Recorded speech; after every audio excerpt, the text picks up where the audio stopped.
In this world, life is inherently unequal. Here, I bestow upon you wealth, power, and everything. Chapter 1. The Store of Inequality. A mysterious aura quietly descends upon a dilapidated shop nestled within the bustling streets of East Flatbush, Brooklyn, New York City.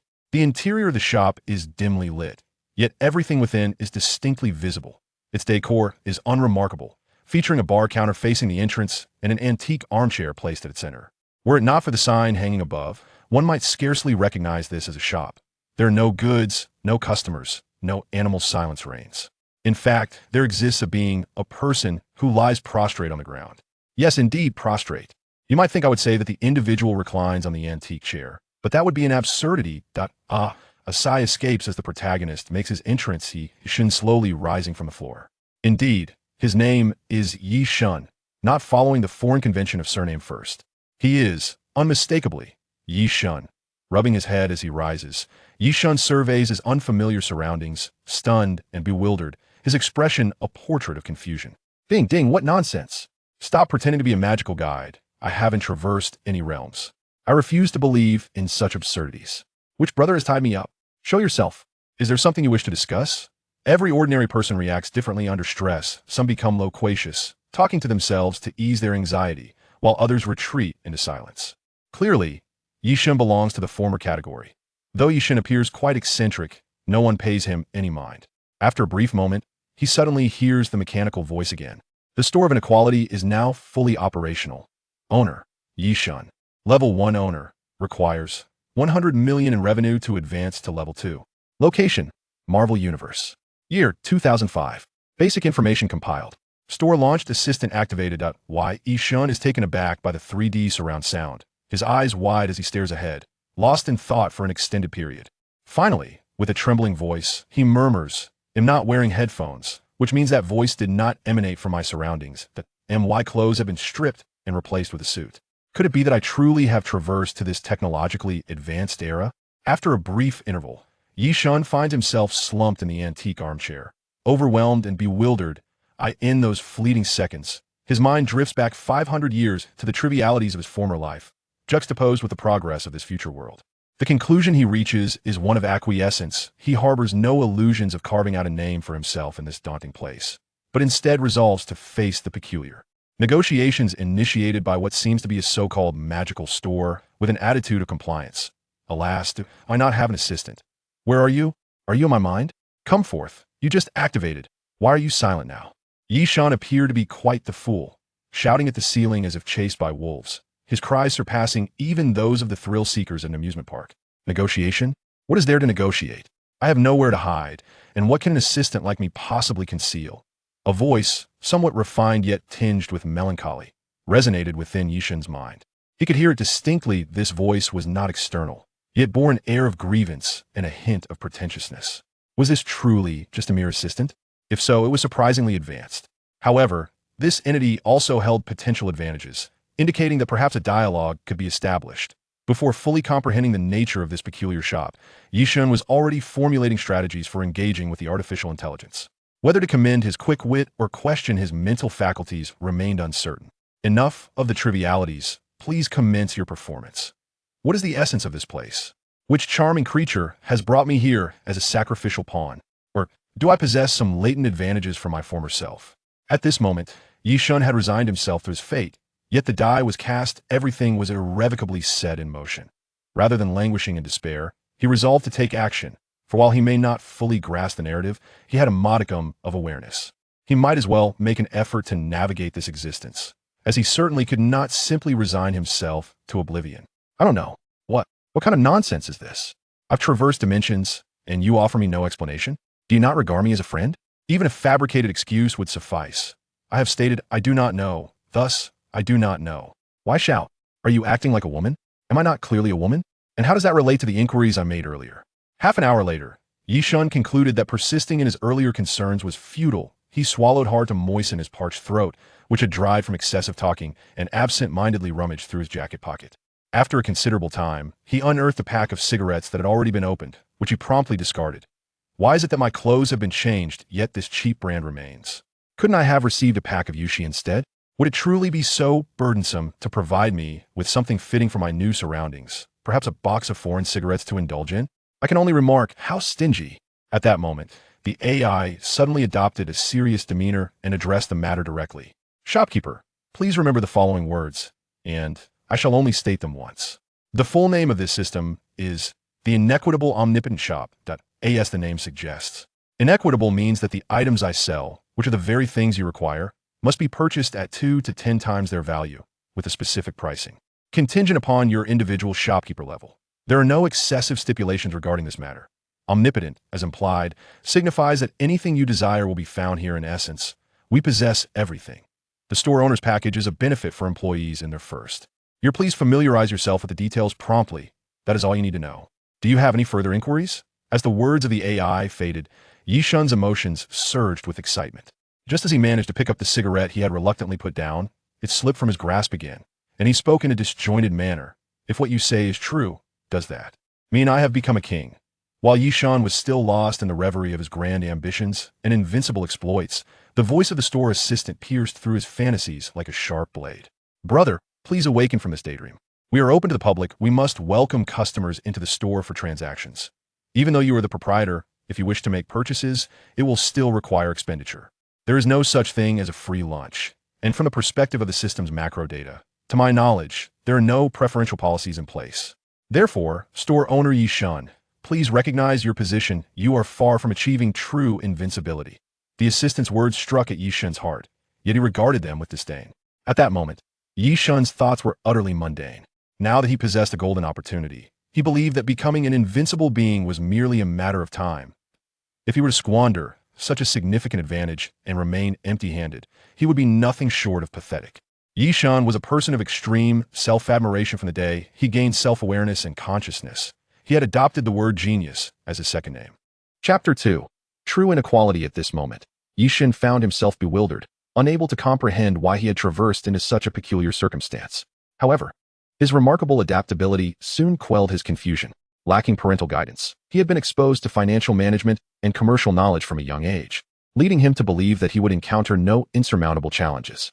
After the shop assistant outlined the fundamental rules of the establishment, Yishun had already devised several operational strategies. In pursuit of stable management, he resolved to refrain from employing any cunning tricks. He understood that even without such tactics, through persistent effort, success would eventually follow, albeit at a slower pace. Ultimately, this was inconsequential. Once he had organized his thoughts, an idea sparked within him as he addressed the assistant, saying, "Assistant, I have a query. One of the most basic tenets of trading states that one must never exhibit weakness in front of one's adversary. You may speak now." Well, after your brief introduction, I find there are several aspects I do not quite grasp. Firstly, I have always perceived you as exceedingly intelligent, almost as if I were conversing with a human. I wonder, do you possess a name? I am curious to know what you are called. Another principle within the foundational trading rules emphasizes the importance of understanding your opponent. The more information you possess about them, the more you control their fate, thereby increasing your success rate in this transaction to approximately 76.594752. After a brief pause, the mechanical voice responded in an utterly emotionless manner. I do not possess a name by which I can be identified. Moreover, I will not permit you to bestow a name upon me as a protagonist might in a Klitsch detail. You are not the creator of my system, nor do I have such a thing. However, since you inquired about my name, I suppose I should have a designation from now on. You may refer to me as 07. Do you have any further inquiries? Yishun's spirits plummeted at 07's words, a sense of discomfort washing over him. His adversary was not adhering to his expected script, rendering his initial plans and strategies futile, akin to engaging in logical discourse with an irrational individual, leaving him speechless. Nevertheless, Yishun chose not to reveal his emotions outwardly, for the contest had yet to reach its conclusion. Well, on to my second question.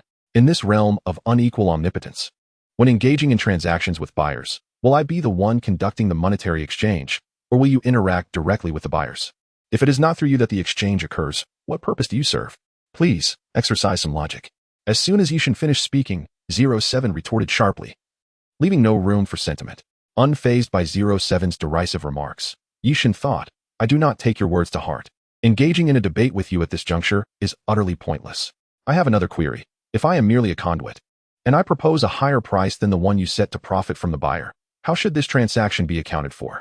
For instance, if you set the price at 250 yuan, and throughout my transaction with the buyer, I profit 300 yuan, How should I account for this surplus of 300 yuan? Quite astute of you, young man. You possess a semblance of intellect, surpassing that of mere beasts. The issue at hand pertains to unspoken rules. Although I dictate the pricing of goods, you are permitted to impose an additional markup. Yet, there exists another stipulation. Any profit exceeding 50% of the set price belongs to the store, while the portion within that 50% is yours. This somewhat extortionate method of profit will undoubtedly earn you praise from the store. I comprehend. Thus, my earnings will merely constitute that 50%. For instance, if you price an item at 100 yuan and sell it for 150, that represents my maximum profit. I grasp this. However, is there a minimum sales threshold?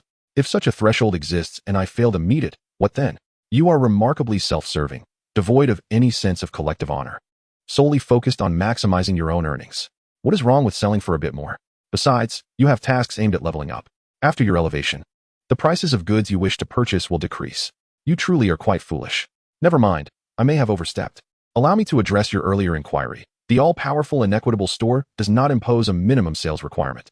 Even if you choose not to engage in transactions, you may simply disregard the store and live your life, provided you accept the reality that, in the future, there may be unscrupulous individuals or criminals who could threaten your loved ones.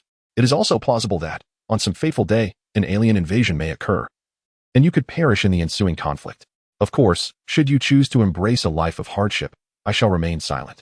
With the peculiar words of 07. Yishun's lips pursed slightly, as if he could scarcely endure the weight of his thoughts. Very well, I concede. You win. I truly cannot tolerate the notions you have just expressed. I understand your intent. I shall strive to conduct transactions and sales diligently. Please grant me the gift package, and then you may take your rest. Your expectations are rather naive. As of now, you have accomplished nothing. The store's gift package will only be bestowed upon you upon the successful completion of your first transaction. Wake up, young man. Only through diligent effort can one achieve results. In that instant, Yishun realized that his assistant at the store, 07, undoubtedly possessed a sharp tongue. Such peculiar remarks and a mocking tone were indeed irksome to him. Yet Yishun was resolute in not relinquishing his store manager's gift, regardless of the cost. Do not attempt to intimidate me. I have read my fair share of time travel novels. According to narrative conventions, the system would never allow me to venture forth unarmed into peril. Besides, the outside world is fraught with danger. Moreover, this is hardly a legitimate undertaking. Should it be exposed, I would undoubtedly face dire consequences. Hence, your prolonged silence is unwarranted. Expedite the delivery of my rightful equipment. No game would permit a novice player to venture forth unarmed. Your lack of excitement is quite disappointing. One would expect the thrill of tackling high difficulty levels. You truly exhibit cowardice. The leather armor is your essential gear. Go procure what you need without further delay. Yishin stared at the gray vest that had inexplicably appeared in his hands. His expression instantly soured. He remained silent, feeling utterly frustrated. Very well, I concede. I shall grant you 1 resurrection coin. I truly have nothing left. Please return to normalcy promptly. Your current state is quite distressing to witness. Do you not realize this? Holding the newly manifested golden resurrection coin, Yishin finally broke into a satisfied smile. The leather armor served as basic defensive equipment, offering an armor rating of 10 and a resale value of 30. However, its merit lay in enhancing overall defense, distinct from a bulletproof vest. The resurrection coin is a remarkably potent item within the Arad continent, possessing the ability to fully revive its bearer, with a resale value of 4,000. As Yishin clutched the resurrection coin, a sense of elation surged through him. Naturally, he donned the leather armor. Yet his joy did not stem from any particular attribute of the armor. After all, this was not an online game. Instead, he discovered a parcel-like object, a store inventory, currently limited to a mere cubic meter in size. To augment this parcel's capacity, one must continually elevate the store owner's level to accommodate more items. Once equipped with his initial gear, Yishin finally deemed it appropriate to open the doors of his modest shop and step outside. He lifted his gaze, basking in the warmth of the outside world. Without a doubt, this little shop possessed an air of eeriness. However, at that moment, a cylindrical object suddenly pressed against his lower back. Hello, do not move. Chapter 3, the first transaction. Hello, do not move. A voice emerged from behind Yishun, slightly youthful in tone. Before Yishun could react, the voice grew somewhat anxious. Sir, I mean no offense. I harbor no ill intentions. I merely wish to borrow a sum of money from you. Would you be so kind as to assist me? I see you are dressed quite lavishly. Is 50 too much to ask? Surely, you would not forsake your life over such a modest amount. Remember, life is paramount. It is worth your possession, and it requires only 50. Initially, Yishun felt a twinge of apprehension, for someone in his previous circumstances might never have encountered such a situation.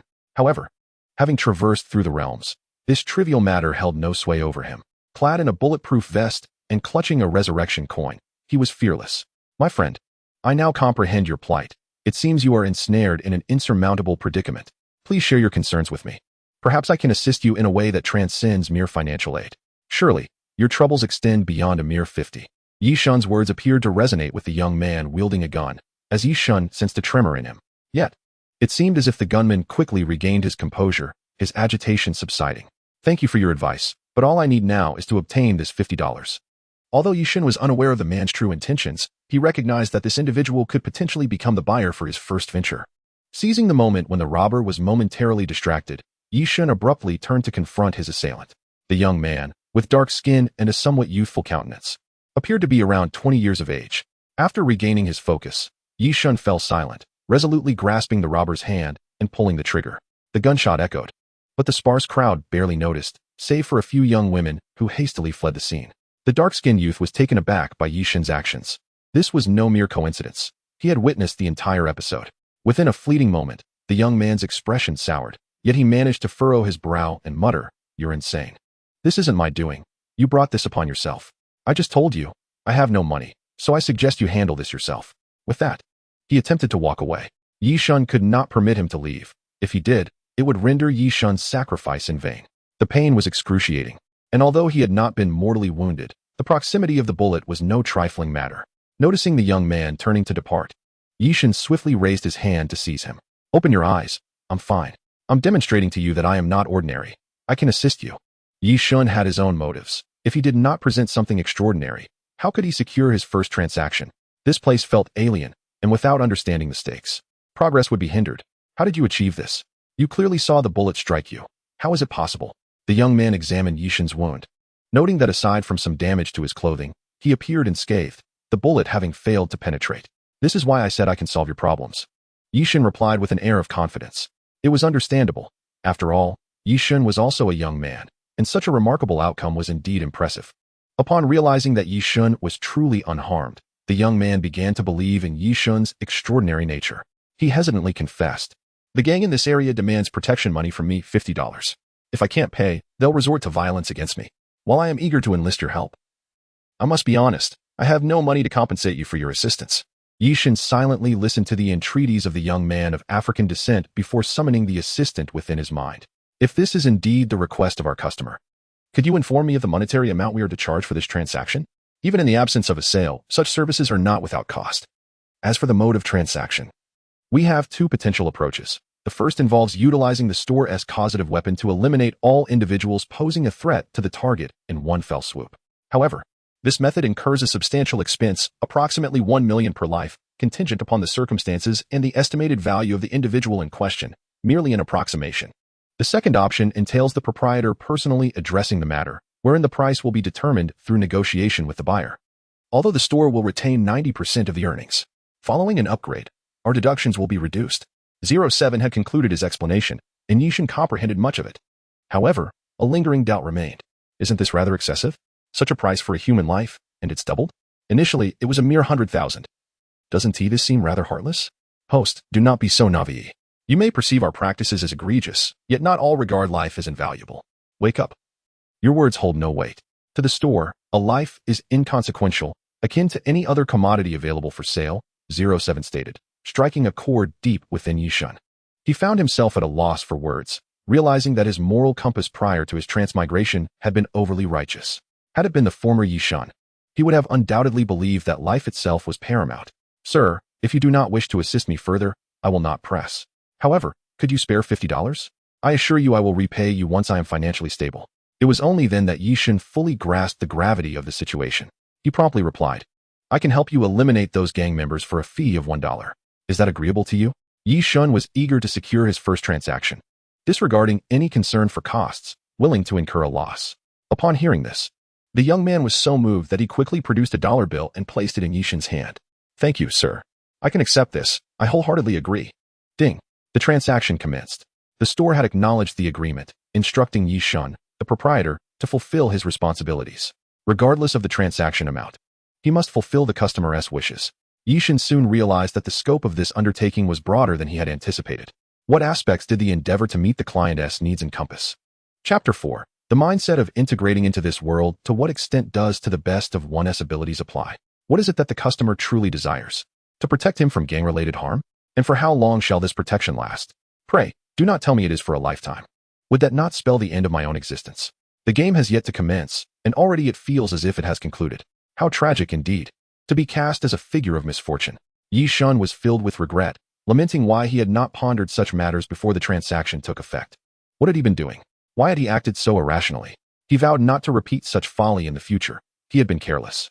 Alas, it was too late to dwell on these thoughts now. Yet Yishan still harbored a flicker of hope regarding the trajectory of this transaction. He turned to 07 and inquired, "An assistant is meant to resolve issues, is it not? Otherwise, what purpose does it serve? Merely for nurturing?" Speaking of nurturing, 07, would you kindly share your insights? After all, this is my inaugural transaction, and if I fail to manage it, wouldn't it be somewhat embarrassing? Please, enlighten me. As soon as he finished speaking, 07 immediately retorted with derision, "Wake up, my friend. Being referred to as the shop owner does not absolve you of knowing your true identity. The enchantment of the store lies in its ownership. It belongs to no one. And you are merely a hired hand serving the public. Thus, there is little left to discuss. What you can do now is solely to cater to the needs and demands of the store and its patrons." Hearing 07's scornful remarks, Yishan could hardly remain silent and promptly shot back, "I might be a small shopkeeper, but what are you? A mere clerk? Pray tell. Where does your authority stem from to mock me? What capital do you possess? My existence might indeed be a tragedy. To Yishan's credit, his retort had some effect. However, upon hearing 07's tone of disappointment and the hint of sympathy, he felt no sense of superiority as a victor. Instead, he was engulfed by a sense of compassion, as if encountering a kindred spirit, for he too was an orphan, sharing a similar background with 07. "All right, I concede. I was too caustic. It was my fault for being so sharp-tongued. Please forgive me, as we are destined to spend a considerable amount of time together. Let us not allow these trivialities to disrupt our future interactions." Yishan's apology was sincere and heartfelt. Genuine apologies tend to resonate profoundly, evoking feelings of authenticity. If it were insincere, it would be easily discerned as mere pretense. You are not entirely wrong, and thus, I harbor no resentment towards you. However, as your assistant, I must remind you before you embark on your tasks to view many matters from the perspective of the store. I shall refrain from elaborating further. Once you complete this transaction, subsequent tasks will become considerably more manageable. Also, remember this, in this world, do not be overly kind. For the kind-hearted may be easily taken advantage of. Maintaining goodwill may ultimately cost you your life. Those 07's words seemed exaggerated and overly dramatic. Yishan sensed an underlying truth within them, an understanding that needed no explicit declaration. He then addressed the unfortunate robber, stating, "I have conceived a way to assist you. But first, you must answer 2 questions. Firstly, how many members of the ruffians threaten your property and life? Secondly, where is their hideout?" Yishan felt that his calm demeanor must surely be breathtaking. If only there were a mirror to reflect his visage. However, he was lost in thought. As from the perspective of the youth, the situation was indeed suffocating. As Yishan engaged in conversation with the young man, he stood there in a daze for several minutes. Imagine the scene. A man who had just been shot by his own hand, yet miraculously alive, professing his intent to assist you with your troubles, only to remain motionless and bewildered for an extended period. One could only conclude that this individual must be mentally unstable. Were it not for the precariousness of his own life and fortune hinging on this peculiar man, he would have fled long ago. There were likely 40 to 50 individuals inside, with the headquarters situated within that dilapidated factory. Following the direction indicated by the young man, a rundown factory, seemingly aging for many years, came into Yishan's view. Its decrepit state and neglect rendered it an expansive sight, making it a rather astute choice for a base. Yishan acquired the intelligence he sought and, regaining his composure, addressed the young man. "Wait for my news at my shop. I shall return before dawn. After that, you will no longer be under the threat of this gang. There is no need for anxiety. I shall not engage in any wrongdoing." The young man placed all his hopes in Yishan, for even if Yishan were to deceive him, his loss would amount to merely $1, hardly a significant issue. Moreover, he had already devised a plan. If he did not see Yishan before dawn, he would make a swift escape to avoid further entanglement with the gang, lest he lose his life. As for where to go, he had a mere $21, wandering aimlessly as fate would dictate. Meanwhile, Yishan had already taken position by the factory, waiting for the opportune moment before sunset. What thoughts occupied his mind? He engaged in a self-hypnosis mantra. "This is for the greater good. I am a hero. It is all for survival. Such actions are unavoidable if I do not act. I shall be the one to perish. It is their fault for being villains. I have done nothing wrong. I am a great hero. As the sun descended, Yi Shun's gaze grew increasingly frigid, transforming him into a remorseless assassin. The sun slowly withdrew its light, and as night enveloped the landscape, he rose and approached the factory, which had just ignited with laughter and merriment. In that very moment, clouds seemed to gather, obscuring the moon's last glimmer, as if announcing the impending violence and horror of the night. Such is the nature of the world, a relentless cycle of the food chain, where mercy towards others equates to a death sentence for oneself. Although Yi Shun had no ties to this pitiful gang, he understood that action was necessary. This was the price one must pay on the path to success and strength. That night, Yi Shun was merely beginning to integrate into this chaotic and perilous realm, accepting the multifaceted, bloodthirsty role that fate had assigned him, one driven by self-interest above all else. Chapter 5. The tragic murder case linked to a gang in New York. As he approached the small factory, the distance shrank, the dim light of the hazy night casting shadows upon his face. Underneath the heavy veil of darkness, a peculiar smile adorned Yi Shun's countenance, evoking a sense of unease in those who beheld him. His thoughts were in disarray, perhaps pondering the contents of the shop's gift package. After all, the novice equipment was already a source of delight, yet it also intensified his anticipation for the shopkeeper's parcel, which he believed would yield even greater rewards. He might also have been reflecting on the survival strategies within this world or contemplating when the new narrative would commence. According to the system notification from the year 2005, the latest films, Iron Man and The Incredible Hulk 2, were on the horizon. However, their precise arrival remained uncertain. As a devoted fan of cinema, despite his limited knowledge of comics, he had watched the films multiple times, a practice that had become second nature to him. In summary, regardless of his current musings, he did not entertain thoughts of failure. This did not imply that Yi Shun's plans were impeccably crafted or that his strategies were astute. Rather, he understood that if one begins with the notion of defeat, they are likely to encounter it. There is a saying that holds significant truth: the more one dwells on something, the more it manifests. Even as his thoughts raced, it was of little consequence, for he was near the factory entrance, and in the blink of an eye, he found himself standing before the graffiti-laden door that exuded the essence of the streets. After taking a deep breath, he forcefully pushed the door open, and the cacophony of noise assailed him. Startled by the uproar, Yi Shun furrowed his brows and feigned a smile as he called out, "Excuse me, who is in charge here? I would like to discuss a transaction." From the moment Yi Shun entered, he garnered the attention of the crowd. This place was akin to the headquarters of a gang. However, it was merely a gathering spot for a group of petty delinquents. Though they were of slightly higher rank, equipped, and marginally more formidable than their counterparts, they were still just a band of miscreants. Who dares to intrude? Are you seeking to forfeit your life? A burly man with a dark complexion stepped forward, brandishing a handgun at Yi Shun's head, barking orders. Remarkably, Yi Shun appeared unfazed, seemingly unperturbed by the threat. While his heart raced, his expression remained composed. This response was commendable, especially considering he had merely been an ordinary citizen a day prior. His transformation within such a short span was impressive. The adage about cornered dogs leaping over walls resonated with him now. "Brother, could you please calm down? Be cautious with that gun. We wouldn't want it to accidentally discharge. Are you the one in charge here, the boss? If so, I wish to discuss a rather intriguing deal." The imposing figure with a dark complexion arched his thick, black eyebrows slightly, momentarily regarding Yi Shun with a newfound respect. In this neighborhood, few dared to speak to him in such a manner, and here was Yi Shun, unfazed, even with a gun pointed at his head. "I am Tony, the leader of the Dead Fire Gang," he sneered. "What kind of deal do you propose, you little yellow-skinned monkey? I'm all ears." Upon hearing the name shared with a local barber, Yi Shun's face contorted into a mocking smile, yet the icy glint in his eyes intensified. The lack of mercy in his demeanor offered him all the more justification to eliminate this man before him.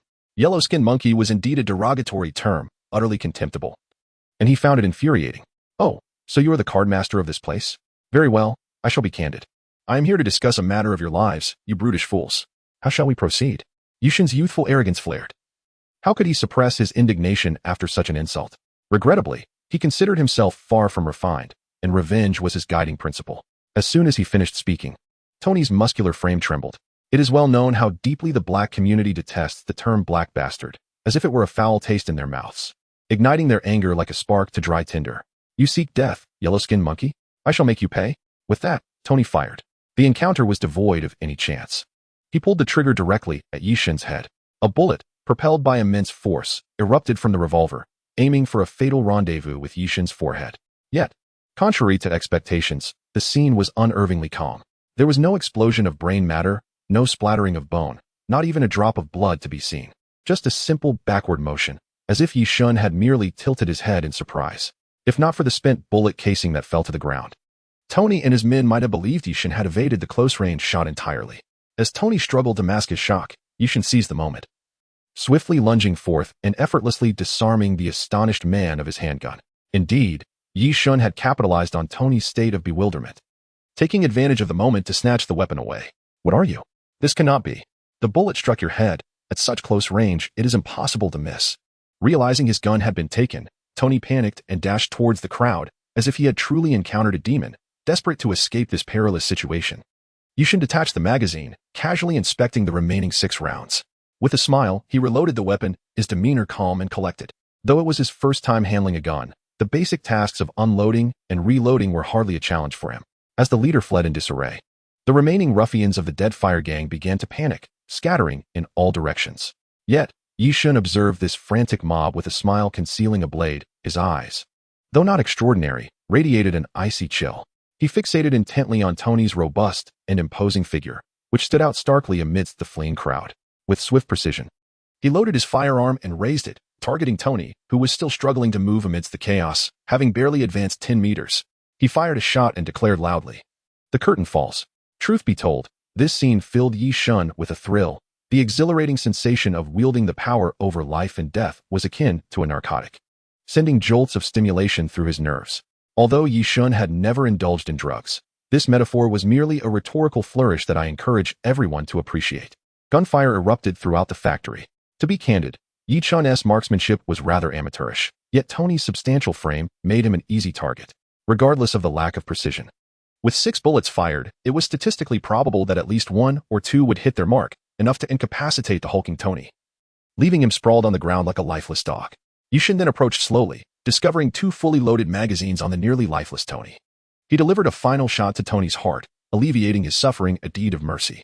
Raising his gaze toward the remaining ruffians yet to escape the factory, a slightly cruel smile curved his lips. Chapter 6. Claiming the gift. Time flew swiftly. Before long, it was the next day.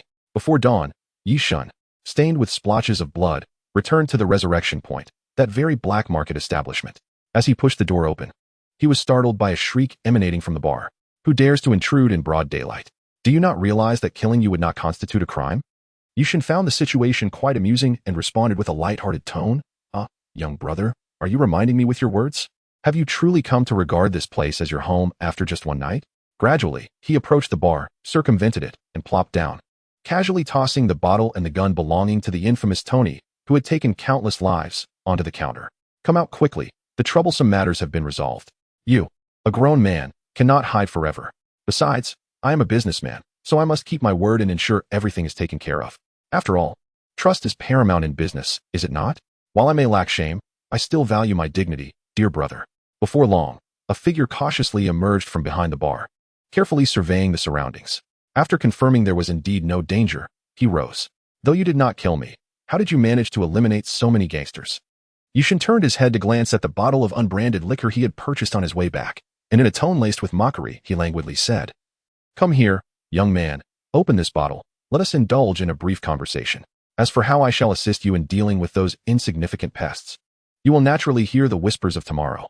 But for now, I yearn only for a rendezvous with alcohol." Having just arrived in this world, Yi Shun could only consider himself fortunate. After a night filled with carnage, he had experienced excitement, malice, and even nausea. Yet, as the silence returned, all he desired was to drink. The young African man, perceptive and astute, noticed that Yi Shun's current state was far from optimal. His demeanor appeared rather despondent. Thus, he refrained from further conversation and complied with Yi Shun's requests, opening the bottle and pouring the liquor before him, resembling a bartender. Yi Shun remained silent, seated in solitude as he drowned his sorrows in drink, unaware of when an additional glass had appeared in his hand. As dawn approached, he suddenly spoke, his voice hoarse from the liquor and a night devoid of sleep. "You should not linger here any longer. Depart to another place. This tumultuous environment is ill-suited for your survival. Look at your anxious demeanor. You likely understand how I have aided you. However, this establishment remains here, and I doubt I shall be relocating. Should you require anything in the future, feel free to visit me here, but ensure you come prepared with sufficient funds. After all, there are few bargains in this world that you shall encounter." Yi Shun's words elicited a sigh of relief from the young man, as though he had narrowly escaped death. He felt a weight lift off his shoulders and bolted toward the door, as if he had just evaded the clutches of mortality itself. Indeed, he was already aware of the malevolence of the man who had assisted him. As time passed, the scent of blood emanating from Yishun could no longer be masked by the alcohol. Moreover, he was not foolish enough to deny the gravity of his actions. He understood that to survive in the factory, one must eliminate others, and with the bloodstains and bullet marks adorning him, his conviction was further solidified. Yishun had granted him his freedom. If not now, when would he escape? Just as he was about to burst through the door, he suddenly paused and, in a barely audible tone, addressed his benefactor. You have resolved such a significant issue for me, and I have nothing to repay you with. Although I do not even know your name, I thank you. With that, he exited without a backward glance. Upon hearing those words, a faint smile graced Yishun's lips. Ah, humanity, such a complex species indeed, living in an era dominated by self-interest, yet still capable of feeling fulfilled by a simple phrase. Perhaps this is the essence of what it means to be human. Emboldened by the effects of the alcohol, Yishun began to daydream as he had before. Though in truth, he was conversing with 07. Hey, 07, does this order count as concluded? The fire gang has disbanded, and that young man has fled in terror. As Yishun reveled in his bloodthirsty tendencies, the silent 07 suddenly spoke up. Indeed, as your assistant, I extend my congratulations to you. You have embraced the world's expectations of you. Please accept the manager's gift package, for at the same time next year, a new package will await you. 07 continued. The rewards consist of two components. First, the traces left by your initial order will be erased by the store. Second, you may select a steward to serve you personally. The following characters are available for your choice. Sebastian, a demon butler from Black Butler, who possesses an alluring physique and handsome visage, coupled with formidable combat skills. Though he may pose a life-threatening risk to his master under certain circumstances. The second option is an elder, a mechanical steward from Transformers, The Last Knight, known for his eccentric temperament and combative nature, with top-tier abilities and unwavering loyalty. He would go to any lengths for his master. But his all-metal appearance and advanced intelligence could potentially lead to unnecessary complications if discovered by the untrained eye. Of course, this choice is not compulsory. You may decline. 07's words caused a slight twitch at the corner of Yishun's mouth. Was there any need for contemplation regarding such an option? Although Yishun regarded himself as a genius, he was acutely aware of his own lackluster aura. Without further deliberation, he declared, I choose the elder. Despite his potentially terrifying appearance, I am swayed by the virtue of loyalty. Understood. The benefits package will soon be delivered, 07 announced. Almost immediately, a sound reminiscent of electric music emanated from behind Yishun. Master, the elder greets you. Please do not hesitate to command me. Yishun was genuinely startled by the mechanical figure, nearly fleeing the room. However, upon turning to face the futuristic design brimming with mechanical elements, he gradually calmed his nerves, transforming his fear into excitement. After all, most boys find it hard to resist the allure of Transformers and Iron Man-like machines, and Yishun was no exception. Yet, to maintain an air of nonchalance, he feigned composure and said, Your first task is to clean every nook and cranny here, as we shall reside in this space for quite some time. Now commence. Upon hearing this, the elder did not hesitate in the slightest and responded with his charming voice. Master, I believe this dilapidated place does not warrant the effort of tidying or decorating as you wish. It is a disgrace for someone of your stature to dwell here. A waste of your talents and charm. If you desire, I can immediately arrange for you to reside in the most luxurious and largest house in all of New York. Yishun struggled to suppress the impulse to acquiesce to such a suggestion and firmly retorted, Follow my instructions. Do not concern yourself with anything else. Understood. The indicator lights on the colossal steel frame flickered momentarily, and the elder resumed his silent cleaning duties. Since the proposal has failed, he can only rise to the occasion and align himself with the master's wishes, for he is indeed the master. Alas, Zhang Lao's nature does not allow him to easily concede defeat. He merely wishes to elongate these matters a bit further to persuade his master.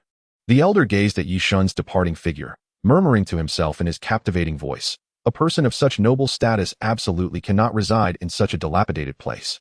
Indeed, it cannot be. Chapter 7. The seventh shop news travels swiftly, and thus a dilapidated shop in a bustling district has opened its doors. There were no advertisements, no promotional events. It simply resembled a venerable establishment steeped in history. Yishun, as he and the young black man had remarked, took up residence in this shop, which also served as his point of revival. As previously mentioned, the place was starkly simple, devoid of any superfluous decorations, save for a sign bearing a few rudimentary characters. This was its FAAD, 7 or 7, in two complementary scripts, Chinese characters corresponding to Arabic numerals. The elder had once inquired of Yishun what the significance of the number 7 was. Yi Shun's response left one utterly speechless. He candidly remarked, 7? It holds no particular meaning. I simply thought of it and named it casually, quite at random, and certainly not because of 07. As for the Chinese inscription, it is merely my way of staying rooted, to remind myself at all times, even while living in America, of who I once was, my identity, and my mother tongue, nothing more. The elder found himself at a loss for words. Following the completion of his first order, Yi Shun's daily routine consisted of sitting at the bar, polishing the revolver he had acquired from Tony. Though it held little monetary value, it was the only memento from his inaugural transaction, a keepsake he deemed worthy of preservation. Before long, the thugs from the Deadfire gang, who had met their demise, were discovered by passers-by. The store's promised package for him had fulfilled its promise. They had miraculously erased all evidence left by Yi Shun. Even those who had narrowly survived that night came to Yi Shun for face-to-face identification, yet none regarded Yi Shun as a suspect, nor did anyone remember him. He possessed an utter lack of presence, and in summary, the case was designated as a cold one, shrouded in mystery, with no leads whatsoever. The authorities could only express their astonishment. This technique once again prompted Yi Shun to marvel at the extraordinary prowess of this little shop. Merely stating that the police had discovered nothing does not imply that he left no trace. In this perilous locale exists a clandestine organization, one that does not adhere to the principle of factual evidence. Thus, even if one insists on evidence-based proceedings, they would contrarily act, leaving no trace. If they deemed you guilty, then you remain so. It is akin to the Homeland Strategic Defense Attack and Logistics Support Bureau, reminiscent of the S.H.I.E.L.D. from the Marvel Universe. The traces of this incident have been meticulously erased. In fact, it is precisely due to their immaculate removal that not a single clue remains. After all data from that night has been obliterated from this location. The police, left with no recourse, had no choice but to seek assistance from S.H.I.E.L.D., thus drawing them into the fray. Consequently, Yi Shun, a figure who seemingly materialized out of thin air, became the target of the agent's scrutiny. However, this individual proved elusive. His origins, experiences, medical records, and even banking details were thoroughly examined, yet to no avail. It was as if he had never resided in this realm, leaving no documentation behind. Yi Shun, having traversed dimensions, naturally lacked any records. Yet, who would believe such a tale if shared? Upon acquiring Yi Shun's personal dossier, the agents concluded that he had deliberately erased his life history. But what capacity did he possess for such an act? Drawing from past experiences, the agents hesitated to act rashly. After all, someone capable of crafting such an immaculate and concise profile must possess extraordinary skills. Following his first mission, Yi Shun remained remarkably compliant, without formulating any plans regarding potential future clients. Consequently, he could only bide his time, waiting for buyers to seek him out. With no assignments, his pockets grew empty, leaving him to endure the harsh winds of solitude. It was not until Coulson received word and arrived at Nick Fury's office that this silence was finally disrupted. "I hear you called for me, Director?" he inquired. There stood two eggs, one darkened by brining, and the other, untouched, retaining its original hue, a delicate pink. "Your vacation has concluded, hasn't it?" Fury inquired. "Indeed, yesterday marked the final day." Fury handed a file to Coulson, stating, "Excellent. I need you to keep an eye on this case and try to glean some insights into this individual. We have yet to comprehend his true nature. Exercise caution."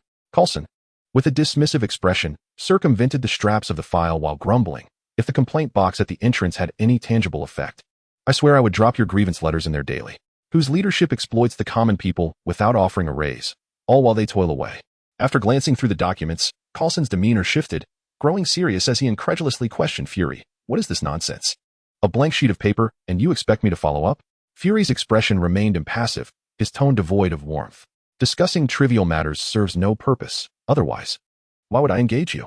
It is precisely because we know so little that we require your expertise. The absence of information on this file suggests deeper issues.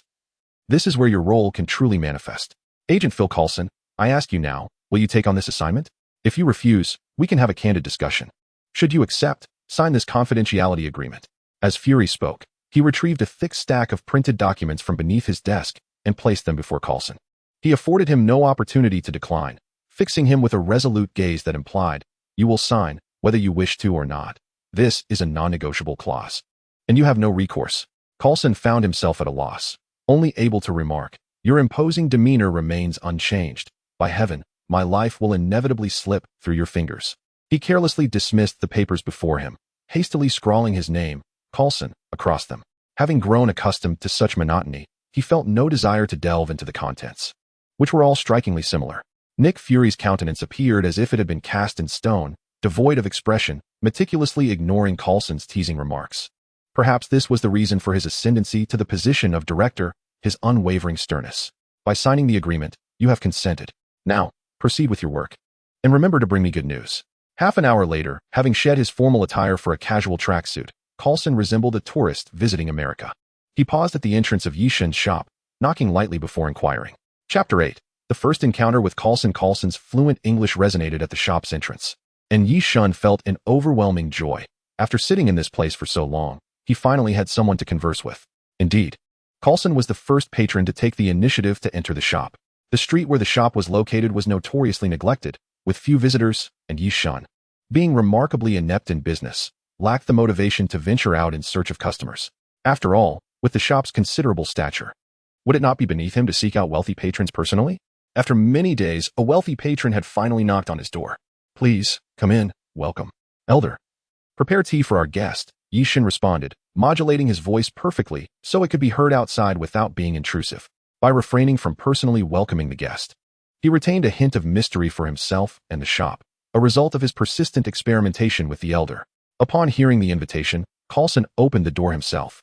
As was his nature, his expression remained impassive, revealing no distinct emotion. After all, he was an agent, and at his level, the art of performance was far beyond that of ordinary actors. Once inside, Coulson strolled directly to the bar. Yishin feigned profundity, diligently polishing a souvenir gun, choosing not to set it aside as Coulson approached. Are you the shopkeeper? What is this establishment about? The sign is quite intriguing, as it merely displays the character, 7. Coulson inquired, his tone casual. Without lifting his gaze, Yishin continued to examine the souvenir, responding with a light-hearted tone, as you can see. This shop is called 7 and sells various items. Coulson perceived that Yishin was no different from any ordinary person. He seemed approachable, prompting him to sit casually in the chair across from the bar. Testing the waters, he remarked, sell things? Your shop appears rather empty. What is there to sell? From the moment Coulson entered, Yishin had discerned the true identity of this gentleman, none other than the renowned Agent Coulson from the Marvel Universe, a figure impossible to overlook. As he was far from an inconspicuous passerby, his frequency of appearances is quite remarkable. I have previously watched a television series that revolved around him. You can find anything you desire here. Yishin's words startled Coulson, who took a moment to steady his emotions, uncertain whether Yishin was jesting. He then inquired, is there no specific direction? Do you sell everything? Upon hearing Coulson's skeptical tone, Yishin paused his actions of cleaning the gun, a cold glint flickering in his gaze. He regarded Coulson with an expression of calmness and replied, please interpret my earlier implications as intended. There is no need for embellishments. Everything I have conveyed is indeed truthful. I possess what you seek, which means I can fulfill all your requests or needs. I hope you understand that I can be quite troublesome when angered, Agent Phil Coulson. This interaction was a strategic game for Yishin, who was confident that S.H.I.E.L.D. would hesitate to act against him without clarity. He believed his recent maneuver would pique S.H.I.E.L.D.'s interest in negotiating with him. However, he acknowledged that he had no definitive solutions regarding this organization. At that moment, he had an elder companion, ensuring that even if a confrontation arose, he could rely on the elder's assistance. Thus, should S.H.I.E.L.D. attempt to apprehend him, he had a reasonable chance of evading capture. Escaping would merely require relocating and re-establishing himself. Yishin calculated his desires, aiming for wealthy patrons, particularly those involved in steel, such as Stark or Justin Hammer, individuals of substantial fortune. As expected, the moment Yishin uttered Phil Coulson's name, a change flickered in Coulson's eyes, revealing a hint of anxiety that Yishin astutely observed. This game of wits had proceeded favorably for Yishin, as the agent showed no inclination to draw his weapon. At this juncture, the proprietor of the establishment found himself in a position of advantage. What is your name? Yishin, the manager of the establishment, inquired. Perhaps I should not ask this question, yet I am rather curious. How do you know who I am? Yishin feigned profundity, a subtle smile gracing his lips as he responded, Coulson, there are matters I cannot disclose. I wish to clarify one thing. What you know of me is merely the tip of the iceberg, while what I know of you is likely far more complex. Coincidentally, the elder emerged from the back kitchen, carrying several containers filled with tea, slowly approaching their conversation. Upon seeing the elder, Coulson's demeanor shifted to one of alarm, his thoughts plainly visible on his face. He remarked that the colossal steel creation before him was something that could not possibly have been produced in this century, let alone possessing such intelligence. Previously, he had harbored some doubts regarding the proprietor, but upon witnessing the impressive automaton, he found himself half convinced of Yishan's words. It became evident why the director had entrusted this task to him, for he had yet to fully comprehend the nature of this establishment. Do not be anxious. Take a sip of water. Rest assured, I pose no threat to your life. After all, I am the proprietor of this establishment. From the moment you stepped through the door, you became my guest. As such, I am committed to ensuring your safety. You need not worry. The water you are about to drink is free from any malice. If I wished for your demise, I could devise countless methods to achieve it. So, once you have calmed your nerves with this drink, you may return to report to your one-eyed employer. Inform him of the situation here. Even if you harbor skepticism towards me, you may approach for a trade, which would serve to validate my claim as the owner of this establishment, would it not? Coulson, after much contemplation and feeling parched, lifted the cup and drank deeply. Indeed, Yishan's reasoning bore merit, given the current circumstances. There was no necessity for such underhanded tactics to take his life. Throughout his reflections, his gaze remained fixed on the elder, this colossal automaton. Pray tell, good sir, did your mother not teach you that staring intently at a stranger is an exceedingly rude act? The elder inquired, sensing an infringement upon its personal space. Master, may I eliminate him? Coulson, upon hearing this, swiftly adjusted his demeanor, realizing that this metal behemoth possessed intelligence comparable to that of a human. The previous exchanges revealed that it too harbored emotions. At this juncture, he deemed it unnecessary to conceal anything further. He must relay all that he had witnessed to his superior. Even if he were to perish here, the affairs that had transpired demanded communication with headquarters. Moreover, since the proprietor of this establishment, Yishan, was already aware of his name, it was likely he possessed knowledge of many other matters as well. Therefore, there was no point in withholding information from him. Without hesitation, Coulson retrieved his phone and dialed. What is the matter, Coulson? Well, I find myself in a state of confusion. To be succinct, please refrain from interrupting my train of thought until I have finished. I am currently in the establishment of the individual you assign me to investigate. This person claims to be the owner of Shop No. 7 and insists he can facilitate a transaction with us, asserting that he possesses everything you desire. You heard correctly. He has everything you seek. While I remain somewhat skeptical of this claim, I thought it prudent to inform you. Additionally, there exists a formidable mechanical servant here. I suspect this imposing figure possesses considerable combat prowess. In summary, I find myself utterly at a loss regarding how to navigate this situation, which has thoroughly challenged my worldview. Thus, the purpose of my call is to seek guidance on the next steps I should undertake. Upon receiving this deluge of information, Nick Fury fell momentarily silent, causing Coulson to feel a sense of disorientation. However, after a few minutes, Fury collected himself and issued instructions to the agents he had dispatched. Coulson, keep the phone ready for the proprietor. Mr. Yishan, we wish to engage in a discussion with you. Upon receiving the directive, he handed the phone to Yishan. Yishan took the phone sent by Coulson, and his flippant tone was enough to make one want to strike him. Director Nick Fury, what brings you here? There was a prolonged silence from the other end of the line. Perhaps Nick Fury was momentarily taken aback upon hearing his name, as it took him several seconds to respond. What is your name, boss? I am Yishan, the proprietor of store number 7. Yishan, do you have any differing opinions regarding what my agents have just reported? Yishan let out a cold snort. It was clear that Nick Fury still harbored doubts about the information relayed by his subordinates. What he said was not outlandish, so if you doubt me, there is little I can do about it. After all, no matter how I convey these matters to you, your skepticism remains unchanged. Discussing such fringe topics is of little practical significance. It would be far more effective for us to engage in a genuine transaction. Wouldn't you agree, Director Nick Fury? Nick Fury pondered for a moment, recognizing the merit in Yishan's suggestion. Ultimately, the truth of whether he truly possessed what they desired would be revealed through testing. As the saying goes, seeing is believing. Very well, let us proceed as you suggest. If indeed you possess everything we seek, then these discussions will be straightforward. However, should I discover even a hint of falsehood, I trust you understand that we are S-H-I-E-L-D, and if we unleash our wrath, it is not something an ordinary individual can contend with, regardless of the strength of the organization backing you. If these words bring you some comfort, then I can only tell you this. Since we are to engage in a transaction, let us discuss your desires or requirements. Prepare sufficient funds before visiting my store, and by then, I shall have the items you seek ready for you. How does that sound? Suit yourself. I will defer to your arrangements.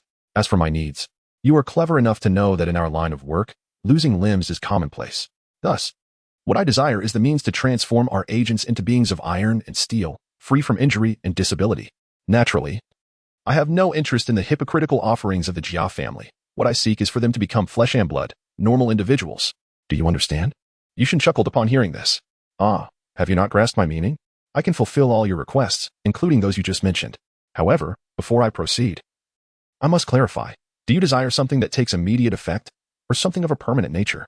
I also have lightweight options that can restore individuals to their original state. Which do you require? Yushin did not exaggerate. He was well aware of the items Nick Fury sought, and he had no qualms in responding fluently. As someone who traversed dimensions, his extensive knowledge allowed him to recognize that these could indeed achieve the desired effects. Thus he needed to ascertain precisely what the director was after. Yushin swiftly completed his response, leaving Nick Fury utterly bewildered. Within the confines of his understanding, he found the demands he had just articulated to be utterly absurd and exceedingly difficult to fulfill.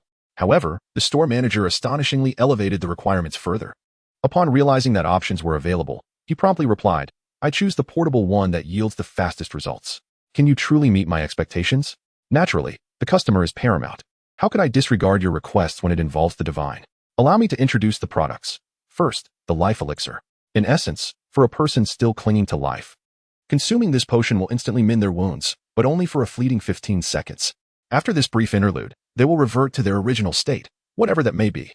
If a single vial does not restore them to their former condition, it can be used indefinitely in peace. Furthermore, it does not induce any form of resistance, meaning that repeated consumption will not diminish its efficacy. The price, however, is 83,000 per bottle. Next, we have the restoration scroll, aptly named.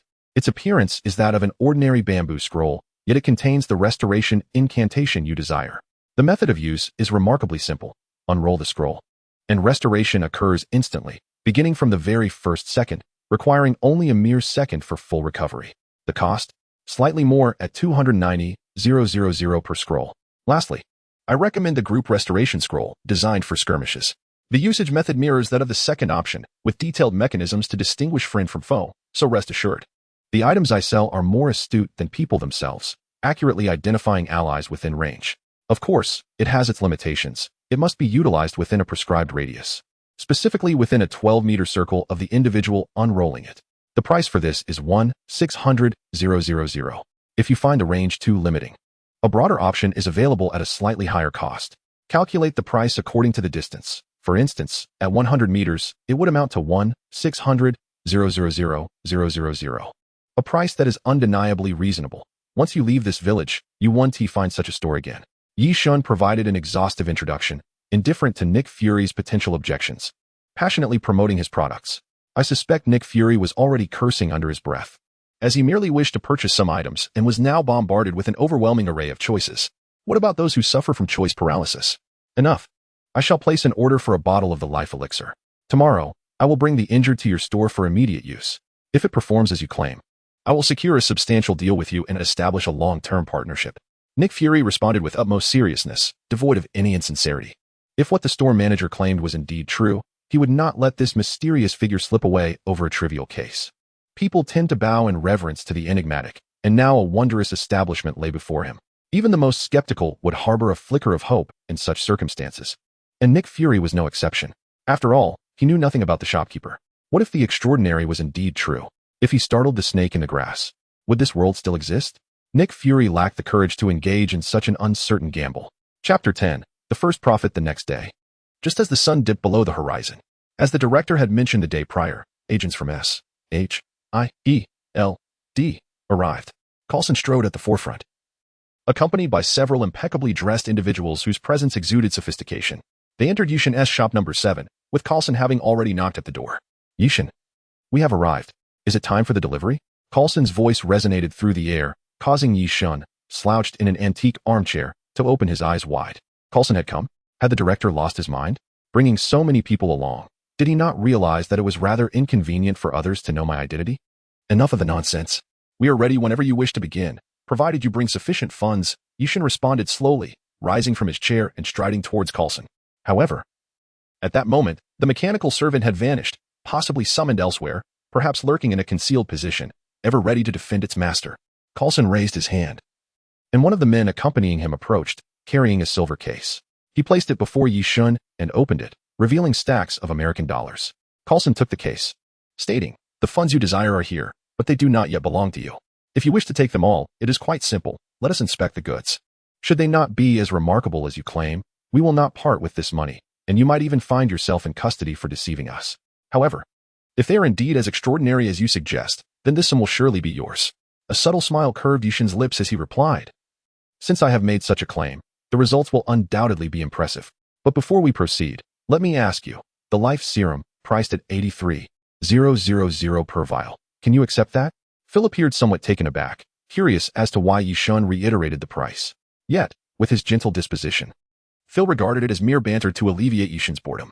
I accept, came the response. Upon receiving confirmation, Yishin nodded and reached out to touch the exterior of the case, not merely a casual touch. Upon contact, the neatly arranged money within vanished. Even though the case remained closed at that moment, this was no grand illusion. The money had genuinely been taken. After concluding this series of actions, Yishin again employed his right hand, waving it through the empty air, conjuring a vial of the 120 serum that materialized in his grasp. Here you are. Take good care of it. When you choose to use it is beyond my concern. Our transaction is now complete, and this item belongs to you. Coulson accepted the small vial Yishin offered, passing it to another man standing behind him. Only then did the observantly challenged shopkeeper realize that among the group of enigmatic individuals, one was disfigured, missing an arm. This is a moment for testing the drug. If he truly grows an arm, it would be a significant deal. The man in black, without a hint of hesitation, seized the vial and uncorked it. Seemingly oblivious to the possibility that the proprietor of this dubious establishment might have poisoned him. Clearly, his companions wore expressions of stoicism. They had evidently deliberated prior to entering. In mere seconds after he consumed the potion, the agents of SHIELD, including the manager, were left astonished by the spectacle before them. The individual who had just been missing an arm began to emit a faint green luminescence. If it were daylight, the brilliance of this green glow would have gone unnoticed. Following this ethereal light, an even more astonishing transformation occurred. The man's sleeve began to swell, as if an arm were materializing from nothingness. It was akin to a scene from a science fiction film, leaving onlookers agape. In less than 10 seconds, his arm was restored, and shortly thereafter, a hand emerged. While the witnesses remained entranced by this miraculous event, the recently restored man tore away the remnants of his former sleeve, transforming his suit into a sleeveless vest. Coulson, overwhelmed with excitement, could scarcely articulate his thoughts as he grasped the man's newly formed arm to inspect it closely. Others approached quietly. Fully aware of the extraordinary nature of the scene they had just witnessed, such a phenomenon might only be seen once in a lifetime. After witnessing this astonishing transformation, the crowd encircled the man, bombarding him with questions in rapid succession. Did you feel any difference in your body? Are you experiencing any discomfort after drinking it? The inquiries escalated to the point where they nearly asked if he needed to relieve himself. Yishin remained composed, fully aware that the items sold in this shop were of exceptional quality, as the prices indicated. The proprietor, having proven his worth, left Coulson impressed, initially skeptical. He now held a newfound respect for the shopkeeper. May I inquire your name? Referring to you as shopkeeper feels somewhat uncomfortable, Coulson admitted. Whatever pleases you, Yishin replied. Customer satisfaction is paramount. You may call me whatever you wish, but do refrain from frivolous names. Should I find myself displeased, once our transaction concludes, you would no longer be my customer, and I could act upon my whims without leaving a trace. You may simply call me by my name. As shopkeeper does not sit well with me either. Indeed, Yishin, we have just witnessed the miraculous properties of your wares. Might I ask if you could sell us the formula? Yishin internally praised SHIELD, amused at the rarity of such novet in the world. A smile graced his lips as he addressed the agents. Of course, I shall sell it. Did I not mention before? Anything you desire can be acquired. Provided the terms are simple. Money. You may procure anything from me, even the legendary black hole bomb. I can procure the fragments of the Earth's destruction, provided you possess the necessary funds. However, from my perspective, you likely lack the means to purchase this formula. Nevertheless, the cost for 10,000 vials of the life elixir stands at a non-negotiable 830,000, a price that is indeed quite generous. After all, should you wish to acquire the formula, you may encounter some complications, and the price would soar beyond this figure. You, the SHIELD agents, have utilized this for an extended period. Are you truly suffering daily casualties? It appears you must be rather inept in your roles as agents. The smirk on Yishin's face was laced with derision, for even if they obtained the formula, the requisite materials would be unattainable. While the notion of finding them within the galaxy may be an exaggeration, they are certainly not to be found on Earth. Chapter 11. A flood of dollars arrives amid consumption. Clearly, Yishin's quotation did not meet SHIELD's approval. To put it simply, the sum was substantial and not one that Coulson could unilaterally decide upon. Setting aside the issue of the potion's formula for now, Let us temporarily accept 60 vials of the elixir, alongside the 10 recovery scrolls you previously mentioned, and 3 of the group recovery scrolls. After some mental calculations, I estimate the total to be approximately 12,680,000. How about we round it to a neat 10,000,000. Coulson audaciously dared to haggle in front of someone as miserly as Yishin. Upon hearing Coulson's attempt to negotiate, Yishin's expression soured instantly. You think you can purchase anything from me simply because you have money? I am sorry, but you must leave. Yishin's stinginess was evident to all, and it was clear that expecting him to lower his prices was nothing short of a pipe dream. His face bore an air of stubborn certainty, and Coulson understood that a price reduction was utterly impossible in this establishment. With a dismissive wave, he signaled to his companions, who understood his intent and exited shop No.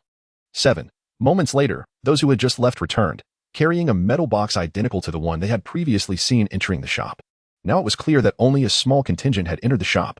A larger force awaited outside. Consider yourself fortunate. 12,680,000 is yours. Are you not going to verify this transaction? With such a large sum and so many of us, we certainly cannot wait here for you. Yishin rolled his eyes and retorted haughtily at Coulson's infuriating expression. You can just stand there, little brother. With that, Yishin approached the box and meticulously counted the cash, his mind consumed by the joy of the funds being deposited. Coulson's order was as follows: 60 vials of the life elixir, with a store price totaling 3,000,000, 10 recovery scrolls, priced at 11,000,000, and 3 group recovery scrolls, valued at 3,000,000. The total for this order amounted to 7,000,000, but the actual received was 12,680,000, resulting in a personal income of 5,680,000 for the proprietor. Shall we proceed with the transaction?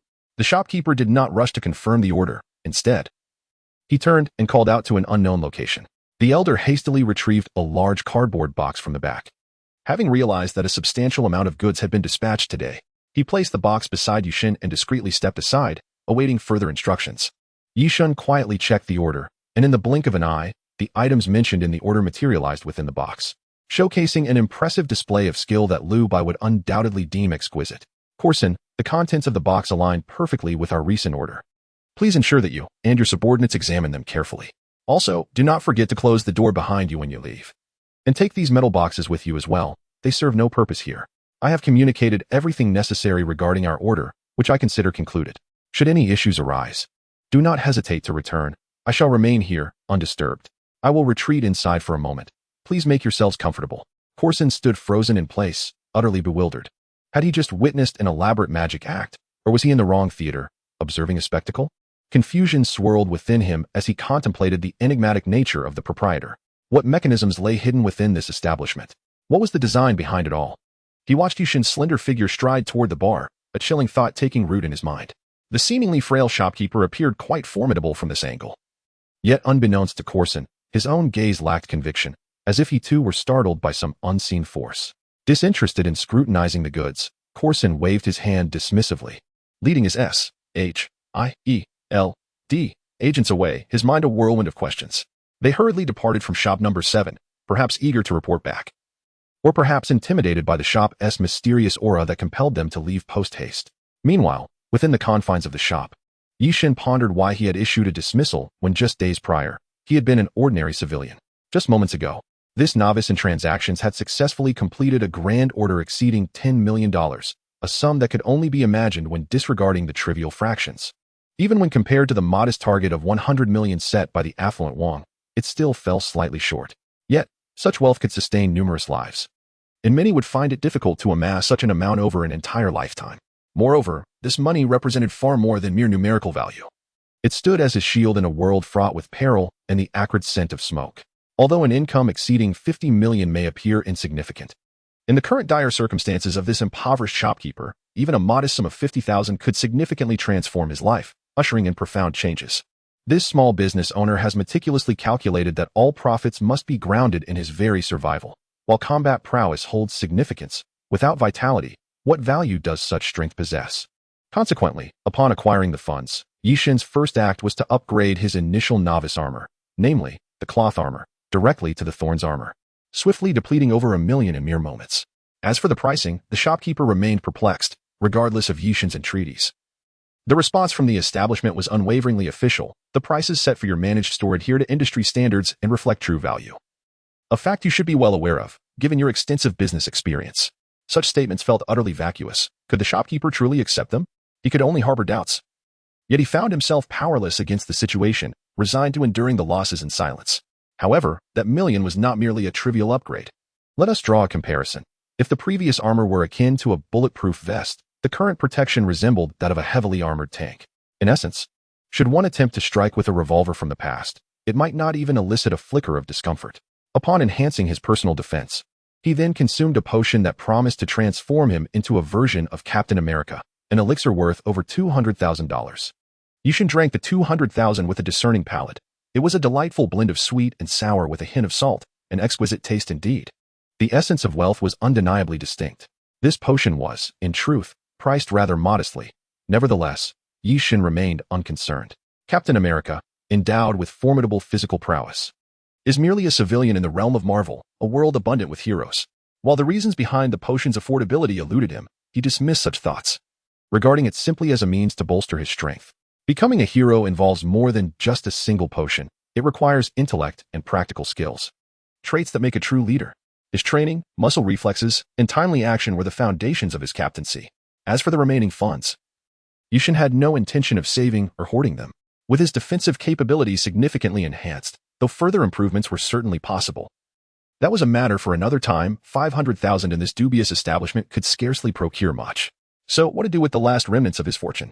With resolve, Yishan boldly modified the commemorative revolver he had acquired, extending its shooting range to 500 meters and expanding the magazine capacity to allow for 10,000 consecutive shots without the need for reloading. You might wonder why he did not opt for an infinite magazine. Alas, dreams of such luxury must remain just that, dreams. After the renovations were completed, a sum of $190,000 remained, which would serve as a modest reserve. Owning a shop inevitably brings unforeseen expenses, not to mention the need for personal sustenance. Chapter 12. The One-Eyed Dragon Strikes. Time flew by swiftly, and before long, a new week had commenced. Yishan lingered in shop number 7, living a remarkably uneventful life, undisturbed by anyone. In this bustling neighborhood, there was not even a soul demanding protection fees. Yishan reclined in an armchair, allowing time to pass him by. As the relentless march of the years continued, he remained behind the bar, motionless, indifferent to the world around him. Even the allure of China Mobile could not rouse him.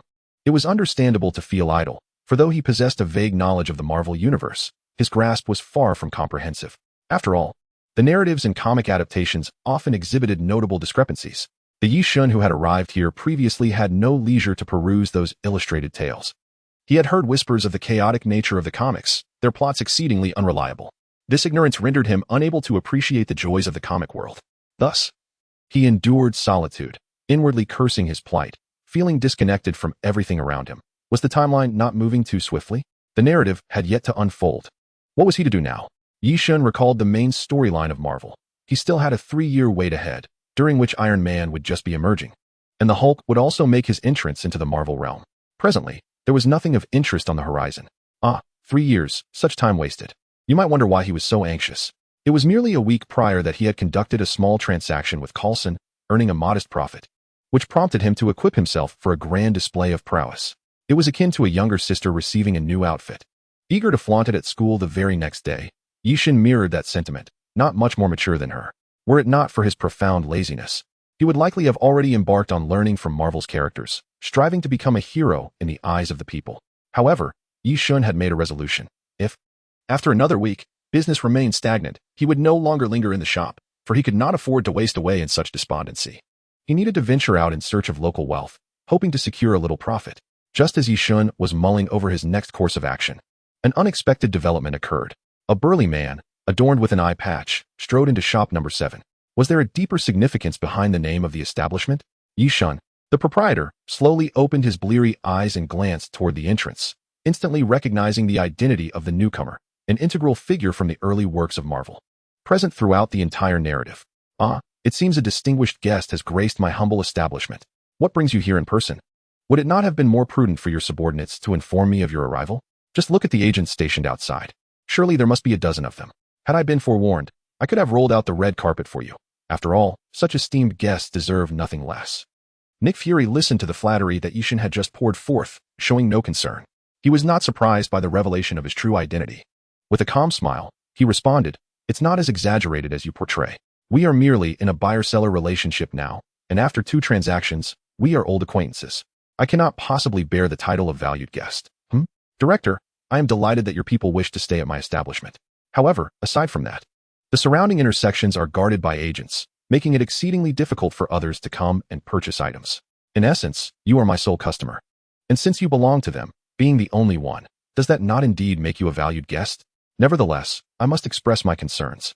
As a shop owner, I naturally need to turn a profit, and your actions are cutting off my means of livelihood. Wouldn't that constitute a form of infringement, Director Nick Fury?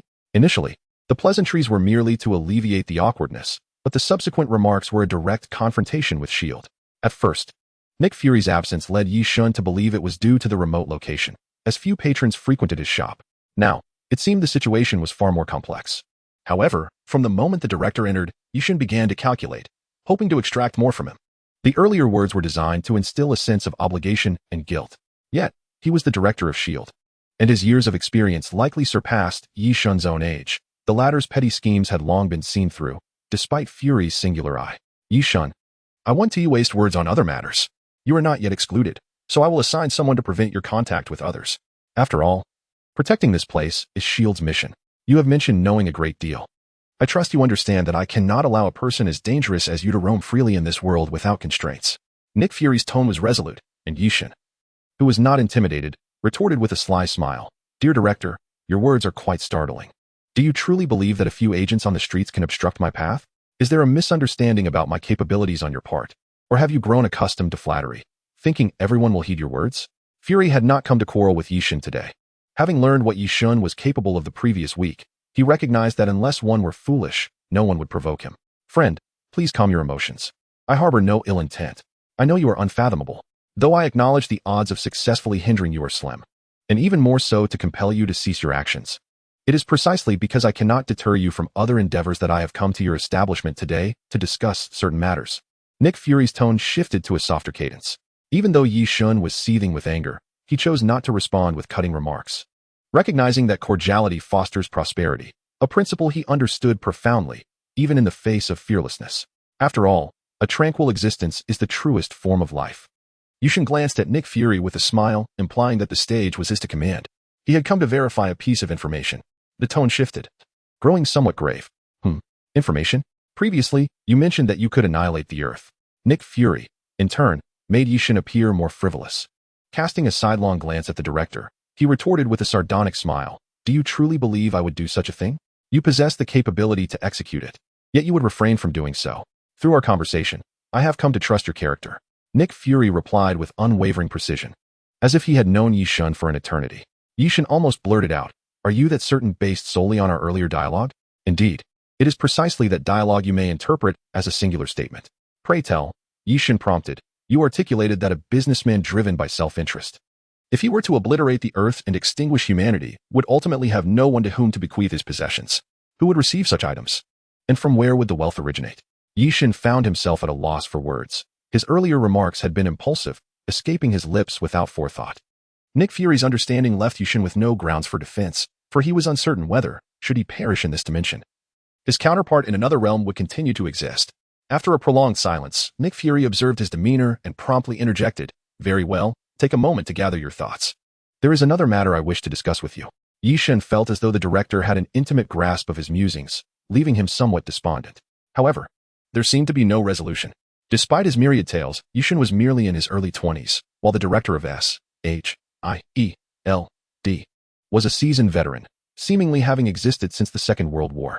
Let us hear it, Yishun urged. I wish to appoint you as a special consultant for S.H.I.E.L.D. Chapter 13. It appears quite intriguing him. What would be my primary responsibilities? As a special consultant for S.H.I.E.L.D., your main task would involve assisting us in resolving various challenges. The one-eyed director spoke with a serious countenance. As if these duties were an obligation Yishun was bound to fulfill, his tone eerily reminiscent of his previous conversation with Coulson. Am I to receive no benefits? Am I to labor for you without recompense? Have I been too benevolent, allowing you to take me for granted? If I do not assert myself, are you unaware of my identity? Upon hearing the director's words, Yishin erupted in expletives, incredulous at the audacity of such treatment. Did leadership grant one the right to exploit the common man? Furthermore, he did not consider himself an ordinary individual. Nick Fury, seemingly anticipating this reaction, replied with an impassive expression, would an annual salary of 10 million suffice? This would be provided during times of relative inactivity, should additional tasks arise. Further financial incentives would be available, contingent upon the complexity of the challenges you address. How does that sound? Oh, there is no need for excessive dialogue. After all, safeguarding the Earth is a duty we all share. I should have engaged in this endeavor long ago. I am immensely grateful for your willingness to bestow this position upon me, Director Fury. Even if you chose not to offer me a salary, I would still be inclined to accept this role. Ultimately, who possesses wealth in this world, wouldn't you agree? Thus, I am quite pleased with your proposal. For I consider myself a reasonable individual, am I not? Nick Fury smiled with satisfaction at this moment, realizing that Yishin seemed to be a rather reassuring individual, not as vexing as before. It is likely that working with him in the future would not lead to any unpleasantness. It appears he has agreed. Yishin puffed out his chest and replied, naturally. How could I possibly refrain from participating in such a monumental endeavor? I must take the lead, and given our camaraderie, how could I decline such an opportunity, wouldn't you agree? Elder, please come and serve. Dispose of that lemonade, and bring the Mao Jian.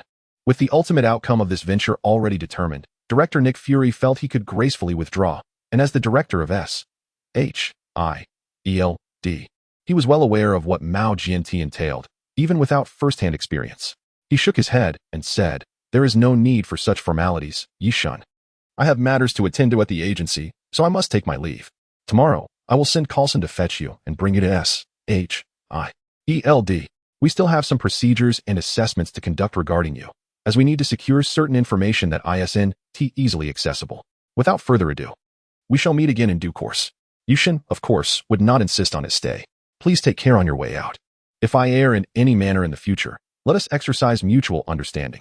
Nick Fury did not respond, quickening his pace as if he were eager to depart.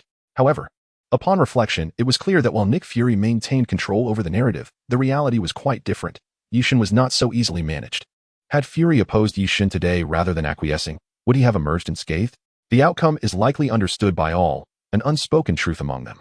After all, Yishin was well acquainted with Fury's entire life, while Fury remained utterly oblivious to Yishin, whose actions had been nothing short of astonishing and worrisome. It was evident that in this recent unseen conflict, Yishin had gained the upper hand. Fury, by the end of it, had acquired nothing of substantial value, while Yishin had effortlessly secured a salary of 10 million a year, an unmitigated boon for him. Thus, in this recent skirmish, Yishin emerged victorious, decisively and splendidly. Conversely, for SHIELD, Nick and his colleagues had not truly lost anything, at the very least. They had confirmed that Yishin posed no threat to Earth's safety and was disinterested in causing its destruction. He was merely a profit-driven merchant, capable of resolving many matters through wealth alone. In this regard, he would sleep soundly tonight. Having just attained a new position, Yishin was filled with exhilaration, nearly buoyant with joy. It is common for someone deeply entrenched in one state to become overwhelmed by a new development. Some might even become unhinged, like Fan Zhongjin. Minutes after the director left store number 7, a massive mechanical figure slowly emerged from an obscure corner, having concealed itself quite stealthily. It ambled over to Yishin and inquired, "May I ask you a question? I have never understood what you seek. It seems a waste of life to pursue something that yields so little, a classic case of penny wise, pound foolish." Yishin's eyes glimmered with a hint of gold as he responded to the elder's inquiry. "You wouldn't comprehend, but I find myself rather bored at present. Should I hold a position, our lifestyles would undergo a significant transformation. I have often asserted that wealth is paramount. However, apart from monetary gain, one's hobbies and amusements are equally worthy of consideration. Moreover, I harbor a keen interest in that woman. If she truly embodies the qualities I perceive, it could be construed as affection." The elder's mechanical gaze flickered with curiosity as he probed further, which entity holds such privilege. "You shall naturally discern in due time. However, we ought to deliberate on relocating. This residence has outlived its purpose in our revival village. You may seek a dwelling that aligns with our essence." In comparison to the house, women had long been relegated to the back of his mind. "Excellent. You have finally come to a realization. I shall attend to it at once. Thank you." Yishin, regaining his composure, turned to the elder and remarked, "Why all this formality? You are assisting me. I have yet to express my gratitude. Besides, we are not bound by a master-servant dynamic. Your role is that of a steward, and I wish to converse with you candidly. Only you are privy to my undertakings. The shop may dictate your freedom, but I have no desire to impose such constraints. Henceforth, refer to me as young master. The titles of master and servant are too formal. If robots were capable of tears, I would wager the elder short-circuited upon hearing those words. Very well. Young master. Speaking of which, what shall we have for dinner tonight? Spaghetti with tomato sauce. But I crave meat. How about lamb chops? Perhaps you should endeavor to prepare them. True delicacies are found therein. Understood. I shall learn immediately. Is there anything in particular you wish to savor? I can prioritize that. Perhaps dishes from Sioux cuisine. They are relatively simple to prepare, with a mild and approachable flavor. Should distinguished guests visit us in the future, we could also prepare some Chinese dishes to promote our cultural heritage, no? After concluding his conversation with the elder, Yi Shun reclined against the bar, surrendering himself to comfort as if indulging in a life of leisure. The elder remained stationary, seemingly lost in contemplation. So this is what friendship entails. Chapter 14, Entering S. H-I-E-L-D. The following day, as the clock struck 9, Carlson arrived punctually at the entrance of shop number 7. He rapped on the door but received no response. Why, you ask?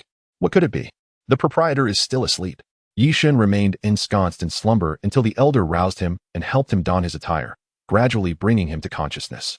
Why are you here so early? Typically, you arrive well past noon. What gives today? You've disrupted my pleasant dreams. Carlson, with his sunglasses, presented an undeniably charming figure, already robust and dapper in his suit. He now exuded an air of suave sophistication. Well, it's the first day. The tasks at hand are somewhat cumbersome. To prioritize efficiency and save time, I thought it best to come find you early. Just give me a moment to prepare, as this marks my inaugural visit. By the way, does your S-H-I-E-L-D provide meals? Agent Carlson appeared momentarily perplexed, seemingly unfamiliar with the concept of S-H-I-E-L-D. The term did not exist in his lexicon. As the lengthy title of their agency, a convoluted amalgamation of homeland security and various bureaucratic resources, was firmly entrenched in their minds. Yi Shun, unperturbed, felt no need to conceal anything. After all, a brief explanation would suffice. Oh, no need to dwell on it. The name of your agency is rather cumbersome, challenging to remember, akin to climbing a mountain. Therefore, I've given it a nickname, a more endearing moniker, if you will. It carries no ill intent, merely a harmless jest.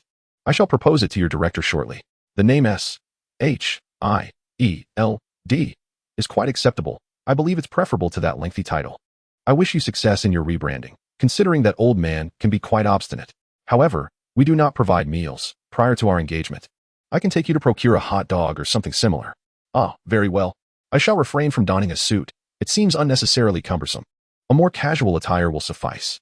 Yet, Carlson found himself unable to sway Yi Shun's preferences. In this realm, should Yi Shun wish to eliminate him, it would be a trivial endeavor. He dared not impose upon Yi Shun, especially since the director had personally sent him to escort this esteemed individual, underscoring the significance placed upon him. To trouble Yi Shun would only serve to complicate his own position, and he had no desire to face an early dismissal. As the elder watched with keen interest, Yi Shun settled into the leather back seat of Carlson's vehicle, seemingly at ease, akin to lounging in a grand armchair. Wholly indifferent to any potential dangers surrounding him, he exuded an air of comfort, as though he were in his own home, utterly unconcerned with the perceptions of others, rendering him inscrutable. Ah, you possess quite the confidence. Why didn't your machine accompany you? I'm surprised at your level of trust in us. Yi Shun, reclining with his eyes half closed, listened to Carlson's words, then responded with a disdainful huff. Did I not inform you? What you are unaware of, I am well aware of. There is no need for further elaboration. I am quite familiar with your operations. Did you not witness it previously? Furthermore, do you truly believe I am incapable of handling you alone? How naive. Please, take a moment to reassess your perspective. By the way, the elder is my steward, not my servant. You may address him by name in your future encounters. He harbors quite a grudge against you. Should he wish to take action again, I shan't intervene. After all, incessantly doing so may not be prudent, and he may become rather agitated. Mind the road, Melinda, and refrain from casting glances at my dashing visage. Indeed. From the moment Yi Shun entered the vehicle, his gaze was fixed upon the driver, Melinda. She seemed to forget that she had not yet earned the title of Iron Rider. When he mentioned her name, he articulated it with utmost seriousness in Mandarin. In response to Yi Shun calling her name, Melinda abruptly slammed the brake, yet remained silent, as if her prior acceleration had been nothing out of the ordinary. Though Carlson struggled to comprehend the ramblings of Yi Shun, the mere mention of the name Melinda indeed startled him. He had not anticipated that even the driver would be able to name her. This revelation instilled in him a sense of unease regarding Yi Shun's capabilities. prompting him to ponder the extent of Yishun's knowledge about them. An atmosphere of silence enveloped the vehicle as they arrived at S.H.I.E.L.D. The Triskelion building presented an undeniably impressive sight, and Yishun silently reflected on this in his mind. Such a waste of a position, he mused. Coulson, seated to Yishun's left, absorbed his words without any hint of discretion from Yishun. A waste? Care to elaborate? He inquired. Yishun merely turned his head, sharing a knowing smile. Well, you'll understand in due time, he. With no further explanation offered, Coulson chose not to press the matter. Even if he had, Yishun's reticence would have left him at a loss. Soon after, Yishun's schedule became filled to the brim. He took a cursory glance at the building's layout. Although certain private areas were understandably off-limits, yet, Yishun was indifferent, fully aware that even the most guarded secrets were somewhat familiar to him from films. As nightfall approached, Coulson guided Yishun to the director's office. Yishun, treating the environment with an air of familiarity, plopped onto the sofa and addressed Nick Fury as if they were old friends. Finding the time to catch up with you here has been quite the challenge. However, I've wasted an entire day. It hardly seems worthwhile. The things I wish to see are off-limits, while the things I'd rather not see abound. I won't be visiting often, so why should I concern myself with the layout? Am I to become an architect? Teach me something. Fury chose not to counter Yishun's arrogance, instead shifting his focus to Coulson. Coulson, you may step out and remain on standby. Yishun has likely completed the necessary formalities. Perhaps you could escort him back to his establishment. Oh, an eviction notice? Do you harbor any doubts? Yishun retorted. Of course. Consider this. As someone you've employed, doesn't my residence reflect poorly on you? If others were to find out, wouldn't they think us rather shabby? It could tarnish our collective reputation. To spare you the trouble, I've already asked my butler to search for a new abode. Rest assured, we shall find a place befitting my stature. Once I have located such a residence, I will send you the coordinates for your assistance. After all, a grand organization such as yours must offer commendable benefits, right? Yishun's flattery flowed smoothly, a performance honed through countless rehearsals with elders at home. Fury, somewhat embarrassed, extended 2 fingers in response, within a budget of 2 million. Anything beyond that, you have a salary for, as you well know. Yishun's spirits soared at this favorable reply. He decided to retreat for the time being, saying, if any issues arise, do call upon me. You should have my contact information. Until we meet again. To this day, Yishun has truly embarked on his retirement life, belonging to S.H.I.E.L.D. Chapter 15. Yishun's first mission. On the day Yishun received the notification, he had already been listed with S.H.I.E.L.D. for over a month. Today, he was finally summoned by a phone call to the agency. Currently, Yishun resides in a quaint villa tucked away in a lesser-known corner of Manhattan. With a budget of 2 million, it was indeed insufficient to secure a prime location, hence his abode is somewhat off the beaten path. Nonetheless, Yishun's calculations did not entail living in a commercial district. Rather, he foresaw that in a few years, Manhattan would become a place rife with turmoil and chaos. Otherwise, would his prophetic abilities not be squandered? The elder procured a 3-story, 350-square-meter villa on the outskirts of Manhattan. Do not inquire how this was accomplished. Both electronic communication and real estate agents aided him in completing the task. After the arrangements were finalized, a contract was signed between the parties involved. As for the layout of his residence, the elder had previously conducted reconnaissance under the cover of night, utilizing less conventional means, if you catch my drift. Upon receiving the call from S.H.I.E.L.D. requesting his presence, Yishun, despite the director's evident urgency, decided to indulge in a meal before heading to the agency. He was determined to savor his time, for he knew he would have to wait regardless. After a hearty meal, he groomed himself meticulously, ensuring he was well prepared before stepping out, mentally summoning 07. Though he had no inkling of what 07 was up to at that moment. 07, my dear. Please transport me to the designated location, the director's desk in the Tri-Wing building. During his previous days of ennui, Yishun had little to occupy his time aside from retirement and perusing various functional products in stores. The point-to-point teleportation feature was an invaluable time-saving convenience for someone of his disposition. It was truly a miraculous invention for the lazy. To put it simply, this feature allowed Yishun's geographical position to be transported at the speed of light to a specified location, with charges based on distance. However, for Yishun, the price was fixed at $10,000 per trip, quite reasonable indeed. After successfully placing the order, he arrived at the director's office in the Tri-Wing building. The price was set at $10,000, with Yishun's management level at 1, without any discounts applicable. Payment was completed, and the teleportation portal was activated. The efficiency of operations here is no laughing matter. Once the payment is processed, you receive exactly what you desire. Transactions are straightforward, with no room for deceit. And there are no post-sale issues. earning them a reputation as the industry's conscience, deserving of 5-star reviews for their genuine service. A second later, he materialized beside the director's desk. Fortunately, there were no other individuals present in the office. Otherwise, he would have had to provide explanations to each one. Director Nick was reasonably adaptable. Upon seeing this sudden apparition, his instinctive reaction was to draw his weapon. "Ah, old friend, why the hostility? It is your charming little consultant. Yi-shun, I arrive, and you greet me with a gun? Without further ado, what urgent matter brings me here?" Nick Fury paused for a moment, momentarily taken aback. After years of being a spy, his reflexes remained sharp, and he gradually holstered his weapon, a flicker of fear still evident on his face as he inquired. "What just happened? Do you possess some sort of special ability, or have you established a clandestine route here? Let us consider it a unique skill. For explaining it to you would be quite challenging. Does it not feel exhilarating? Would you be interested in experiencing the thrill of instantaneous teleportation to any location? It's a mere 15,000 per trip, quite a bargain indeed. However, should you wish to return, the cost escalates to 60,000, as I would need to fetch you. By the way, you must reimburse me for this amount, for it was your urgency that prompted me to utilize this service." Yi-shun, unabashedly eager to exploit the situation for monetary gain, noticed the infuriating look on Nick Fury's face. Fury, filled with indignation, retorted, "I notified you 40 minutes ago. In that time, you could have made your escape. Furthermore, the place you are currently residing in is funded by me. I am acutely aware of the distance involved." Yi-shun felt a pang of guilt. He had just eaten and freshened up, wasting considerable time. "Well, it seems I have shown you a demonstration of my product. If there are any urgent matters, we can discuss finances later. Now, let us return to the matter at hand. What do you require of me?" Nick Fury, unwilling to linger on trivialities, addressed Yi-shun directly. "You have been assigned a rescue mission to save 2 individuals, Phil and Melinda, whom you have encountered before. They are currently in Brazil, where they encountered unforeseen circumstances while gathering information. 40 minutes ago, Coulson reported that Melinda is in dire straits and requires assistance. I believe it would be prudent to send you, as you possess numerous strategies. Initially, I intended to seek your counsel on guiding Phil remotely, but given your recent display, I personally believe it is best if you go yourself. The only condition is that Melinda must remain alive. We cannot afford to lose her, as she is invaluable to us. Thus, you are to proceed, and this serves as your first task. Should you excel, I assure you, you will be duly compensated." Upon hearing the request, Yi-shun thought it quite straightforward and entirely manageable. "Therefore, I shall require $1 million. This is not merely an order but a fair remuneration for the task at hand.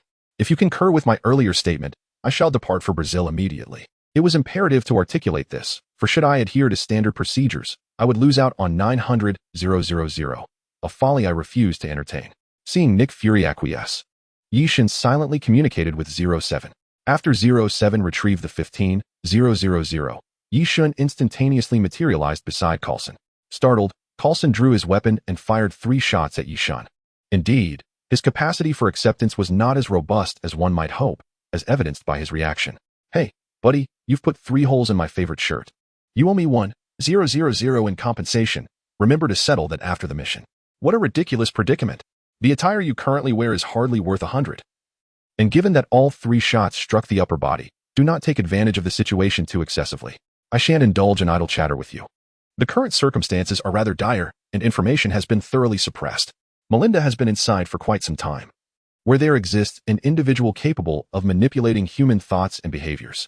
Everyone is at a loss, so the hope now rests upon you. Regarding Yi-shun's ability to teleport, Coulson refrained from elaborating, perhaps more concerned about Melinda's condition. Yi-shun felt a twinge of jealousy, akin to a small lemon. Feeling slightly dejected due to not being questioned, he replied, "Understood. I shall first investigate the situation." Chapter 16. The birth of a night. The moment Yi-shun stepped into that room, he was taken aback. At that moment, he did not concern himself with Melinda's whereabouts. With corpses strewn across the floor, he merely used them as markers to locate her. The sight of so many fallen bodies was a testament to Melinda's strength, truly admirable. Taking on 2 opponents alone is no small feat, let alone in such numbers. The room was not particularly large, and it wasn't long before Yi-shun discovered Melinda's presence. Just as he entered the final area, he beheld Melinda engaged in a fierce struggle with a long-haired, blue-eyed Russian beauty. Yi-shun stood aside, opting not to intervene. After all, what gentleman would involve himself in a women's quarrel? It appeared Melinda did not require his assistance, so why should he be the one to stir the pot?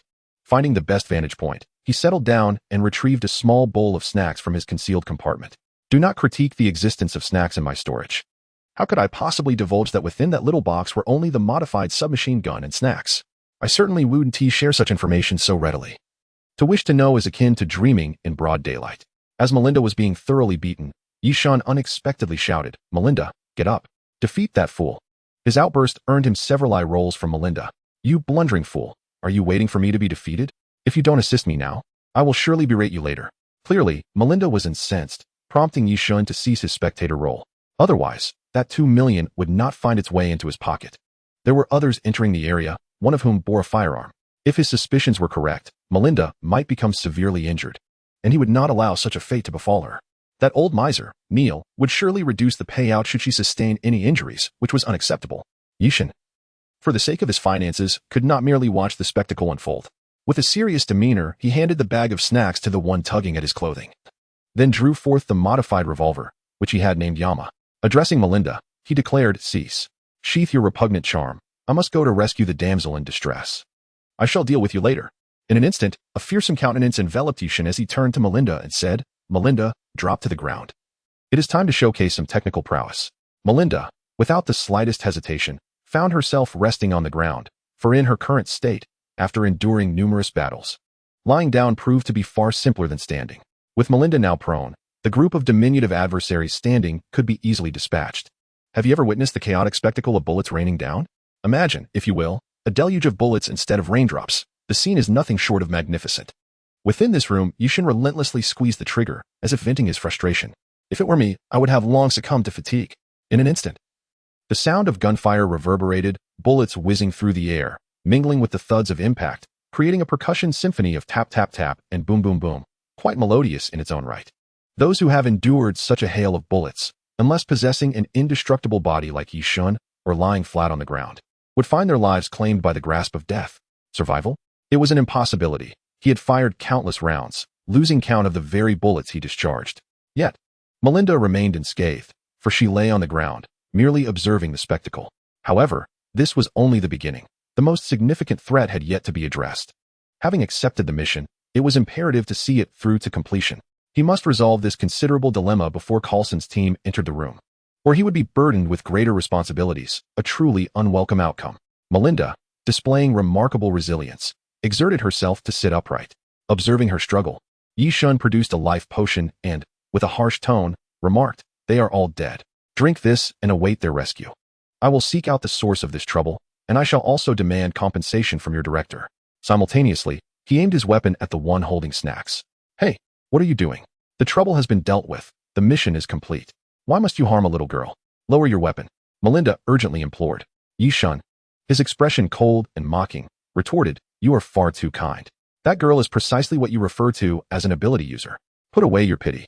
It baffles me how you thrive in this intelligence unit, and how can a woman's heart be entrusted with such high responsibilities?"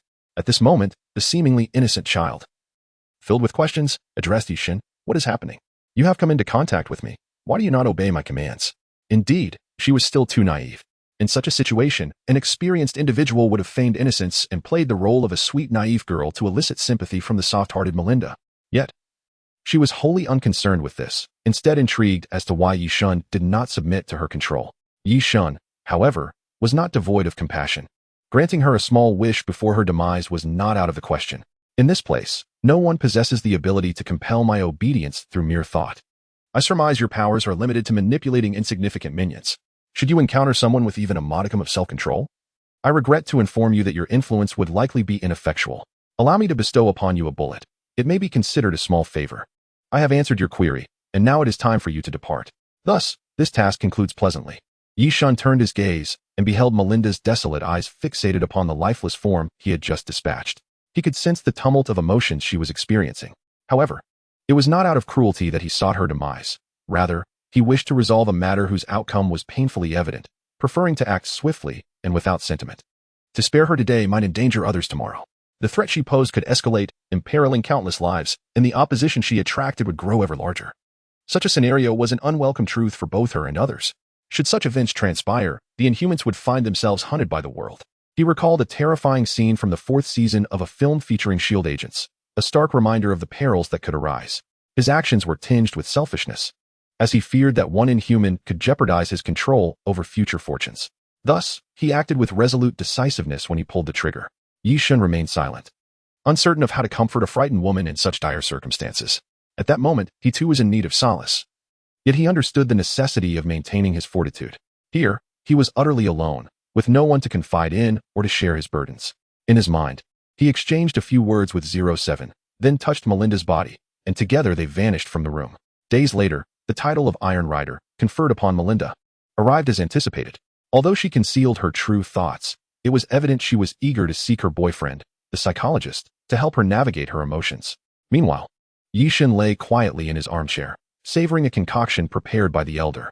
With no one seeking his attention, he relished a moment of tranquility, finding greater comfort in this solitude than in the company of women.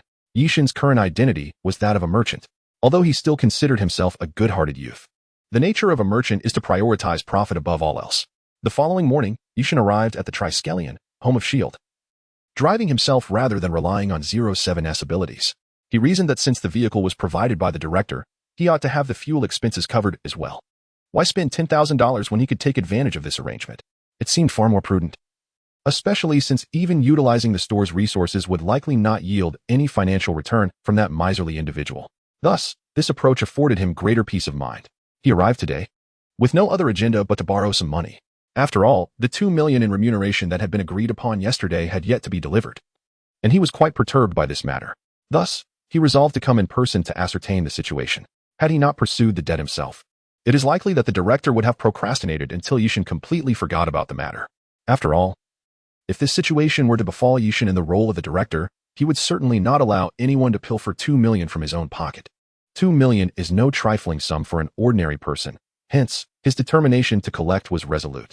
Before long, with no one obstructing his path, Yi Shun reached the director's office unimpeded. Upon entering, he was greeted by the rich aroma of coffee, and indeed, Nick Fury was there savoring his drink, seemingly unaffected by the tumult outside, enjoying the spectacle from the comfort of his office. That old rascal was quite incorrigible. "Ah, a rare visitor. What brings you here?" Fury inquired, a smirk playing on his lips. "You seem to be quite at ease. While others are out gathering intelligence, you, on the other hand, sit in your office, leisurely sipping coffee? I truly feel for your subordinates." Yi Shun's sarcastic remarks did not seem to perturb Fury in the slightest. With a slight smile, he replied, "Oh, are you suggesting that you manage everything personally at the store? Such behavior must be commonplace among bosses, right? Where is the sense in a boss doing everything? If I have arranged matters properly, why would I need to do it all myself? Shouldn't each person fulfill their own duties? My role is to lead them and empower them. You merely see the surface of things. Do you have any idea how many life-threatening situations someone of my rank faces daily? How many problems I must resolve for others, all the while guarding against hidden threats? That is my daily reality. And you? What do you do each day?" It seemed that fate had conspired against them, for whenever the two met, a verbal duel was inevitable. As soon as he entered, the director began probing into the depths of Yi Shun's resources, while Yi Shun, undeterred, sought to manipulate Fury for the sake of money. "Enough of your prattle. I'm not here to engage in a verbal sparring match. I have other matters to discuss. Have you forgotten to transfer my payment? The task is complete, so why the delay? You can send it to me directly. Do not make me chase after money. You know not what I might become if you do," he declared. Fury remained unflappable, taking a small sip of his coffee before responding. "I fully understand your purpose in coming here. The moment you pushed the door open, I processed the transfer. $2 million, every cent accounted for. By now, it should have arrived. Even I, who am driven by profit, am a law-abiding citizen of integrity. If you lack trust in me, how can we conduct business together?" Upon learning that the funds had been transferred, Yi Shun found himself devoid of any inclination to engage in banter with Nick.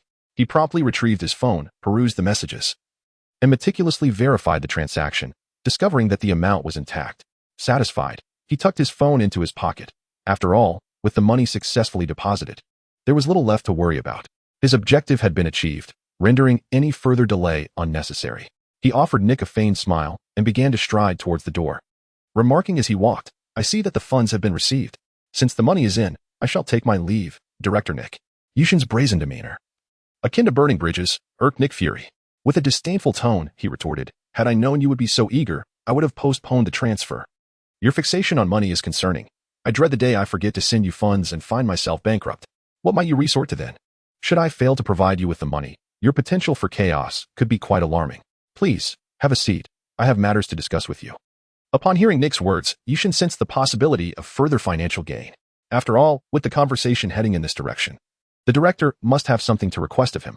He astutely grasped the underlying implications of Nick's statements and turned back to recline on the sofa by his desk.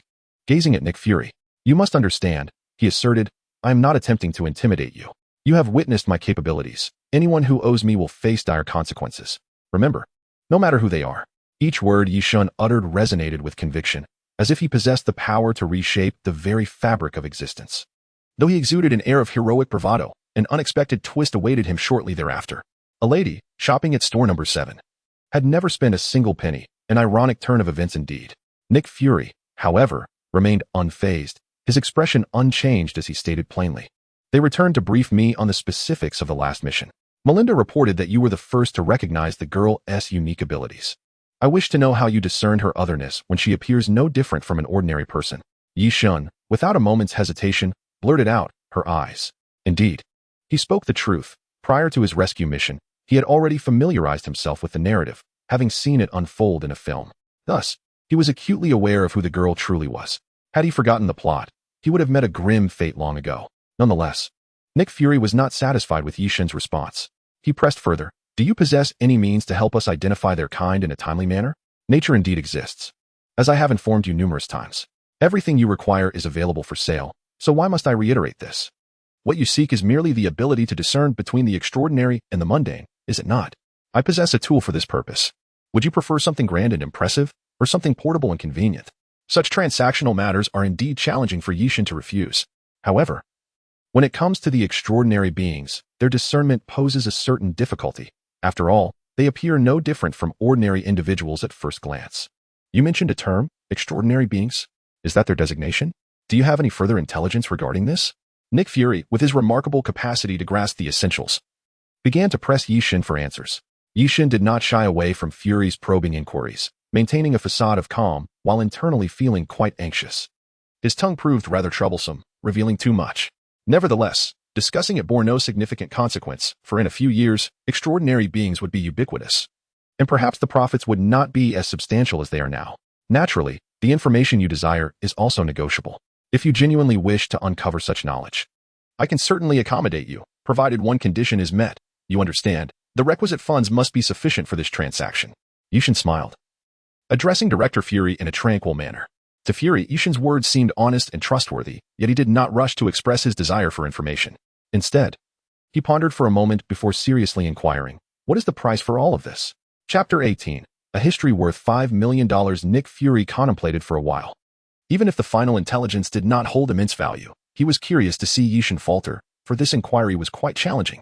Upon receiving Fury's response, Yishun appeared thoughtful, his face reflecting confusion as he questioned Fury further. "What exactly does your inquiry encompass? Are you referring to the origins of the extraordinary beings, their abilities, effects, objectives, and operational ranges, and their historical records? If you wish to delve into all these aspects, my quotation may reach into the billions. Consider this carefully. It is no trifling sum. Rest assured, I will provide all the information in full, ensuring you leave feeling that it was worth every penny." Yishun's words compelled Nick Fury to believe him, for he appeared sincere and beyond suspicion, as if with a substantial sum he would readily compile and present all the information before him. Yet, even so, how credible would this information be? Where could one verify it? Nick Fury was no fool. He would not spend money on something so unsubstantiated. Thus, how could he possibly agree to Yishun's terms and quotations? Even the wealth of S.H.I.E.L.D. could not justify spending billions on intelligence without any foundational assurance of its reliability. There is no need for such excessive detail. Your words are too intricate for us to verify. I merely seek to comprehend the origins of the extraterrestrial beings, their provenance, and how they came into existence. What is your price? Yishun understood that attempting to pummel Nick Fury's head was futile. Nick Fury was not easily deceived. Having ascended to his position through considerable intellect and experience, he quietly computed a figure in his mind, contemplating a price that Fury might find acceptable, and then confidently declared an indisputable number, 5 million. For the information regarding their origins, this sum sufficed. Is the origin truly worth such an exorbitant amount? Are you attempting to swindle me? I assure you, it is worth every penny. Consider the countless narratives intertwined with the origins of these beings. Since this is the intelligence you seek, such a price is justified. Of course, the ultimate decision rests with you. I cannot force this transaction upon you. Let us consider it a bridge to friendship, shall we? Allow me a moment to contemplate. Please take a seat. Thus, Nick Fury began to engage in a mental brainstorming session. If one were to observe his visage, it would appear as though he were ensconced in a dark room, staring blankly at a wall, conversing with himself internally. What transpires within his mind remains a mystery. Time passed, though Yearn paid no heed to its passage and thus did not check the clock. Eventually, Nick Fury returned to reality and addressed Yearn with solemnity. I accept your price. I agree to your valuation of 5 million for the origins of these beings. However, I expect the intelligence you provide to be both valid and reliable. Otherwise, I am not one to be easily fooled. What do you think, Yearn? Upon hearing Fury's feeble threats, Yearn scoffed and replied with a chuckle, the price I quoted is grounded in reason. Its worth lies in my assessment. Regardless of whether you accept it, once I begin my narrative, you are obligated to settle this bill. I previously stated that anyone who owes me will face consequences. Do you understand? Enough of this idle chatter. I am ready to tell my tale. Will you listen? Seeing Yearn's unwavering demeanor, Fury felt an overwhelming desire to strike him, yet his interest in the information prevailed. He nodded and said, all right, enough of this pretense. Hurry up and start. For if I have second thoughts later, you will not be able to stop me. You dare to sell me the history of their origins for 5 million? I am indeed eager to witness what could possibly command such a steep price. If you are certain, I shall commence the tale I have to share. The protagonist of the prior task, that young girl, belongs to an alien race.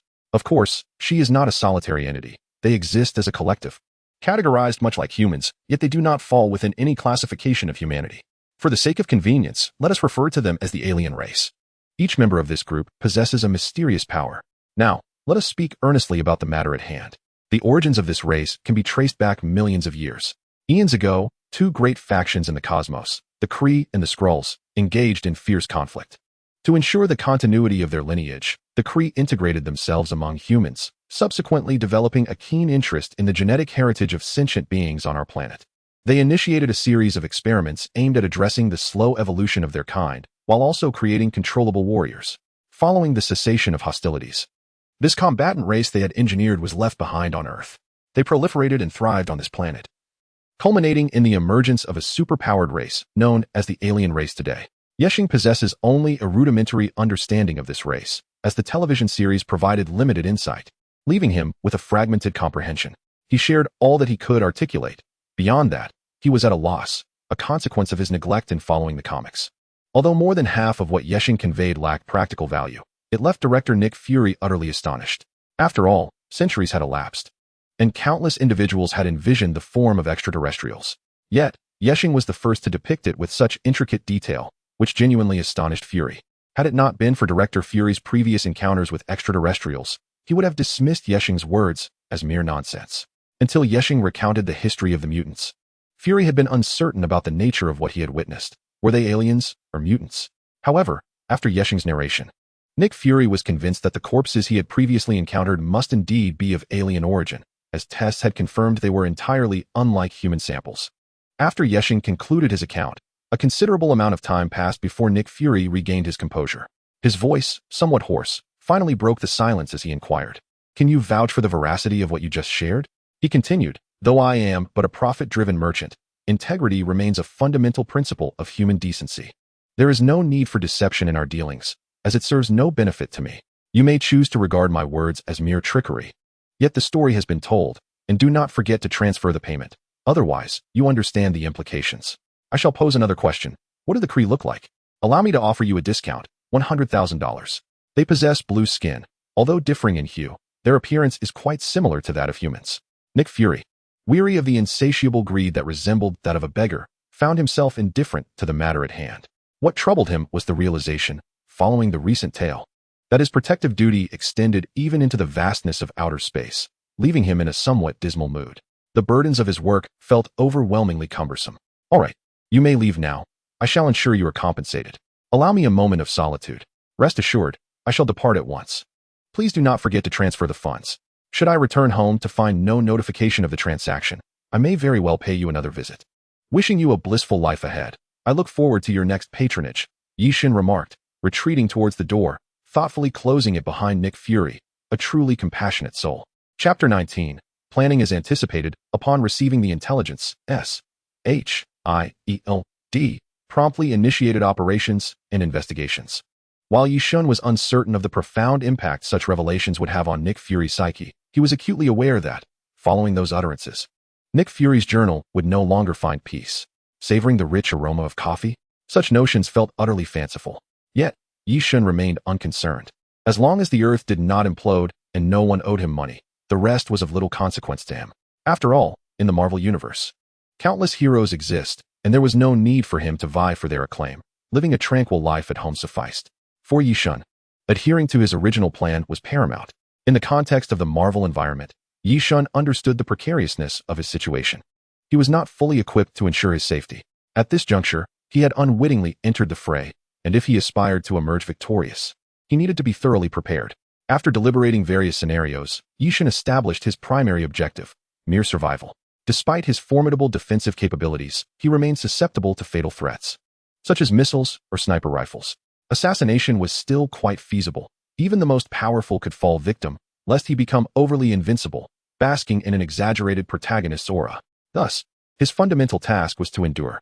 Next came the intermediate objectives. Through several exchanges with 07, Yi Shun gleaned a vital insight. Within this marketplace, the least valuable commodities were material possessions. Even an atomic bomb paled in comparison to a piece of intelligence priced at a mere $10 million. Yi Shun had once questioned this seemingly low valuation, only to be met with an unyielding response from 07. That is simply the cost price. Moreover, its cost-effectiveness is rather low. Other items in the shop offer far greater value. However, the enhancement of personal skills came at exorbitant prices. For instance, an imperfect devil fruit was listed at 60 million, while a flawless specimen commanded double that amount. One could only ponder the implications of such a situation. To acquire a single enhancement in capability, one would require the equivalent of the cost of 5 atomic bombs. In times of war, the devastating power of an atomic bomb can claim the lives of ordinary individuals, while at such moments, the abilities of those endowed with special powers become invaluable. They may not only survive but also achieve remarkable feats.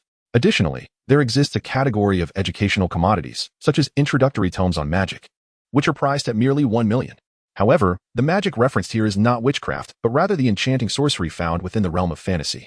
Yet, Yi Shun found himself devoid of the leisure to painstakingly study such texts. The pursuit of acquiring magical skills directly, however, comes at a staggering cost that is beyond the means of the average person, often requiring upwards of 100 million. Yi Shun had entertained the notion of resorting to robbery or extortion to achieve his goals. Nevertheless, he quickly dismissed this idea, for engaging in such criminal activities would ultimately position him as an adversary of the S.H.I.E.L.D. This would mean awakening their attention, rendering his life precarious and fraught with danger at every turn. Yi Shun deemed it unworthy to jeopardize his safety for the sake of money. With his current rate of income, he believed he could grow stronger without taking such risks. He felt that the day of his empowerment was just around the corner. Without further ado, let us discuss his intermediate task. He resolved to procure an impeccable natural-type devil fruit and had already contemplated the specific category he desired, the thunder fruit, which would enhance his personal speed while simultaneously augmenting his destructive power, also offers a degree of resistance against physical attacks. However, those considerations are for another time. Presently, he remains in the foundational stage, striving to survive while diligently earning money to realize his second plan. As for his ultimate goal, it has yet to be determined, as he remains uncertain as to who the strongest individual with powers in this world truly is. Among the characters he encountered prior to his transmigration in the Marvel Universe, the most formidable would likely be Dormammu from Doctor Strange, whose menacing demeanor instilled a sense of dread in Yi Shun. Thus, Yi Shun resolved that his next plan after establishing his ultimate goal would involve transforming himself into a fierce version of Dormammu. However, should he desire to attain such immense power, he must delve into the study of magic or sorcery. After all, it is well known that magical attacks can only be countered through the utilization of magic itself. In this era, the year 2005 feels rather distant, implying that he must focus on achieving his current objective, to earn money and enhance his personal capabilities, thereby fortifying himself to survive, amass greater wealth, and improve his skills in preparation for the day ahead. Yet, just as Yi Shun broached the subject of wanting the capability of teleportation with 07, an issue arose. 07. Are you there? I wish to discuss the teleportation function we previously agreed upon, specifically regarding the spatial range. I desire the ability to teleport to any corner of this world, Earth. Previously, the agreed price was 4,500,000, correct?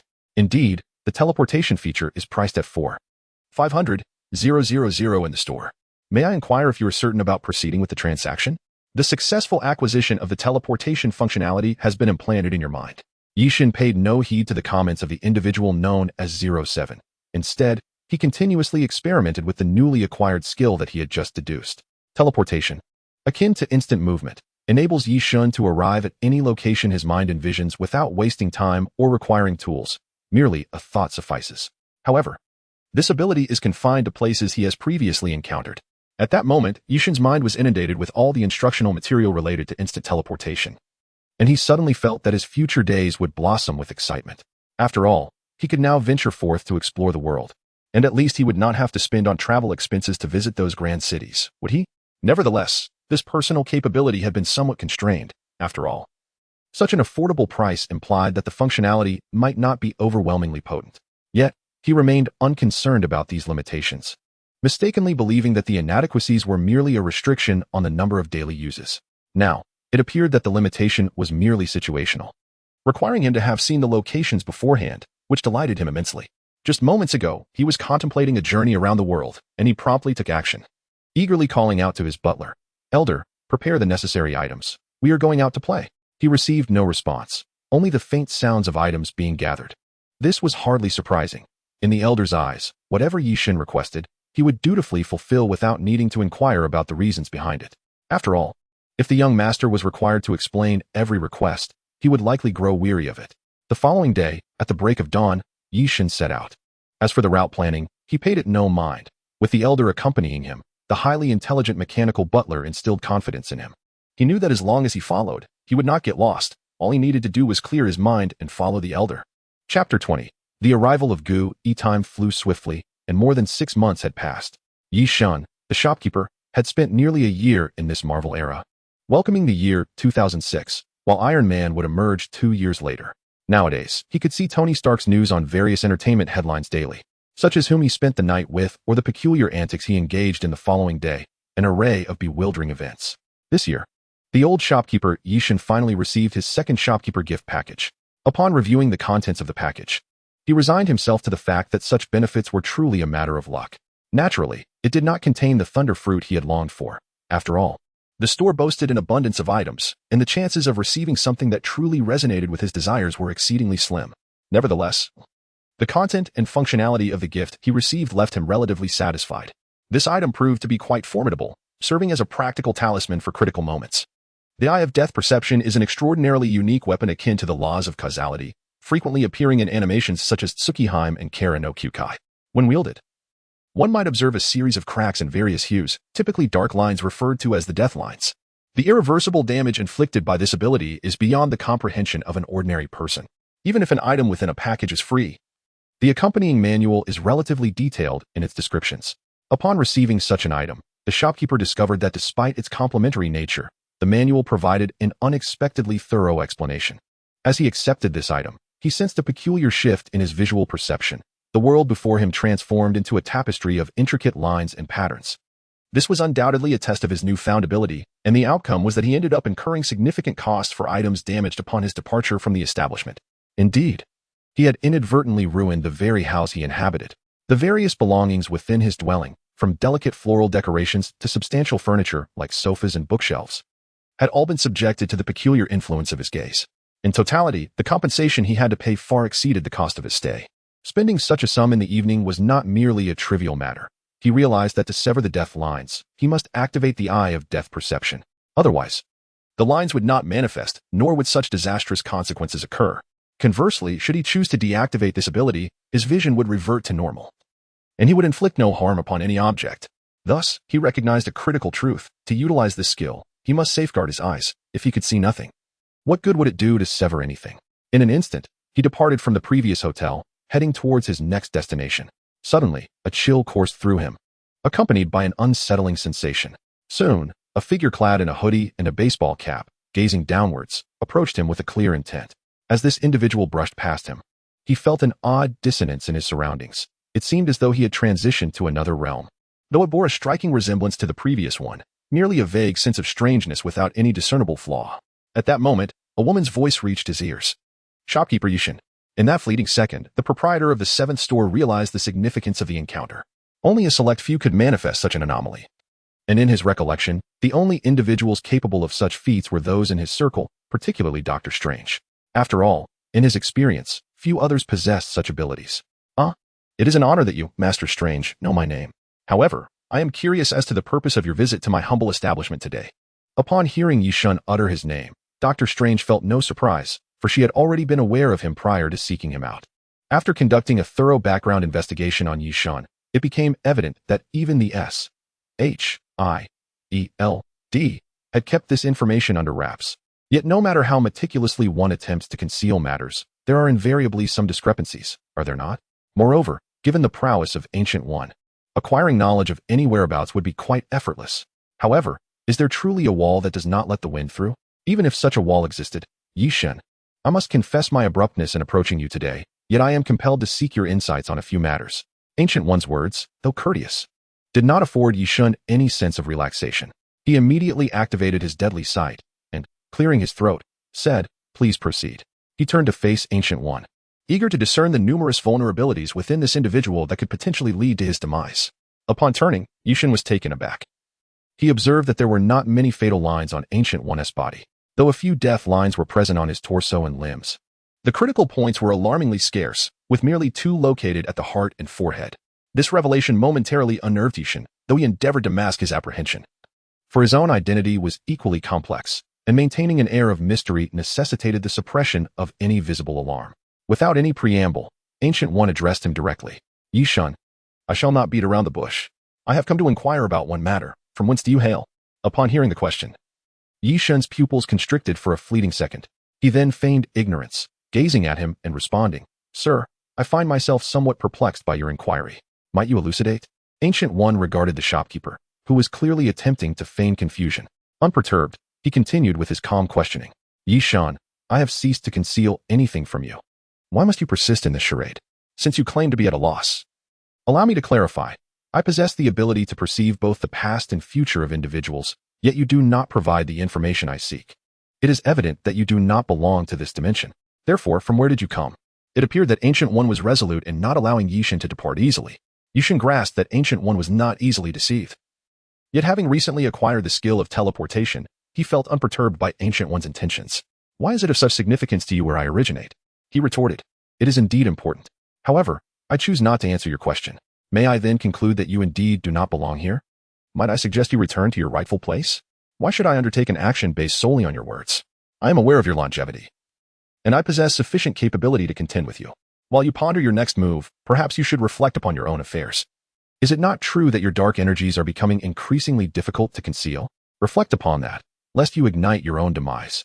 As Yi-shun uttered these words, he made a decisive step, fortuitously landing upon a critical point within the simulated space crafted by Ancient One. In an instant, the entire barrier shattered, and both Yi-shun and Ancient One found themselves thrust back into reality. Upon hearing this, Ancient One was seething with fury, his eyes glimmering with intensity as his countenance turned a ghastly shade of pale. Uncertain whether his anger stemmed from Yi-shun's insight into his own shortcomings or from Yi-shun's audacious words, the scene unfolded. Chapter 21. The Inconclusive Ancient One. The countenance of the Ancient One appeared remarkably displeasing, a fact that brought Yi-shun considerable satisfaction. Even if Yi-shun and the Ancient One were to engage in combat at that moment, he would not possess any significant advantage. To suggest that the Ancient One could effortlessly eliminate Yi-shun would be tantamount to folly, for the blink ability Yi-shun acquired from the shop was no trifling matter. It was indeed his trump card for arrogance. Observing the visibly agitated Ancient One, Yi-shun remarked, "What troubles you, my lord? Are you inclined to openly discuss the extent of your prowess? It seems your ire is quite challenging to contain in front of all these witnesses. Allow me to offer a piece of advice. Why not seek out your rebellious apprentice for a duel? After all, your apprentice is rather feeble. As for us, let us traverse our own separate paths. You may take your broad way while I tread my narrow bridge. If we each maintain our distance, we shall encounter far fewer unpleasantness. Would you not agree?" Upon finishing his words, Yi-shun's figure instantaneously vanished before the Ancient One.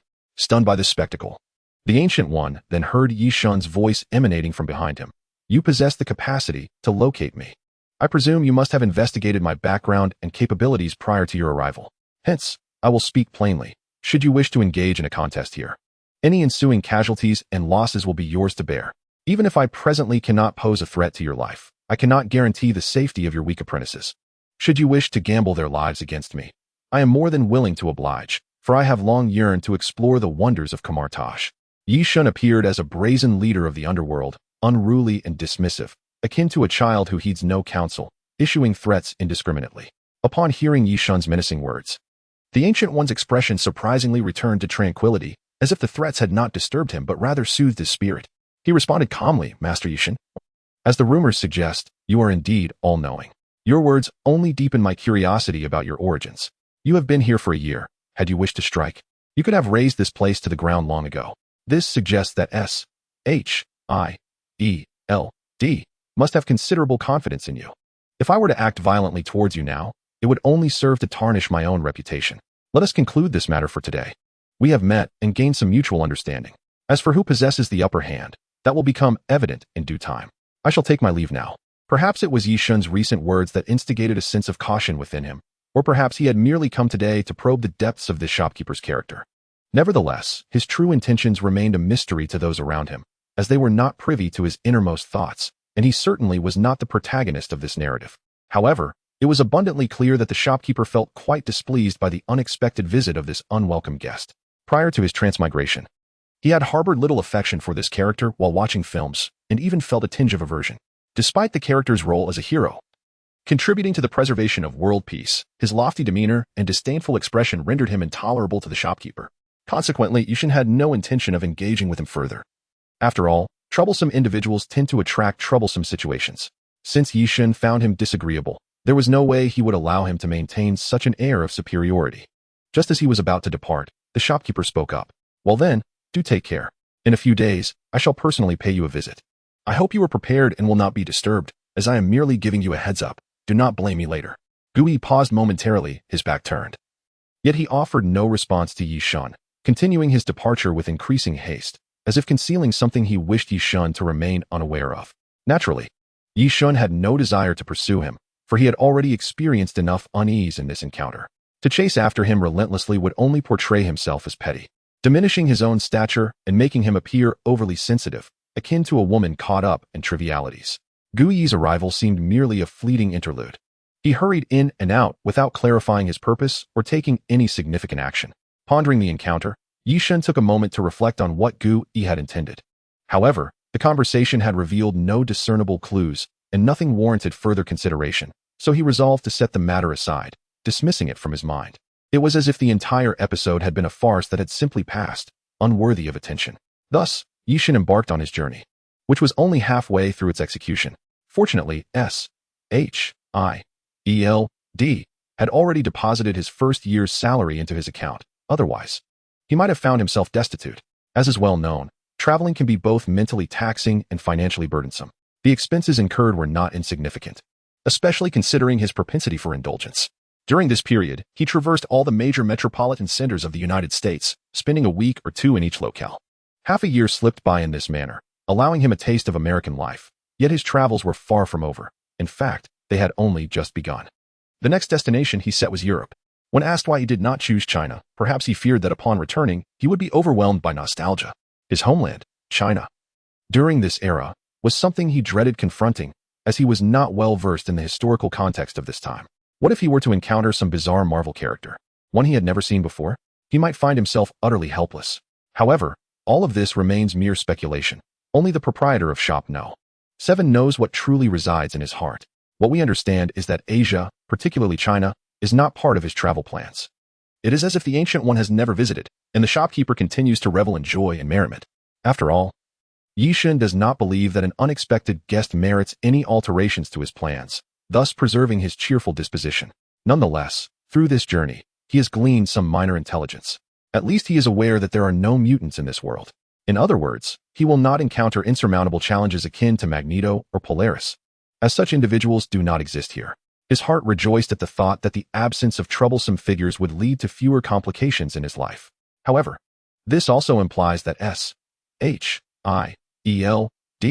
would seldom summon him for high-stakes missions, resulting in significantly diminished earnings, a disheartening prospect for someone so financially inclined. In terms of transactions, he knows that prior to the emergence of trouble, there would not be many orders from those in need. It is only when faced with significant threats to their lives that people realize their own inadequacies. When that moment arises, the shop will undoubtedly be inundated with orders. So for now, he simply needs to await the arrival of that tumultuous era. As for the present days, he must relish them, for in a few years, he will become exceedingly busy, with little time left to savor joy. Just as the proprietor of shop number 7 and his steward arrived at their next destination, London, a call from the director of S.H.I.E.L.D. came through. Chapter 22. Pricing based on status. After a prolonged search, he finally retrieved his incessantly ringing phone and pressed the green button to answer the director's call. Hello, it's been a while. What can I do for you? However, he received no immediate response. The person on the other end seemed to be waiting in silence for approximately 3 seconds before the director's voice finally resonated through the receiver. Well, let me inform you, the next time you see my call, please refrain from speaking for a few seconds. I need to encrypt our conversation, which takes about 5 seconds. This way, only the two of us can hear what is said. Indeed, I do have a matter to discuss with you. There is a task I need to assign. Yearn adopted a nonchalant expression. He paid little heed to the trivialities expressed in their conversation. After all, even if someone were to eavesdrop on their communications, the implications for his mission were of no direct concern to him. If the discussion posed a threat to his personal safety, he could simply abandon the task and make a swift exit. The director could not restrain him if she chose to withdraw from her responsibilities. Let us proceed with the usual arrangement. What's the fee for this task? Yearn's dialogue with the director was refreshingly candid.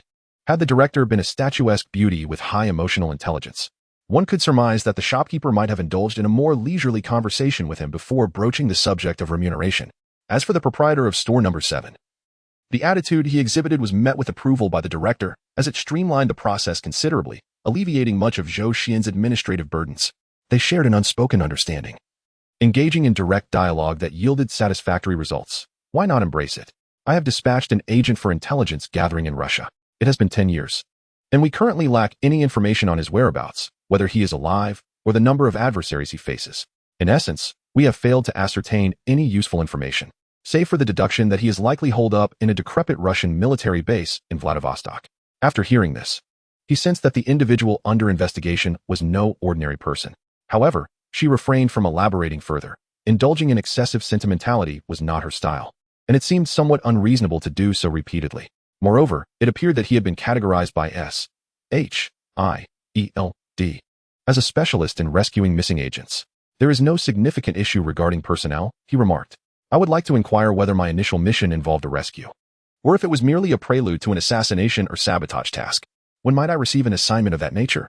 It would be far more exhilarating, and I would be better equipped for it. After all, I am not part of a dedicated rescue team. Continuously engaging in rescue missions seems a waste of talent. Yearn spoke with a tone laced with disdain, as if decrying Nick Fury for squandering potential. Yet, Nick Fury remained unperturbed and candidly articulated the truth behind Yearn's intentions.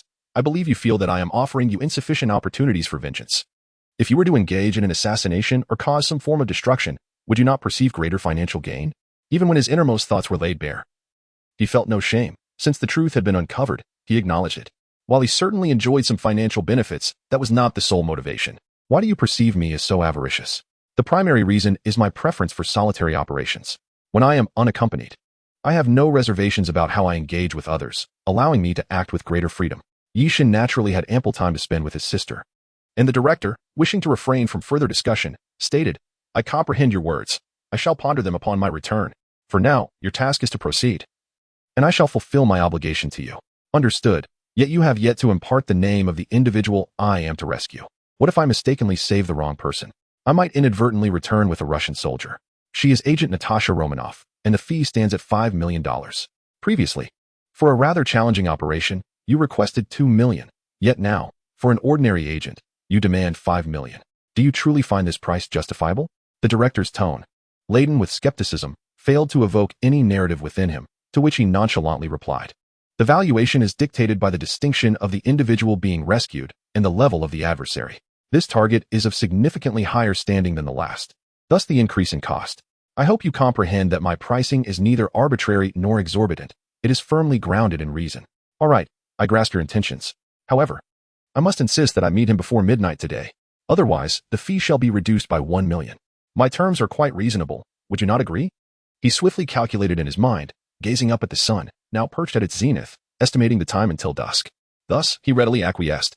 I can certainly meet your requirements. However, I have one condition. The timing must adhere to London S-clock, as I am currently in London.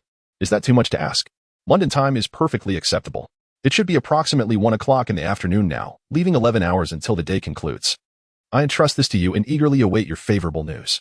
Nick Fury's stance was unequivocal. He desired no further dilly-dallying with the unscrupulous merchant.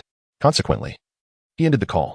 Afterward, the store manager briefly briefed his steward, instructing him to adjust the flight tickets and alter the hotel checkout time, mindful of the expense. For every moment counted in the pursuit of profit. Once the elder concluded his directives, he teleported to Fladoff, where an expanse of white glaciers stretched infinitely before him. Surrounding him, apart from the unblemished whiteness, stood but a solitary structure.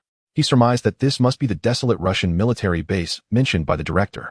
The teleportation had cost him $10,000, in addition to another $10,000 for the rescue, summing to $20,000, a sum he could ill afford to relinquish, given his notorious frugality.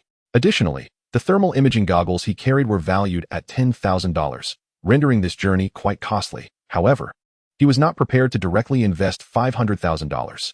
Natasha Romanoff could have materialized beside him instantaneously, but his inherent stinginess held him back.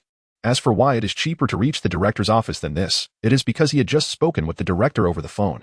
At present, he has had no contact with Natasha, who forgot to inform everyone that he is the Black Widow. In other words, he and Black Widow have never crossed paths, which naturally leads to increased expenses. Nevertheless, he feels that the money spent is somewhat unwarranted, considering that memorizing the route would suffice to enter the building. After all, as long as he rescues the person before midnight, he is not at a deserted military base, which allows him to remain inside for 11 hours. He casually retrieved the long-unused Yama, equipped himself with thermal imaging goggles, and proceeded toward the abandoned military base. Chapter 23. What if he fails? If he cannot succeed, then no one can.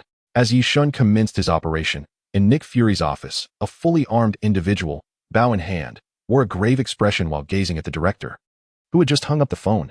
Can he truly bring Natasha back safely? Or should I undertake the mission instead? At least I have a 50% chance of success. I could ensure her safe return. The director glanced at the concerned Hawkeye, who was beginning to rise, and remarked blandly over his coffee, questioning why foreigners have such an affinity for it. Could it really soothe their nerves? All right, then don't worry. If he cannot accomplish this, then no one else can, said the director. Upon receiving the director's response, Hawkeye's expression soured further. When someone provides you with great hope, their credibility can diminish significantly. What you imply is that he is even more capable than I am. Indeed, given the capabilities he has currently displayed, it is difficult to ascertain the full extent of his hidden strength. Hawkeye, clearly skeptical of the director's words, believed he was sufficiently formidable himself, displaying confidence in his own abilities. However, after a prolonged period of questioning Nick, he noticed the latter's unwavering expression, which suggested he was not deceiving him, leading him to harbor a sliver of belief. What is his name? Is there a file? I wish to understand his background and capabilities. Not yet. Your current level is insufficient to access his personal file. Just how significant is he? Indeed, you lack the qualifications to view it. If only I could set his information to be visible solely to myself. Rest assured, the 5 million commission will ensure that within 11 hours, she will deliver Natasha to my office, Nick stated with unassailable confidence. Yet, Hawkeye remained incredulous. After all, in this era, there are no true superheroes. His rationale still lay within the realm of ordinary thought. As for the director's standing, he chose not to engage in further conflict or dwell on the matter. However, the inner monologue that plagued him was one of skepticism. This wretched old man must be deceiving me, luring me from London to Russia. How long would it take? 11 hours to rescue Natasha? Unless he possesses some extraordinary skill. But who in this world has such abilities? Surely, she is merely deceiving herself, indulging in self-comforting illusions. Had the director been able to hear the thoughts of Hawkeye at that moment, he would undoubtedly have been rendered speechless. Indeed, his imagination deserves commendation. For he had guessed correctly, this individual could indeed teleport. Meanwhile, let us turn our attention to the proprietor, Yi. He was making his way into the military base, as if intent on rescuing his $5 million. Not that he cherished that sum, but rather, he was motivated by the comrades awaiting his intervention. It is evident that a businessman lacks the knowledge of military strategy, and the absence of combat experience renders him devoid of any sense of danger. Nevertheless, this does not impede the outcome of his actions. After all, even a desperate dog may leap over a wall, and he was no ordinary dog. Setting aside whether he truly is a dog, his capabilities are undeniable. Yi-shun's pace quickened, not out of eagerness to claim his $5 million, but due to the biting cold of the Russian weather. Upon receiving his assignment, he had been blissfully unaware of this predicament, thus failing to prepare any adequate winter gear. Consequently, in an effort to avoid unnecessary expenditure, he had no choice but to hasten his steps. After all, one cannot simply change into warmer attire in such frigid conditions. It has been said that he possesses no combat experience, and thus his reckless behavior could easily expose him to the enemy. Especially given how conspicuous a lone figure dashing through the snow appears. This military base, previously abandoned, undoubtedly retained some security measures. For it would be absurd to consider it merely a derelict factory. Soon, the sounds of chaos and shouts filled the military base. The identity of the intruder remained unknown, and the situation was classified as a hostile attack. Armed to the teeth, the personnel stood on high alert. Though he was alone, they could not afford to lower their guard, recalling how a single woman had managed to eliminate so many of them the previous day. Perhaps this individual was allied with her. Establishing a military base in such a desolate location was undoubtedly a prudent choice, as this remote area, devoid of any tourists, would only attract those with ulterior motives. One could hardly get lost here, for anyone who did would surely raise suspicions about their intentions. Only those with a clear purpose would venture into such a wild and troublesome place. Yi Shun's weapon, the Yama, was already chambered. Although the personnel within the military base remained unaware of his identity and refrained from firing, they might have been contemplating the arduous task of capturing him alive, or perhaps considering a dialogue. In any case, they chose not to fire first. The conversation did not take long, as the military base was a mere 50 meters away. He had lodged a complaint, and soon enough, a barrage of bullets was fired, all while wearing a smile. This demeanor, taught to him by his butler, was intended to showcase his gentlemanly grace, facilitating a more refined dialogue and presenting a less ferocious image. His butler had suggested that such conduct would leave a favorable impression on guests. Without even greeting anyone, Yi Shun opened fire. In that moment, his perception transcended that of ordinary individuals. He could see the fear and panic etched on the faces of those within the military base, a stark indication that they were unprepared for such an adversary. They had likely never encountered an enemy who would initiate an attack without hesitation, unencumbered and resolute in protecting their own safety. Facing an enemy armed with formidable weaponry was a testament to his audacity, bordering on madness. Among the defenders was a figure resembling a squad leader, marked by a distinct scar across his face, reminiscent of Sanji. His reflexes were commendable, allowing him to evade the bullets fired, as he shouted, "Where did this fool come from? Is he seeking death? Open fire and send him to meet the Grim Reaper." In mere seconds, the store owner, armed with a machine gun, struck down 3 individuals, landing fatal shots as if it were a trivial matter. This was not merely a result of his protagonist's aura, but rather a combination of precision and the synergy of his hands, arms, shoulders, and keen eyesight. At that moment, the store owner's physical prowess was beyond that of an ordinary person. Hitting a few adversaries posed no significant challenge for him. As we observe our protagonist, he maintained his composure amidst the chaos, advancing steadily while firing with remarkable elegance.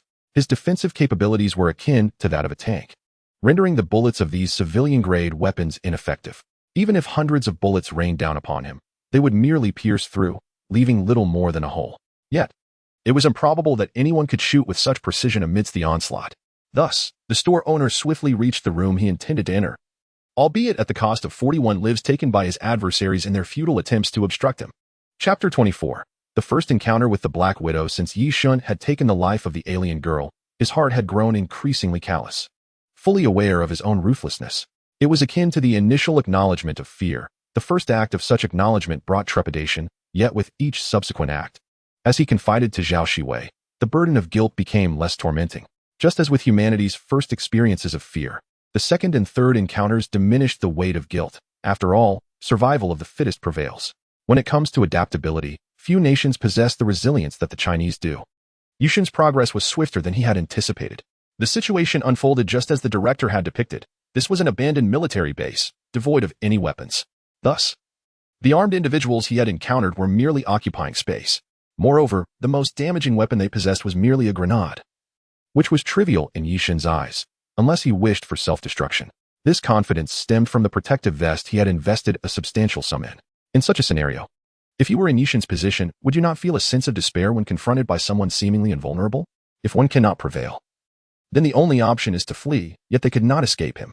Yi Shun had no intention of allowing them to linger in this world. His sole thought was to eliminate them. Among the adversaries, only 3 remained. Under Yi Shun's relentless pressure, the 3, desperate to save their lives, had no choice but to bring Natasha, bound like a crab, from the house where she was imprisoned. This was Yi Shun's first encounter with a member of the Avengers. The woman, with her wine-red hair framing her figure, donned a black bodysuit that accentuated her allure. Yet, her appearance was marred by fatigue and scars, a testament to the torment she had endured since her capture. "I know your intention is to rescue her, but all I desire is to preserve my own life. Otherwise, I shall take us both down with me." The The speaker, undoubtedly the captain, issued a threat of mutual destruction, yet he posed no real threat to anyone. Yi Shun's smile grew more pronounced. Is it truly so simple? You seek to spare her life in exchange for your own freedom? The robber, sensing a hint of negotiability in Yi Shun's tone, became agitated. You misunderstand. I seek nothing more than to survive. As for the information you desire, I have gleaned nothing of value from this woman. My sole intention is to return her for a ransom. Today, I merely wish to live. Is that an unreasonable request? His urgency rendered his speech frantic, devoid of coherence or logic. It was bewildering how someone so lacking in leadership could ascend to the role of captain. Were their ranks filled with such ineptitude? However, while Yi Shun engaged in this mental exchange, his actions did not waver. The moment the captain finished speaking, he had already raised his weapon, and soon, two of the robbers lay lifeless on the ground. Yi Shun remarked coolly, Your proposed deal did not include the lives of those two, so I have resolved that for you. You stated you wish to live. To me, this matter holds little significance. The demise of your comrades was merely a trivial inconvenience for me. If I wish to hasten matters, there is no time to explain to those incapable of understanding. Thus, I shall eliminate them. After all, time is a precious commodity. As Lu Sun once articulated, perhaps you have heard this sentiment before. Even though his marksmanship leaves much to be desired, evidenced by his trembling hands during the encounter at Taijiang, which resulted in Natasha's injury, albeit superficial, it reveals his lack of precision. Nevertheless, despite his perspective, it poses a sufficient threat to the leader of that small squad. He realizes that perishing alongside Natasha would be less advantageous than clinging to life, for he still possesses a glimmer of hope for survival, does he not? This behavior is entirely understandable. It is evident that he is a coward, driven by a fear of death. His minimal demands during negotiations were merely a means to ensure his own survival. The fate of others is of no concern to him. Regardless of the myriad ways one might present him with the hope of survival, his cowardice remains steadfast. From a psychological standpoint, as gleaned from the limited readings of one familiar with psychology, this shopkeeper has evidently perused a book or two. Indeed, he recalls a particular title, Mind Reading. However, he is indifferent to whether Natasha survives or not in the event of mutual destruction, as one must endure an extensive period of profuse bleeding after having their throat cut before truly succumbing to death, even after the heart ceases to beat.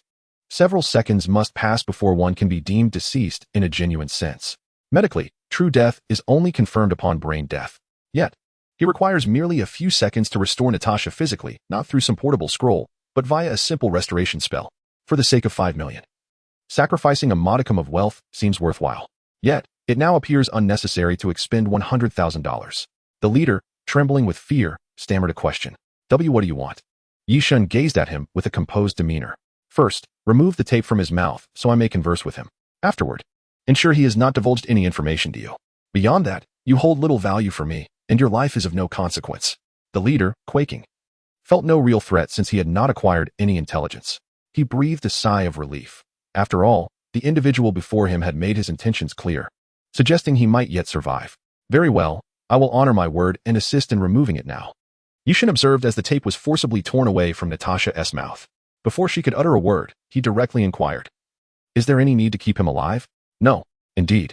The reason he had refrained from killing the leader until now was due to a lingering concern that this individual might still possess some value. However, with Natasha's affirmation, he felt a sense of reassurance. His reaction speed was remarkably swift. Upon hearing the inquiry, he intuitively understood the intentions of Yi Shun. However, at that moment, the small leader remained oblivious, and he promptly provided a response. It was not due to Yi Shun's indecisiveness, but rather his apprehension of becoming too personally involved. Should he recklessly discharge his weapon and jeopardize Natasha's mission, he would find himself confronting an even greater dilemma, one that was exceedingly troublesome. Thus, he engaged the small leader in a lengthy game of verbal chess, coaxing her into a delighted state, as if her survival depended on it.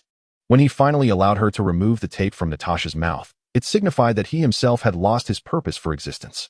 He then activated his ability to teleport, appearing within the vicinity of the grand venue. Like a fleeting breeze, he vanished without a trace. This series of actions transpired so swiftly that even Natasha could barely register what had occurred, let alone the small team captain. Suddenly, a gunshot rang out, followed by the sound of impact against the target. When he turned to look at Natasha, his visage was a gruesome sight. Blood and flesh in disarray, though these disturbing remnants were not hers. In an instant, a towel materialized over Natasha's face, accompanied by a gentle greeting. Natasha Romanoff, agent. He said warmly, Greetings. I am Yi Shun, a special consultant for S.H.I.E.L.D. It is a pleasure to meet you. although I regret the circumstances. Chapter 25. Black Widow Natasha showed no appreciation for this greeting. After all, as an agent, she had encountered a myriad of situations. In pursuit of various intelligence, operatives would utilize all manner of tactics. Ploys of feigned vulnerability and disarming smiles were commonplace in her experience. Thus, she remained unmoved, as if she were merely executing a task at hand. She was acutely aware that Yi Shun was a singular individual, prompting her to observe him further. Neither eager to ingratiate herself nor to dismiss him hastily. The fundamental rule of espionage dictated a cautious approach: trust no one easily, and do not deliberately distance oneself from the unfamiliar. Special consultant? Yi Shun maintained his gentlemanly smile as though he were not the one who had just taken a life, but rather that those individuals had chosen to end their own. With calm and gentleness, he responded to Black Widow. Indeed, as I previously mentioned, I am a consultant appointed by Director Nick Fury of S.H.I.E.L.D. My mission is to rescue you and return you to the agency. I am nearing the completion of my task. I can afford to wait for you for 15 minutes. Please take the time to gather your belongings and tidy your appearance. As you currently seem somewhat disheveled, there is no need to thank me. It is my duty. Having spoken, he produced a brand new combat suit from seemingly nowhere, offering it to Natasha. Unfazed by the presence of others, she seized the towel and began to wipe the blood and grime from her face. Lacking water, she merely attended to the surface dirt. Once she had done so, she proceeded to change her attire before the eyes of this small consultant, shedding her combat gear to reveal her impressive physique. Yet, Yi Shun's initial reaction was not to admire her alluring figure, but rather to hastily inquire, "It seems I have eliminated all the individuals in this base within the last 15 minutes. Shouldn't we find a room with water for you to freshen up? Moreover, isn't it terribly cold for you to change clothes in this frigid weather?" At that moment, Natasha felt an overwhelming urge to strike him. Although she maintained an outward composure, internally, she began to curse him.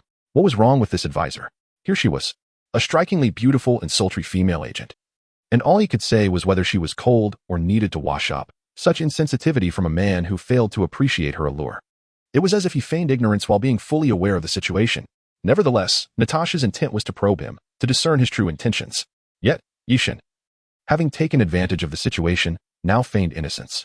Truly infuriating.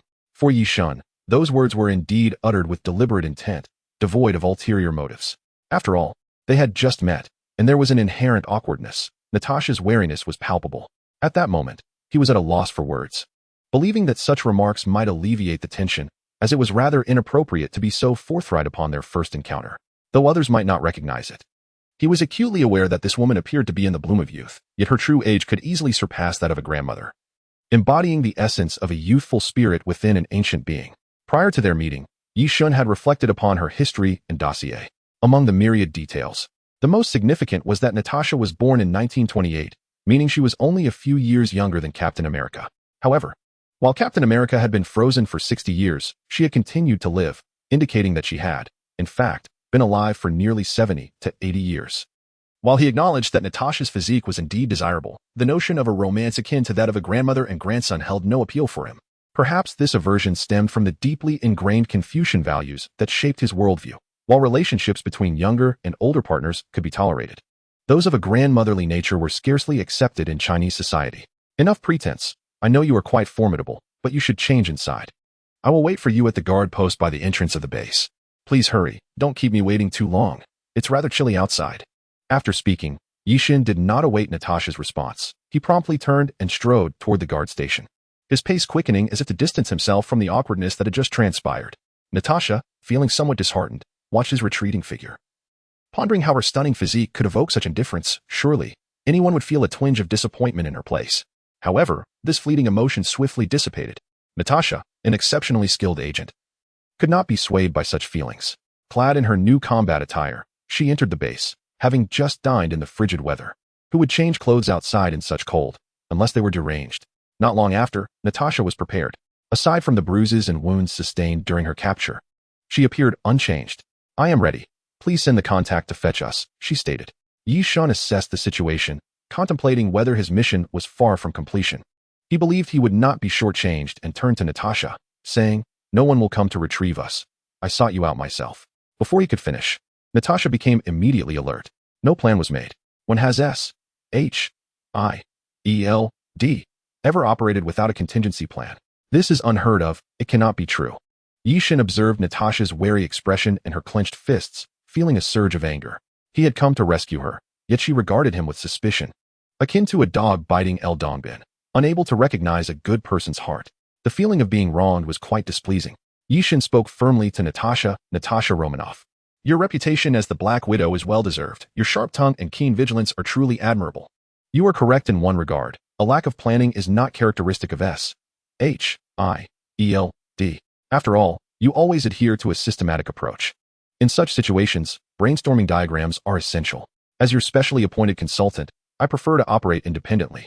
However, my methods need not align with S.H.I.E.L.D.'s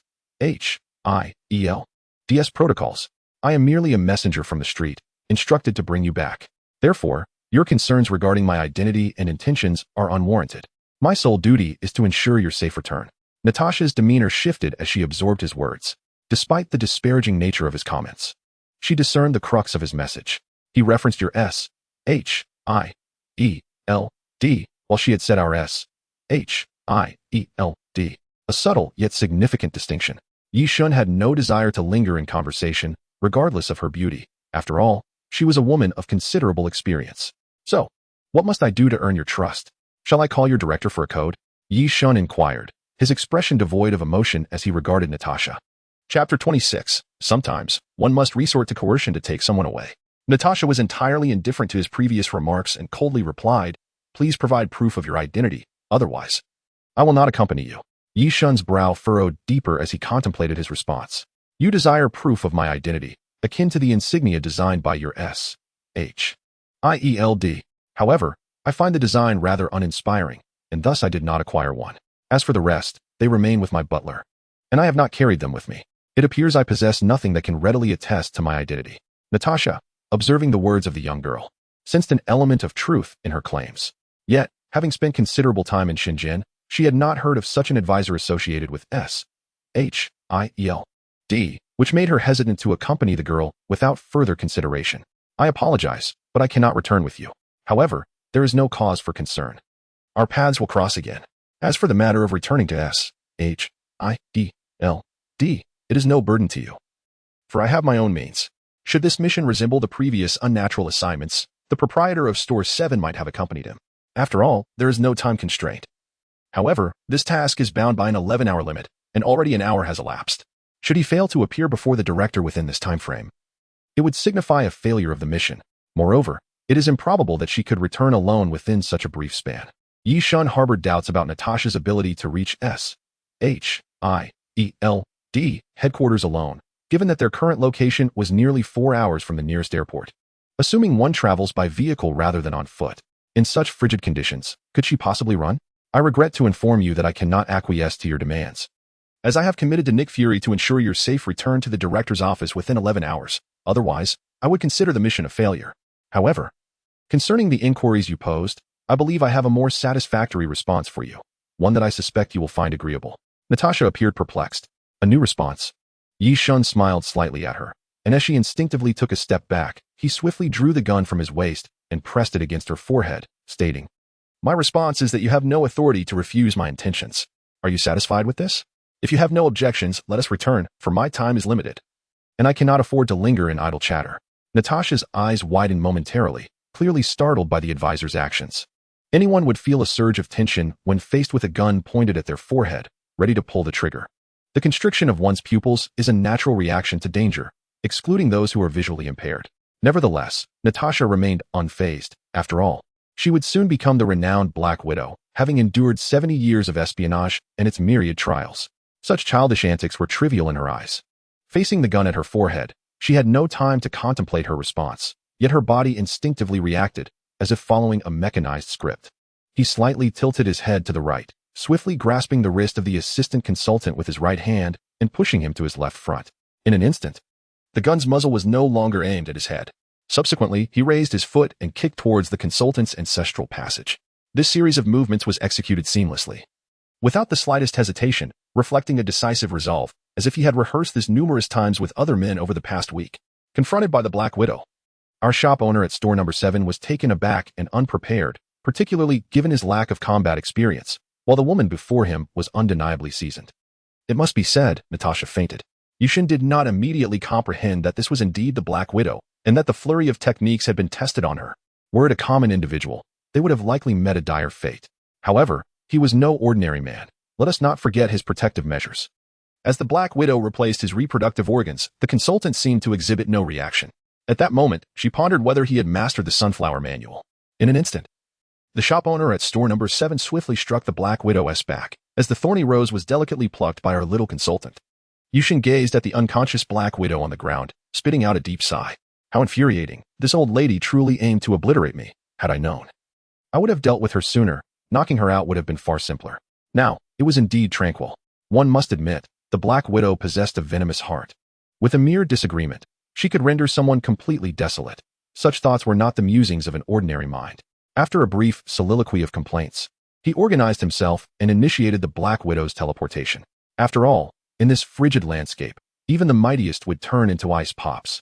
With that thought, he dismissed those bizarre fantasies and had 07 transport him back. In the blink of an eye, he appeared in the office of the director of S.H.I.E.L.D., carrying the Black Widow. Without a trace of mercy, he unceremoniously tossed her onto the couch and turned to Nick Fury, voicing his grievances. He is still alive. You need not worry. I've brought him back, and he bears no serious injuries. Those were inflicted by others, not by me. Before I arrived, he had already endured some form of torture. I left once it was all over. My journey is far from complete. And we've barely scratched the surface before you interrupted my refined pursuits. Seeing that he was about to return to London, Nick Fury quickly pulled him back. He could not let him depart so easily, for if any issues arose later, they would need to be resolved over the phone. And being out of the country would incur international roaming charges, rather expensive, indeed. Please wait a moment. He is currently in a state of unconsciousness. Do you not intend to explain this to me? At this moment, Yishin's expression was one of utter helplessness. Explaining was such a hassle. It was his fault for disrupting my wedding. Had he not caused such distress, I would not have broken it. Alas, he refuses to accompany me and doubts that I will be here when he awakens. You may as well inquire directly with him. Such a course of action would certainly alleviate much of the trouble. As soon as he uttered these words, he disregarded whatever Nick Fury was saying. Instantly transporting himself back to London, he had come to a realization. Not all tasks are straightforward, for unpredictable circumstances may arise. Following this mission, he silently resolved that in future rescue operations, he would first incapacitate the individual in need of rescue, thereby mitigating potential complications. Years later, during a drinking session with Tony Stark, he would recount, "What does that consultant know about being a rescuer? Have you ever witnessed someone who saves lives immediately knock out the person they are saving? I cannot fathom how I made it back from Afghanistan to New York. He truly is a brutish individual. Had I not safely returned to S.H.I.E.L.D., I would have certainly sought him out to settle the score." Chapter 27, Assassination, Part 1. Upon returning to London, Yushin completed his ablutions early and intended to rest for a while. Although there was ample time to catch a later flight, he felt mentally and physically drained, not merely from pulling the trigger, but perhaps more so from that woman's incessant chatter. Thus, he resolved against rushing to the airport, opting instead for a brief respite before taking action. The aforementioned reasons were mere excuses. The truth was that he was simply lethargic. To justify his natural inclination towards idleness, he concocted rationalizations, claiming that having just taken a life, he deserved this moment of rest as a form of tribute to the deceased. Otherwise, would it not seem exceedingly disrespectful? Would you believe such reasoning? Regardless, he found it quite satisfactory. The elder observed his friend lounging on the bed, feeling utterly powerless yet unable to voice his thoughts. After all, he was merely a butler. And with someone as demanding as Yushin, he could only acquiesce. What could he do? Such as love, perhaps. Meanwhile, in the office of the director of S.H.I.E.L.D., Black Widow slowly regained her senses after being unceremoniously tossed onto the sofa by Yishin. The force of his slap had not been particularly harsh. He merely wished to save breath for convenience, ensuring he did not inflict real harm on her. The impact was just right. Moreover, given Black Widow's remarkable regenerative abilities, the blow was inconsequential, and she gradually awoke. The moment she regained consciousness, Black Widow leapt from the sofa as if she had suffered a grave injustice. Her fists clenched tightly as she scanned the surroundings with vigilant eyes. Only upon recognizing Nick Fury's stern visage did she begin to relax, inquiring, "Could you possibly elucidate the situation for me?" Nick Fury, with an expressionless demeanor, regarded him as he spoke. "This is a question I wish to pose to you first. Please recount the details of your mission. What transpired that caused you to faint? I need you to narrate this process to me, especially since the other party has already departed and instructed me to inquire. Thus, it is imperative that you clarify this for me." After observing Nick Fury's stern countenance, Black Widow, confirming that he was not jesting, rubbed her temples, and settled back onto the very sofa from which she had just leapt, striving to recollect the events leading to her unconsciousness. I cannot recall the details with clarity, she began, as I am still not fully alert. You had tasked me with investigating the smuggler's intelligence, and during my pursuit, I inadvertently fell into the clutches of a band of mercenaries who sought to extort a sum of money from me. As I attempted to report my location to you, that so-called other party appeared. He was rather formidable, almost unbelievable. He single-handedly established that derelict military base and, armed with only a pistol, eliminated all the mercenaries. He then asserted that he was associated with our S.H.I.E.L.D., claiming he had never heard of any agents within such an organization. I demanded proof of his identity, but he merely produced various maps, asserting that he had no tangible evidence to verify his status. Yet he was adamant about being one of us. Naturally, I had to exercise extreme caution. Subsequently, he drew his weapon and threatened me. My body reacted instinctively, recalling muscle memory, and I kicked him. However, it had no effect, and after I managed to knock him unconscious, I blacked out.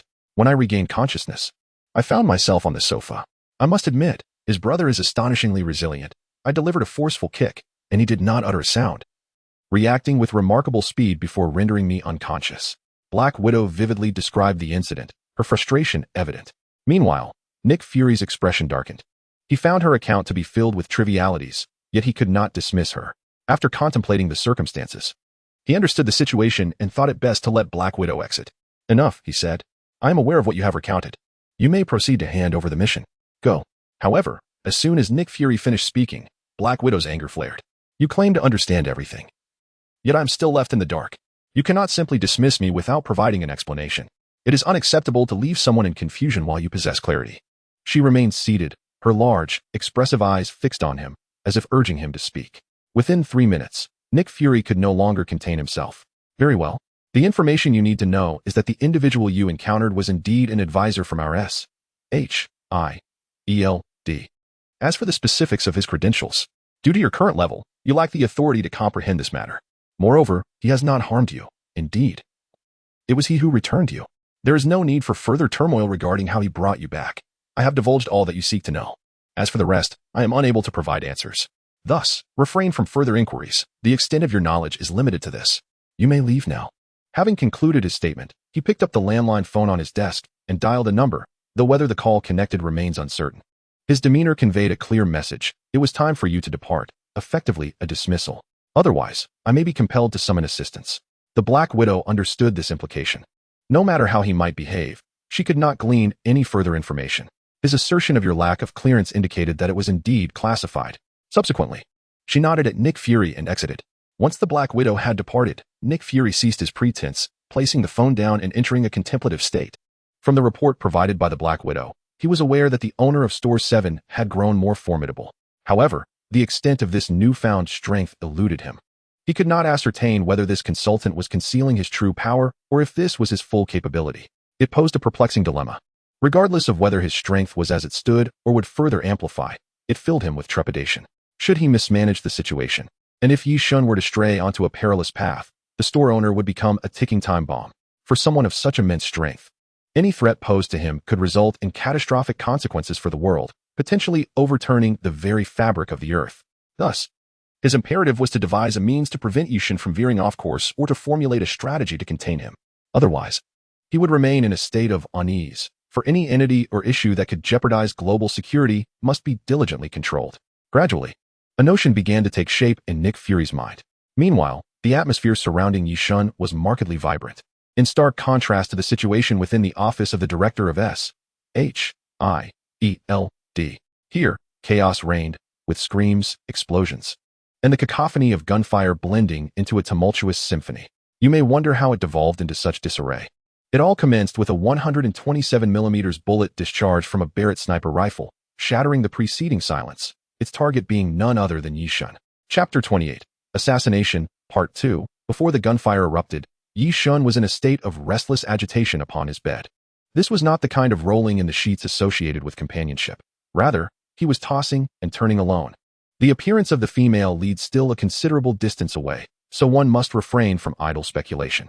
To elaborate, Yi Shun found himself aimlessly rolling on the bed. Not from a lack of desire for slumber, but rather an inability to succumb to sleep. After all, he had recently been embroiled in a scene of violence. And while he may have appeared outwardly composed, internally he was a tempest of conflicting emotions, grappling with a tumultuous melange of sensations. As Yishan lay there, lost in thought, the elder suddenly yanked him from the bed, resulting in an intimate encounter with the floor. Before Yishan could express his indignation, a window shattered and a bullet flew in. In that moment, Yishan comprehended why the elder disregarded his anger and forcibly dragged him away. Upon glancing back at his bed, he noted it had been split in two. In this precarious situation, the elder hastily pulled Yishan into the bathroom, where the vantage point was relatively advantageous, as bullets incessantly rained into his room. Yishan could only temporarily evade and covertly observe the situation. The gunfire originated from a Barrett rifle, and the shooter was likely positioned on the rooftop of the opposite building. Judging by the frequency of fire, it appeared that only one person was in control. Should we evacuate? However, I wish to ascertain the identity of this individual to settle the score later. Do not question why Yishan needed to take cover. His resilience was not akin to that of a tank. Why should he hide?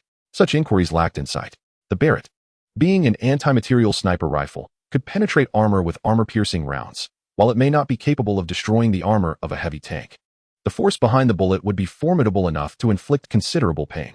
For further clarification, the recoil of a Barrett is indeed substantial, far exceeding that of most firearms. However, it is not as exaggerated as some may claim, and it does not dislocate shoulders. To bypass unnecessary details, as he stated, he did not immediately flee. For a mere bullet attack was unlikely to claim his life. Therefore, Yishan maintained a degree of confidence in his survival. What truly preoccupied him was determining the identity of his adversary. Although he had a general idea of the individual responsible, he yearned to confirm whether this person was indeed the mastermind behind the assassination attempt. Without hesitation, Yishan activated his teleportation ability, first arriving at the hotel lobby.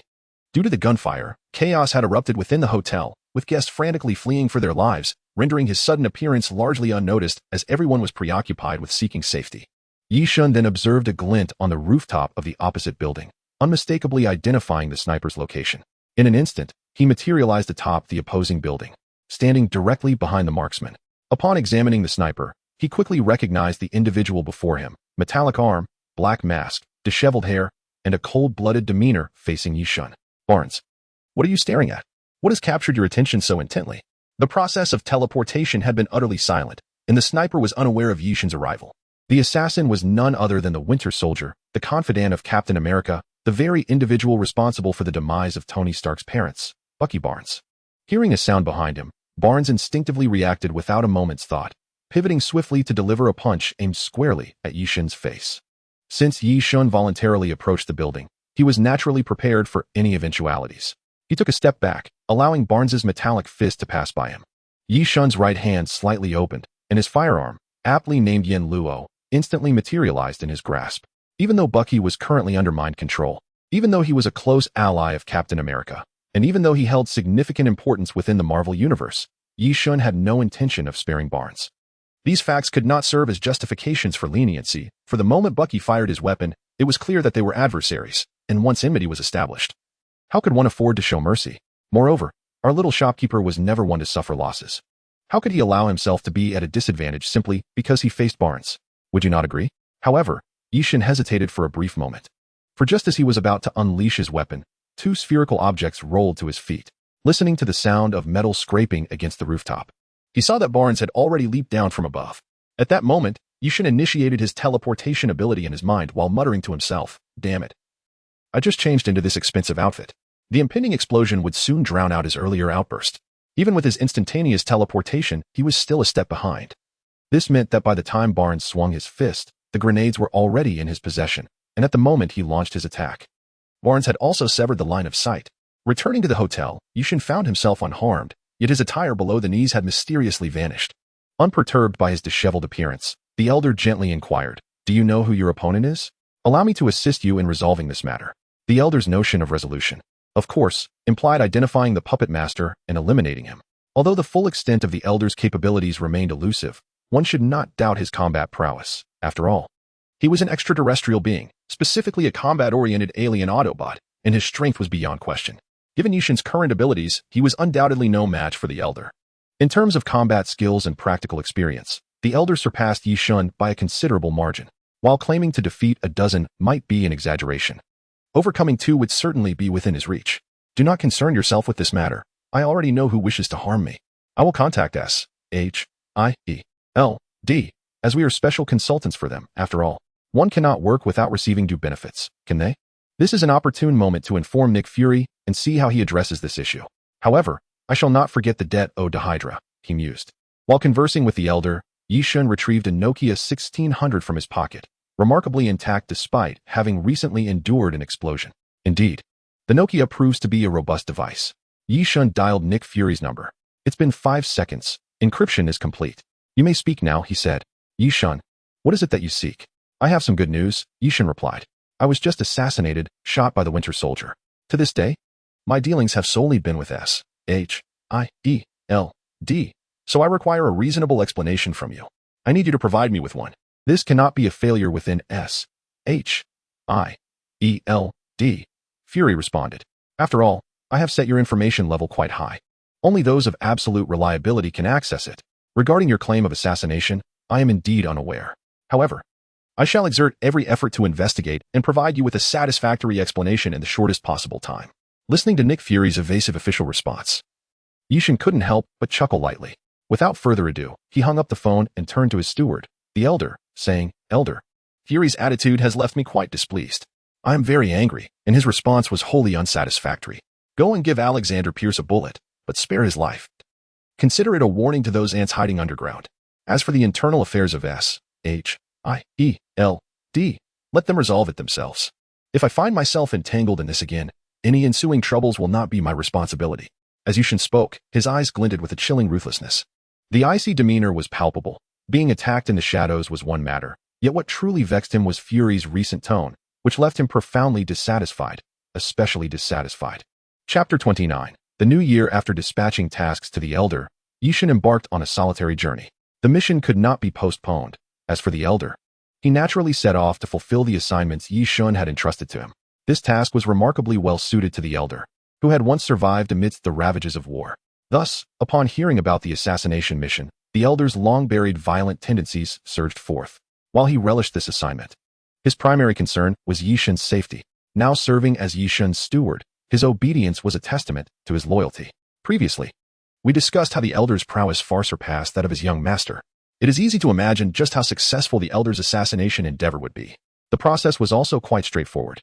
He hurried back to New York overnight and activated his transformation mode from a building several kilometers away. He morphed his upper body into a long-range sniper rifle, a rather fundamental feat to summarize. From several kilometers away, Pierce, engrossed in reading a newspaper while sipping coffee, suddenly found his right hand severed. I suspect that S.H.I.E.L.D.'s recent acquisition of life-extending potions from Shop No.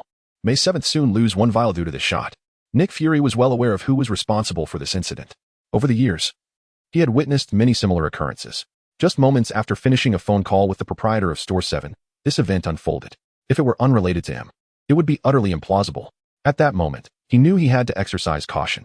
After all, he lacked the evidence to substantiate his claims.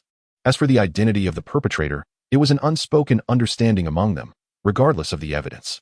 The mere question of whether he could confront this individual was sufficient to occupy his thoughts. As the director of S.H.I.E.L.D. wrestled with his dilemma, Pierce convened several key figures for a brief conference call. The content of the meeting was straightforward, akin to a mere notification. During the entire call, Pierce delivered a single statement before hastily concluding the meeting. All assassination attempts against Yi-shun were to be suspended. He was as inscrutable as the legend suggested. I suspect he possesses an intimate awareness of our information. Otherwise, how could he have orchestrated an attack just a day after the assassination attempt? My right arm is now entirely incapacitated. As for whether he was indeed behind this, there should be no doubt. If it weren't him, no one else would have acted with such decisive rejection. We must first dispatch someone to communicate with him, as I believe there remains a possibility for reconciliation between us. However, the gunshot I endured did not strike a vital area. It was merely a calculated act to inflict a superficial wound, a warning for us to heed. This is merely a caution regarding our operation. Otherwise, you may never see me again. Regarding who should approach him, that decision rests with you. Regardless of any suspicions from S.H.I.E.L.D., I intend to remain in hiding for a while. My disappearance does not signify our impending doom. So do not attempt to contact me. Hail Hydra. After relaying this series of messages, Pierce displayed no hesitation in terminating the call. He understood that even though he held a relatively high position within S.H.I.E.L.D., there were few whom he could truly command. The individuals who participated in that meeting were each preoccupied with their own agendas. This was the new survival strategy of Hydra post-World War II. The removal of any individual would not adversely impact the organization as a whole. The phrase cut off one head. Two more shall take its place is not to be taken lightly. His words had been spoken, and whether those attending the meeting grasped them was their own concern. The recent attack did not claim any lives, indicating that the proprietor of the quaint little shop wishes to remain uninvolved in the affairs between Hydra and S.H.I.E.L.D. However, Pierce's musings were merely conjectures. He pondered the thoughts of this small advisor, unaware that the shopkeeper's decision not to kill stemmed from a mere reluctance to meddle in others' business. Nevertheless, he had already resolved that should a similar incident occur again, he would take decisive action, an action that, once initiated, would be irrevocable and unstoppable. Perhaps it was Pierce's earlier remarks that instilled a sense of trepidation in others, or perhaps the shooting incident he experienced had cast a shadow of fear over them. In any case, the assassination plot fizzled out, while Nick Fury had sent someone to superficially investigate the shooting incident involving Pierce. Yet, it was evident that such inquiries would yield no results. Without any evidence or bullet casings, the matter was left unresolved. Time flew by, and before long, 6 months had passed. Our little shopkeeper had completed his travel plans and returned to New York, with his second-year salary from S.H.I.E.L.D. now deposited in his account. He reclined languidly on his sofa, his gaze somewhat unfocused as he stared at the ceiling. He reflected on the day, realizing it was Chinese New Year's Eve, and felt an inexplicable sense of longing. What was it that he felt was missing? To be honest, he felt a pang of homesickness. Having spent over 2 years in this Marvel universe, he had only Zheng Ryu for companionship, and his constant travels had left him without friends. In that moment, he felt an overwhelming sense of failure. Despite possessing such remarkable abilities, his circumstances were far from enviable. As he was lost in these thoughts, a sudden ringing broke the silence. Yet, even the sound of the bell failed to rouse him from his reverie. He remained comfortably sprawled on the sofa, knowing that the butler would attend to the door. "Young master, Coulson and Melinda have arrived. Oh, please receive them. I shall join you shortly."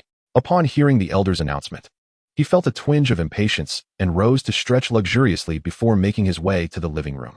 As he encountered Coulson, he greeted him in awkward Chinese, "Shun. Guanyin hao." Melinda, with an expression of mild disdain directed at Coulson, turned to Yishun and remarked, "I truly wonder what errors he has made." He insisted I teach him this phrase, and after practicing it all this time, he still managed to mangle it. How embarrassing.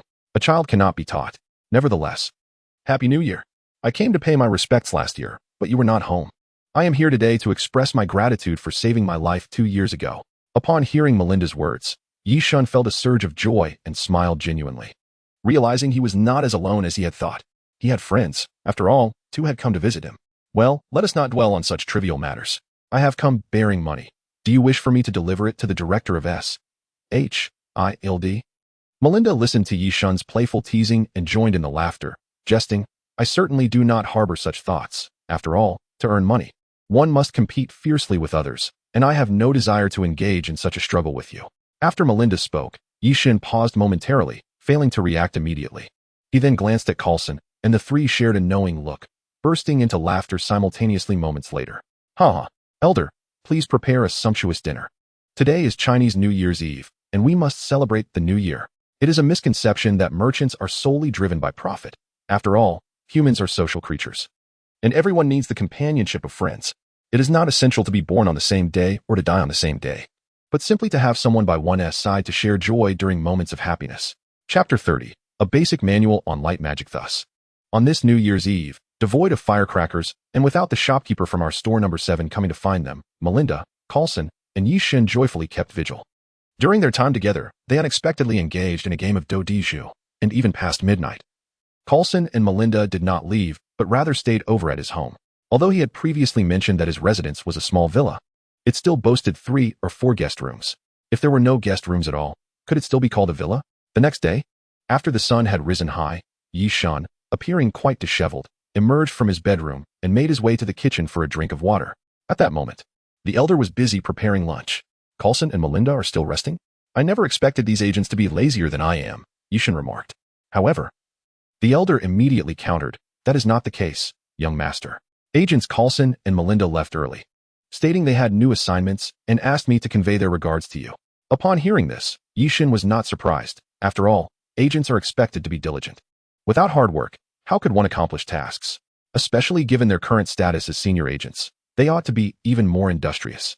Since they had already departed, Yishan thought it best to let them go, knowing they were off to work rather than embarking on a long journey or saying farewell forever. He then inquired of the elder, "What shall we have for lunch today? I am somewhat hungry." In response to the young master, "How about we have old Beijing-style zhajiang mian for lunch? This is a Chinese dish you asked me to learn, and I have now mastered it," the elder replied. Yishan nodded while drinking water, fully trusting his butler, for the elder never boasted. If he claimed to have learned something, it was indeed the case without a hint of error.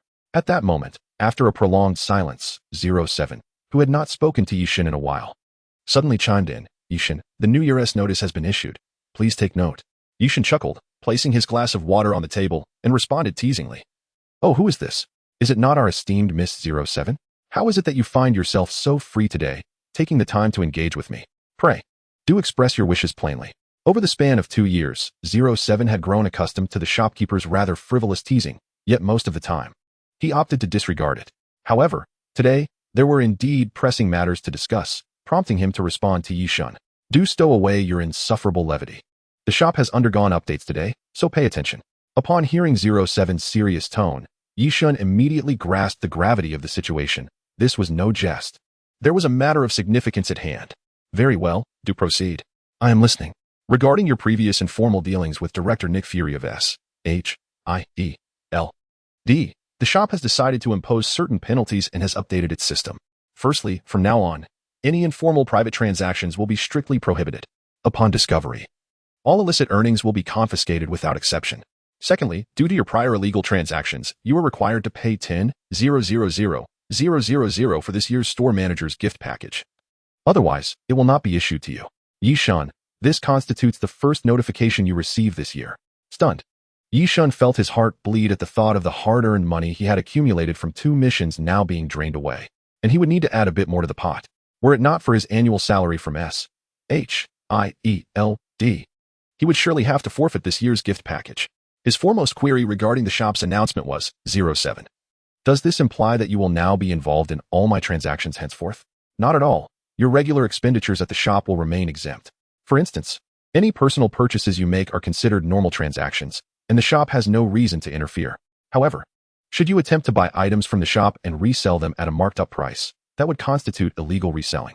This means the profits you earn from such transactions do not belong to you personally, even if your buyers agree to your pricing, as it contravenes the shop's operational regulations. In such cases, the shop will confiscate all your illicit earnings and impose penalties." Listening to these words, Yishan felt a conflagration of emotions. The shop's new policies seemed tailored specifically to thwart his continued private dealings with S.H.I.E.L.D. Yet, from 07's earlier statements, he also discerned a loophole regarding a certain source of funds that had not been addressed. If that is the case, how shall I account for my steadfast consultancy role at S.H.I.E.L.D.?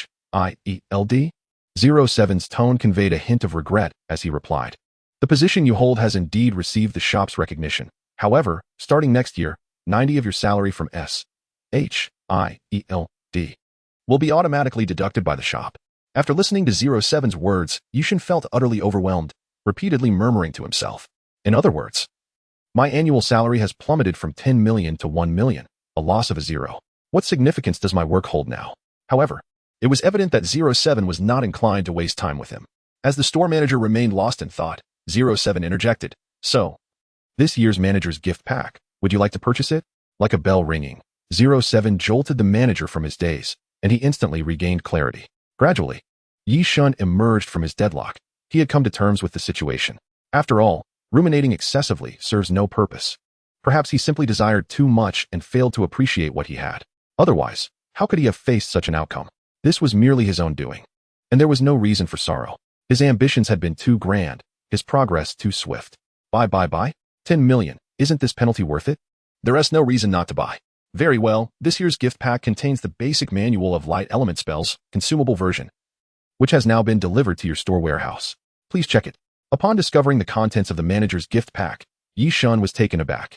A spell manual, and a consumable one at that? My goodness, this item is not inexpensive. Even without knowing how many spells this version contained, if it included several level 2, 3, or even 4 spells, then his $10 million would not have been in vain. If there were 3 level 3 spells or 2 level 4 spells, One could say his expenditure was indeed worthwhile, a significant profit.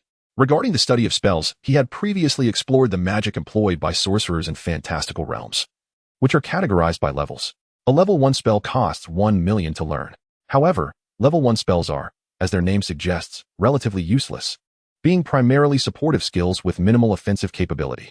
Level 2 spells require 2 million to learn, representing an upgraded version of level 1 spells, which are similarly insignificant. For one in the profession of a sorcerer, spells below level 3 essentially denote an apprentice level. Only spells above level 3 exhibit some utility, encompassing both offensive and supportive functions. Moreover, the cost of learning spells doubles with each level. Level 3 spells cost 4 million, level 4 spells 8 million, and so forth.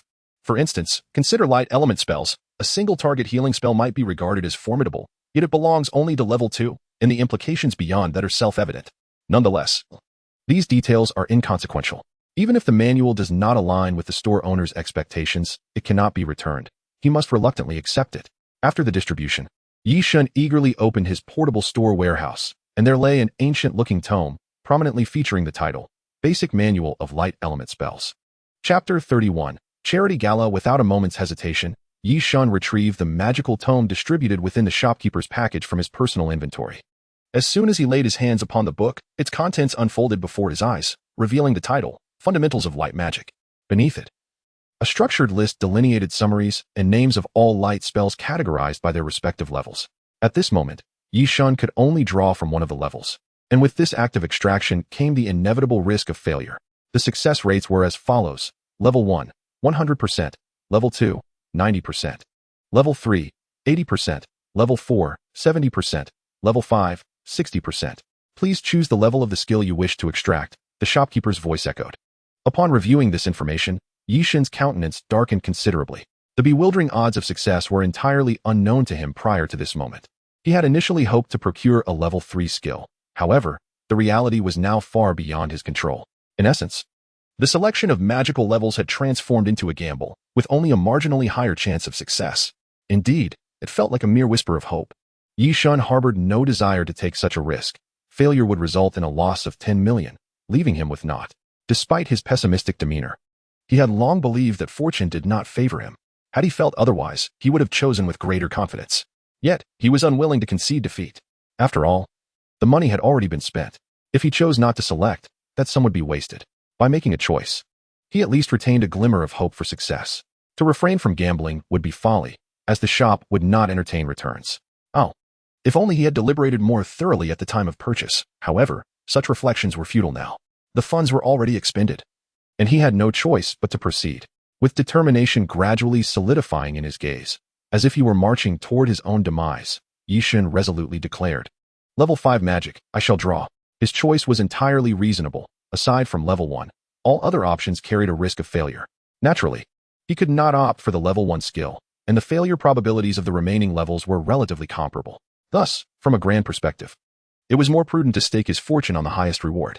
After all, fortune favors the bold, and gambling opportunities are scarce.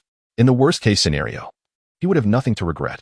As Yi Shun's unwavering decision echoed in the air, the foundational spellbook in his hands gradually transformed into shimmering gold particles, which danced before him, manifesting various intricate formations, expanding and contracting in a mesmerizing display. Observing this flickering spectacle, Yi Shun understood that he was in the process of skill extraction. Should he succeed, the golden light might linger, drawing near him for an extended period. Conversely, if he were to fail, the brilliance would dissipate like fireworks, leaving behind only a choking haze, a bitter reminder of his misfortune. From this analysis, it is evident that Yi Shun has made considerable progress during his 2-year sojourn on the Marvel planet. Initially naive and uninformed, he has evolved into someone who remains unflustered in the face of challenges, and now possesses the ability to adapt with agility. His advancement is nothing short of remarkable. It appears that an individual's growth accelerates only through experience. The extraction process took a lengthy 30 seconds, which felt interminable to Yi Shun, as he was deeply invested in the outcome. As the golden light flickered, a sense of anxiety coursed through him. Once the 30 seconds elapsed, the radiant golden light transformed into a stream of golden liquid, surging toward the center of Yi Shun's forehead, instantaneously merging with his mind. In that fleeting moment, he was caught off guard, and the sudden pain that followed left him bewildered, as everything transpired so rapidly. After the golden liquid infiltrated his consciousness, he felt a sharp pang in his head, and then succumbed to unconsciousness. When he finally regained awareness, it was already evening, and he lay in bed, ravenously hungry, his stomach growling, signaling his desire for sustenance. Unsurprisingly, the elder had placed him in bed, yet these details seemed inconsequential. What mattered now was the realization that the golden light had indeed entered his mind, signifying a successful extraction. With success, regardless of the nature of the spell, Yushin stood to gain significantly. Rather than summoning the elder, he rose and made his way to the kitchen, retrieving a piece of bread, consuming it while perusing the newly acquired 5th-level skill. The skill was undeniably at level 5, yet to Yishin, it appeared rather superfluous, an auxiliary ability with limited utility. After a cursory glance at the description, he lost all inclination to delve deeper into its workings. Glancing at the nearly pitch-black sky, he called out, "Elder, do I have any other arrangements for this evening?" As soon as his words left his lips, the elder materialized before him, seemingly out of nowhere. "Ah, you have a charity gala to attend tonight. Ordinarily, you would have participated in such events long ago, but your recent travels have caused you to miss several." The elder's words prompted Yishan to furrow his brow in response. "Why must I attend such an event? Just listen to the name. Charity Gala. It sounds as if it requires me to part with my money. Is it possible to forego this obligation? After all, you know how difficult it is for us to earn a living." The elder blinked his large blue eyes and replied, "Ultimately, the decision is yours. It is your prerogative to attend or not. However, might you truly forfeit the opportunity to meet potential new clients over the need to donate tens of thousands, or perhaps even hundreds of thousands of dollars? Did you not mention that our dealings with S.H.I.E.L.D. have yielded insufficient income, and that you need to explore new markets?" The words of the elder indeed hold some truth. Yishun is not an ignorant person, however. The mere thought of potentially having to reach into his own wallet that evening sends his heart into a frenzy. Frugality has always been regarded by Yishun as a fundamental principle of commerce, an essential quality. If one cannot manage their own finances, how can they expect to prosper? Yet, there are always exceptions to every rule. Every endeavor requires investment, and perhaps this charity gala could be viewed as an investment in his career. Yishin spent several minutes soothing his emotions before his figure finally graced the hotel hosting the event. It goes without saying that he arrived via the vehicle provided by S.H.I.E.L.D. While it may not attract much attention among the common folk, it certainly stands out in high society. Even upon his arrival at the hotel, the gala had yet to commence. Just as he emerged from the restroom, he spotted the man surrounded by admirers like a star in the spotlight, Justin Hammer. Did one expect me to mention Tony Stark? How could that be? Our Tony is always the last to arrive at such events. Observing Justin Hammer, Yishin refrained from approaching directly, opting instead for a secluded corner from which to watch. The trade manual explicitly states that one should not display greater eagerness than their counterpart when engaging in negotiations. Otherwise, one risks being underestimated, diminishing their stature. Chapter 32. The charity gala commences. Time passed slowly, and Yishin sat quietly, observing the ebb and flow of the crowd while listening to Justin Hammer boast about his monumental achievements, extolling his own prowess. While Yishin harbors a dislike for Hammer, the unthinking wealthy like him are precisely the clients Yishin seeks, for they are easier to manipulate and thus more profitable. Yishin is not an impatient headhunter. He possesses a profound understanding of the business world. He knows that haste makes waste. Instead of hastily pursuing clients, it is far wiser to wait for them to seek him out. Moreover, he has already devised a strategy for clients to approach him. This is a night of performance, and he is ready to seize the spotlight. However, just as the charity auction was about to begin, Tony Stark made his entrance, striding into the hotel lobby with two seemingly random supermodels in tow, right on cue. As he entered, he unleashed his unparalleled wit. Well, if it isn't Justin Hammer, what brings you here today? Shouldn't you be busy preparing new weapons to outdo me? Or have you finally come to your senses and decided to give up? Let me offer you a piece of advice. Giving up isn't such a loss. At least you could save yourself some useless time and engage in something more worthwhile, like today's charity. Had it not been for Justin Hammer's prior encounters with Tony, one could surmise that an ordinary individual would have been incensed by the situation, for he is not particularly magnanimous.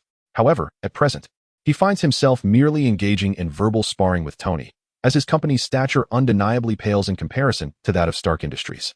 Oh, Tony, by virtue of our generational hierarchy, should you not refer to me as uncle? After all, you are merely the second generation of your family. Were it not for your father, would you possess the wealth you enjoy today? Best to embrace your role as a privileged heir. In truth, I often find myself envious of you. After all, I lack the fortune of having such a fortunate father. Justin Hammer's ability to boast reveals his talent for banter, and this particular statement struck at the very heart of Tony's vulnerabilities. Living perpetually in the shadow of his father is a burden Tony has long sought to escape. For a person of talent, What could be more torturous than existing beneath the overshadowing brilliance of another? Justin, displaying a modicum of wisdom, chose to depart immediately after delivering his jibe, leaving no opportunity for Tony to retort. He was acutely aware that, in the realm of verbal duels, he was outclassed by Tony, and achieving a stalemate was an accomplishment in itself. With the upper hand, he wisely decided to make his exit. At that moment, a host gracefully approached the center of the stage, microphone in hand, and proclaimed, "Please take your seats promptly, as our charity auction is about to commence." A gentle reminder, we may not have sufficient seating prepared for today's event. If you do not hurry, you may find yourself standing. This half-serious opening remark indeed captured the attention of the attendees, yet it failed to elicit any laughter. This was largely due to the high caliber of guests present, where stoicism in demeanor is deemed essential. Moreover, the host's attempt at humor fell flat. Seemingly aware of the lackluster reception to his introduction, the host swiftly abandoned further attempts at levity and proceeded directly to the main event, inviting the auctioneer to present the first item of the evening. Thus commenced this rather tedious auction with the unveiling of the initial item, while Yushin, rather perplexingly, found himself participating, despite being oblivious to whom the proceeds would benefit. He suspected that there were likely others among the attendees who shared his ignorance. After all, the individuals present were not truly there for altruistic purposes. If they were genuinely committed to charity, could the likes of Tony Stark and Justin Hammer, both notorious arms dealers, have been invited? However, for Yi Shun, this was of little consequence. Like the others, he was not there to engage in philanthropy. He simply lacked the time and resources to invest in endeavors devoid of tangible returns. Yi Shun idly observed the host on stage, who was boasting and attempting to inflate the bids, while in his office, director Nick Fury of SHIELD was becoming increasingly agitated. Just moments ago, he had received word from an agent trailing Tony that Yi Shun had made an appearance at the charity gala, though the purpose of his presence remained unclear. Upon receiving this information, Fury immediately summoned Coulson and Natasha to his office. Merely 2 minutes had passed, and Fury was already on the verge of uttering curses. The reason for his frustration was evident. Yi Shun's existence was exceedingly sensitive. If the enigmatic individual managed to forge a beneficial relationship with them, he could potentially bring tremendous advantages to the world. However, this was contingent upon their ability to handle the situation appropriately. Should Yi Shun suddenly emerge in the public eye without any warning, it would spell disaster. Consider the number of individuals who succumb to illness each day, while most may be ordinary folk. It is implausible that not a single affluent or influential person is among them. Furthermore, countless individuals are currently besieged by ailments. Teetering on the brink of death, do they not yearn for life? In moments of despair, they may adopt a resigned attitude, but once hope is ignited, those on the verge of death may descend into madness. Believe me, no one, when faced with the prospect of living freely, would willingly embrace death. Such individuals fall entirely beyond SHIELD's control. After all, in such times, even the President of the United States is merely human, and as such, susceptible to illness and calamity. Yet, this is not the crux of the matter. The true fear harbored by SHIELD personnel lies in Yi Shun's extraordinary abilities. The ignorant masses could elevate him to a status of divinity, and this is what SHIELD genuinely dreads. It is evident from Yi Shun's displayed capabilities that should he wish to establish a following, it could be accomplished with minimal effort. In today's world, where information spreads at an unprecedented pace, a single news item can reach the globe within minutes. In this age of rapid information dissemination, many matters slip beyond the realm of control. Just as Fury was spiraling into a tumultuous reverie, Coulson and Natasha entered the room together. Meanwhile, the charity gala attended by Yi Shun was nearing its conclusion, with the final auction item, a night of passion with a renowned actress, failing to sell. This should come as no surprise, especially considering the actress's near 50 years of age. Attendees likely suspected she had bribed the organizers. For how else could such an item be the grand finale? Nonetheless, for Yi Shun, this outcome was fortuitous. As everyone was preparing to leave, Yi Shun made his entrance with a smile. He seized the microphone from the host, gently tapping it twice, which prompted those who were about to exit to turn their attention back to the stage. Yi Shun slowly addressed the audience, saying, "Ladies and gentlemen, please stay a moment longer. I have some intriguing offerings to present to you. Should you choose to miss this opportunity, I fear you may regret it deeply in the future." With a radiant smile, flawless complexion, and handsome features, Yi Shun could have been deemed the quintessential lover. Save for his Asian complexion, which might not align with conventional American standards of beauty. Chapter 33. Yi Shun's private auction. Yi Shun's voice captured the attention of the attendees. After all, regardless of the country, those drawn by curiosity are never absent from the scene. Even though many guests did not return to their seats, A significant number paused to observe Yi Shun on stage, eager to discern what he had in store. Would you kindly return to your seats? Standing to watch this event diminishes your esteemed status. Trust me, the experience I am about to impart will offer you a unique sensory delight. Yi Shun's tone was utterly gentle. After all, the individuals present could very well become sources of his wealth, and he wished to leave a favorable first impression to facilitate future transactions. Yet, it seemed that many individuals, or rather, the majority, have a penchant for arrogance. The more humble one appears, the less they are regarded. Conversely, a touch of pride might garner a more favorable reception. Yi Shun found himself in such a precarious situation. As soon as he completed his second sentence, the curious among the crowd began to depart, perceiving that Yi Shun had little of substance to offer beyond his looks. Aside from those akin to Tony Stark, the other affluent attendees began to group together, vacating the venue while discussing their upcoming engagements, engaging in business matters, sharing amusing anecdotes from their lives, and expanding their social circles. Meanwhile, Yi Shun stood alone at the center of the stage, resembling a solitary jester. It appeared that the social interaction he offered was not well received. Indeed, being approachable seemed ill-suited to contemporary society. Thus, he exclaimed with authority, "I command you all to return to your seats at once." With that, he drew his firearm and discharged a shot into the air. The sound, amplified by the microphone, echoed through the hall, momentarily silencing the atmosphere. After a few seconds of stillness, chaos erupted, only to be subdued once more by the succession of Yi Shun's gunfire, restoring tranquility to the hotel lobby. Yi Shun observed as the majority of those present took their seats before continuing. "I spoke to you with kindness moments ago, yet you disregarded my words. Now, by resorting to firearms to compel your return, I appear quite lacking in grace. Had I known this would be the outcome, I would have acted differently from the outset. Was it not simpler to comply earlier? After all, harmony fosters prosperity." A hush fell over the crowd. None dared to underestimate Yi Shun any longer, nor did anyone venture to speak. Their gazes were drawn to the entrance, where bloodstains marred the floor. Alongside, individuals collapsed in anguish, clutching their legs and wailing. No one entertained the notion that Yi Shun's earlier remarks were mere jest. Fortunately, there was one audacious and astute individual among them. Otherwise, Yi Shun might have found himself at a loss for words. Tony had seated himself before the others returned to their places, marking him as the most perceptive among the assembly. He understood that Yi Shun's ultimate intention in summoning everyone back was not to take their lives. After all, had that been his aim, he could have opened fire the moment he took the stage. Thus, Tony's keen observations were crucial. No one wished to place their fate entirely in the hands of chance. Tony, with his comparatively sharp intellect, was the first to discern Yi Shun's peculiarities. "Ah, the gentleman on stage. I cannot ascertain your intentions, but if my eyes do not deceive me, that firearm in your hand appears to be a rather antiquated revolver. Logically, even if modified, its capacity should not exceed 15 rounds, considering it is still a handgun. Yet, I have roughly counted, and since the first shot was fired, you have discharged at least 20 rounds without changing the magazine. Am I mistaken? I say all this not out of curiosity regarding your weapon, but to inquire how much you demand for my release.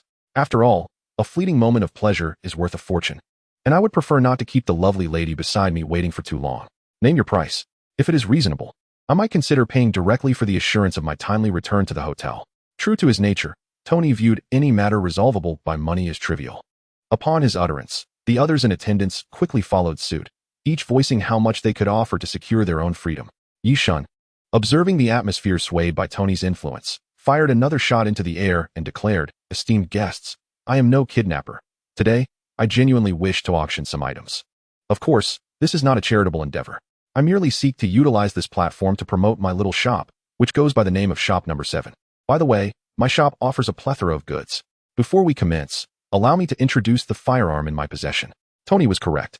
Its design is indeed that of a revolver, but it has been modified to accommodate a staggering capacity of 100,000 rounds without the need for changing magazines, with an effective range of 500 meters.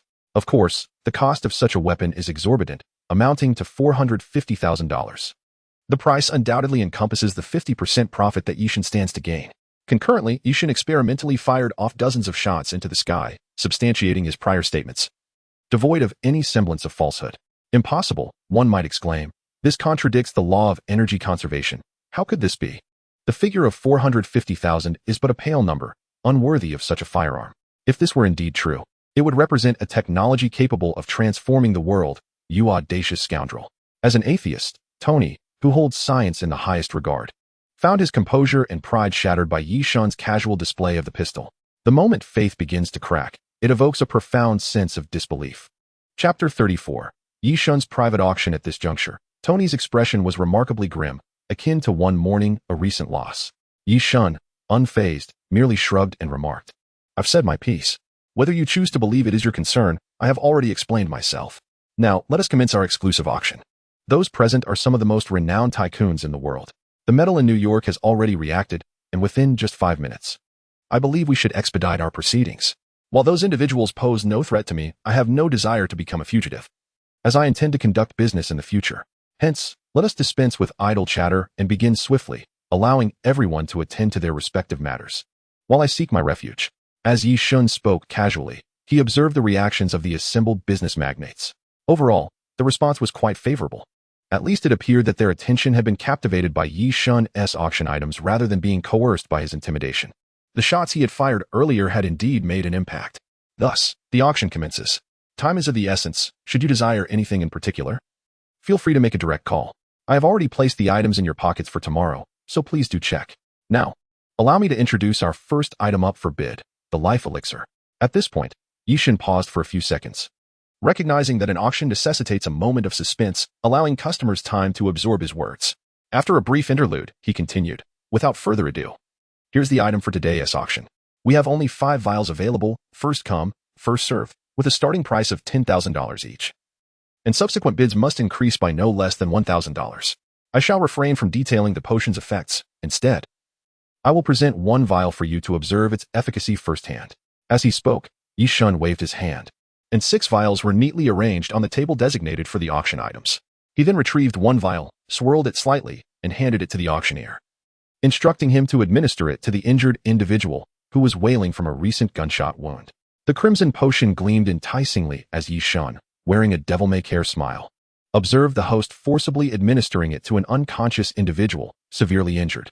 The rationale behind choosing an unconscious person was straightforward. Those who were awake had vehemently refused to consume the elixir. Yi Shun had just resorted to violence against these individuals. And at that moment, no one would be inclined to trust such a merciless character. Naturally, those who staunchly declined were not particularly wise. After all, astute individuals would have discerned the precariousness of the situation. If Yi Shun truly harbored malicious intent or sought to kidnap for ransom, he need not orchestrate such a spectacle that would embroil him in complications. Soon after, the individual who had ingested the potion suddenly opened his eyes and sprang to his feet, frantically shouting, "Please don't kill me. I can pay you. I've been shot. It hurts." The frantic cries would likely elicit laughter if witnessed on video, for he appeared a fool, devoid of any possessions.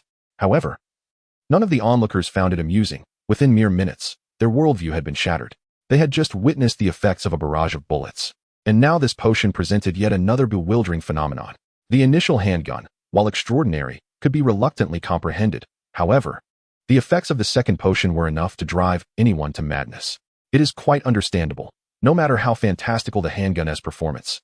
It was merely a tool for combat, applicable to a select few. Yet this life-giving potion was accessible to all. Its current effects, though limited to external injuries, were sufficient to incite frenzy. The gathered wealthy individuals understood that in America, affluence equates to power, but it also entails risk. After all, if one were to engage in robbery or kidnapping, who wouldn't he prefer a wealthier target? Despite their keen interest in the 5 vials before Yi Shun, none dared to voice their thoughts. Observation was a strategy. Each individual yearned for a decisive strike, and frankly, no one wished to alert others to the considerable value of those 5 potions. Yi Shun was acutely aware of their internal calculations. Had he been a buyer, he would likely have behaved similarly. "All right, everyone, and you there, the one just standing up, please find a seat promptly. Now, allow me to introduce the product that the gentleman just consumed." The man, used as a test subject, learned the truth from the host administering the potion. However, he exhibited no anger at being treated as a guinea pig. Rather, he obediently hurried to occupy a seat, while others might still be oblivious. He understood all too well that the potion had not merely healed superficial wounds, it had also alleviated his long-standing back pain. Years of suffering had vanished, unveiling the miraculous nature of the potion.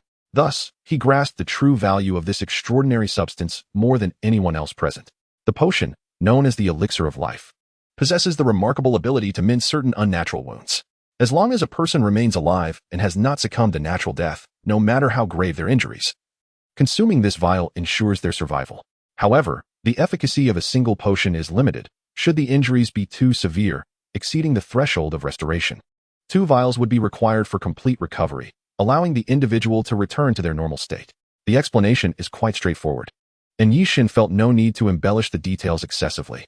After all, if the price were set too high, a significant portion would be claimed by the store, leaving little profit for himself. Without further ado, the enchanting auction commenced tonight, featuring 5 vials of the potion available for immediate sale. As you are aware, time is of the essence. The starting bid is set at 50,000, with each subsequent increase not less than 5,000. No sooner had Yixin finished speaking than Justin Hammer interjected, "I bid 100,000. His urgency suggested a desire for all to know just how much he coveted these 5 vials, which held considerable value in his estimation. Even a fool should know better than to display such eagerness in this moment. One ought to remain composed. He should learn from me to maintain an air of nonchalance to avoid inciting malicious counterbids of 500,000. Tony, known for his grudges, was not only keen on acquiring these 5 vials, but also relished the opportunity to vex Hammer. As the silent tension between Tony and Hammer enveloped the hall, other affluent participants soon joined the fray. After all, this potion could be seen as a means to extend one's lifespan. Who among us does not wish to prolong their existence in this world? For those present tonight, money was merely a numeral. The auction, ignited by the rivalry between Tony and Justin, quickly engulfed the entire hotel venue, with prices soaring at an astonishing rate. "I bid 600,000. I bid 650,000. I bid 700,000. I bid 750,000. Do not contest me. I bid 800,000. Although the fervent calls to bid persisted, the pace of the increases gradually slowed as the figures escalated. This was to be expected. The wealthy attendees possessed sharp intellects and a clear understanding of the situation. Yixin had initially set the price low, indicating that, at least in his eyes, the potion was not of extraordinary value, even if it now appeared miraculous to them. The business-minded individuals were still calculating their finances, aiming to invest in items of greater worth. Moreover, Yixin had already provided his contact information, allowing for future discussions. Most attendees had already contemplated such considerations. Their continued bidding frenzy served no other purpose than to leave a generous impression on the proprietor, ensuring favorable dealings in the future. After all, no one wishes to lower their impression in front of such an extraordinary shopkeeper. It is well known that following the day's farce, Yixin will no longer need to seek them out. In the future, should he desire to purchase anything, he may very well find himself pleading with them. After all, while buyers are plentiful, there exists but a singular seller, and that seller, possessing these coveted items, is none other than the proprietor of store number 7, Yixin himself. The principle of inflation is understood by all. When demand surpasses supply, prices inevitably soar. Thus, if a favorable impression is left with the shopkeeper, it is plausible that one might save a considerable sum in the future. The individuals present are all quite astute, yet our shopkeeper from store No. 7 remains indifferent to such matters. For him, the joy of profit outweighs any need for face saving. Whether he chooses to exploit them or not hinges solely on his whim, and he incurs no personal loss. Consequently, he is unconcerned. Of course, the bidding continues, time slipping away second by second. Our young shopkeeper feigned a glance at his watch while internally consulting his little advisor, 07. "My esteemed Miss 07, could you inform me how long until the New York police arrive?" 07's response was swift, as if she were vigilantly monitoring every surveillance camera on the streets of New York. "This information is valued at $1,000. The New York police will likely arrive in approximately 45 seconds, armed and ready. Please prepare." Yixin calculated in his mind and then addressed the crowd below. "Our auction does not adhere to the traditional 3-bid rule. Rather, it will be timed. There are 5 seconds remaining until the auction concludes, and the final bidder will receive 5 vials of the life potion. Such a rule possesses considerable drawbacks, as it encourages bidders to refrain from making offers until the very last second. In a conventional auction, the auctioneer would likely face significant losses. However, can Yixin truly be considered conventional? At $75,000 per vial, 5 vials amount to $375,000. This represents the maximum profit he could garner, and it is evident that the current bids have long surpassed that figure. Thus, Yixin feels no remorse whatsoever. Indeed, as soon as Yixin articulated this rule, the sounds of bidding abruptly ceased, replaced by murmurs of negotiation. For instance, Justin Hammer seized the opportunity to interject. "Everyone, please do me a favor. Allow me to claim these 5 vials. I assure you, there will be generous recompense." Naturally, the ever-unsettling Tony retorted immediately, questioning what kind of face one could possess when requesting respect from others, and emphasizing that he had no intention of granting it. "You are quite admirable, Tony. Let us rely on our own merits." Justin Hammer found himself momentarily speechless by Tony's sharp comeback. At this juncture, Yishin's countdown commenced. 3, 2, 1, $1 million. Almost simultaneously, the crowd echoed the figure of $1 million, as if they had all conspired beforehand. Perhaps this reflects humanity's inherent affinity for round numbers, as they unanimously agreed upon the price at the designated moment. Although Yishin wished to contemplate further, time was of the essence. Moreover, this auction served merely to augment his reputation. Having achieved that, the identity of the buyer was of little consequence. Without a second thought, he announced, "Congratulations to Mr. Justin Hammer for successfully bidding on this item at a time of 001. Let us give him a round of applause." Before Justin could leap in celebration, Yishin, resembling a dog chased by its owner, swiftly added, "To those who did not bid, do not feel regret. I shall await your arrival at shop number 7, where the finest potions are available in abundance. Retail at 80,000 per bottle. Wholesale at 75,000 per bottle. I look forward to your visit. There are even more wondrous and delightful items awaiting your exploration. Once again, I express my gratitude to you all. Time is too short for further words. I wish you all success in your endeavors, and may our paths cross again." He also mentioned, as a side note, "I will be resting today and tomorrow, so do not seek me out. You will find me unavailable." With that, Yishin disregarded Justin Hammer's expression of despair, turning away and vanishing from sight as if he had never been there, leaving no trace behind. Thus concluded a thrilling and eye-opening auction that evoked a spectrum of emotions, some in pain, others in excitement, many still reeling from shock. While most sighed with the realization of the world's tumultuous nature laid bare before them, Tony, having regained his previously nonchalant demeanor, now gazed intently at the spot where Yishin had vanished, his mind in turmoil.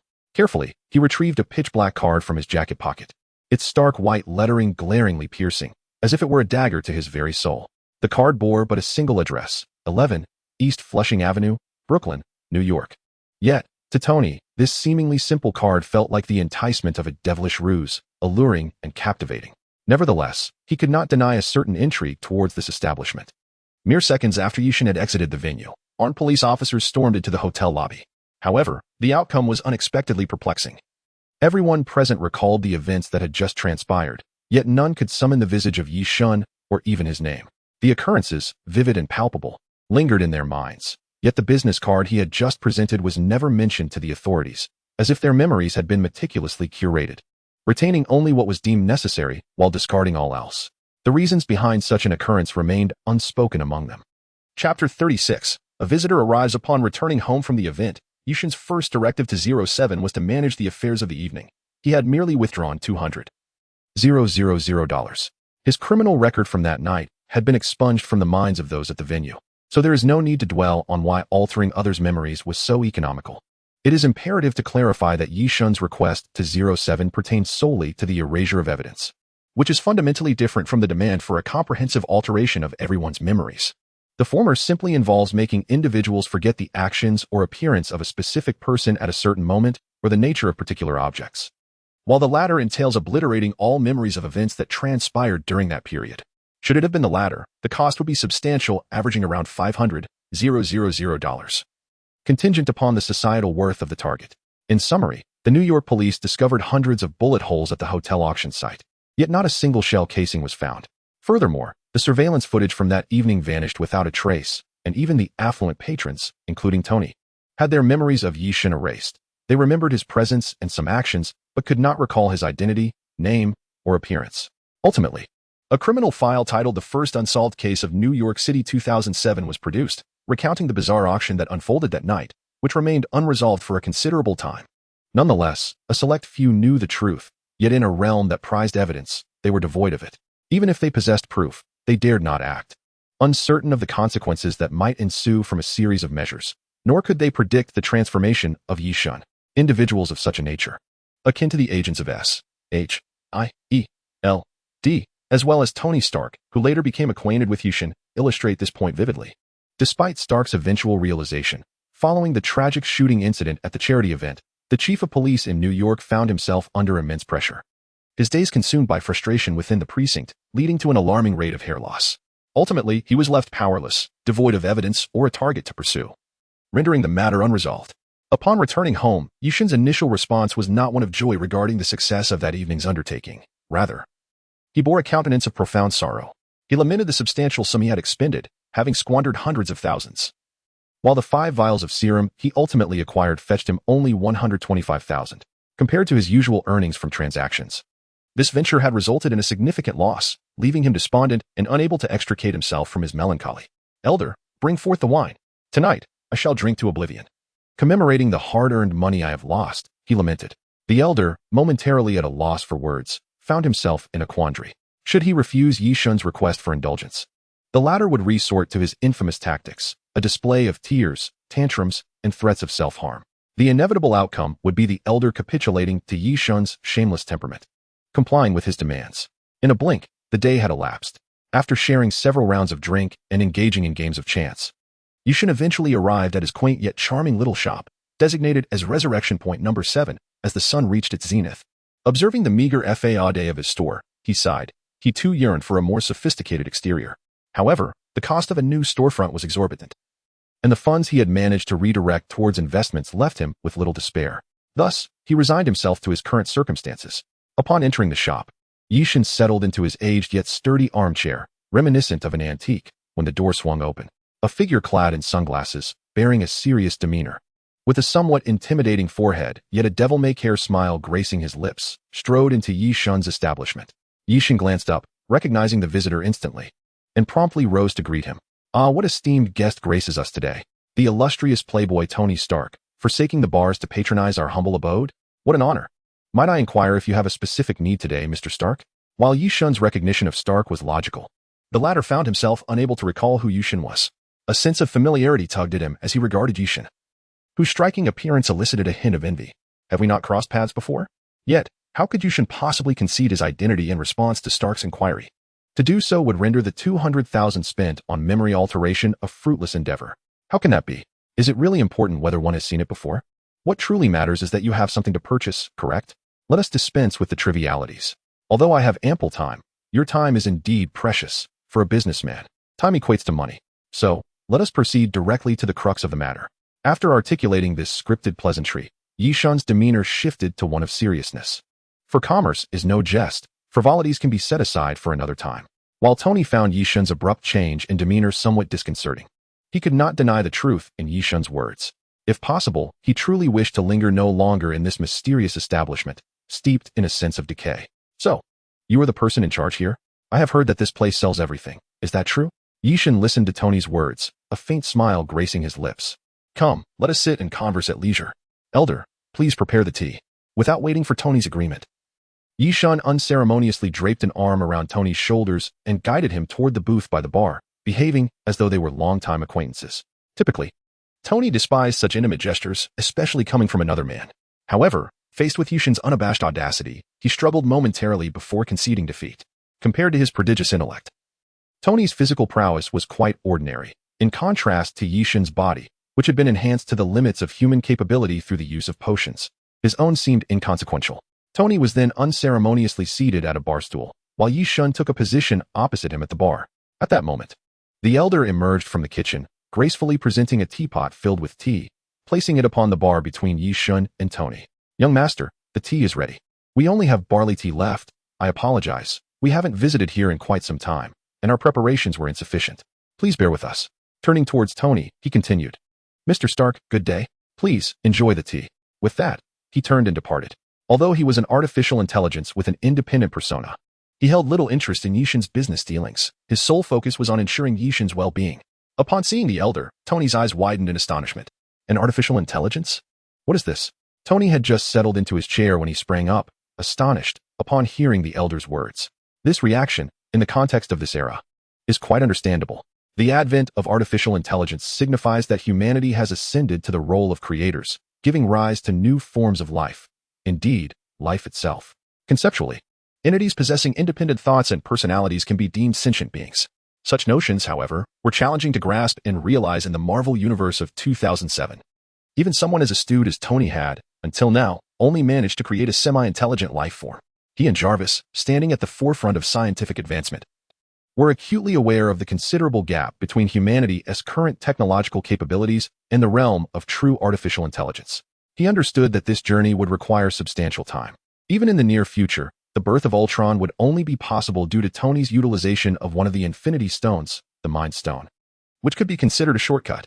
Without the Mind Stone, the prospect of humanity independently developing intelligent products might consume an exceedingly long duration. Observing the astonished Tony, Yishan calmly sipped his tea and remarked, "Do not misunderstand too deeply. This is my butler, not an artificial intelligence." Upon hearing this, Tony exhaled deeply, then consoled himself in a murmuring tone, "I thought so. It couldn't possibly be artificial intelligence. Yet, your programming is remarkably convincing. How did you write it? Please share. So I can study it. You nearly deceived me." After saying this, he sat down once more, but before he could even settle in, Yishan interjected.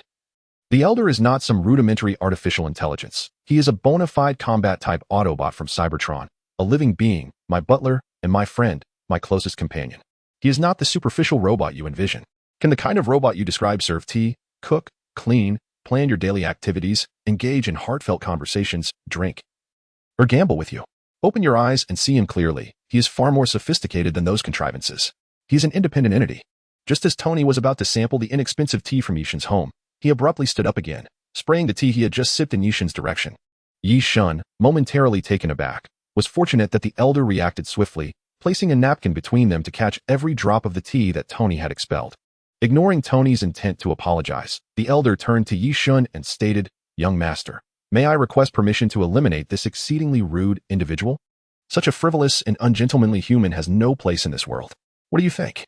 The Elder's somewhat sharp voice elicited a chuckle from Yishan. Yet his words startled Tony, leaving him to wonder whether the Elder was jesting. From the moment he stepped through the door until now, Yishan had given Tony the impression that this establishment was decidedly not above board.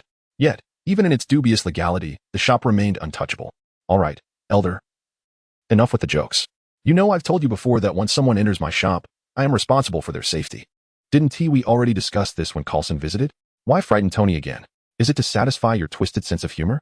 Yishan's words rendered the Elder momentarily speechless. Turning to Tony, Yishan continued, "Now, Tony, we've wasted enough time. Please, articulate your desires. Even if you wish to extend your lifespan, do not hesitate to express it. I am a merchant, not a museum for enlightenment nor a companion for idle chatter. Speak plainly, and I shall fulfill your wishes." Tony gently clenched his fist and tapped his head a few times, seemingly trying to regain his composure. Observing this, Yishan ceased his promptings, quietly sipping his tea while awaiting Tony's response.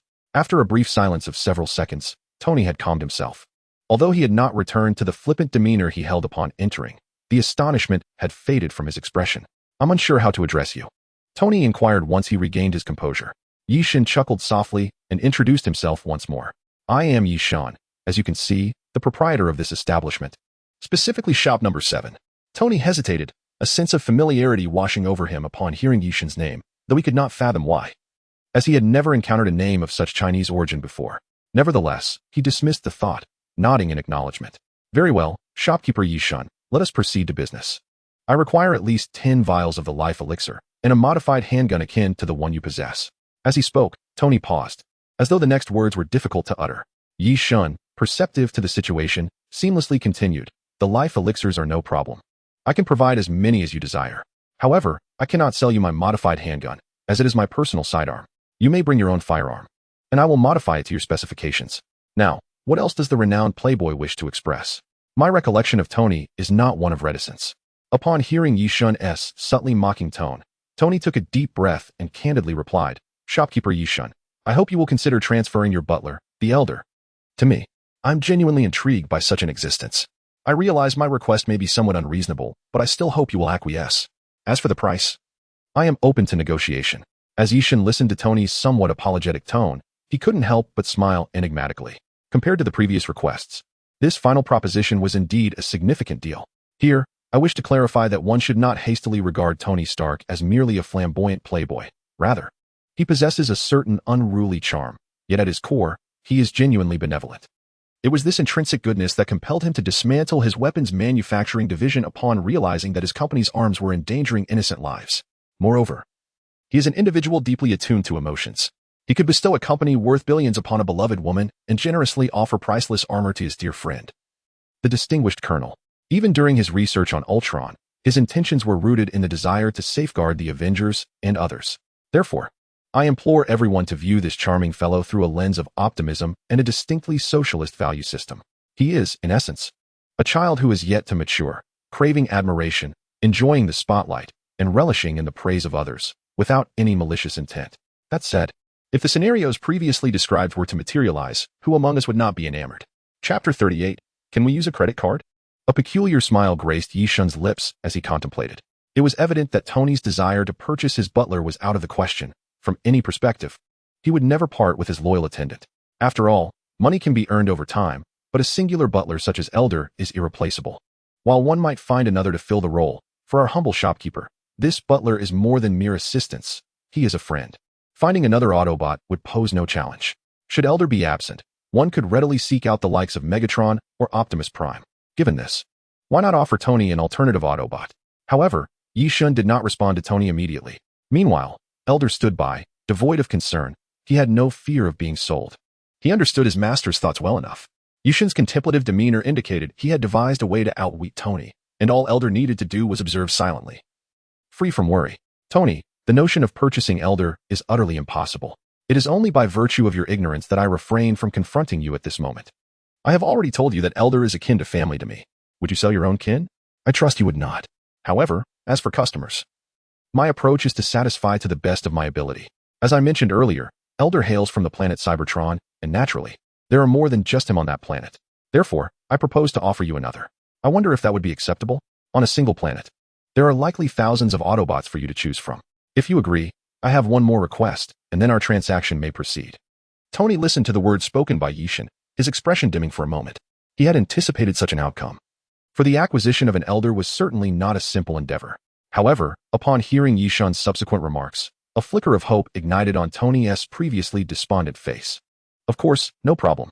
Feel free to express any requirements you may have, he replied. Yishun leisurely took a sip of his tea and remarked on the impressive size of the cup, deep and seemingly bottomless. He had taken several sips, yet it remained unemptied. Truly a testament to its depth. As I previously mentioned, they are not mere artificial intelligences, but rather extraterrestrial life forms, though they may resemble machines. This does not negate their status as living beings. They possess independent personalities akin to humans. Thus, my stipulation is this: I can sell you the Autobots, but you must refrain from conducting any forced research without their explicit consent. This is my sole condition. Can you acquiesce to it? Upon hearing Yishun's words, Tony fell silent.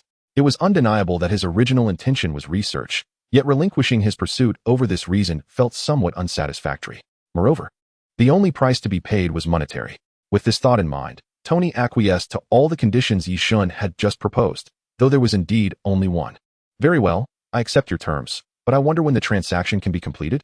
Upon hearing Tony's agreement to the conditions, Yishun felt a sense of relief. Furthermore, he was not concerned that Tony might breach his proposal, for by stating such a condition, the shop could include a clause in the after-sales service. Any actions resulting from forced research leading to the betrayal of the Autobots shall not be the responsibility of this establishment. Such was the rule. Well, if you have sufficient funds now, you may take him away shortly. Right now? Tony inquired. As long as you provide the payment now, you can collect your purchase at any time. However, the handgun requires you to first create a template, and then bring the handgun along with the template for modifications. Tony's mind began to whirl in confusion. Wait, if I heard correctly, you just said I could drive it away? Indeed, Yishun confirmed. I apologize for not clarifying earlier. As the name suggests, the Autobots can transform into vehicles. Elders, like the one you see, are considered diminutive on their home planet, where the average height of their kind typically ranges from 5 to 6 meters. Rest assured, once transformed into a vehicle, they are indeed drivable. Now, let us set that aside for the moment. Please take a look at this catalog and see which model you prefer. We shall acquire whichever you choose. With a chuckle, Yishun produced a small booklet resembling a child's picture book and handed it to Tony. The pages contained images of all the inhabitants of the planet Cybertron available for trade. Tony, brimming with excitement, began to flip through the pages like a child. In truth, Yishun's catalog was rather simplistic, lacking even basic information about the Autobots. Did you think he had overlooked it while creating? No. The detailed catalog at the store is indeed more expensive. Yes, it is costly. Where do you think this catalog comes from? Do you think Yishun compiled it himself? Don't be absurd. He is quite lazy and not that industrious, Tony muttered to himself. Optimus Prime is cool, but if the blue and red stripes were replaced with blue and gold, it would be perfect. 90, 1, 2, 3, 4, 5. 90 billion? Yishun, are you certain that the price on this book is not mismarked? How can a car be priced so exorbitantly? Yishun anticipated Tony would pose such a question, and he responded with ease. Hey, my friend, we are currently engaged in a rather serious situation concerning human trafficking, and not just any humans. These are extraterrestrial beings. Let me put it this way. If you can find something identical to what I have for sale anywhere else, I will compensate you double, $180 billion. You heard me correctly. Trust me, this price is unquestionably justified. There is not a single error in the pricing of this catalog. Your eyes are not deceiving you. The prices I have listed are fair and reflect exceptional value. I do not inflate them arbitrarily. Tony pondered Yushin's words, which seemed quite reasonable. After all, rarity breeds demand. However, despite his wealth of several hundred billion, parting with such a sum at once proved rather challenging, as most of his assets were in real estate. Never mind, this is too expensive. I will explore other options, he decided. Megatron, metallic hue, valued at 60 billion, still quite pricey. Next, hot rod, red and black. 30 billion, this price is significantly lower, though still a strain on the wallet. Let us continue browsing. Bumblebee, yellow, 15 billion, this price is more acceptable, yet I must compare options. Gradually, Tony perused nearly half of the catalog, but most subsequent choices did not meet his satisfaction. Perhaps the earlier selections had spoiled his taste, leading him to criticize the color of iron hide, deeming it unattractive, or dismissing the ambulance's name as unappealing, or expressing concerns that Shockwave's large size would make it difficult to find a garage. As dusk approached, he finally settled on Bumblebee. Although not in his preferred gold and red, it was still acceptable. At least it was a conspicuous color that suited his flamboyant personality. All right, you are certain you want him? Yes?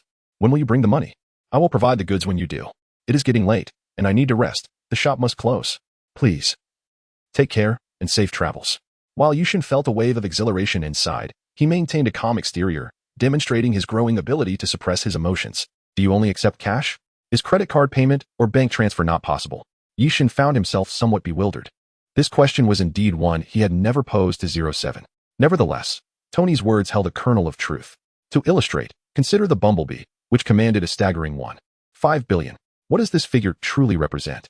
In simpler terms, one would require 15,000 $100 bills. If a standard money container could accommodate 100 bundles, it would necessitate 150 such containers. Assuming an armored truck could hold 30 containers, at least 5 trucks would be required. Yushin envisioned this scenario. Should there be transactions amounting to hundreds of billions in the future, the armored trucks could potentially stretch to the headquarters of SHIELD. A rather chilling thought. Alarmed, Yushin promptly inquired of 07 whether card payments or bank transfers were feasible. Chapter 39. The Path to Wealth. After Tony's inquiry, Yushin immediately directed his question to 07. My dear and endearing 07, does our store support card payments? Typically shrouded in an online incognito state, 07 proved remarkably reliable on such matters. The store indeed accepted transfers and card payments. As long as the counterpart acknowledged the transaction, the store would automatically deduct the payment from the customer's earnings upon the retrieval of goods. Should the balance be insufficient, the store would reclaim the equivalent value of the goods. Rest assured, the store is quite considerate regarding this aspect. Your transaction may proceed. Upon hearing this, Yishin felt a surge of relief. Although this seemingly unequal omnipotent store did indeed exploit the labor force, it was commendable in safeguarding employee rights. Tony, our establishment supports card and transfer services. If you can settle the payment now, you will find your Bumblebee waiting for you at the door. How thrilling is that? Soon, you shall possess your very own extraterrestrial companion. Observing Yishin's exaggerated expression, Tony chuckled awkwardly yet gracefully, then retrieved his phone and dialed a series of numbers. Hello, Potts. Please assist me in transferring funds. The account number is please deposit 1.5 billion and 10 million into this account. It's merely a business investment. No, I have not been kidnapped. The code is 325788924. Please expedite the transfer. Tony glanced at the piece of paper Yishin held, which bore a bank account number. After confirming the code with Potts, he awkwardly ended the call and remarked to Yishin, well, you understand, I am quite wealthy. So it's prudent to be thorough with preparations. That's not difficult to comprehend, is it? Yishin regarded Tony's somewhat embarrassed expression and smiled like a cunning little fox. I understand. What is there to misunderstand? However, you do have a fondness for this young lady, don't you? Listening to Yishin's sudden remarks, Tony momentarily froze, his face flushed crimson. Indeed, the notorious playboy, Tony Stark, known for his endless charm and countless romantic conquests, was blushing at Yishin's words. Not at all. She is merely my assistant. Nothing as you might imagine, he protested. Yishin waved his hand dismissively, stating, as for the specifics, I am unaware. Ultimately, that is your affair. I can only advise you to courageously pursue your own happiness. Delay may lead to unforeseen changes. If you are uncertain about your feelings for her, consider this. Can you calmly attend her wedding, where the groom is not you? Can you accept another unfamiliar man sharing her bed and engaging in activities you often partake in with other women? If you can reconcile with that, then perhaps I have misjudged. You may not harbor feelings for her. As Yearn spoke, he observed the transformation of Tony's countenance, from bashful red to a furious shade of blue, and finally to a livid hue that suggested a murderous intent. It was evident that Tony had genuinely immersed himself in that hypothetical scenario, just as Yearn found the situation amusing and was about to offer some consolation. His phone vibrated, announcing a successful transfer. Glancing at the string of zeros displayed on the screen, Yearn felt an exhilarating rush, akin to a euphoric high. If one were to encapsulate his mood in a lyric, it would echo the sentiment from 3 Days and 3 Nights. Right now, even soda can intoxicate me. While conversing, Yearn waved his hand, and 2 metallic-colored boxes materialized beside Tony. All right, Tony, the transfer has been completed. These 2 boxes contain the life potions you just ordered. Including the additional 90 bottles, the total amounts to 100. As for the gun modifications, I will wait for the samples to arrive before proceeding. Regarding Bumblebee, it is parked at the entrance. A friendly reminder, you may wish to return home first before transforming it. Transforming it here on the street would be excessively conspicuous, making it impossible for you to remain incognito. Tony, upon hearing this, refrained from further commentary. The hour was indeed late, and he realized that if he delayed any longer, he would miss dinner. All right then, I shall take my leave. Otherwise, I sense you would neglect my meal, given your notorious frugality, he chuckled. Tony had grown accustomed to the miraculous occurrences surrounding Yearn. Even if Yearn were to vanish suddenly, he would not feel the slightest discomfort. After his farewell, he did not wait for Yearn to urge him to stay. He turned and made his way toward the exit, perhaps aware that Yearn would not insist on his presence. Yearn watched Tony's departing figure, utterly indifferent. His mind was preoccupied solely with how to spend the recently acquired fortune of over 500 million. As soon as the notification sound of the message resonated, Yearn's heart was set ablaze with a tumultuous excitement, akin to a fawn in a state of panic. His heart raced incessantly, pounding in tandem with the surge of adrenaline, to the point where he felt it might burst forth. Dear siblings, this is 500 million, an amount that transcends mere 50,000 or 5 million. This figure symbolizes Yearn's opportunity to transform his fortunes, to arm himself to the teeth, and to emerge stronger than ever. Meanwhile, Tony, who had just stepped out, felt a jolt of exhilaration. It must be said that since arriving at shop number 7, his worldview had undergone a profound transformation. His horizons had broadened significantly. He sensed that this humble shopkeeper had ignited a spark of inspiration for his research and creativity, hinting at a future where his scientific endeavors might yield greater results. At the same time, Yearn's presence stirred a competitive spirit within Tony. After all, he was not one to willingly accept a subordinate position to anyone. His ambition always propelled him forward. However, there was an awkward predicament awaiting him. Upon exiting, Tony indeed spotted a bright yellow Chevrolet parked at the entrance of Yearn's shop. Yet, he quickly realized that Yearn had not handed him the car keys. How was he to drive? Just as he contemplated entering to inquire about the situation, the car door swung open automatically, and the horn honked twice, beckoning him to board. In that moment, Tony grasped the situation and, donned in sunglasses, swaggered over and bent to enter the driver's seat.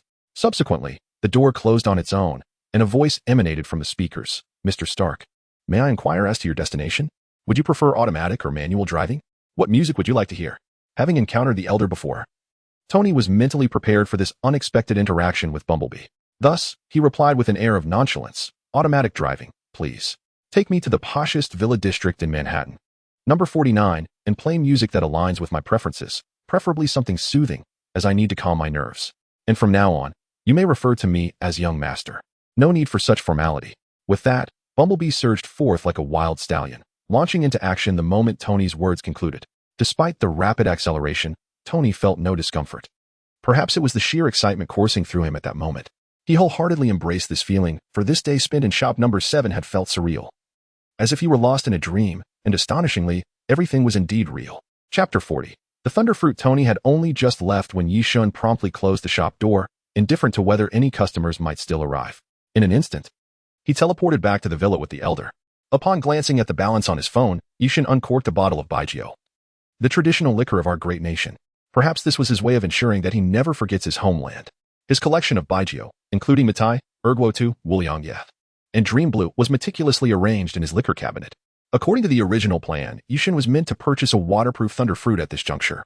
However, even this particular fruit, despite its waterproof properties, only required 100 million. Thus, the sudden influx of wealth completely disrupted Yearn's initial plans. He had never anticipated earning such a substantial sum. suddenly gaining 500 million, leaving him somewhat bewildered. He found himself in a state of utter confusion, yet he quickly regained clarity of thought. In the previous scheme, Yishun had not foreseen that acquiring wealth could happen so swiftly. Who would have imagined that he would encounter a wealthy patron and be so fortuitously rewarded? Although this unexpected fortune had upended his original intentions, was it not a positive phenomenon to be able to earn money? In the past, when he was devoid of riches, he lived a life of frugality and subservience. Now, with newfound wealth, he relished the freedom to act as he pleased. With a sense of determination, Yishun resolved to adhere to his initial plan without a moment's hesitation. A waterproof thunderfruit, complete with after-sales service assurance, suddenly materialized in his hands. Yishun gazed at the fruit. Its surface a striking blue adorned with small lightning bolt insignias, resembling a magnified berry. His eyes brimmed with longing, no, desire. This fruit was once an object of his fervent aspirations. He had envisioned a future where he would earn enough to procure it. Now, having come into a windfall, he could acquire it almost immediately, yet a part of him remained incredulous. This peculiar fruit represented an opportunity for an ordinary individual to ascend to the ranks of top-tier super beings. Yishun felt that consuming this fruit and developing his abilities to rival Eneru would render him unparalleled on Earth, at least until the appearance of the Infinity Stones. If he fought alongside others, his strength would be formidable. After all, consuming this fruit would transform him into an omnipotent entity. However, after Yichun redeemed the fruit, he encountered a particularly grave concern. Miss, please clarify for me. If I were to consume this fruit, would I sprout a drum behind me that would undoubtedly tarnish my elegant, tall, and strikingly handsome image?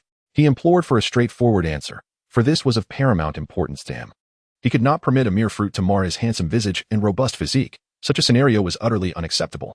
Upon hearing Yishun's rather foolish inquiry, 07 responded with an air of calm assurance. Rest assured, it will certainly be available. Oh, how can you say that? Of course it will be available. How could I possibly feel at ease? Yishun nearly lost his composure, yet he realized that since a problem had arisen, it ought to be resolved. After all, the solution was simple enough. Given the store's nature, it likely just required an additional sacrifice of resources. With 400 million at hand, we could afford it. 50 million would suffice. 07's tone was imbued with such gentleness that it resonated deeply within Yishun, evident in the way his entire being trembled in response to 07's words.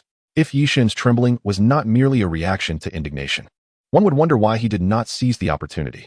A standard fruit was merely 50 million, while an enhanced version cost 100 million. How could he audaciously demand 50 million from me? Return it.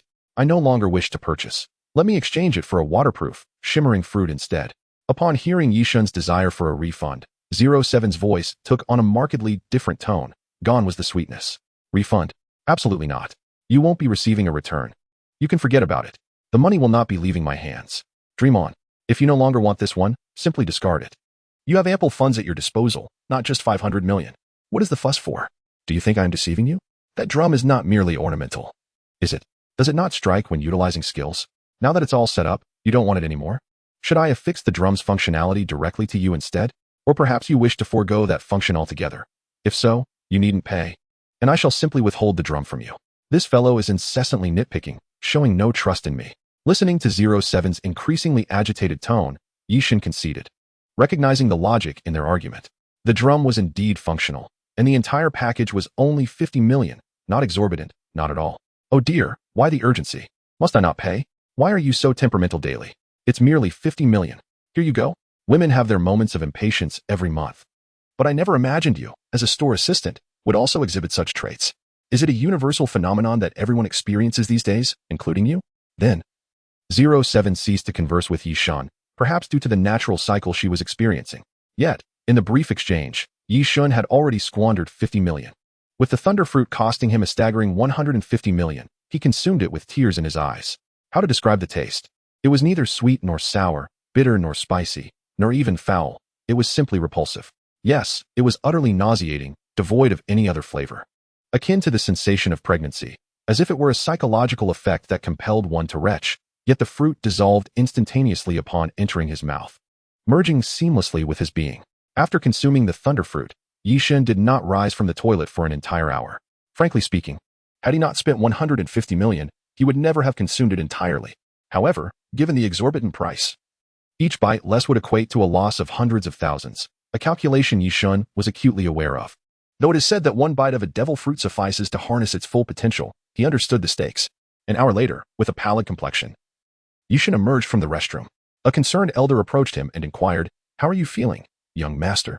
In response, Yishan extended his right hand, forming a fist, only to unfurl his thumb and index finger, a blinding arc of electricity flickering between them. Despite his weakened state, he maintained a calm demeanor and remarked, "Though I am somewhat frail at the moment, this power grants me an unparalleled sense of security." Chapter 41. A visit from S.H.I.E.L.D. Just as Yishan intended to revel in the formidable might of the thunder fruit within the confines of his home, a knock echoed at his door. The disturbance was a consequence of his actions at the charity gala 2 nights prior, as some troublesome individuals had come to confront him. The rhythmic chime of the doorbell disrupted his plans to venture out. Let it be known, Yishan was not invincible. Consuming a devil fruit does not facilitate immediate mastery. It requires considerable time to wield its power adeptly. The effectiveness of a devil fruit is not merely a matter of time. It hinges upon the individual's physical constitution and innate talent. The reality is that Luffy, having consumed a devil fruit at a young age, struggled due to his frail physique, rendering his abilities largely ineffective. In contrast, Sabo was able to wield the flames of the Mera Nomi immediately upon consumption. To clarify, my point is that after consuming the thunder fruit, Yishan, constrained by the limits of human endurance, could harness an astonishing voltage of 50 million volts.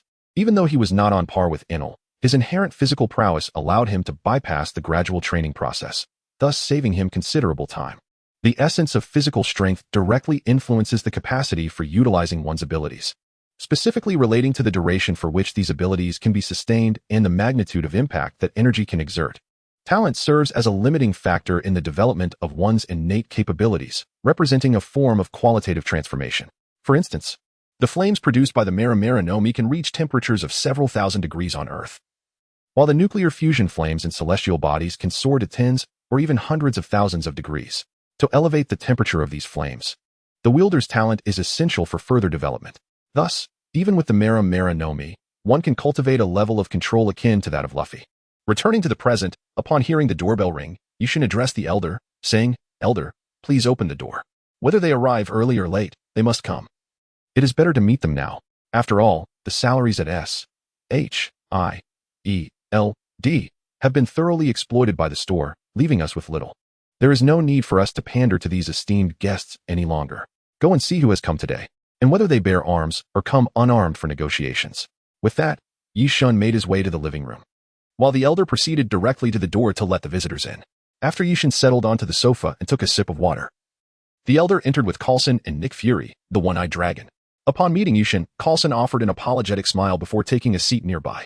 Nick Fury, slightly closer than Coulson, sat upright and looked at Yishan in silence. Yishan smirked derisively and turned to Coulson, saying, "Coulson, would you like something to drink? Please inform the elder so he can prepare it." Aware that Yishan had disregarded his superior, Coulson understood the impending silent conflict and wisely chose to distance himself. Knowing that collateral damage was likely, no need for the elder to busy himself. I shall find it myself. If I were to have the elder serve me, he would surely not present anything of value. I will take a look myself. You all can continue your conversation. With that, Coulson rose and walked towards the kitchen, followed closely by the elder. It was evident that Coulson wished to leave the tense atmosphere for Yishan and Nick Fury. The elder, perceptive as he was, recognized that even if a confrontation were to arise, Yishan's current abilities ensured that he would not be at a disadvantage. Thus he felt no concern. Once the extraneous individuals had departed, Nick Fury, as if activating a switch, immediately roared at Yishan, "What was your intention that day? This is not what we agreed upon." Yishan, unfazed by Fury's inquiry, did not even lift his eyelids. "Oh, what precisely did we agree upon? If my memory serves me correctly, I believe I only consented to be an advisor to S.H.I.E.L.D. and did not agree to anything beyond that, did I?" Nick Fury listened to Yishan's impeccable response, his heart racing. For some inexplicable reason, today Yishan felt entirely different from the man he had known before. How should one articulate it? Today, Yishan exuded a confidence that surpassed his previous demeanor. Nevertheless, Nick Fury dismissed this sensation, considering it perhaps an illusion. Even if it were not, it was merely confidence, nothing of profound consequence. "Are you aware that you are an advisor to S.H.I.E.L.D.? What were you doing the day before yesterday? Firing your weapon over 100 times in plain view, injuring at least 3 individuals, and coercing others to participate in your auction of exhibits, including the sale of prohibited items? Do you regard American law as nothing more than a pile of scrap paper? Hey, do not hastily label me. I concede to firing my weapon over 100 times, and yes, I did injure more than 3 individuals. and I reluctantly accept that I coerced others into attending my auction. These are all true, and I can own them. However, what do you mean by selling prohibited items? Furthermore, in my view, American law is inconsequential. I am not a citizen of the United States. To be frank, I am not even from this world. Thus, the laws governing your realm bear no relevance to me. Yi Shin spoke with an air of nonchalance, for the truth was evident. He acknowledged his actions, and after all, Nick Fury could not truly impose any repercussions upon him. However, Fury's remark regarding prohibited items stirred a sense of indignation within Yi Shin. After all, he had worked diligently, making concessions to cultivate a favorable relationship with S.H.I.E.L.D., all in pursuit of a legitimate business license. Yet now, this man, with his directness, had informed Yi Shin that the items he sold were considered contraband, effectively severing his means of livelihood, an affront akin to a grievous offense. Yi Shin could no longer tolerate this. I recognize your formidable capabilities in the obscurity of your background. Our understanding of your identity is limited. However, you find yourself in the United States, and thus, you are bound to adhere to its laws. Any individual who violates the law on American soil must face appropriate consequences. Moreover, have you contemplated the chaos that could ensue in the market should the items you sell infiltrate it? Diseases once deemed incurable now have potential remedies. Yet their exorbitant prices render them inaccessible to the majority. Everyone desires to live. What becomes of those who cannot afford treatment? Naturally, they may resort to desperate acts, murder, arson, robbery, trampling upon the law, for when faced with the specter of death, what transgressions might one not commit? This is precisely why I assert that you are dealing in prohibited items. Yi Shin gazed at Nick Fury, who was nearly hoarse from his fervent outburst, and calmly replied, "What you just articulated, how does it pertain to me? If criminals wield firearms to commit murder, will you insist on punishing the manufacturers of those weapons as well? The items I sell possess no inherent quality issues and pose no negative effects on health. Does the mere fact that I sell them at a higher price imply that those unable to afford them may resort to crime, thus categorizing my products as harmful to society? What of the deaths that occur among those who can afford them but lack access to these medications? Should the responsibility fall upon you or the United States government?" Yi Shin articulated his thoughts with piercing clarity, leaving Nick Fury momentarily speechless. Chapter 42. A breakdown in negotiations. Nick Fury's concerns, while not without merit, bordered on the extreme. In truth, Yi Shin did not take Fury's earlier remark seriously. Had this been a prior time, Yi Shin might have engaged in further dialogue with Nick, striving to resolve the misunderstanding and preserve a cordial relationship with S.H.I.E.L.D. to ensure future business transactions. However, the circumstances had irrevocably changed. Yi Shin felt no obligation to consider Fury's feelings any longer, nor did he need to regard S.H.I.E.L.D. with any deference. After all, the agency's salary was woefully inadequate to meet the daily needs of the proprietor of store number 7. Even a salary of $1 million seemed substantial, yet, would he sacrifice his dignity and temper for such an amount, merely to engage in a contest of tolerance with S.H.I.E.L.D.? Yi Shin deemed such reasoning insufficient to compel his submission. At this moment, Yi Shin was indeed feeling quite empowered, having recently consumed the thunder fruit.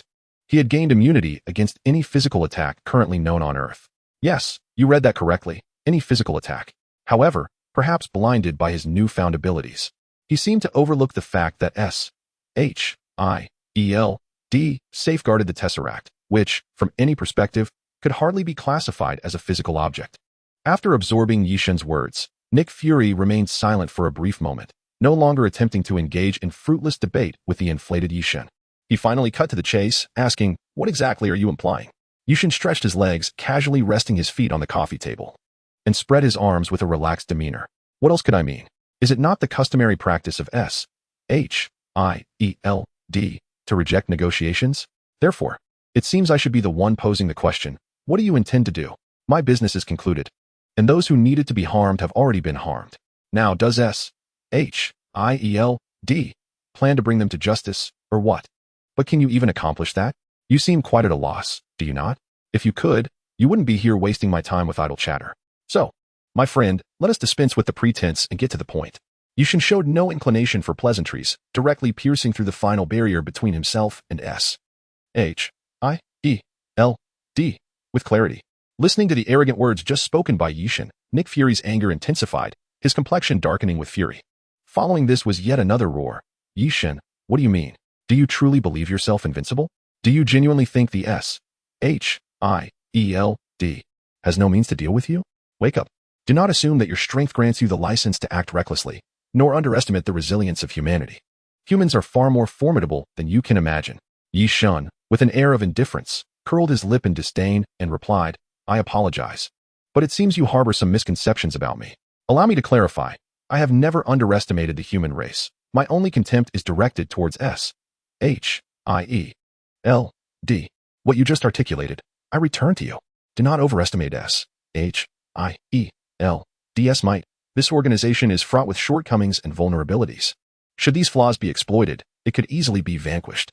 It appears that years of complacency and unchallenged operations have blinded you to the realities of this world. In truth, it is you who remain woefully ignorant of the world around you. Do not be so naive, Director. Yi Shun's words dripped with unabashed disdain for both S-H-I-E-L-D and Director Nick Fury. Nick Fury gazed deeply at Yi Shun, coming to the painful realization that the relationship between S-H-I-E-L-D and Yi Shun had reached an irrevocable point.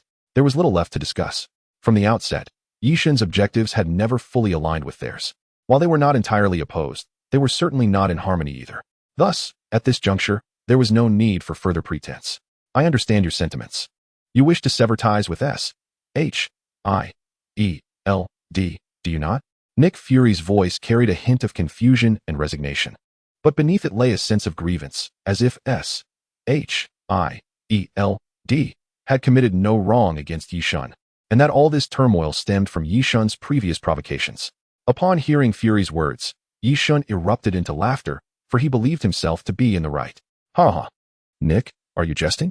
You claim I wish to distance myself from S-H-I-E-L-D, yet was it not S-H-I-E-L-D that wronged me first? During my tenure as an associate of S-H-I-E-L-D, I believe I have committed no offense against the organization. Moreover, I never pried into S-H-I-E-L-D's secrets. Perhaps it is simply because I am already aware of all your hidden truths, leaving me with no curiosity whatsoever. At the very least, I have accorded you the respect your organization deserves, have I not? I have diligently fulfilled the tasks assigned to me by S-H-I-E-L-D, while you merely reaped the rewards, pocketing funds. Do you have any idea of the pressure I endured? Countless individuals labeled me as a puppet of S-H-I-E-L-D, yet I harbored no complaints, continuing to assist you all, treating each member of S-H-I-E-L-D as my friend. What has S-H-I-E-L-D done in return? Just days ago, when I was targeted for assassination, what actions did you take?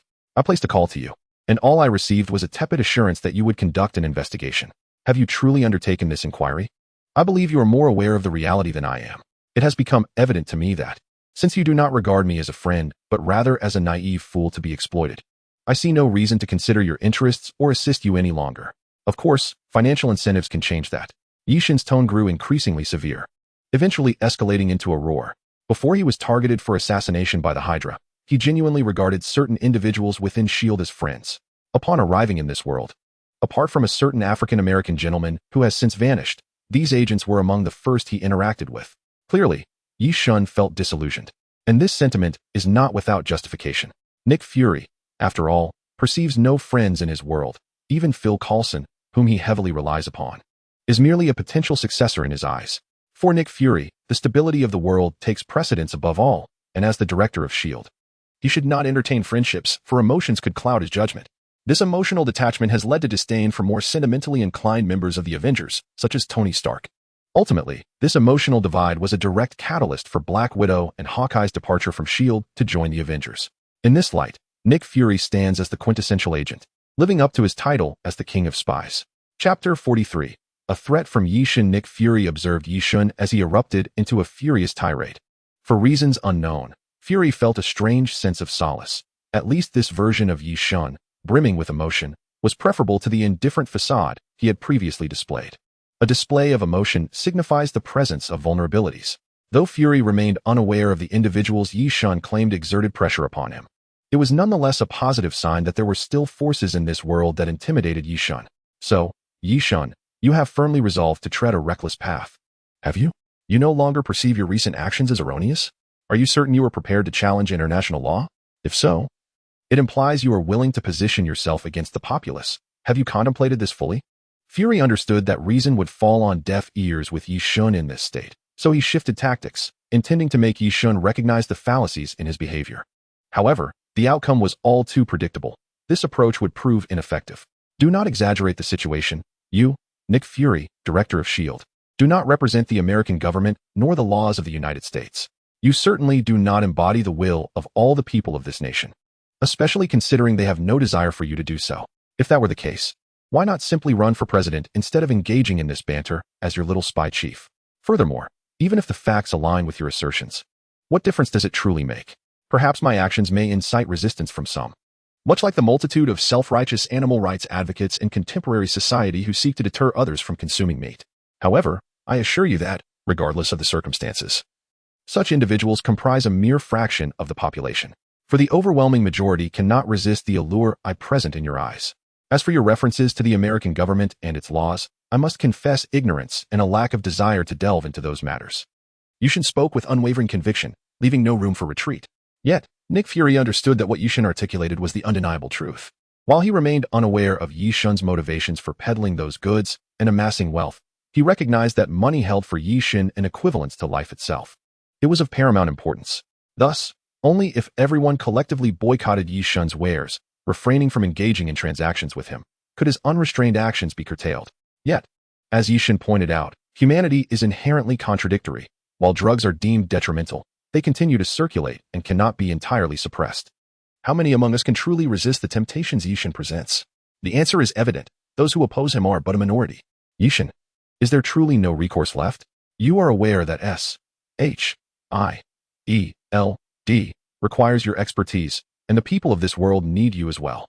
I concede that my previous actions were indeed misguided, yet it stemmed from my recognition of your capabilities. I believed no one could inflict harm upon you. Consequently, I did not pay much heed to the assassination attempt against you. As you know, I am inundated with numerous responsibilities daily. For my prior negligence in my duties, I extend my sincerest apologies. However, I implore you to temper your defiance. Let us consider the greater good of global peace and stability.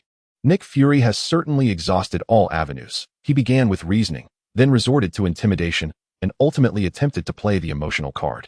However, Yi Shun, having seen through the facade of this seemingly heartless individual, has long since deciphered these tactics. He is indifferent to whatever Fury might say next. Very well, you need not elaborate further. Let us conclude our conversation here. The title of S.H.I.E.L.D. advisor is of no interest to me. I return it to you. My stance regarding S.H.I.E.L.D. is clear. Future business dealings may continue, but whether such transactions come to fruition will depend on my disposition. The days of being at your beck and call are over. Should S.H.I.E.L.D. perceive me as a threat to global peace and stability and contemplate any actions against me, I must advise you to proceed with caution. I am privy to all the secrets of S.H.I.E.L.D., well-versed in your agent hierarchy, aware of your headquarters, and knowledgeable about your various projects. For instance, the research you are conducting on the extraterrestrial Kree. Do not forget, I can traverse any location at will, be it the White House or your very own office. Therefore, should the U.S. government uncover my personal information and decide to take action against me, I trust you understand the repercussions that would ensue. If you are uncertain, allow me to elucidate at this moment. If I were to casually toss a vial of serum to the ground, 90% of humanity would face extinction. The credibility of this assertion is for you to ascertain. Now, if there is nothing further, you may take your leave. I am weary and do not wish to engage in further discourse. Should you wish to negotiate, please return to my establishment at dawn tomorrow. Elder, kindly see our guest out. Yi Shun articulated these threats with a calm demeanor. If Nick Fury could not discern the menace in such words, he would indeed be a fool. As Yi Shun called out for the elder to escort their guest away, the elder and Coulson emerged from the kitchen, Coulson holding a plate containing the pork and scallion dumplings Yi Shun had prepared for dinner. It was evident that Coulson was utterly captivated by this delectable dish. Although he had sampled dumplings in Chinese restaurants across America, he had never encountered such exquisite flavors. Dipping them into the dark, tangy condiment known as vinegar enhanced the taste to an unparalleled level of delight. Is it over already? However, Yi Shun, your dumplings are truly delicious, and though the vinegar adds a slight tang, it pairs perfectly with the dumplings. No wonder everyone claims that China is a nation that truly knows how to indulge in culinary delights. As Coulson spoke, he gave a thumbs up, to which Yi Shun responded with a broad smile. Compared to Nick Fury, Yi Shun preferred Coulson's character. which was more humane and compassionate, making him seem more relatable than Fury. However, the thought that he and Fury were nearly at odds outside, while Fury was feasting so heartily within, made Yi Shun ponder Fury's frustration. With an expression of bemusement, Yi Shun remarked, "Should I stay and finish my meal before leaving?" He paused for a moment, then turned to Fury, adding, "Of course, that does not include you. My home-cooked meals are reserved for friends, not for someone like you." Upon hearing this, Coulson realized that the director's conversation with Yi Shun had soured, and feeling somewhat awkward, he suggested, "Perhaps it's best to pass, as I would prefer not to face repercussions from the higher-ups. I will come back to savor the meal another time." With that, he followed the visibly displeased Nick Fury out of Yi Shun's home. Nevertheless, Yi Shun knew that life was bound to become more exhilarating from that point on. As the year 2008 was fast approaching, most Westerners are not prone to jealousy. Yi Shun's threat was not without foundation, as he was aware that there were viruses available for purchase. Chapter 44. Tony has finally disappeared after bidding farewell to Coulson and Nick Fury. Yi Shun settled down once more. Although he had previously earned $500 million and spent $150 million, leaving him with $350 million. This sum, while considerable, still fell short of his next objective. Furthermore, Yi Shun had just acquired the Thunder Fruit and had yet to fully assimilate its power. If he were to rush into purchasing more items, he might find himself overwhelmed. After all, one cannot bite off more than one can chew. Even the ability granted by the Thunder Fruit alone would keep Yi Shun occupied for a while. However, if he were to exchange for other powers, it might lead to a chaotic situation. Additionally, restarting his training from a physical standpoint would prove challenging. What? Do you think Yi Shun is a diligent individual? A person who can endure hardship? Wake up, my friends. He is a quintessential sloth. Unless absolutely necessary, he wouldn't endure even a minute of toil in his lifetime. After all, he had already faced enough hardship before his transference to this new world. Now, having the opportunity to relax, do you really expect him to be more industrious? That would be asking too much of him. Naturally, regarding Yi Shun's propensity for laziness, 07 wholeheartedly agreed, for if Yi Shun were to be indolent, it would signify that his strength could not increase. Thus, if Yi Shun desired to enhance his own power, he had no choice but to spend money at the shop. Otherwise, he would find himself without options. In this way, the shop would profit, and there would be no reason to complain. Consequently, given that the potency of the Thunder Fruit's abilities is contingent upon one's physical constitution, Yi Shun realized that his efforts in training were futile. Thus, he reclined leisurely on the sofa, adopting a nonchalant demeanor, and inquired of 07, "My esteemed Lady 07, could you recommend any items that might enhance my physical constitution?" Unlike her usual prompt responses, this time 07 paused for a brief moment, reminiscent of a customer service representative, before she engaged with Yi Shun's query, stating, "What specific effects are you seeking? To be frank, are you aiming to enhance your overall physical abilities, or merely to augment your Thunderfruit powers?" For reasons unknown, Yi Shun felt a wave of unease wash over him upon hearing 07's response, as if he were about to incur a significant expense. After all, the unequaled omnipotent shop was no trivial matter. Nevertheless, he felt compelled to inquire further, raising an eyebrow and adopting a more cautious tone. "Is there any distinction between the two? Please elucidate." 07, ever direct, explained succinctly, "The former option is slightly more expensive, while the latter is comparatively affordable." Upon hearing the mention of expensive, Yi Shun's heart raced. The implication was clear: he was likely to face a hefty bill. However, he resolved to salvage the situation, wondering if through his relentless efforts, the price might become reasonable. It must be said, those who wish to take the easy route will always find justifications for their desires. What makes it so expensive? How is the affordable option cheaper? What is the difference? In contrast to Yi Shun's cautiousness, 07's tone remained straightforward. "The first option transforms your constitution to that of a bounty of approximately 100 million in the pirate world. In other words, your resilience, endurance, strength, and speed would all be enhanced, and the voltage of your Thunderfruit energy would double to 100 million volts, rendering you nearly omnipotent, at a cost of $1 million. The second option, however, does not augment your base attributes, but solely enhances the capabilities of the Thunderfruit. Priced at $1 per volt, which is significantly cheaper in comparison." Without a moment's hesitation, Yi Shun declared, "I choose the second option. 150,000 volts for now will suffice. No need to persuade me further. My decision is final. Let us proceed." As he spoke, he could not help but smirk inwardly, thinking, "I have no intention of engaging in close combat with others, even if I were to be confronted abruptly. Possessing a physique akin to Captain America would at least prevent me from being eliminated instantly. Moreover, I possess the thorned armor, not to mention the ability to elementalize, an utterly unreasonable power. Regardless of the perspective one adopts, it seems I have little use for those rudimentary abilities. Miss 07, you truly underestimate me. I am not as foolish as you presume. Such a losing venture is one I would never undertake. I am quite astute. As Yi Shun paid the sum with ease. He reveled in his cleverness. However, he failed to consider another possibility. That 07 had intended for him to purchase the second option from the outset. As an all-encompassing shop, it surely possesses a multitude of means to fulfill Yi Shun's needs, far surpassing merely two options.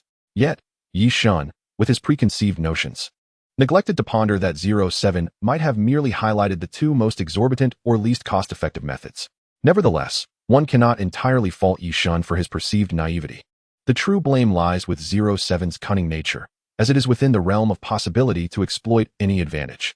However, by the time Yi Shun had completed his payment, it was too late to reflect on such matters, especially since he remained blissfully unaware of the situation, reveling in his own triumph. Regardless, this tumultuous episode eventually subsided. Yi Shun, with a remaining fortune of $200 million, had no immediate intentions of spending it. Moreover, his earlier threats towards Nick Fury were not mere bluster. He was prepared to act upon them. In the other world, the most vital and fundamental commodity is the virus. The shop had presented Yi Shun with a price of $100 million for it. This figure elicited no significant reaction from him. For the item is indeed worth such a sum. This lethal commodity was merely something Yi Shun perused within the shop's provided template, and his reluctance to purchase it stemmed largely from its exorbitant price. He is quite frugal, after all. Whether he could even utilize such a thing remains uncertain. Thus, there is no rush. Time swiftly passed.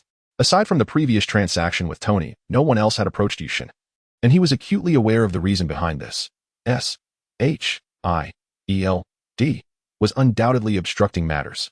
It was inconceivable that not a single interested party had emerged. His shop is undeniably captivating and alluring. Yet, at this moment, Yi Shun had no intention of seeking trouble with SHIELD, as he needed to prepare for the impending chaos of the world. A year flew by, and in 2008, from the shopkeeper's gift pack, Yi Shun acquired a spell of resurrection within the light magic category. Although this skill is undoubtedly valuable, Yi Shun perceived it as having little utility for him. In the grand tapestry of Marvel's cinematic universe, the individuals worthy of resurrection are exceedingly few. Furthermore, possessing foresight into future events, Yi Shun could easily prevent the demise of a particular individual should he choose to do so. Even if he were unable to avert it, he could simply procure life directly from the shop, for he is backed by a mysterious organization.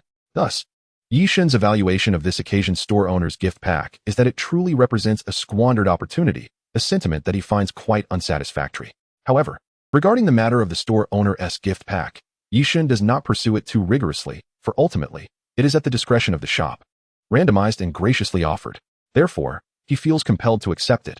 After all, one cannot simply let such an opportunity slip away. As for the last 5-level light magic tome and its usage, that discussion can be postponed until a more opportune time. While dining, Yi Shun's attention is captivated by the news broadcast on television reporting that Tony has gone missing in Afghanistan.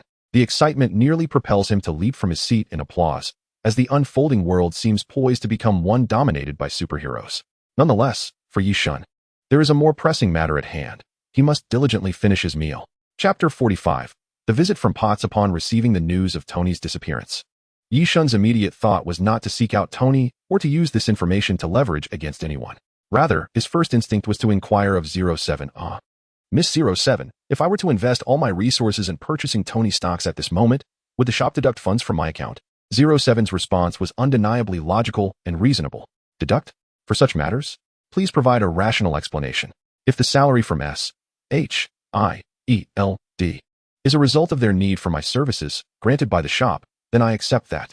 But to have money deducted while trading stocks? Isn't that somewhat excessive?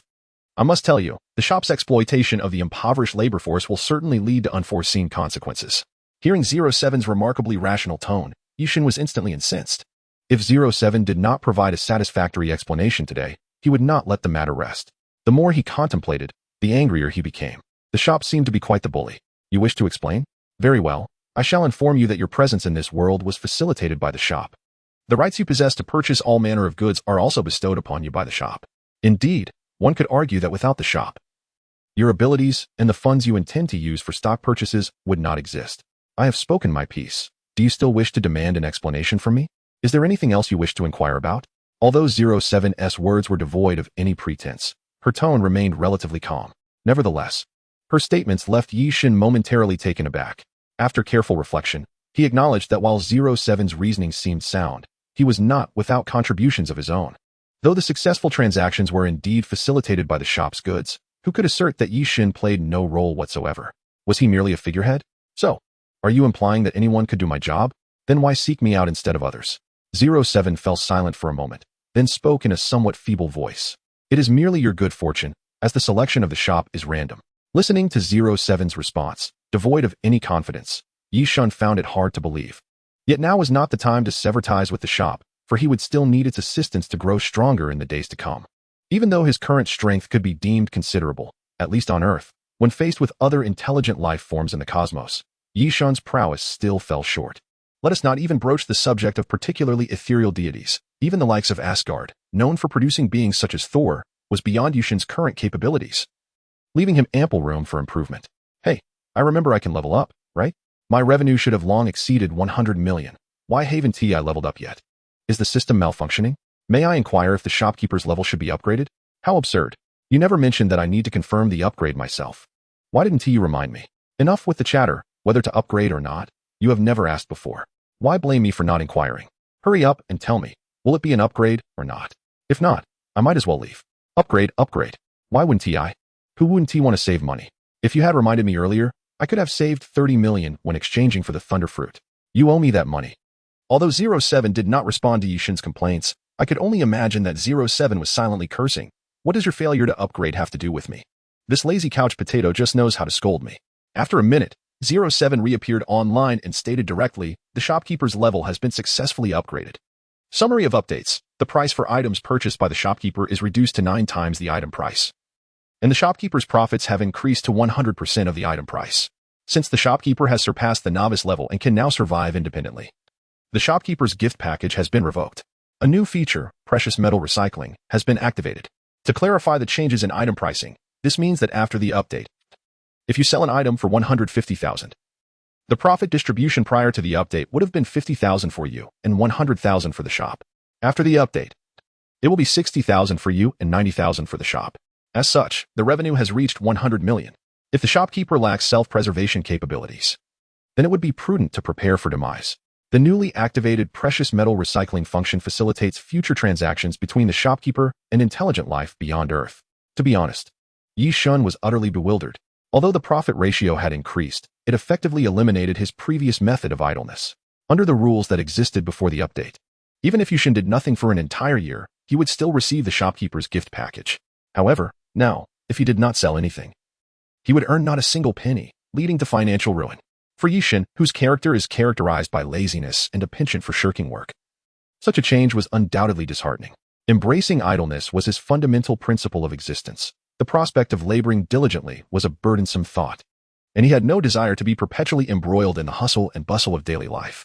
Imagining the days ahead spent toiling for financial gain left him in a state of inner turmoil. At that moment, he was filled with regret and anxiously confided in his assistant. Is it possible for me to revert? I don't wish to upgrade. Let me remain at the novice level indefinitely, if you would be so kind. I truly regret this, dear Miss 07.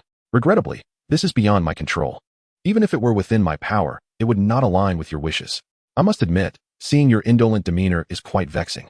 Get to work promptly, or you may find yourself starving. Do not harbor any illusions about receiving a novice gift pack. From this point forward, there may be no further benefits. You must rely on your own efforts. What could Yi Xin possibly retort to the forthright Miss 07?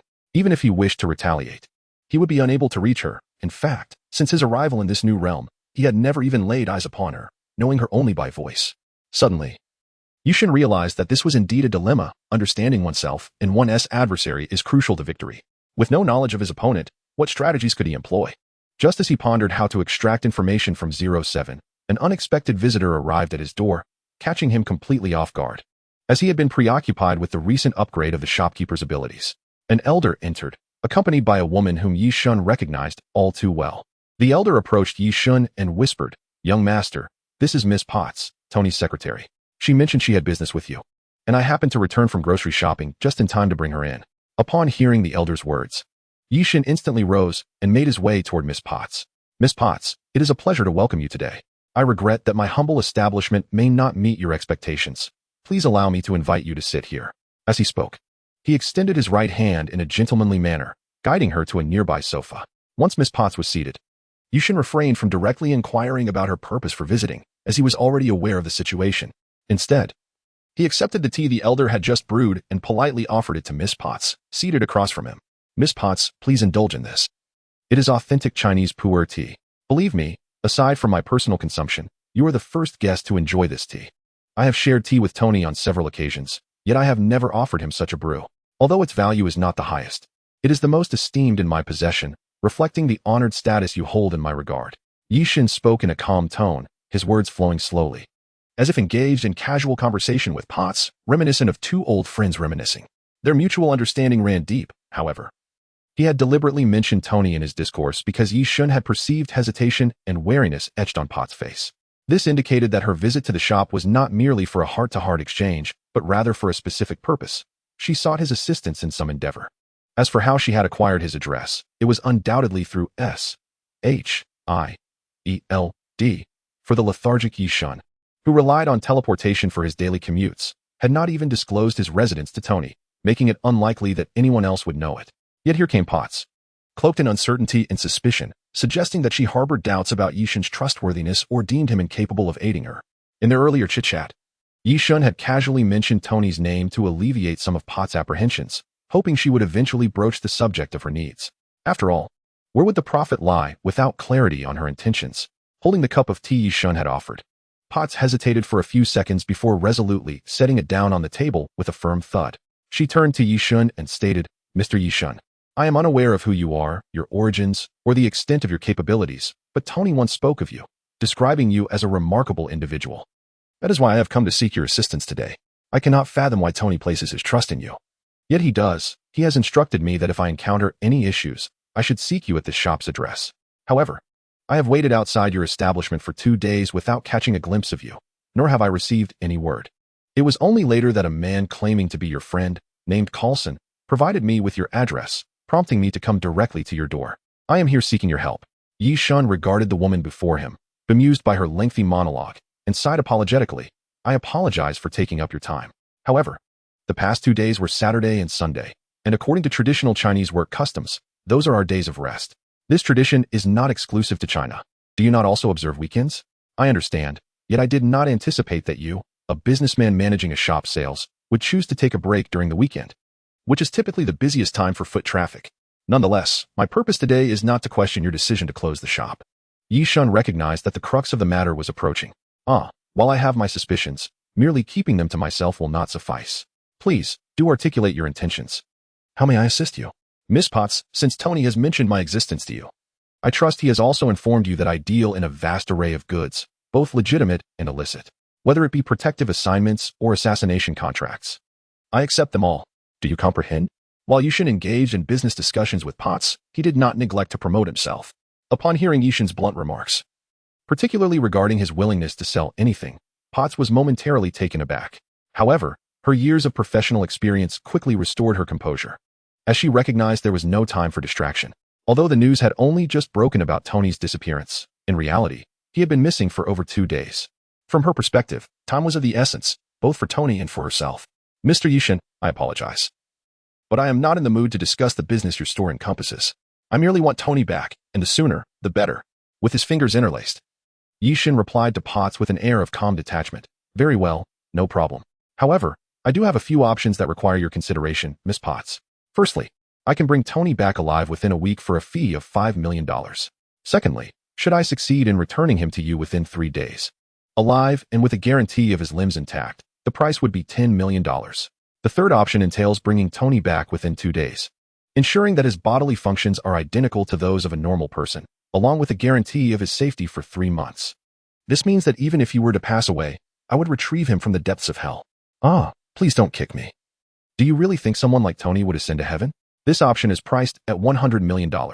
Lastly, there is the option of returning him within a day, but without any guarantees. Of course, he may return unharmed, or it could merely be a lifeless body. Do not inquire as to why. It is simply the stipulation. Should you choose this option, you would not need to pay a single cent, as it would serve as my compensation for the company Tony provided during our previous days together. Yishin spoke with utmost seriousness, for this was a transaction, and he had always approached business with meticulous precision. As the saying goes, Even brothers must keep accounts clear. And given that he had not received any income for nearly a year, it did not seem excessive to extract a little from someone as affluent as Tony. As she listened to Yi Shun's proposals, Potts felt her eyes redden with frustration. She was merely an assistant and could not possibly raise such an amount. However, she was equally averse to selecting the fourth option. Even if it required no payment, the lack of any assurance was unacceptable. She could not afford to gamble with Tony's life. At this moment, Potts was not yet the president. She was merely Tony's assistant secretary. Thanks to the presence of J.A.R.V.I.S., she had previously been able to facilitate monetary transactions for Yi Shun with Tony's permission. However, with Tony absent, she found herself unable to access his funds. As for the notion of seeking assistance from the board members, Potts was not lacking in intellect. She was simply overwhelmed with urgency. She understood that none of the board members would be willing to provide the necessary funds. If she were to propose such a request, they would likely dismiss her as a fraud. At that moment, Yi Shun was acutely aware of Potts' predicament and spoke up. I trust her character as well as Tony's. Having never accepted debts, I am willing to make an exception this time due to the friendship Tony has extended to me. If you agree to this transaction, I can defer payment until Tony returns. Of course, I am not concerned about incurring a debt with Tony, for he is no fool and understands the consequences of such actions. Do you have any questions? Very well, I agree. I choose the third option. I will bring Tony back within 2 days, safe and sound. At this moment, Potts simply wished for Tony's swift return and scathed. She paid little attention to Yi Shun's mention of a 3-month guarantee. For her, it was the immediate concern of Tony's well-being that held precedence. Yet, it must be said, perhaps no one cared for Tony more than she did at that instant, for she had genuinely fallen in love with him. Chapter 47. In the next 2 days, I will accompany you. The sound of the notification chimed, indicating that the transaction was complete. 8 million had been deducted directly from Yi Shun's account. As mentioned earlier, such a hiring transaction typically incurs a 90% deduction. However, with Yi Shun's recent level up, the deduction was now 80%. Indeed, 8 million had been taken from Yi Shun. Although he had agreed to Potts' proposition of an IOU, the store did not possess the functionality to issue such a note. Thus, the essence of the IOU was that Yi Shun would advance the payment, and upon Tony's reimbursement, it would all be considered Yi Shun's personal income. To be frank, Yi Shun's willingness to go to such lengths for Tony demonstrated a commendable loyalty, especially since his own wealth had dwindled significantly. Now, having lost half of it in one fell swoop, he felt an inexplicable pang of heartache. Despite receiving Yi Shun's affirmative response, Potts still wore a worried expression. With a sense of resignation, Yi Shun stood up, composed himself, and addressed Potts. Well, since we have reached an agreement, I shall abide by our terms. You can return now and await news. In 48 hours, I guarantee Tony will be home on time, though he may first report to a military base in Afghanistan. It is more likely that, true to his character, he will prioritize a visit to a burger joint. However, I assure you that by the latest in 48 hours, Tony will undoubtedly be out of danger. As for now, do as you please. I must commence my work and take my leave. Elder, please take good care of Miss Potts. Should any misstep occur, it is likely that Tony will no longer discreetly invite you to concerts. It is quite amusing, really, that the Elder, a combat-oriented Autobot, harbors such a profound passion for attending concerts. Regardless of the type, he relishes all manner of musical performances, provided they meet a certain standard of excellence, irrespective of style, duration, or region. Thus, as Tony grew more acquainted with Yi Shun, he often took the Elder to concerts after dinner, even though the allure of such events held little appeal for him. Nonetheless, Tony, being fond of the Elder, sought to please him. After all, Tony had long pondered what kind of energy source powered such a being as the Elder. The previous Bumblebee he acquired from Yi Shun had proven to be quite rebellious and uncooperative, prompting Tony to shift his focus to the Elder, who appeared to possess a more agreeable temperament, hoping to find a breakthrough. Returning to the matter at hand, after Yi Shun had spoken to Potts, before she could respond, he slightly bowed in a manner reminiscent of a gentleman's farewell and then vanished without a sound. The manner of his departure left Potts astounded, a reaction that could not be masked by any professional composure. After a brief moment, she gradually regained her composure, her heart settling a bit. She came to a realization: the stronger Yi Shun was, the greater the hope for Tony's safe return. And indeed, this was the case. As for anything else, did it truly matter? Potts, being astute, swiftly grasped the underlying truth. In this moment, regardless of Yi Shun's nature, he was indeed assisting her, or rather, he was a potential ally for Tony. Potts did not linger long after Yi Shun's departure. Soon after, she left his residence, despite his assurances that he possessed his own means to rescue others. However, this did not imply that Potts was entirely devoid of actions to undertake. She would still employ her capabilities to save Tony. After all, What if Yi Shun could not effectuate the rescue? She contemplated her strategies, such as applying pressure on the U.S. government or the military organizing the Afghan mission. Make no mistake, Stark Industries possesses such capacity. Even though the impact of such actions may be minimal, it nonetheless reflects Pot's unwavering resolve and her affection for Tony. Upon turning to address Yi Shun, he found himself directly in the cave where Tony was being held captive. At that moment, Tony was bent over a table with another person, engrossed in some research. His expression revealed a deep seriousness, completely oblivious to the arrival of another individual in the room. Perhaps it was due to Yi Shun's silent entrance that caught him off guard. "Hey, Tony, my old friend, what are you working on?" Yi Shun remarked with a playful smirk, adopting a casual tone. Tony, momentarily startled by Yi Shun's sudden appearance, responded, "Who are you?" It was evident that Tony was taken aback, had it not been for the rarity of a computer in such a place. He might have smashed it the instant Yi Shun spoke. However, the content on the screen was undeniably critical. Although the kidnappers were clearly dim-witted, the humanoid figures displayed did not appear to be related to missile manufacturing. After recognizing Yi Shun's face, Tony let out a long sigh. "You finally arrived. Why did it take you so long? If you had delayed any further, I might have managed to escape on my own. Do you think I wanted this?" Yi Shun retorted. "Your disappearance coincided with my day off, and someone from your company deliberately concealed the news of your absence. Your information was effectively sealed. I only just learned of your situation from your rather attractive assistant, and here I am." Listening to Yi Shun's explanation, Tony waved his hand dismissively. "Enough of the chatter. Just take me back. I've had my fill of this wretched cave. I don't wish to linger here another day." Upon seeing Yi Shun, the anxiety that had plagued Tony was instantly alleviated. He was well aware of Yi Shun's capabilities. Despite the ample manpower and equipment of the armed individuals outside, he felt confident that they could not best Yi Shun, who held a significant place in his esteem. However, Yi Shun's subsequent words left Tony utterly speechless. "Come now. I've never resided in a cave with such a unique decor style. Besides, I noticed that what you were designing seemed quite intriguing. I promised to ensure your safe return within 48 hours. Why not finish your design before we depart? We can leave afterward." After a brief moment of shock at Yi Shun's suggestion, Tony erupted in frustration. "In this cave, I wouldn't want to stay a second longer. I've nearly completed my designs, but due to the constraints here, they are rather crude. I've realized that no matter how robust the protection around me may be, it pales in comparison to my own strength. So, take me home now, or beware when I next invite you for drinks. I might just pour you too much and give you a proper thrashing. Why don't you just ascend to the heavens? It seems the earth can hardly accommodate you any longer. Might I offer you a helping hand to soar above? Of course, you would need to cover the travel expenses." Listening to the exchange between Yi Shun and Tony, Yi-sun found himself utterly at a loss for words. Ever since Yi Shun materialized before him, he felt his mind was insufficient to comprehend the situation. What on earth is happening? Why does it seem that the moment this person appeared, all of Tony's troubles were miraculously resolved? So, who exactly is this enigmatic figure? Yi-sun's emotions were truly indescribable. He felt a profound sense of discomfort, confusion, and helplessness. Chapter 48.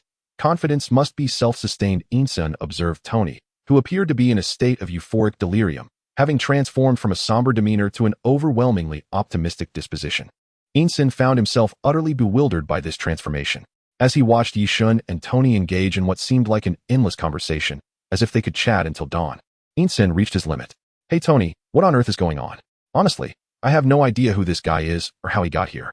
But I know that if the people outside discover our current predicament, we are as good as doomed. In fact, it's safe to say we are already doomed. I have scoured this cave before. There are cameras here. I can swear that those who have imprisoned us have already dispatched someone to our location. Tony, if your suddenly appeared friend has no means of rescuing us, then today we shall, hand in hand, meet our maker. I can only hope that place is welcoming, peaceful, and devoid of caves, for I never wish to see another cave again. And one last thing I must say to you. As my final words, it is a pleasure to have met you." Yi-sun's tone was urgent, revealing his genuine anxiety. However, after Yi-sun spoke, Tony smirked at Yi Shun and remarked, "You see, even if you wish to linger here with me for a couple of days, that task is utterly impossible now. We can find such opportunities in the future. If all else fails, I could take you to purchase a mountain for us to reside in. But you understand the predicament we are in, right? Those outside will not be as accommodating as I am. So please, stop toying with me and take me home. I miss my bed, my car, my studio, and more importantly, I crave a cold drink and hamburger." One can only imagine Tony's adorable, childlike demeanor at that moment. The atmosphere was almost uncontrollable. What is this nauseating, unsettling feeling akin to morning sickness? I can't fathom what you all think. But Yi Shun was beginning to lose his patience. All right, I shall take you home. Just refrain from speaking like that. It gives me goosebumps." Please don't do this again. I can't bear it. I wonder if your admirers would still support you if they knew you acted this way. But how do you intend to deal with those outside? Will you eliminate them, or do you plan to slip away quietly? Upon hearing Yishin's words, Insen immediately responded without a moment's hesitation, addressing the unknown friend. Please, do not hesitate. If there exists a means for us to depart quietly, do not hold back, simply lead us away. The individuals outside are exceedingly merciless, and in our current state, we are utterly incapable of contending with them. They are all heavily armed, and I implore you to heed the counsel of someone who has survived on this land for decades. Grasping at this lifeline, Insen's speech quickened by 20%. However, Yishin was not inclined to heed his words. Firstly, he was not familiar with this man, and secondly, it was evident that this individual lacked the necessary resources. Nevertheless, Yishin replied with a tone of utmost courtesy, In-san, I respect your character, indeed. Please do not misconstrue my intentions. I may understand you better than you realize. If circumstances permitted, I would gladly befriend you. However, I regret to inform you that we have only just met, and it is not your place to make decisions. After all, I am also a person entrusted with a task. Tony, please, share with me your intentions. Yishin's demeanor remained calm, devoid of any sense of urgency, as if he were casually inquiring whether Tony preferred juice or beer. Upon hearing Yishin's words, Insen comprehended the implication. For Yishin, Tony was the protagonist in this cave, while he himself was merely a bystander. When Tony was questioned for the second time, he slowly began to articulate his thoughts. If it were possible, I would wish for everyone outside to perish. Can you do that, Yishin? As he uttered these words, a hint of crimson flickered in his eyes. It was unclear what tumultuous thoughts had surged through Tony's mind in that brief moment. Yishin understood Tony. Before these events unfolded, Tony, despite being a notorious playboy and a cad, would never resort to taking a life. Yet now, Yishin discerned a glimmer of hatred in Tony's gaze. In an instant, Yishin realized that Tony had begun to embody the essence of a vengeful spirit. A revenger, by definition, seeks retribution against those who commit heinous acts, whether it be against murderers or invading extraterrestrials. Their very nature is rooted in vengeance. Very well, I have no objections. I shall fulfill your request. A bounty of 100,000 for each head. As for the terms, you are well aware of my stance. No negotiations.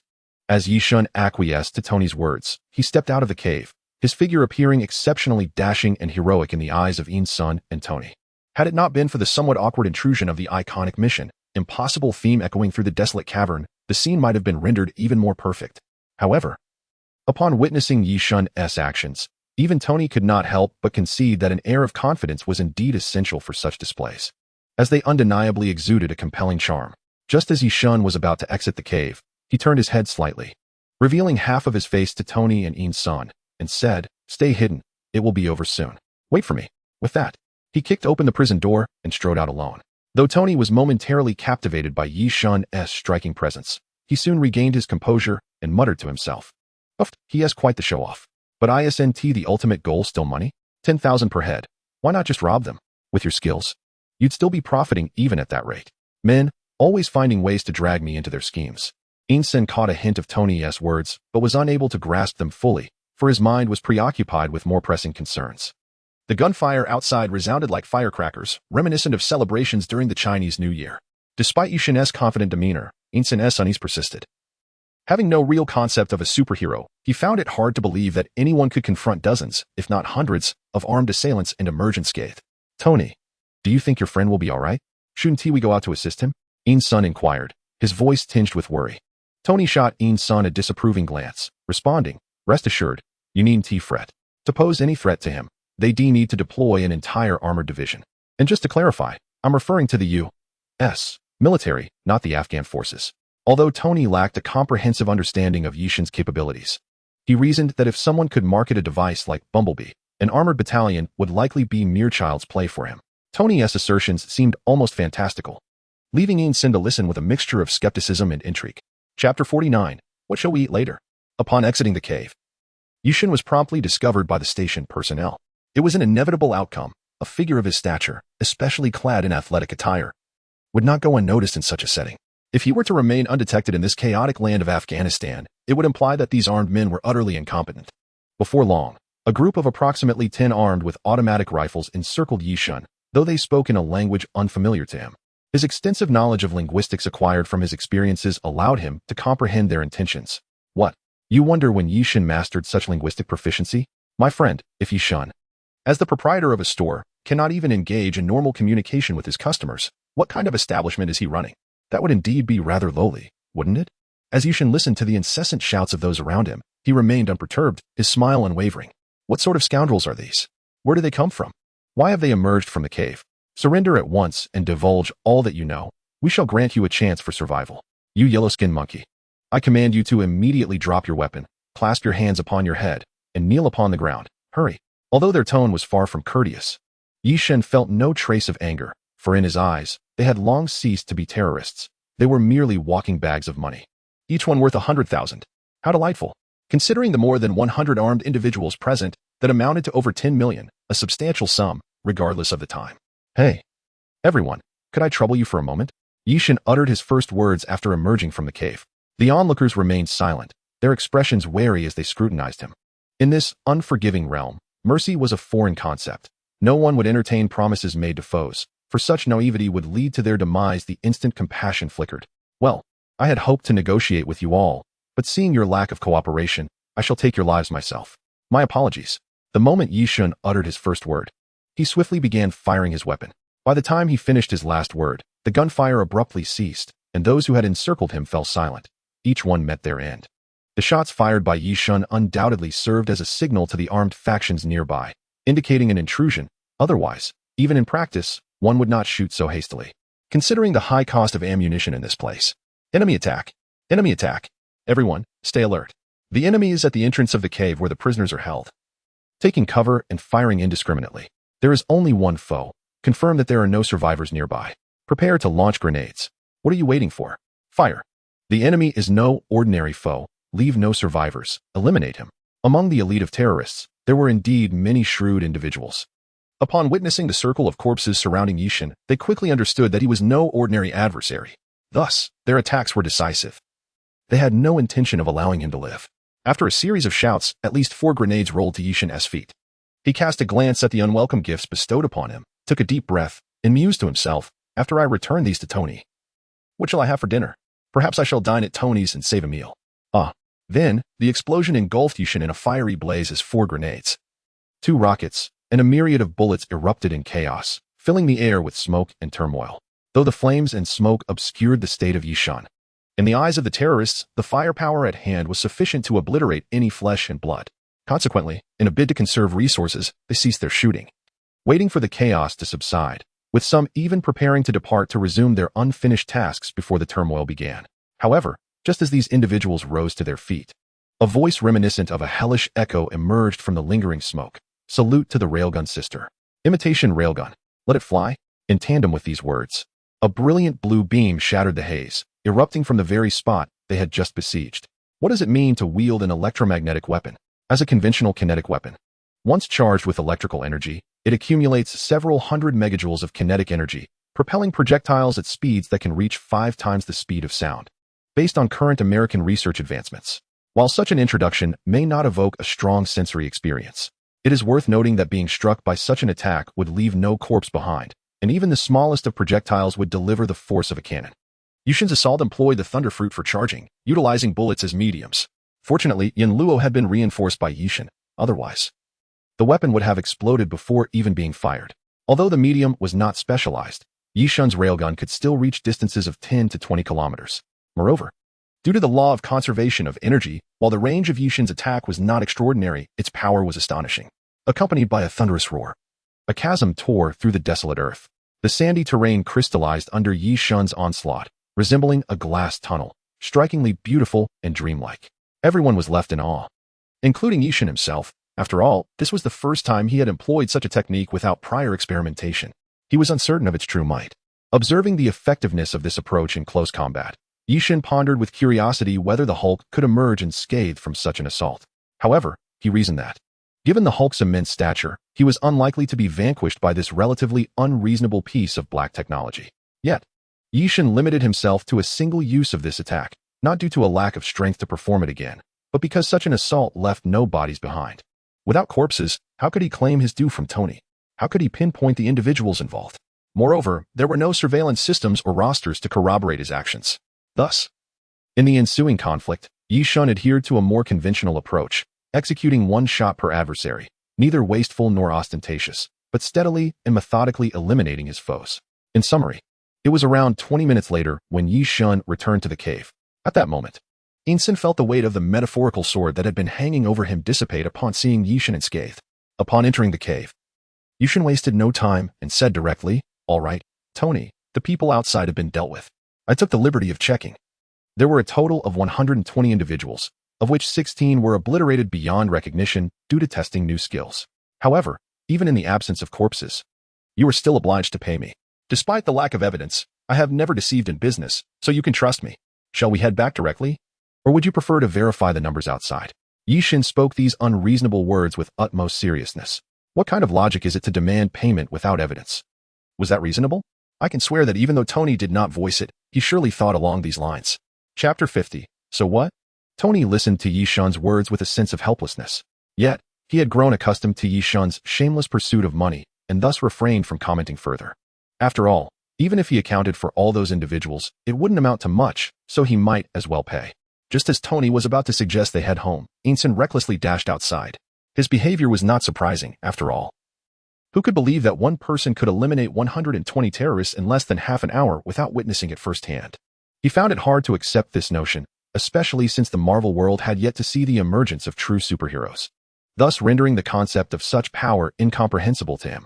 While Tony placed his trust in Yi Shun, In-sun did not share that sentiment. In this chaotic land, the third rule of survival is not to trust others easily.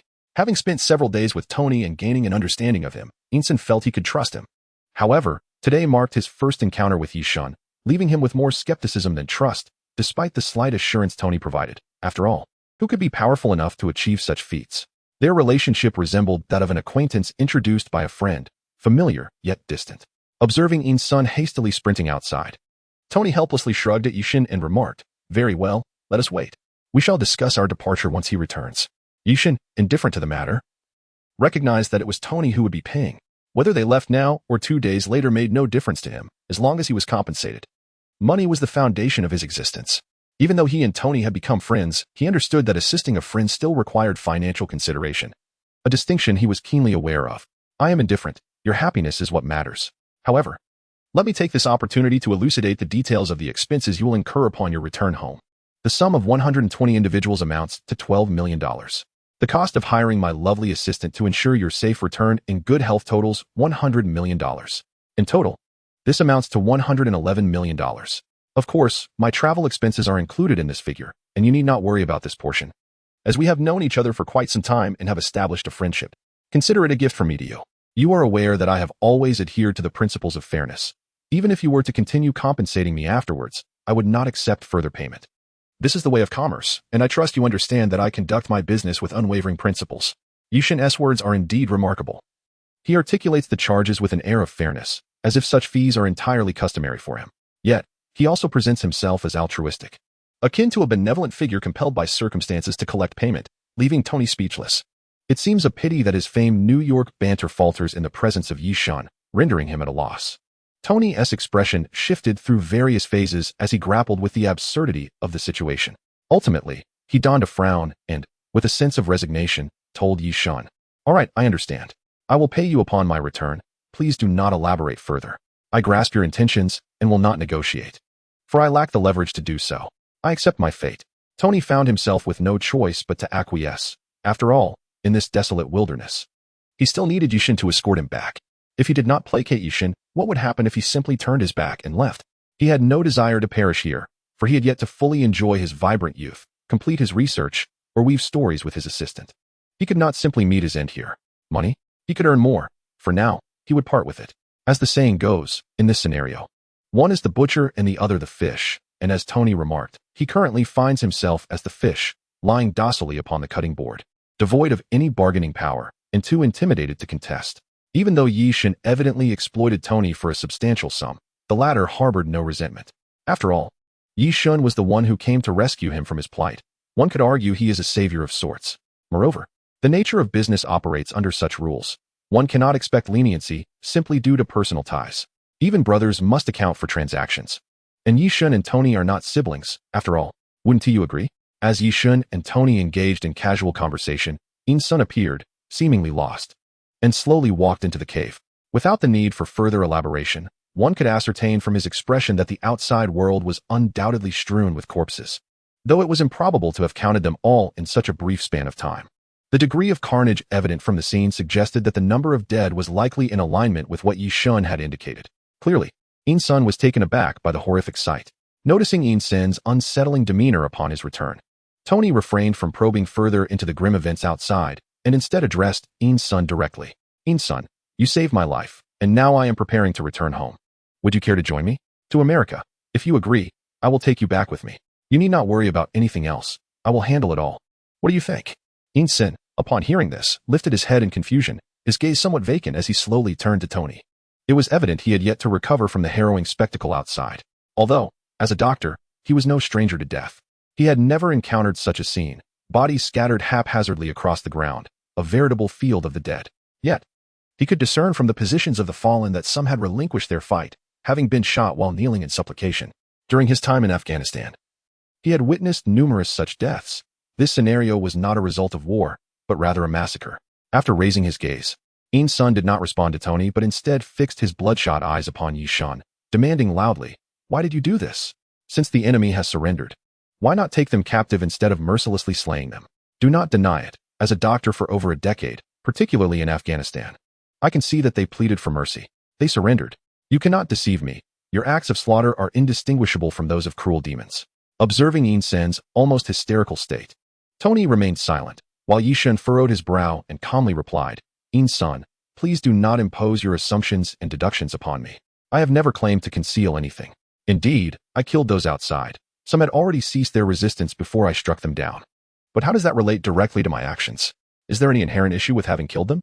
What connection does their demise bear to me?" After Yi Shun spoke, the words reverberated incessantly in Yin Sin's mind, akin to a thunderbolt, shattering his worldview. "Are you asking me? What connection do you have with this? Your act of killing and your lack of responsibility? Can you not comprehend such a significant issue? The Geneva Conventions clearly stipulate that prisoners of war should be treated with dignity. What you have done is illegal. Moreover, they had already surrendered. One should not perceive Yin Sin's reaction to this matter as excessively intense. Consider his profession. He is a doctor dedicated to the noble belief of healing and saving lives. Thus, it is entirely understandable that he finds it difficult to accept Yi Shun's blatant disregard for life. Consequently, his stance is quite justifiable. However, Yin Sin's attitude and response have led Yi Shun to express his complete loss of patience. After all, they hold fundamentally different values, rendering further discussion futile. Therefore, Yi Shun no longer restrains his temper and, with palpable impatience, coldly retorts, "What? Do you intend to arrest me? Spare me your lofty moral platitudes. If such rhetoric were effective, I wouldn't have acted as I just did. Do you believe I lack understanding of what you've just said? While you sympathize with them, have you ever considered whether women and children once surrendered to them? Would they have spared those innocents at that moment?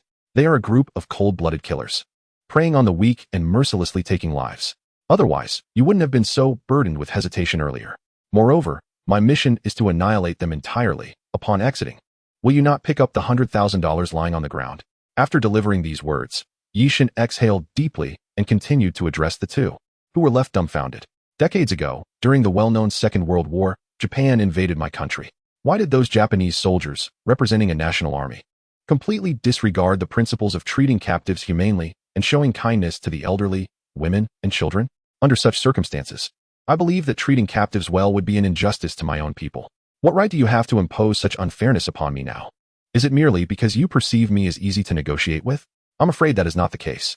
I am a person who repays enmity with enmity and injustice with justice. I shall not utter another word to you. Our differing worldviews render collaboration impossible. Yin Sun, I digress. First, tell me, do you wish to accompany me?"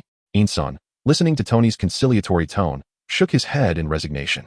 Although he did not explicitly articulate it, it was evident that Tony did not view Yi Shun's recent actions as erroneous.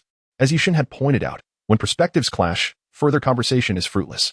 Even if they were to return to New York together, the friction arising from these matters would inevitably lead to discord in the future. Rather than allowing their relationship to deteriorate, it would be wiser to part ways now, leaving each other with a favorable impression. "No, Tony, I am needed here. I must remain, despite the ongoing turmoil, for this is my home. I cannot abandon it, especially not at this moment. I wish you safe travels. There are ample resources outside for me to depart. Let us part ways here, and perhaps fate will allow us to meet again in the future." Having said this, Yin Sun did not wait for Tony to utter any further words of persuasion and turned away, leaving Tony with an outstretched arm, his mouth opening several times without uttering a single word, his arms suspended in midair. Well, let it be. After all, every person has their own destiny. Since this is his dream, I have no reason to impede him. All right, Yi Shun, let us return home. I am truly craving a hamburger. I have already given you over 100 million. Is it too much to ask for you to treat me to an all-you-can-eat hamburger meal? Although Tony feigned indifference regarding the earlier matter, Yi Shun could discern a trace of sadness in Tony's eyes. Tony had never had a confidant since childhood, and he genuinely cherished this untainted friendship. Much like his attitude towards Yi Shun, although Yi Shun was quite greedy, Tony understood that their bond was not solely rooted in monetary interests. There were deeper connections at play. All right then, I shall be generous today and treat you to a hamburger. Observing Yi Shun's peculiar and somewhat contemplative expression, Tony could not resist giving him a playful kick in the rear. Come on, it's just one hamburger. Is it really worth making such a fuss? After all, you are a millionaire now. Can't you treat me to a meal without being so stingy? You deserve it. Oh man, how could Yi Shun allow him to kick him? Even though it wouldn't hurt, it would still be rather embarrassing. In a swift motion, Yi Shun dodged to the side, placing a hand on Tony's shoulder and pulling him close before they instantaneously transported back to Yi Shun's home. However, only a little over 3 hours had passed since Yi Shun was to depart for Afghanistan, and it had been just over 3 days since Tony had gone missing. Yet, during these 3 days, Tony had learned quite a bit. It took Tony nearly a minute to recover from the dizziness that followed their rapid spatial transport. Such a reaction indicated that his physical condition was still lacking. Experiencing dizziness during such swift teleportation was entirely normal. As Yi Shun retrieved a bottle of ice water from the refrigerator, he remarked to Tony, "So, what is next? Shall we go for hamburgers first? Or report to your dear, lovely assistant? You decide. I'm fine with either." After gulping down several mouthfuls of ice water, Tony replied, "Let us report to her first. After worrying her for so long, I feel rather guilty. If I were to escape and then go out to have fun without telling her, that wouldn't sit right with me." Upon hearing this, Yi Shun waved his hand dismissively at Tony. "Stop pretending. I understand what's on your mind. Why are you acting? Your good buddy Rhodey is worried about you too. Why didn't you check in with the Afghanistan base first? Yi Shun, you've learned to be cunning. That saying was one you taught me, wasn't it? Oh, see through but don't say it. That's what friends are for. Stop right there, and don't showcase your abysmal suburban Chinese skills. Hurry and check on your adorable little Pepper, and make sure to transfer the money to me. As for treating you to that meal, let us put it on hold for now. Let's talk later," Yi Shun remarked, a statement that felt somewhat superfluous. 4. As soon as Tony regained his composure from the dizzying sensations, he had already established communication with his computer assistant, Jarvis. It is likely that Bumblebee is en route to him now. However, during this interim, while awaiting Bumblebee's arrival, Tony showed no reservations about making himself comfortable. He reclined on the sofa and promptly succumbed to slumber. After all, he had endured considerable hardship in that desolate cavern where no sane individual could find rest. Thus, it was no surprise that Tony fell asleep almost instantly. Yi Shun, witnessing this, felt powerless to intervene. Yet, his own journey had not been effortless. Despite the lack of strenuous activity, he was mentally fatigued. The burdens imposed by Silver Forest had drained him to the core.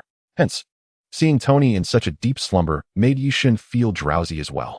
He turned and retreated to the bedroom, surrendering to the embrace of sleep and engaging in a game of chess with the Sandman. When Yi Shun awoke again, the Elder had already prepared dinner. Of course, Tony had long departed. Bumblebee's speed was nothing to scoff at. It was likely that Tony managed to rest for a mere half-hour, which would indicate that Bumblebee was operating at a leisurely pace. Upon noticing Yi Shun, the Elder's first words were, "Young master, Tony has transferred the funds to your account, and he asked me to convey that he will always remember the meal you owe him." Yi Shun chuckled softly at this. What has gotten into this brother of mine? He has become more frugal than I am. Chapter 52. You should have mentioned you were treating. Just as Yi Shun sat down to enjoy his meal, the television, which had been broadcasting the news normally, suddenly interrupted with a breaking news story. A military officer from CCTV was seen on stage, delivering a rather boastful address.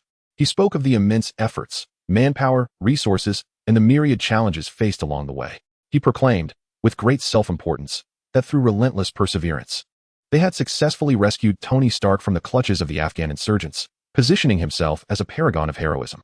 His self-aggrandizing rhetoric painted their rescue operation in extravagant terms, almost elevating himself to a deity in the eyes of the public. Both Yi Shun and the reporters present felt a wave of annoyance wash over them. The speaker had essentially conveyed only one message throughout his lengthy monologue. "Ladies and gentlemen, please welcome Tony Stark to the stage." Amidst a round of applause, Tony sauntered onto the stage at a leisurely pace. The cameras captured him just moments after he had been indulging in a hamburger. which he handed to a woman before stepping up to the podium. At that moment, Tony displayed no signs of nervousness. He was no stranger to such scenarios and navigated them with ease. In stark contrast to the previous speaker, Tony's remarks immediately captivated the audience, evoking an enthusiastic cheer from the reporters present. I shall forego a self-introduction, as I believe most of you are already familiar with me. For those who may not know, a glance at the entertainment news will reveal that I am frequently in the headlines. I apologize for any embarrassment this may cause. Regarding the individual who spoke earlier, I prefer not to dwell on it. Instead, I wish to clarify that my safe return had absolutely nothing to do with that group of ineffectual individuals. They remained utterly inactive. The reason for my survival is solely attributed to a dear friend who rescued me. Indeed, you heard correctly, it was my friend. Throughout this rescue, I did not encounter a single American soldier. I assure you, there were no medals or flags involved. So whether you choose to believe the earlier boastful claims is entirely up to you. This brings me to the primary theme of this press conference. Tony paused momentarily, surveying the room and observing the journalists' expressions of agreement. Before continuing, during my abduction in Afghanistan, I discovered many things previously unbeknownst to me. Each day, countless individuals lose their lives due to the weapons produced by my company. During that time, I befriended someone, and although I had not promised him anything before, I now feel compelled to take action for him and his homeland to prevent further innocent casualties. Therefore, I hereby announce that the weapons manufacturing division of Stark Industries will cease operations immediately. Until I devise a viable solution, I shall not resume the production of weaponry. This constitutes the essence of today's announcement. With resolute finality, Tony concluded his address, ending the press conference with a tone that left no room for questions or discussions. It felt like a pronouncement rather than a dialogue. He provided no openings for negotiation. Naturally, one might wonder how he would be criticized by the board following this declaration. However, that remains an internal matter for the corporation, of which we have no concern. Yet, from Yishin's perspective, such repercussions seemed unlikely. Given Tony's notorious temper, anyone daring to criticize him in this regard would likely find themselves on the receiving end of his sharp tongue.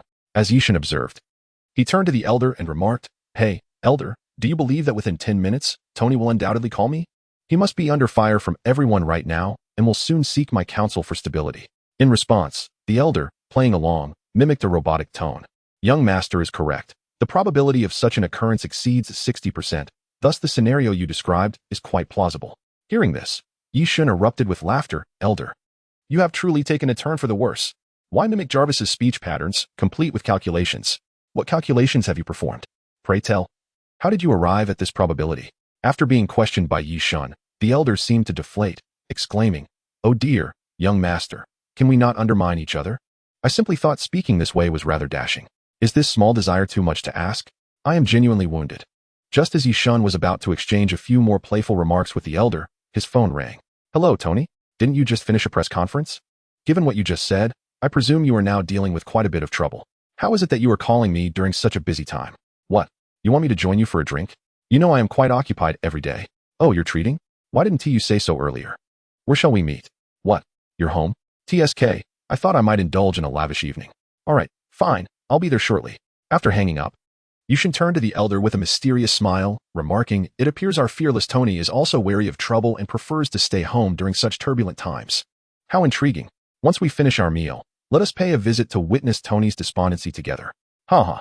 Observing Yishun's glee at Tony's misfortune, the elder suddenly interjected, "Young master, let us not be too cruel. When we see Tony, we should offer him some comfort. Otherwise, I fear he might contemplate drastic measures. Although he has lived a long life, he has no children, and while the reason remains unclear, it is unlikely to be solely his fault. Given his substantial wealth, he would certainly seek treatment for any ailments. Thus, if he were to depart now, the Stark lineage would face extinction." Upon hearing the elder's words, Yushin's laughter abruptly ceased. His eyes widened in alarm as he regarded the elder's concerned expression for Tony. After a lengthy pause, he finally uttered, "Elder, you have truly gone astray. If Tony were to hear your so-called comforting words, he would likely suffer a stroke from anger." "How cruel." The elder, with his large blue eyes wide and innocent, replied to Yishun, "Is that so? I genuinely wish him well." Had it not been for the long time Yishin and the elder had spent together, he might have been genuinely deceived by the elder's innocent demeanor. Chapter 53. The despondent Tony. When Yishun received Tony's call, he had already consumed half of his meal. Moreover, Yishin was known for his rapid eating. Thus, after concluding the call, he swiftly tidied up, even taking a moment to enjoy a quick shower in between. "Elder, are you finished? I am ready to depart." Yushin called out to the elder, who was preoccupied with some task in his room. All right. No need to rush. I'm done now, young master. We can set off. Let us go. Upon hearing Yishun's call, the elder swiftly emerged from the dwelling and approached Yishun's side. Observing the elder's hands burdened with an array of packages, akin to preparing for a move, Yishun's lips twitched slightly as he remarked, "Elder, what on earth are these numerous bundles? We are headed out for a drink, not on a camping expedition. Is it truly necessary for you to carry so much?" The elder, somewhat embarrassed, scratched his head and replied, "There is nothing of great significance here, no food or drink. Most of these items are small components I crafted for our Cybertron planet. I can sense Tony's keen interest in the affairs of our world, and I am not oblivious to the opportunity. Thus, I intend to sell these to him. Perhaps they might ignite a spark of determination within him, and it would be my modest contribution. Moreover, the concerts he previously took me to were immensely beneficial. Consider it my way of repaying a debt of gratitude."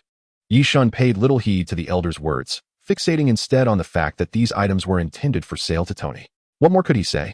He simply raised a thumb in approval towards the elder, exclaiming, "This is impressive, very much in line with my style, thinking of profit even in such moments.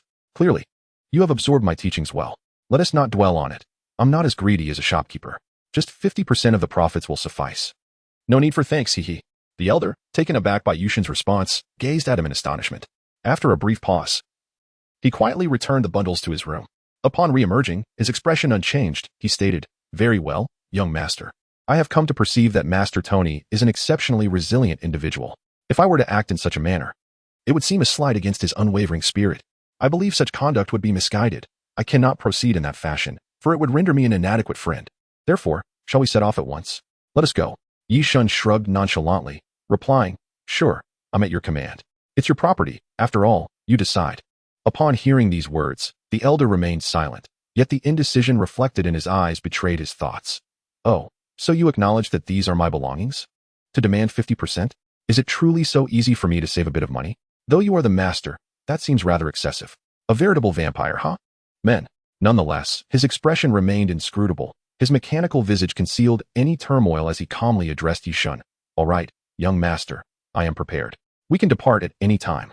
Yishun, unable to stifle a laugh at the elder's demeanor, remarked, "Enough of that expression. The room is thick with your grievances. If you wish to sell them, then take them along. I do not seek your money. Look at how frightened you are. How much could these items possibly fetch? Hurry up. If you wish to bring anything, I shall grant you an additional 3 minutes. We have already delayed for too long. If we do not depart soon, the dawn will break." Upon hearing Yishun's words, the elder, without uttering a single word, turned and retreated to his room. In less than 15 seconds, he re-emerged, burdened once more with the items from before, appearing as though he had anticipated this entire scenario, as if Yishun had merely been jesting with him moments earlier. Yishun could only manage a wry smile in response. After all, the cunning of the wicked is often met with the wisdom of the righteous. Calculating against the elder proved to be quite the challenge. "Well then, since you are prepared, let us set forth." As he spoke, Yishun placed a hand upon the elder's shoulder, and in an instant, their figures vanished from sight. In the next moment, Yishun and the elder materialized within Tony's villa. At that moment, Tony was holding a glass of wine, staring vacantly, seemingly unfazed even by Yishun's sudden appearance. Remaining seated in a daze, "Young Master Tony, the proprietor Yishun has arrived, accompanied by the elder steward. Although this is not the first instance, I still cannot fathom how he manages to appear so suddenly." Jarvis's voice cut through Tony's reverie. As Jarvis's words registered, Tony shook his head and looked up at Yishun, lethargically stating, "Yishun, elder, you have arrived. I must say, I have been awaiting your presence for quite some time. Half an hour has passed. Surely, this is an unacceptable delay for you. Shouldn't you pour yourself 3 cups in penance?" Yishun walked directly to Tony's side, casually seizing the already opened bottle of wine, and, as if in his own home, retrieved 3 glasses from a nearby cabinet, filling them all to the brim. He reclined on the sofa, adopting a rather comfortable posture, and smiled at Tony, saying, "3 cups in penance is indeed no issue. However, it cannot be for that reason. After all, you never specified the starting time in our phone call, so even if I arrived an hour late, it cannot be deemed tardy. If I were to drink this wine, it would be rather lackluster. Rules are rules. If you wish for me to drink in penance, you must provide a more compelling reason." Upon hearing this, Tony wore a bitter smile, gazing at Yishun. "People often say that my tongue is sharp, and they have even bestowed upon me a title. What was it? A sharp-tongued one? Yet, this so-called sharpness has never availed me with you. Truly, this title should be transferred to you. Your ability to be unreasonable surpasses even my own. However, I shall also indulge in some unreasonable behavior today. I care not for your refusals. I simply desire for you to drink 3 cups with no justification required. Will you drink or not?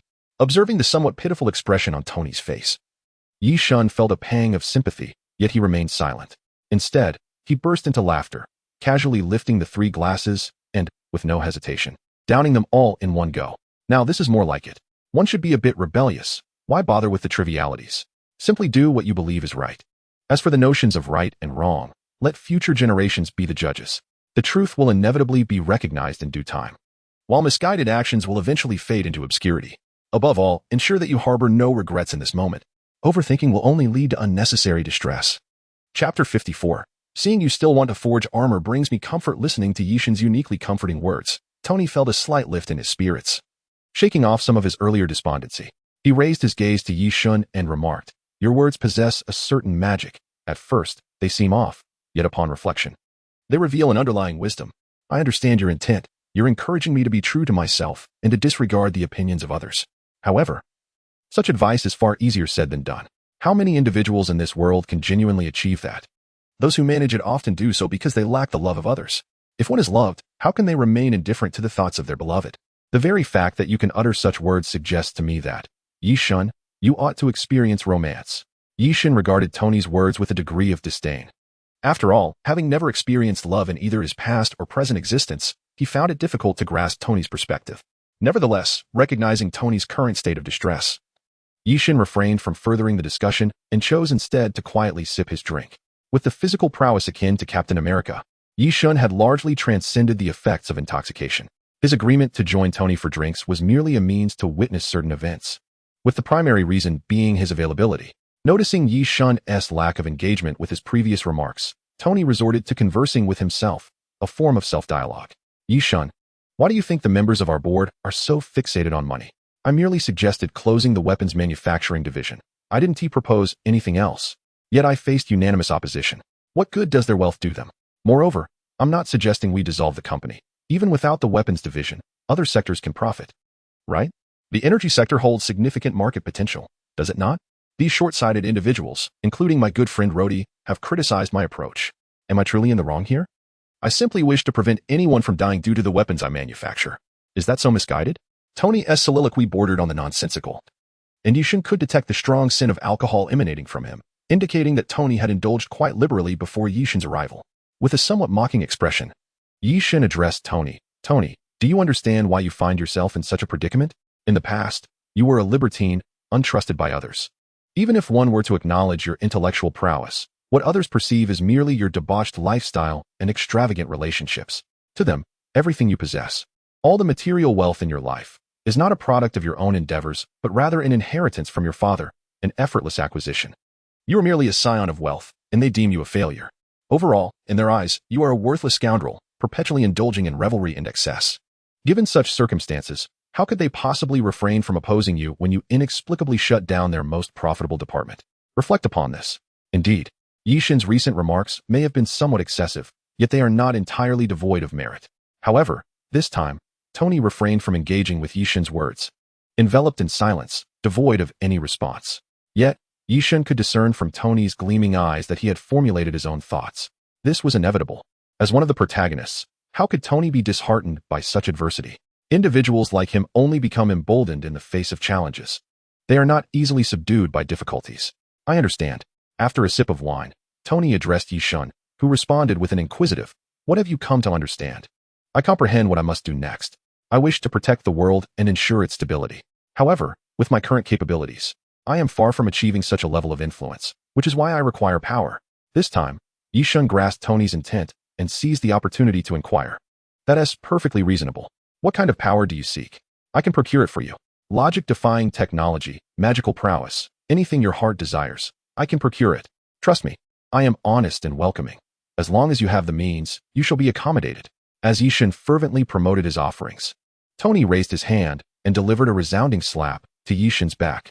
Surprisingly, Yi Shun appeared unscathed, while Tony winced in pain. With a look of grievance, he remarked, "You need not concern yourself with this matter. I have my own plans. If you hadn't come to my rescue in that desolate cavern, I could have escaped on my own. But what is the matter with your physique? Are you made of steel? I've seen the records. Even Captain America does not possess strength like yours. What is your secret? Yishin gently touched his nose, reflecting, of course, Captain America cannot match my resilience. After all, that suit of thorns is not merely for show. How could money be spent without purpose? What a naive man. However, in that moment, Yishin could not voice such thoughts. In keeping with his temperament, he might have said, "What do you think? Do you wish to be like me? It's simple. Just spend $150,000 on a suit. Of course, if you remove the suit, the effect will be lost. Fortunately, it only requires $1,500,000, a sum that poses no risk nor deception, with a physique as robust as steel and an unyielding hardness. Impervious to lightning strikes, electrical surges, and rocket fire, it bestows upon you an indomitable form, fulfilling the fantasies of men and the dreams of women alike. With it, you shall become the brightest figure on the street, unafraid of any peril, and emerge as a hero in the hearts of many. Such a remarkably advantageous garment. Why hesitate to acquire it? Are you not moved? Action speaks louder than words. Seize the moment before it slips away." Tony's response was succinct. "Get lost, you money-hungry fiend. Don't let it be known that I associate with you. You possess a fortune, yet act as if you can scarcely afford a meal. It's utterly embarrassing. Go ahead, drain my wine if you dare. I have matters of business to attend to." With that, Tony rose and departed, not towards his bedroom, but instead turned toward the basement. Seeing this, Yushin's lips curled into a faint smile. It was evident that Tony was heading to work on his iron armor. One must commend Tony for his rare quality, his commitment to action, executing plans without hesitation, a trait that surely begets success in all endeavors. Watching Tony's retreating figure, Yushin downed the last of his wine and opened another bottle. What? Did you think Yushin would simply leave? Such an opportunity is rare. It is only when Tony is inebriated that such liberties can be taken. Otherwise, the thought of indulging in his liquor is but a fanciful dream. Yushin resolved that, barring any unforeseen circumstances, he would drink with Tony until dawn. Chapter 55. The person Yishin cares about, however, matters seldom unfold as Yishin envisioned. This world often delivers what one fears most.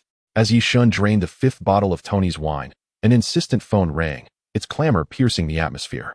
The call rang 5 times before abruptly disconnecting. The number was unfamiliar. Upon seeing it, a flicker of unease crossed Yishin's countenance. According to his plans, this call should not have come so soon. It ought to have been made post the events of the Avengers storyline, specifically in 2012. Yet, he entertained no further thoughts. The call had come, indicating that the person he was concerned about was in peril. Without a moment's hesitation, and without bidding farewell to anyone, even the elder, Yishin vanished from Tony's residence, leaving no trace of his departure. Soon after Yishin's disappearance, Tony, engrossed in his computer work in the basement, received an urgent report from Jarvis. "Sir, Yishin has just left." He departed immediately upon receiving a phone call, seemingly in response to an urgent matter, without even bringing his elder steward along. Upon hearing Jarvis's words, Tony paused in his tasks. After a moment of contemplation, he resumed his work and spoke with a somewhat choked voice, suggesting that there might be an unexpected situation.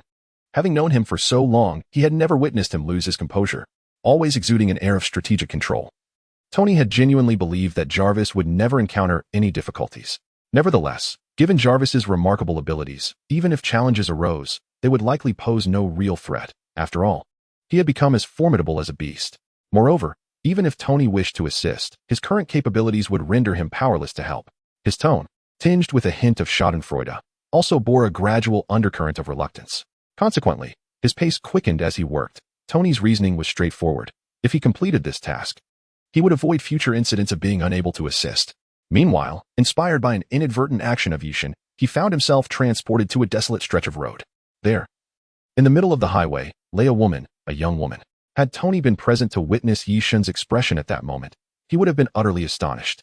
This was a visage Yishin had never displayed since arriving in this world. Prior to this, even in anger, Yishin had maintained a calm demeanor, occasionally furrowing his brow, as he diligently endeavored to embody the essence of a gentleman. However, at this juncture, amidst the inky darkness of the road, as he gazed upon the woman sprawled on the cold ground, his countenance could only be described as ferocious, teeth bared, brows knitted, and eyes glaring, with sparks of electricity flickering around him. I am certain that if the driver responsible for the incident dared to remain, he would face only one possible outcome. Yishin would incapacitate him with a jolt of electricity and then run him down, turning him into mere pulp. However, dwelling on such thoughts was futile. In an instant, Yishin appeared beside the woman, without a moment's hesitation. He produced a vial of life-restoring potion and administered it to her. Indeed, it was evident to all that this was a woman, likely in her 20s. If any Earthling familiar with the SHIELD agents had chanced upon her, they would undoubtedly have exclaimed her name, Wang Qing. Tony's assertion that Yishan had no one to care for was undoubtedly misguided. In truth, Yishan did possess someone he cared for, though his feelings were akin to that of an ardent admirer. Prior to his transmigration, Yishan held a profound admiration for Sky from SHIELD, who later became known as Daisy Johnson, the Quake. Compared to other women in the Marvel Universe, Yishan's affection for Sky was distinctive and unparalleled. Perhaps due to his Chinese heritage aligning with Sky's own partial Chinese lineage, creating an inexplicable bond. Ultimately, does one truly require a reason to love someone? Love is selfless. How could one love for mere reasons? Let us not dwell on such trivialities. Yishan is acutely aware of his unique circumstances. If he were to carry Sky into the hospital at this moment, she would undoubtedly receive special attention from SHIELD in the days to come. Therefore, he refrains from such actions, believing instead that Sky should navigate her own destiny without his interference. This conviction is precisely why Yishan had previously chosen not to disrupt her life or alter her course. He had quietly procured a service from a store, which served but one purpose: to ensure that should Sky encounter any danger, a call would be made to Yishan's mobile phone, ringing 5 times, with the caller ID displaying only the digits 418. These numbers bear no particular significance, they simply denote Wang Qing's birthday, and in this country, 3-digit phone numbers are seldom used. Yishan had initially assumed this feature would remain dormant until 2012, employing it preemptively as a precaution. Little did he anticipate that he would need it so soon. He retrieved a soft mat from the warehouse and gently laid Sky upon it. Thanks to the life potion, she posed no immediate threat to her existence. She was merely asleep. Following Yishan's prior upgrades, the store's warehouse had been expanded to a capacity of 10 cubic meters, a significant increase allowing for the accommodation of more items. He then fetched a pillow and blanket from the small warehouse, carefully arranging them for Sky. It was not that Yishan did not wish to take her home. Rather, he was consumed by fear. He dreaded that his involvement and actions might alter the trajectory of Sky's life, transforming her into someone entirely different from the person he cherished in his memories. He could not bear the thought of such an occurrence. As dawn broke, Yishan remained by the roadside, keeping vigil over Sky until she awoke. Before her eyes opened, he left behind a bank card accompanied by a note.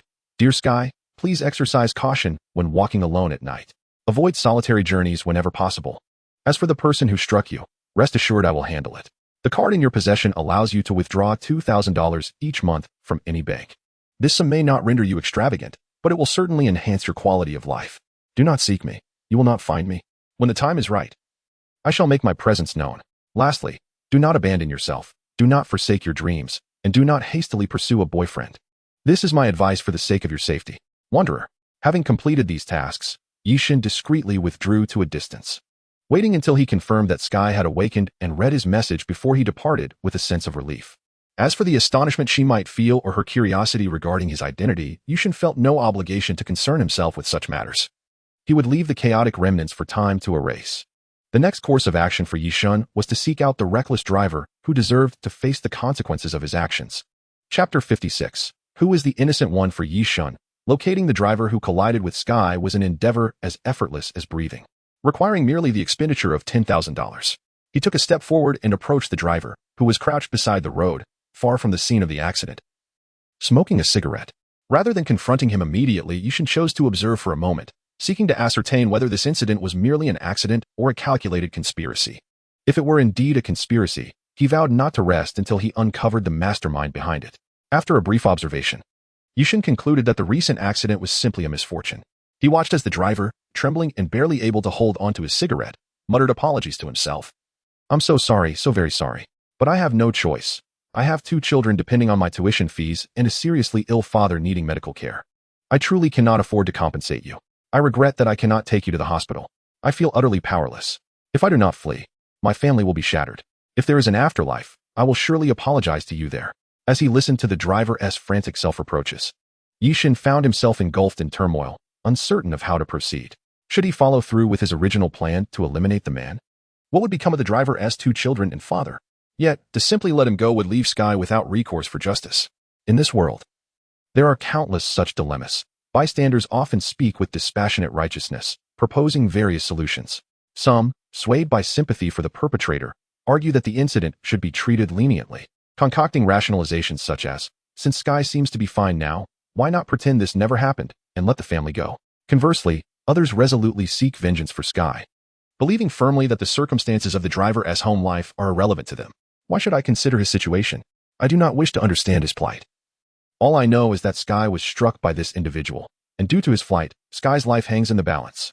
Therefore, he must face the consequences of his actions. Just like this paradoxical incident, there are countless such contradictions, far beyond your imagination.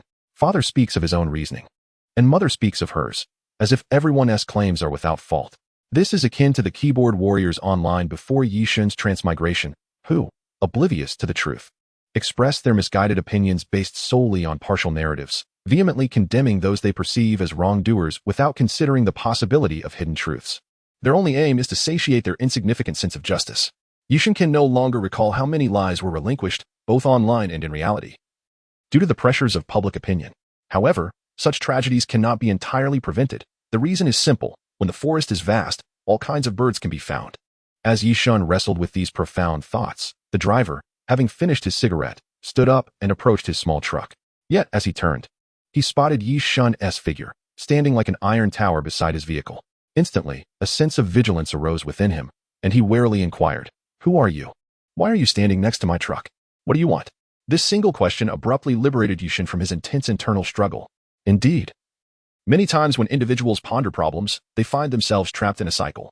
If an external force disrupts this loop, one might discover that the troubling issue is not as insurmountable as it seemed. Yi Shun's eyes widened as he regarded the truck driver, and a sudden realization struck him like a bolt of enlightenment. Yes, from a comprehensive perspective, it is indeed challenging to find a solution that satisfies all parties. But what does that have to do with me? I am not a mere observer. I have always stood by Sky's side. And I am no saint. I am a merciless devil driven by profit. With this newfound clarity, Yi Shun's troubled expression vanished, and he adopted a cold demeanor as he addressed the driver. "Who am I? I am here to collect a debt. You should know what you did last night." Upon hearing Yi Shun's words, the middle-aged driver was instantly struck with panic, his tone reminiscent of a guilty child caught in misdeeds, stammering in his response. "I didn't do anything last night. I was just driving all night long. Nothing happened." "You truly are a poor liar," Yi Shun retorted. "Do you think that because I have come to you, you still need to explain yourself? While there is no direct evidence linking you to that accident, I never claimed to need proof. I stated that I am merely here to collect a debt, and here, there are no alternative punitive measures.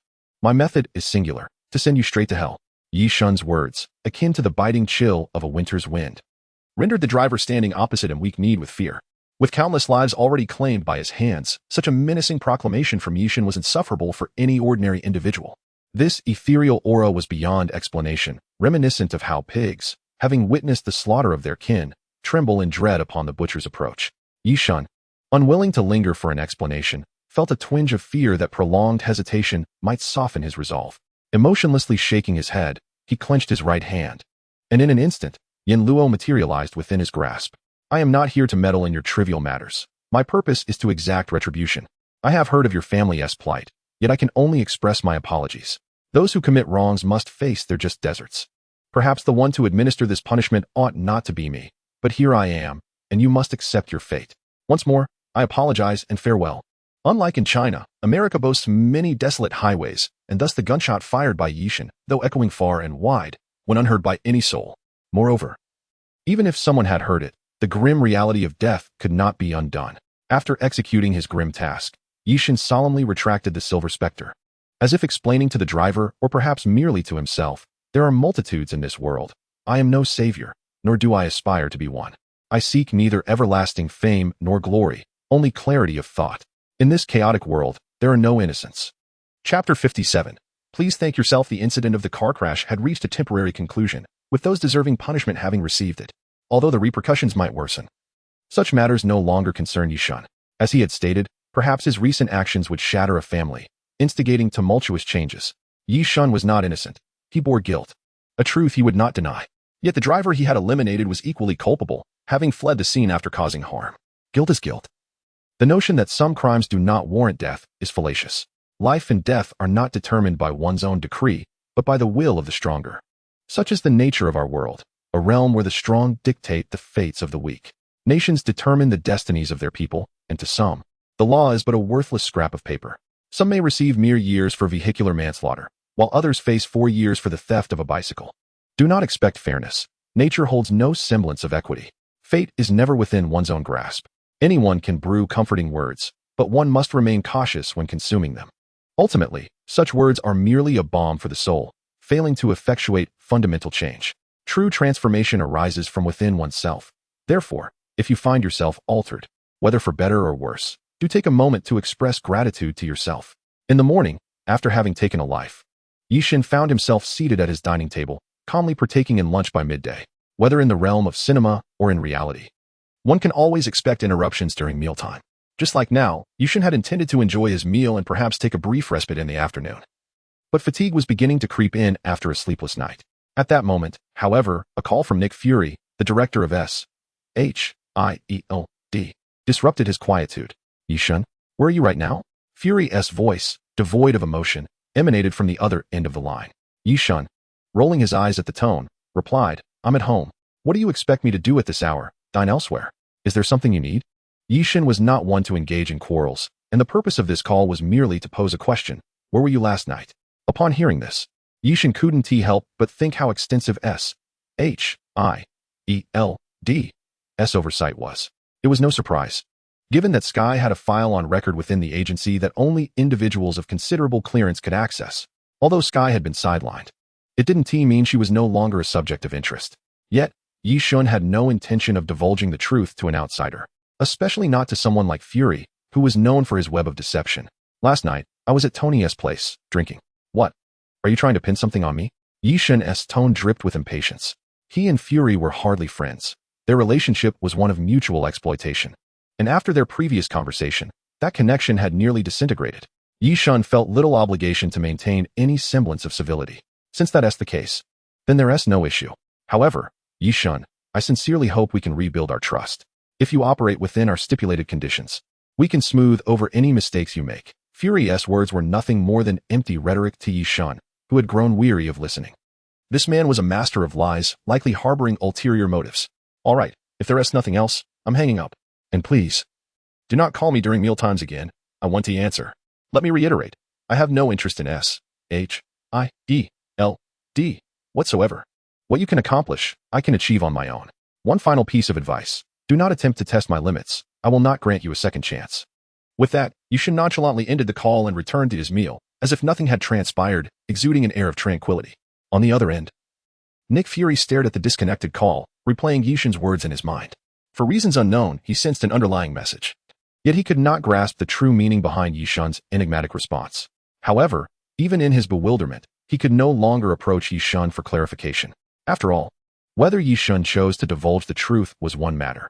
The more pressing concern was that he could not afford to let this relationship, which had already plummeted to a freezing point, descend any further into coldness. Should this occur, the bond between S.H.I.E.L.D.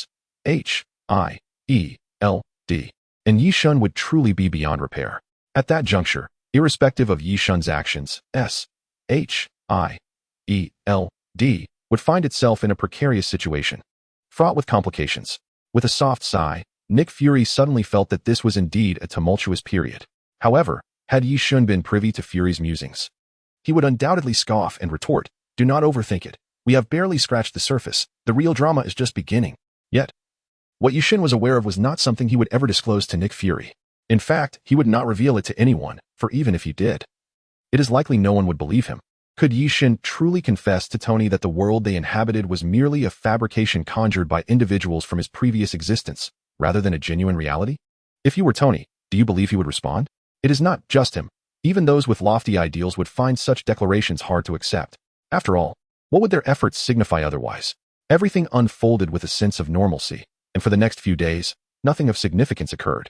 The Hulk, whom Yishin had been anticipating, had yet to make an appearance, at least not according to the news reports he had seen. It was not until a week later that Yishin's phone rang, revealing a call from Tony. Yishin, come to my house quickly. The creation I had planned is complete, and today is the day for testing it. Hurry and come see. Listening to Tony's excited voice over the phone, a smile gradually graced Yishin's face as he quietly mused. It seems Tony's armor has indeed been completed. Perhaps something intriguing will unfold. Could I possibly profit from this? After receiving the call, Yishin began calculating in his mind how he might take advantage of Tony, his little scheme ringing loudly in his thoughts. Meanwhile, poor Tony was like a child who had just received a new toy, eager to showcase his creation to Yishin. Chapter 58. Tony's armor. Yi-shun readily acquiesced to Tony's invitation, as he had little else to occupy his time. However, upon reflection, it seemed he had often been idle, rarely encountering situations that demanded his attention. Furthermore, he did not wish to miss this milestone moment. After all, it was said that the emergence of Iron Man marked the beginning of an explosive increase in both superheroes and supervillains within the Marvel Universe. What does this signify? Quite simply, it indicates that Yi-shun's opportunities for profit would soon swarm towards him like moths to a flame. Whether it be supervillains or superheroes, they would inevitably face challenges, and that would present Yi-shun with the perfect moment to seize advantage. As long as the Earth remained intact, they could create chaos to their heart's content. Yi-shun awaited their arrival with the money, content to remain at home and gradually enhance his personal prowess. Enough of that. He could not dwell on it further, for the plan was simply too delightful. The mere thought of it almost caused him to salivate. Wiping away the non-existent drool from the corner of his mouth, Yi-shun greeted the elder before making his way to Tony's villa. Upon arriving, he feigned curiosity and asked, "Hey, Tony, I'm here. What's the matter? You sounded quite excited over the phone. Is there good news?" Tony, upon seeing Yi-shun's sudden appearance, did not exhibit surprise. Such occurrences were not uncommon. If he were to be astonished every time, it would be an endless cycle. He quickly approached Yi-shun, grasping his arm and leading him toward the basement. "No time for chatter, come with me. My shooting mechanism is nearly assembled, and Jarvis should have completed it by now. Words are futile. Seeing is believing." Yi-shun was pulled along by Tony's enthusiasm, likely fueled by adrenaline. As they entered the basement, Yi-shun's eyes immediately fell upon the sci-fi-inspired suit of armor, a harmonious blend of red and gold with sharp, defined edges. It exuded a sense of minimalism and flamboyance. Quintessentially Tony. What do you think? It's quite impressive, isn't it? Don't hold back. Express your admiration. I want to mock you. Yi-shun stepped forward, scrutinizing the armor closely. Suddenly, he activated his mystic eyes of death perception. Through their lens, he discerned the suit of armor. Noting that while there were no conspicuous fatal points, numerous death lines were present, particularly at the joints. The death lines at the shoulder joints were especially pronounced. Overall, in this world, such equipment was formidable, nearly invincible. Yi-shun then remarked, "Overall, it's satisfactory. However, the protection at the joint areas is rather insufficient. While red and gold are your preferred colors, in combat, such hues are conspicuous and may draw concentrated enemy fire. You might consider my suggestions. However, if your intention in summoning me was to witness my astonishment, I regret to inform you, Tony, that I have encountered even more remarkable armors, some towering at dozens of meters, brimming with vitality yet lacking mobility, while others boast agility but are heavily armed. Of course, I have access to all of these, though they come at a steep price. Should you wish to procure one, do remember to reach out to me, but I shan't be offering any discounts." Yi-shun spoke to him in a nonchalant tone, which incited Tony's irritation to the point of gritting his teeth. This is precisely why he had always been reluctant to engage in banter with Yi-shun in his eyes. Yi-shun had never been bested in the art of sharp-tongued repartee, even if they were to argue for 3 days and nights. Tony suspected he would inevitably emerge defeated without a fight. It was unclear whether Yi-shun was simply shameless or if others were merely too reserved. "I must sincerely thank you, my brother." Tony enunciated each word to Yi-shun, though his tone bore no semblance of gratitude, sounding rather stiff and devoid of appreciation. At that moment, Yi-shun's expression suggested he had completely overlooked the underlying implications of Tony's words. He accepted Tony's surface-level expression of thanks with equanimity and replied, "There is no need for that. I'm merely looking out for your benefit. If you can heed my advice, consider purchasing a couple of items for reference. If not, so be it." Tony ceased his jesting and dismissively waved his hand. "Though I harbor doubts about your claims, as I refuse to believe anyone could design armor more advanced than mine, I appreciate your goodwill. Regardless, I feel this current suit should suffice for now. And with my intellect, I shall undoubtedly craft even superior inventions in the future. Sooner or later, I will surpass you. Prepare to weep." In response to Tony's innate confidence, Yi-shun felt he had little to say. "Very well, if it brings you joy, I shall encourage your aspirations, though I personally hold little hope. Now, let us dispense with idle chatter. You did not summon me merely for observation, did you? Shouldn't you initiate a test?" Upon hearing this, Tony exclaimed with enthusiasm, "Of course, we must certainly give it a try. Although some functions remain untested, my father always said, act first, discuss later. So, let us see how it goes." With Yi-shun as witness, Tony, with Jarvis' assistance, struggled to don his first suit of armor, Mark I, due to Yi-shun's presence. Tony had not constructed the original Mark I in the cave, hence this designation was attributed to the current suit. Observing Tony's laborious dressing process, Yi-shun could not restrain his thoughts and candidly remarked, "Tony, Have you not considered improving the donning method? This seems rather cumbersome. Would you like some assistance? I know of a type of liquid metal that might assist you, and it's quite affordable at 100,000 per kilogram. What do you think? Not too expensive, right? Perhaps you'd like to order some? As the eyes of Mark I illuminated, Tony's voice resonated. Let us pass on that. While it's bothersome, I can manage the improvements myself without troubling you. The price you quoted is simply exorbitant. 100,000 per kilogram would escalate the cost of my suit to over 100 million, not to mention my intellectual property. I shall not purchase. Tony, I must say, it appears you have undergone a transformation. It seems you have become increasingly frugal. Could you perhaps share what has transformed the person you once were? I recall, when you purchased Bumblebee, you were not like this at all. By the way, where is Bumblebee? It has been quite some time since I've seen you drive it. Are you dissatisfied with something? In response to Yushin's recent jibe, Tony remained unfazed, casually turning his body as he spoke. What do you believe has changed me? Is it not you? Your presence has made me realize that, at times, wealth can indeed alter everything. Hence, I must curb my extravagant spending and save for unforeseen circumstances that may arise in the future. As for Bumblebee, I have assigned it to protect Potts. Do not overthink it. I did so because she is currently a key figure in our company. After all, she serves as an important intermediary between us and the firm. Thus, I arranged for special protection for her. No, I truly do not care about such matters. For I understand your thoughts. Although I cannot fathom why a playboy like you fears uttering the word love, it does not concern me. Let us first examine the data on your armor. Chapter 59. Let us engage in a duel amongst men at this moment. Tony was tempted to ask Yi Shun, will you die if you do not provoke me? Is it truly a matter of life and death? However, such words could not escape his lips, for he could not concede defeat. To utter such a phrase would imply surrender to Yi Shun, which was utterly beneath Tony's proud nature. He would rather die than admit defeat. Yet, upon further reflection, he realized he could not simply let it go. If he could not outtalk Yi Shun, perhaps he could engage him in another manner. Hiding within his armor, a slight smirk crept across Tony's face as he contemplated a brilliant idea. Hey, Yi Shun, how about we have a spar? Although your previous displays of superhuman strength, such as when you dispatched over 100 individuals outside that cave, were clearly beyond the capabilities of an ordinary person, now that I am clad in this suit of armor, I believe I can replicate your earlier feats.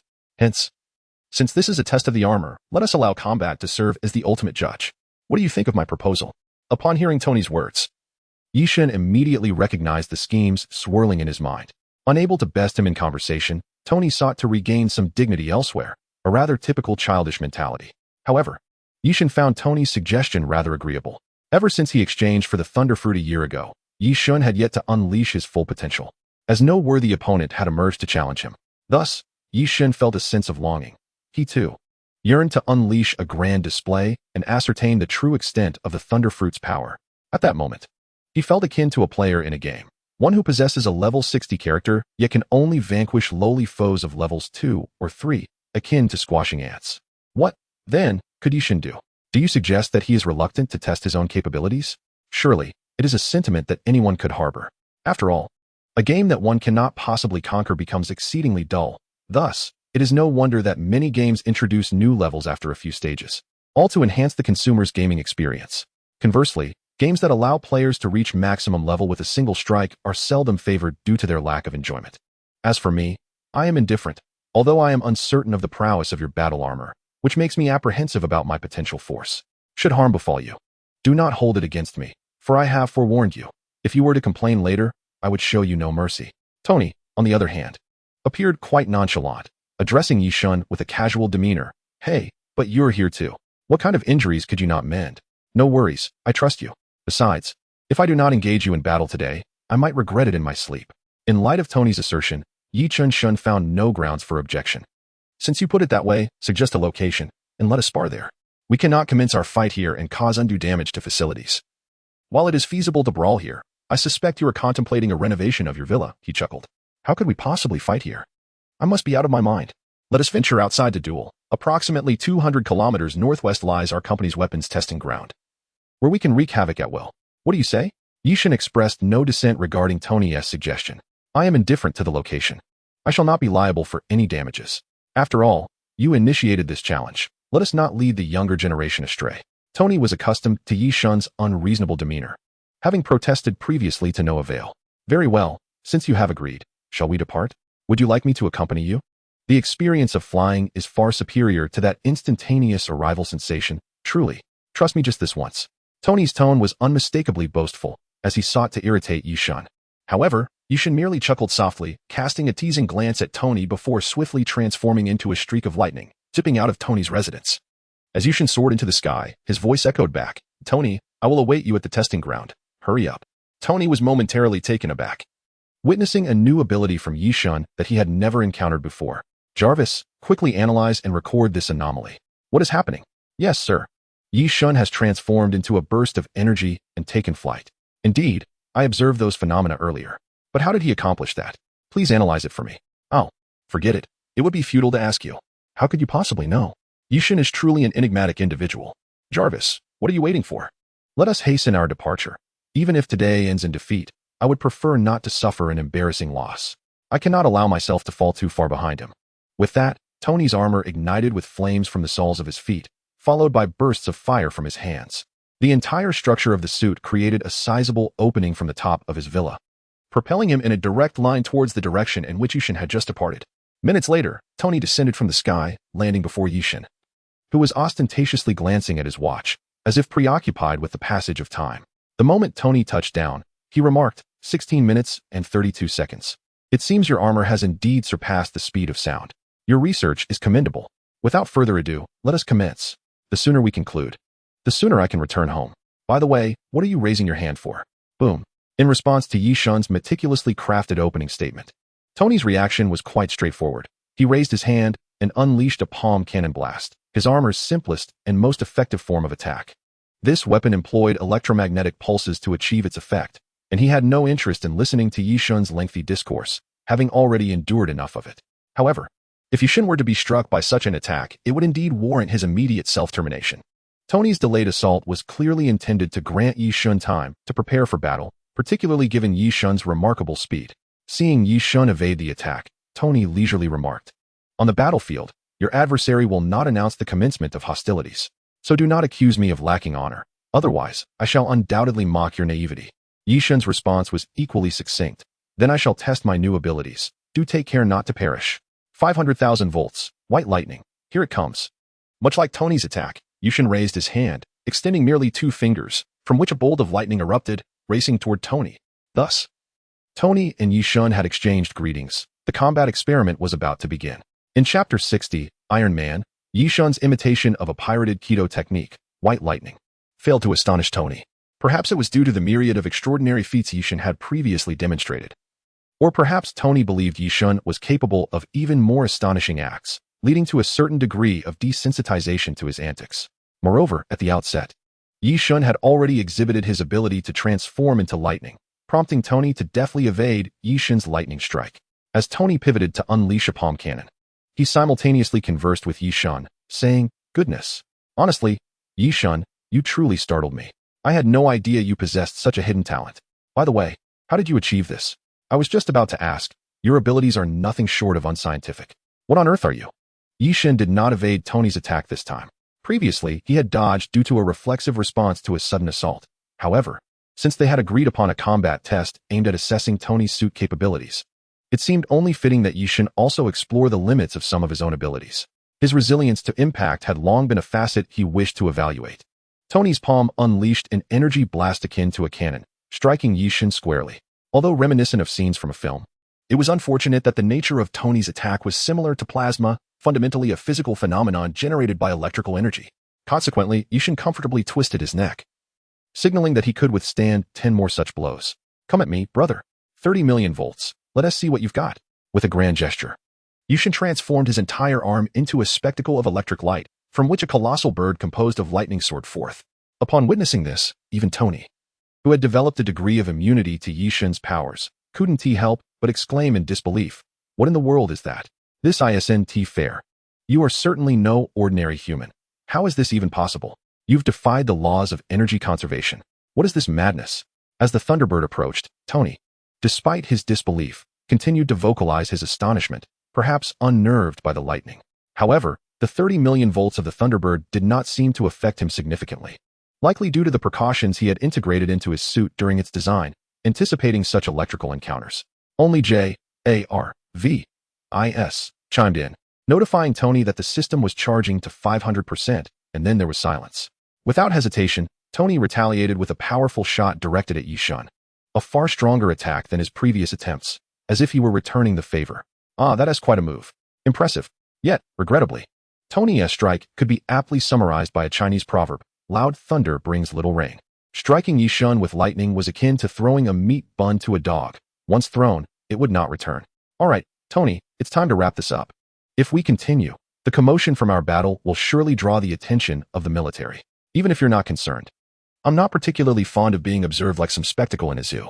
Let us determine the victor with the next move. Although Tony had already formulated a conclusion regarding Yi Shun's proclamation, could he truly concede? One should not boast too soon. Had he forgotten that his previous attack had proven ineffective? Now, he was speaking grandly. Let actions speak louder than words. Yi Shun paid no heed to Tony's words. Instead, he flashed a mischievous smile and softly remarked, Tony, as a genius, you surely understand that any vessel will inevitably be filled one day. So, do not blink. Keep your eyes wide open, for the battle will conclude in an instant. 200 million volts, Thor. I shall end you. Tony's gaze shifted from a semblance of calm to one of sheer terror, his final expression before losing consciousness. As if he had witnessed the most horrifying sight of his life. After Yi Shun incapacitated Tony with a jolt of electricity, he swiftly transported him back to his villa, ensuring Tony was comfortably settled before departing from his home. Yi Shun had no intentions of spending a romantic evening with a man. Unbeknownst to Yi Shun, more than 20 minutes after their confrontation, a black warplane descended from the sky.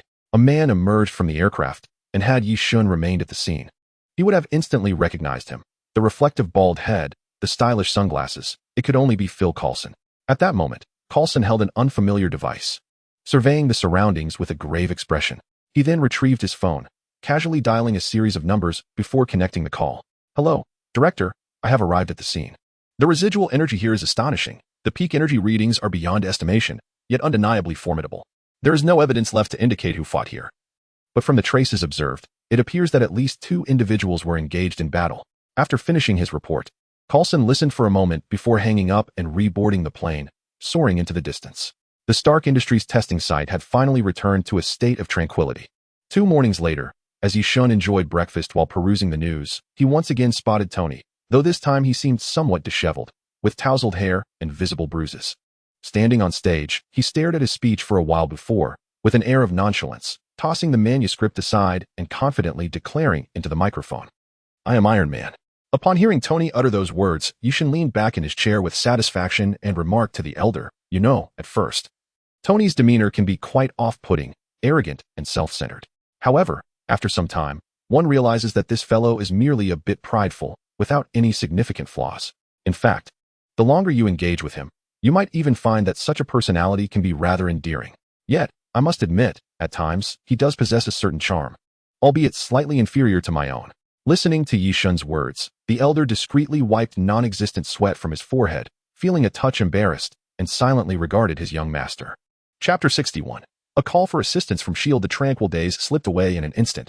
Perhaps it had been a month, or a month and a half, since Yi Shun severed ties with S.H.I.E.L.D. Apart from a solitary visit from Coulson to replenish supplies, no customers had graced his establishment. Yet, Yi Shun remained unfazed. Following his recent sparring session with Tony, he had come to realize his own formidable strength, at least against any superhero or villain beneath the likes of Thanos. His current physical prowess rendered the minor adversaries utterly insignificant, given that his abilities were sufficient for the time being. The lethargic Yi Shun found little motivation for the previous fervor of financial gain. Moreover, with over 200 million in savings as a safety net, he felt comfortably secure. Just as Yi Shun contemplated indulging in life's pleasures, a glass of red wine paired with a film, his phone switched off, and cozily nestled on his couch. This serene moment was abruptly shattered. An unexpected visitor hastily arrived. It was, of course, none other than Coulson, but today he appeared rather reckless. Unlike his usual demeanor, which included a courteous knock before entering, Coulson burst through the door, practically charging at Yi Shun. Yi Shun, what on earth are you doing? Why is your phone off? What time is it? And you're still watching a movie. Put down that wine. We need to go. The people of New York are in dire need of you. Yi Shun, weary and unperturbed, merely lifted his gaze to Coulson, wearing an expression of indifference. What nonsense are you speaking? I can't comprehend. The people of New York don't even know who I am. Please, step aside. Can I enjoy my movie in peace? Rest assured, no matter what occurs, the earth will not meet its demise. New York will not be destroyed. Trust me, I possess the gift of foresight. Coulson, however, was not swayed by Yi Shun's nonchalance. Stop spouting nonsense. If you truly had foresight, you wouldn't be so comfortably indulging in a film and wine. Do you have any idea that a monster is rampaging outside, nearly demolishing half of New York? If you don't take action soon, it may very well come to your doorstep. Upon hearing Coulson's urgent words, Yearn visibly paused, quickly sitting up. Though his demeanor had shifted, he remained relatively composed. Shaking his sluggish mind to clear his thoughts, he quietly inquired, "Coulson, let us not panic. Does panic resolve anything? A monster? What sort of monster? Please, tell me, what is the situation outside? What does this creature look like? What is it you wish for me to do?" Coulson may have been influenced by Yearn's emotions, or perhaps Yearn's presence provided him with a sense of reassurance. Regardless, after a brief moment of excitement, he gradually calmed his heart. Although still somewhat agitated, he was in a much better state than when he first entered. Meanwhile, upon hearing Coulson's introduction, Yearn began to piece together the situation outside. However, to exercise caution, he felt it necessary to clarify the circumstances. Coulson, undeterred, lifted the wine glass that Yearn had just used and gulped down the remaining wine, shattering the glass on the floor as if to vent his current feelings. He then addressed Yearn, explaining that the individual in question was once an American soldier, but after being injected with the Hulk's blood, he had transformed entirely, resembling a grotesque version of the Hulk. Though possessing some semblance of rationality, his primary inclination was towards destruction. This was all the intelligence Coulson could provide. "Yearn, we truly cannot afford to waste any more time. Every minute, even every second, could see lives lost and structures destroyed. The ongoing situation is incurring immeasurable losses. And if this continues, everything may vanish. This monster is terrifying, truly. Yearn, we need you." Listening to Coulson's impassioned tone, Yearn helplessly waved his hand and replied straightforwardly, "Coulson, spare me the theatrics. You know my terms, just tell me how much Nick Fury is willing to offer. I hope you can present a figure that satisfies me directly. Of course, out of consideration for you, I will try to negotiate a lower price. I believe this is also why Nick sent you to seek me. Admittedly, he has indeed grasped my intentions, but after returning, please convey to him that such cleverness should not be employed again. Goodwill cannot be taken for granted indefinitely." At that moment, Coulson found Yearn's directness refreshing rather than tiresome. He even appreciated it, as the urgency of the situation demanded clarity. "Since you are being forthright, I will not hold back either. Before coming here, Nick granted me the authority of $200 million. I am uncertain if this amount is acceptable to you, but I must stress that the people need you now. Tony is also on his way, though he was in Las Vegas, so he is not immediately available. If you choose not to act today, the consequences could be dire." Yearn regarded Coulson with a stoic expression, without a trace of hesitation. He rose abruptly and declared, $150 million. You may take back the remaining $50 million to fulfill your obligations. However, Coulson, let me be unequivocally clear. This is truly the only occasion I will assist SHIELD. Do not attempt to flatter me. You are well aware of my demeanor towards strangers. There is no need for grandiloquent discourse. Now, you may return to your duties. The situation on site is likely perilous, and I shall not accompany you. Attend to your own affairs. I shall take my leave." Listening to Yearn's words, Coulson felt a sudden wave of emotion. The man, known for his avarice, had unexpectedly reduced his demand by $50 million for his sake, an act akin to a miser relinquishing a feather from his prized possession, truly astonishing. The sole explanation for such an improbable act was that Yearn genuinely regarded Coulson as a true friend.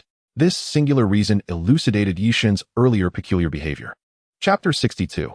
Yearn above the ruins. Having promised Coulson, Yearn had no intention of retracting his word.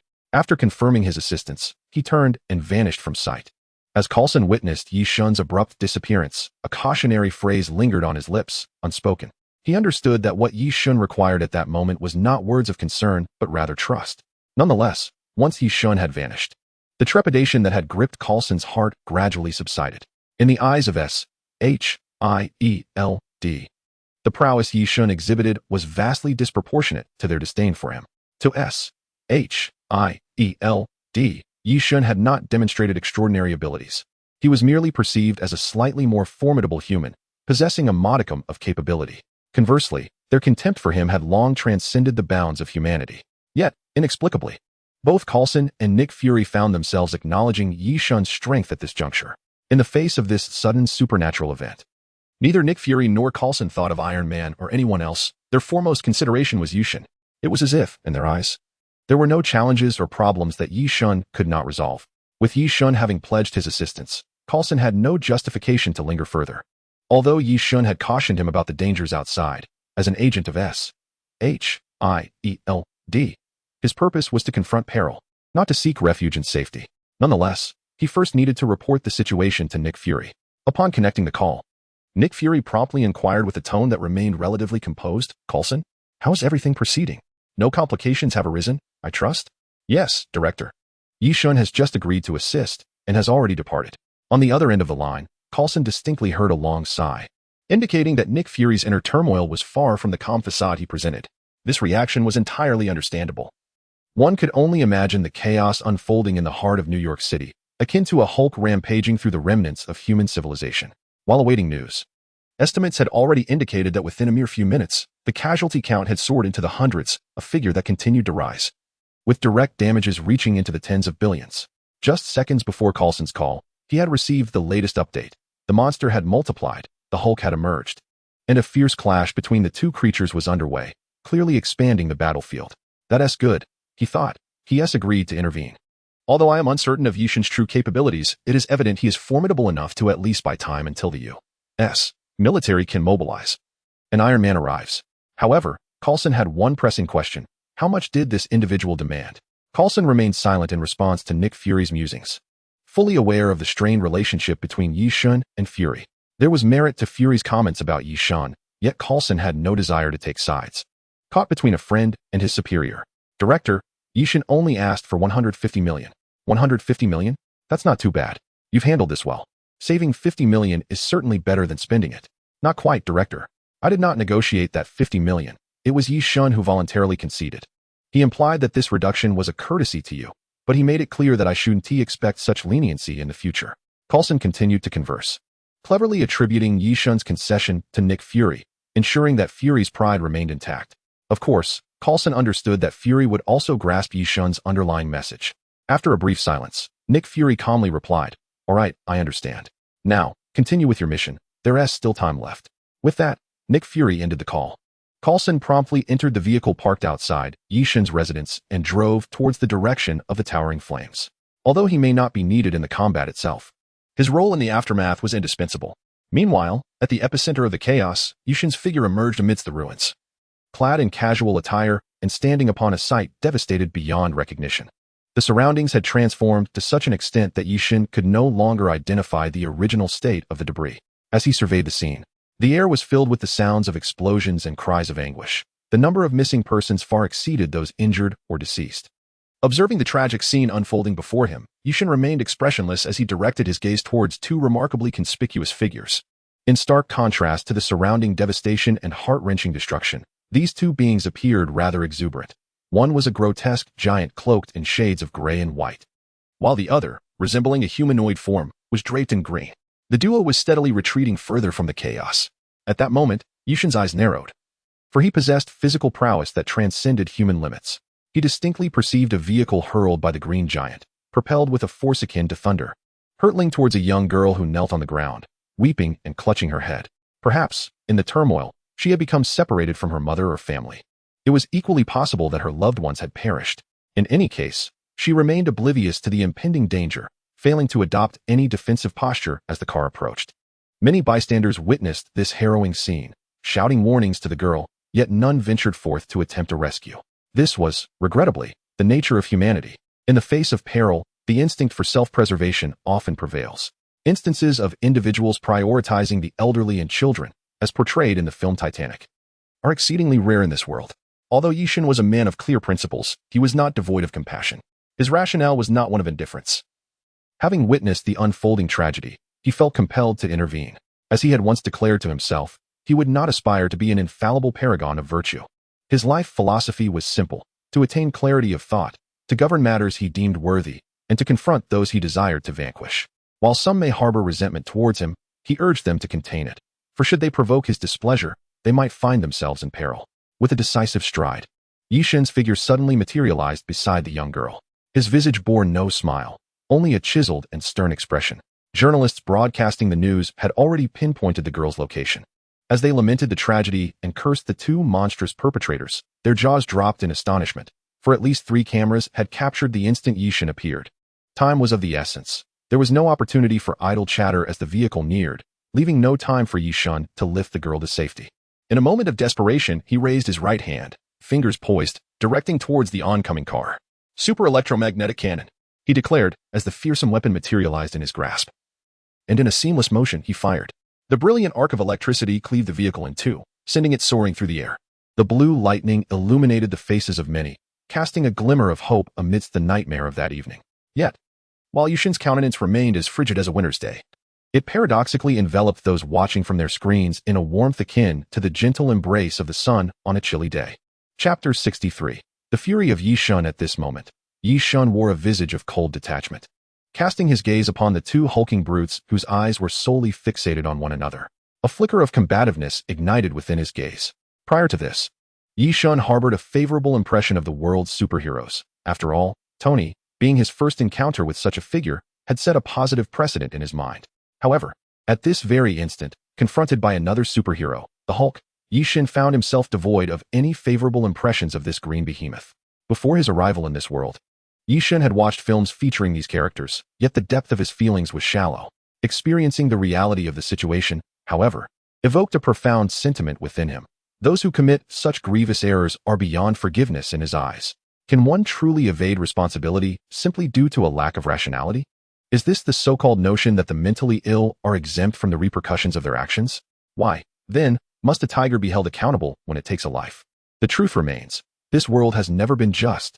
The pursuit of fairness by humanity is merely a quest for strength. In relation to the Hulk, it is the abomination that deserves condemnation. The Hulk's emergence was solely intended to thwart the abomination. However, this does not absolve him of the responsibility for the chaos that ensued. At this moment, his focus was entirely consumed by the two monsters responsible for the turmoil around him.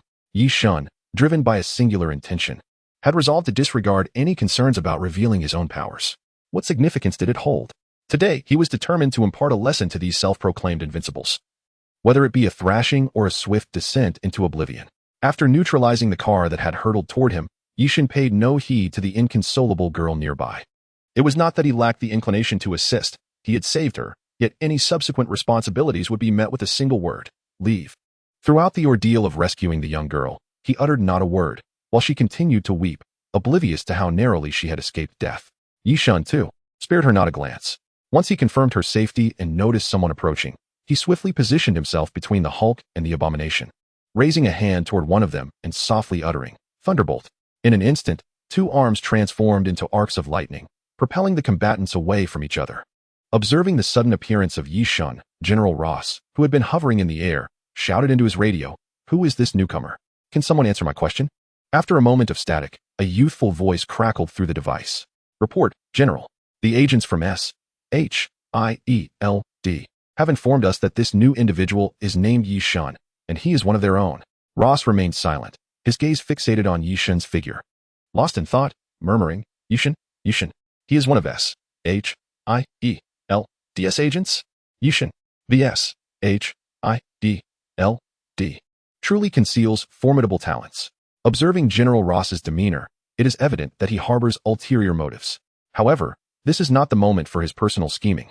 As the battle below has descended into further chaos, Yishun stands alone, confronting two colossal monsters, their disproportionate forms belied by a power dynamic that inversely reflects their sizes. Even from Yishun's perspective, he engages in combat with an unsettling ease. The unfolding scene is increasingly alarming to Ross, who cannot help but ponder the true extent of Yishun's abilities. How immensely powerful must he be? Not only Ross is struck by Yishun's formidable prowess. Far away in the S.H.I.E.L.D. headquarters, Director Nick Fury watches the events unfold. This usually composed and authoritative figure, now glistening with perspiration, remains silent. Yet, sometimes words fall short. The body speaks the truths that language cannot convey. Meanwhile, many viewers are fervently cheering for Yishun. Unbeknownst to them, Yishin seems to have transformed into a savior figure. Facing the relentless assaults of the Hulk and Abomination, his fury intensifies. One hand raised to the heavens, the other wielding his weapon, Yin Luo, he directs it toward Abomination, signifying his resolve. Yishun has made his decision. While the Hulk may not deserve death, he must face punishment. As for Abomination, Yishun deems it best to send him to his demise. Off to hell, my friend. With divine judgment, he unleashes a super electromagnetic cannon. Two distinct techniques are employed. A thunderous beam descends upon the Hulk, seemingly formidable, yet Yishin knows this strike will not be lethal. Meanwhile, another bolt of lightning erupts from the muzzle of his weapon, this time possessing a noticeably greater potency than previous shots. The blue electric arc is infused with an orange-red hue. When the twin bolts of lightning vanish, the previously boisterous giants fall silent. A massive, bottomless pit marks the ground where the Hulk once stood, while Abomination lies motionless, a grotesque mass of grayish-white.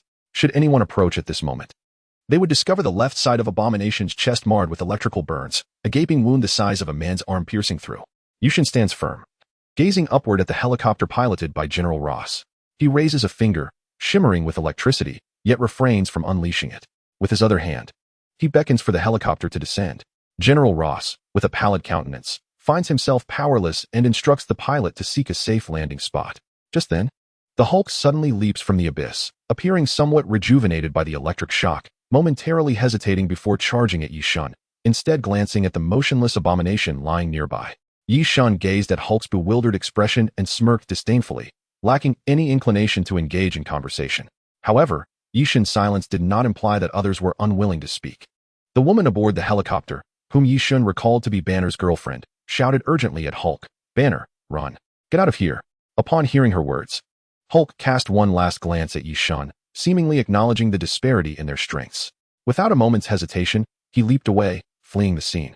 At that moment, General Ross's helicopter descended slowly before Yi Shun. As soon as he disembarked, General Ross addressed Yi Shun, saying, "Hero, we thank you for your contributions to the United States." While speaking, he bowed deeply to Yi Shun, a gesture that appeared impeccable. However, facing Yi Shun, it would have been difficult for even Tony to respond appropriately. Chapter 64. The maniac observing General Ross's lowly demeanor, Yi Shun remained expressionless. Meanwhile, the keen-eyed journalists, sensing something unusual, swiftly converged towards Yi Shun, eager to seize the latest breaking news. At that moment, every piece of information about Yi Shun, his name, age, origins, marital status, and other essential details would be headline news. Yet, Yi Shun's mind was in turmoil. The recent events, coupled with General Ross's moral coercion, had thoroughly vexed him, causing him to overlook the journalists rushing towards him. "Your name is Ross, correct?" Yi Shun stated bluntly, unreservedly addressing General Ross. The general was momentarily taken aback. Having navigated the political arena for many years, he discerned the unfriendly tone in Yi Shun's voice. As Yi Shun had disregarded his attempt at cordiality, Ross felt no compulsion to continue extending his warmth. "Yes, indeed. I am. May I ask what directives the S.H.I.E.L.D. has?" Ross responded directly, emphasizing the name S.H.I.E.L.D. To clarify the distinction between their respective affiliations, he belonged to the military, and they were not of the same system, urging caution in their dialogue. Yi Shun raised an eyebrow at Ross's words, his tone growing increasingly hostile. "I do not know who informed you that I am associated with S.H.I.E.L.D., but I merely perform tasks for remuneration. I do not belong to S.H.I.E.L.D. However, this matter is not of paramount importance. I called you down to convey something. Given your earnest attempts to rectify the situation, I shall spare you this time. But from this moment onward, I implore you to abandon your research. Indeed, do not attempt to refute me. I am instructing you to relinquish your aspirations. As for the reason, I shall be unequivocal. Should you choose to persist in your research, I will ensure the demise of your entire family. I wish your entire family a journey to the afterlife, with no return ticket. I hope you comprehend the gravity of my words. How does that sound? Is this justification sufficient? Do not doubt my previous statements. I must make it unequivocal that even if you possess an army to protect you, I could extinguish your existence in an instant. Furthermore, your beloved daughter is also included in this equation. I am aware that you fear not death. Thus her life must also be accounted for." Yi Shun's words resonate as those of a quintessential villain, devoid of any moral compass, utterly devoid of humanity. Ross was taken aback by Yi Shun's audacious proclamations. He could scarcely fathom the boldness with which Yi Shun issued such explicit threats. Ross was nearly choked with rage. "How can you be this way? This is illegal. I can accuse you of intimidation." Yi Shun cast a disdainful glance at Ross and calmly replied, "Do not attempt to impose your feeble notions upon me. Do you truly believe I would be concerned about your threats? Or do you think the current state of America possesses the capacity to judge me?"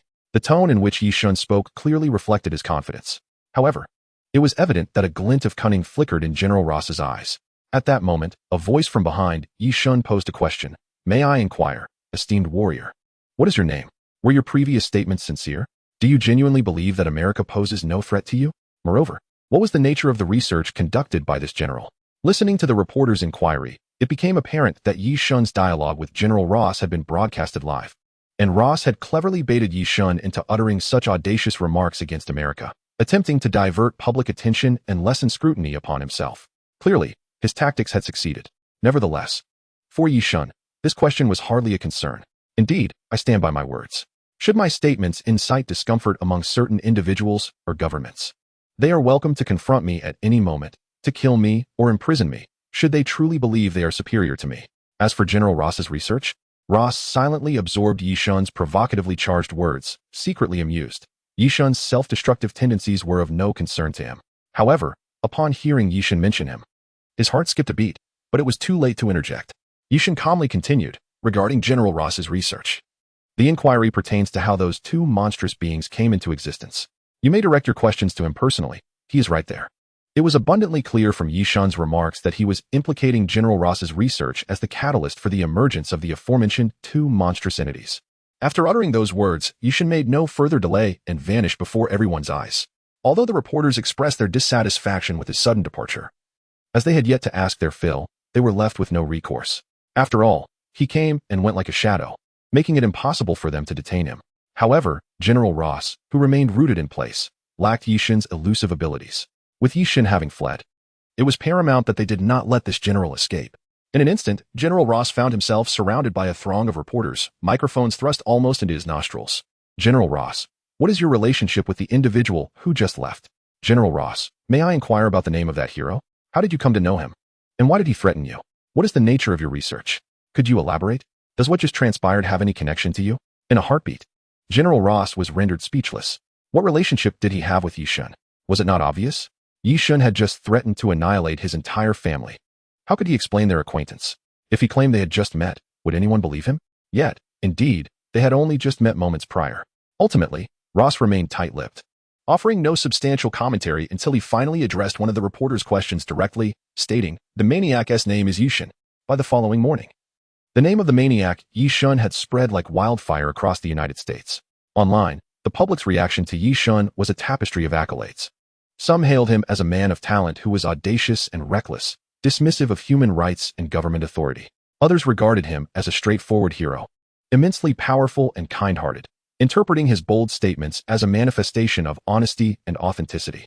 Regardless, Yi Shun's reputation had undeniably taken flight, particularly among the youth of New York City, where the name Maniac Yi Shun became instantly recognizable.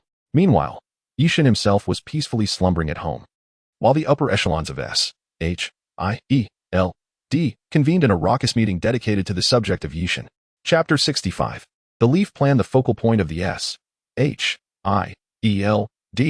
meeting was none other than the strategy to confront Yi Shun. Indeed, they were deliberating on how to contend with Yi Shun, for this matter had escalated into an urgent predicament. Previously, Yi Shun's power had not exerted such immense pressure on S.H.I.E.L.D. However, following yesterday's demonstration of what could be described as nearly invincible strength, he had swiftly made his presence known to all. Under these circumstances, it was no longer feasible for S.H.I.E.L.D. to conceal this situation. The U.S. government would undoubtedly not permit the existence of such an individual, and S.H.I.E.L.D. was the agency specifically tasked with managing such entities. Just prior to Nick Fury's meeting, the president issued a direct mandate, insisting that S.H.I.E.L.D. devise a strategy, one capable of addressing the threat posed by Yi Shun. The presence of any individual who defied U.S. law within its borders was intolerable. In response to the president's demands, Nick Fury had no justification to refuse, even if he personally vouched for Yi Shun's righteous character. Could the president be persuaded? Certainly. It was not merely a matter of belief, but rather whether the president could tolerate Yi Shun roaming freely across American soil. To put it plainly, Yi Shun had begun to amass considerable power, which aroused concern amongst both the president and other influential figures. They were compelled to ponder the unsettling possibility that, should Yi Shun ever be displeased, he might very well take their lives. This concern was not unfounded. Those who had ascended to such lofty positions were acutely aware that no one could claim to have lived a completely unblemished life, with any blemish on their record. They were forced to contemplate their fate each night before rest, wondering if they would awaken to find Yi Shun at their doorstep. Thus, the president's insistence on an immediate plan to address Yi Shun was entirely reasonable. Returning to the matter at hand, Nick Fury occupied the chair of authority. presiding over a gathering of all agents ranked level 8 and above, with the notable absence of Phil Coulson. This absence was anticipated. While Nick Fury held no doubts about Coulson's loyalty, it was preferable to avoid unnecessary complications. The purpose of the meeting was well understood by all present. Were there any who remained unaware of its intent? If not, then let us commence with the sharing of opinions. First to speak was Hill, Nick Fury's trusted confidant. Allow me to present the known intelligence. Our understanding of Yi-Shun is limited. He is an enigma, and no one possesses his complete dossier. He emerged unexpectedly in New York in 2005, claiming to hail from a different dimension, a parallel world. As for how he arrived, this matter remains shrouded in uncertainty. Thus far, we have learned that he possesses the remarkable ability to concoct miraculous healing elixirs. I urge everyone present not to be astonished. I believe many have already experienced the benefits of that crimson potion. Additionally, he possesses magical scrolls, items acquired through his dealings with S.H.I.E.L.D., as well as some extraordinary abilities of his own. He wields a revolver that, according to his own claims, can fire continuously for 100,000 rounds with an effective range of 500 meters. Furthermore, he boasts human physical attributes at their pinnacle, along with a defensive capability that can withstand standard firearm projectiles. His latest discovered power, revealed just last night, is the ability to wield lightning. Lastly, we must address his most formidable ability, teleportation. The specifics of his teleportation skills and their underlying principles remain unknown to us. If we wish to confront him, we must strike with absolute precision or devise a means to counter his teleportation. Otherwise, we stand no chance and shall exist in perpetual nightmare.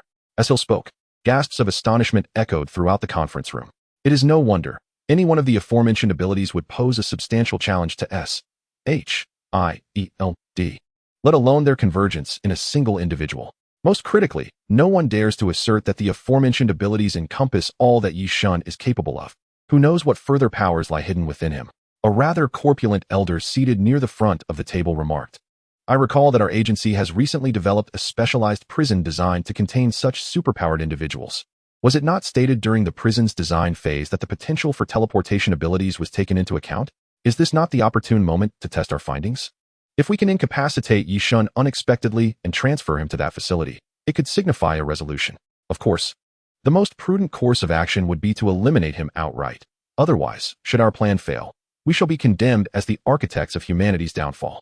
Listening to the elder's proposal, it appeared deceptively simple, and many nodded in agreement. However, Black Widow swiftly pointed out the inherent flaws. While this plan sounds appealing, I must inquire, how do you propose to incapacitate Yi-Shun in one fell swoop? Who will undertake this task? I certainly will not. I have encountered him, and that individual is nothing short of a walking monstrosity. I do not believe anyone could render him unconscious. If they could, we would not be deliberating tactics against him in the first place. Black Widow's words were blunt and unvarnished, demonstrating a lack of respect for the elder, who may not even be a senior in age. Her character is inherently direct. It is no wonder she bears the moniker of Black Widow. However, just after she concluded her statement, Nick Fury interjected, "Let us establish a temporary plan, codenamed Operation Falling Leaves. First, Coulson will be tasked with the effort to incapacitate Yi-Shun. Meanwhile, an aircraft will be on standby, equipped with the new prison, prepared to deploy and envelop Yi-Shun from above. Throughout the transport process, we shall continuously administer anesthetic agents to prevent his awakening. Simultaneously, prepare the anesthetic gas. Should the syringe prove ineffective, be ready to release the gas to supplement the anesthesia. Of course, Yi-Shun must not perish, for he possesses immense wealth, a treasure worth our daring pursuit." After Nick Fury swiftly concluded this lengthy exposition, he paused momentarily, surveying the room. The surrounding individuals instantly focused their attention, as Nick's action signified that what followed would be of paramount importance. Following his careful examination, Nick Fury spoke in a grave tone. "Moreover, we must devise a contingency plan, determining who shall bear responsibility should the operation falter." Chapter 66. The shield is in action. Nick Fury's words resonated with an uncanny stillness that rendered the conference room silent, as though a long-lost art of coldness had returned. In that fleeting moment, the atmosphere became palpably tense. The attendees, each with their heads bowed deeply, seemed reluctant to meet Nick Fury's gaze, their postures akin to that of ostriches burying their heads in the sand. After all, none present were fools. If this were a noble cause, many among them might willingly take the lead. Yet, despite the fact that over half of today as participants were members of Hydra, even they engaged in self-hypnosis, convincing themselves they were the most loyal agents of S.H.I.E.L.D., for they knew well that they could not pass the annual inspection otherwise. Indeed, Prior to joining the ranks of S.H.I.E.L.D., each member had sworn an unwavering allegiance to the United States, pledging readiness to lay down their lives for their country. Thus, if capturing Yishun could be deemed a boon for the nation and its people, most would undoubtedly find it reasonable to sacrifice themselves in service of safeguarding America and its citizens. However, all present were acutely aware that this operation was fundamentally a power play orchestrated by the upper echelons of the United States, and thus, no one would willingly volunteer to undertake such a perilous mission. Yet, seated in the corner was a man with a shaved head and slightly darker skin than Nick's, adorned with spectacles that seemed to proclaim his villainous intent. Why don't we simply have Coulson take the lead? He is merely the first step of the plan.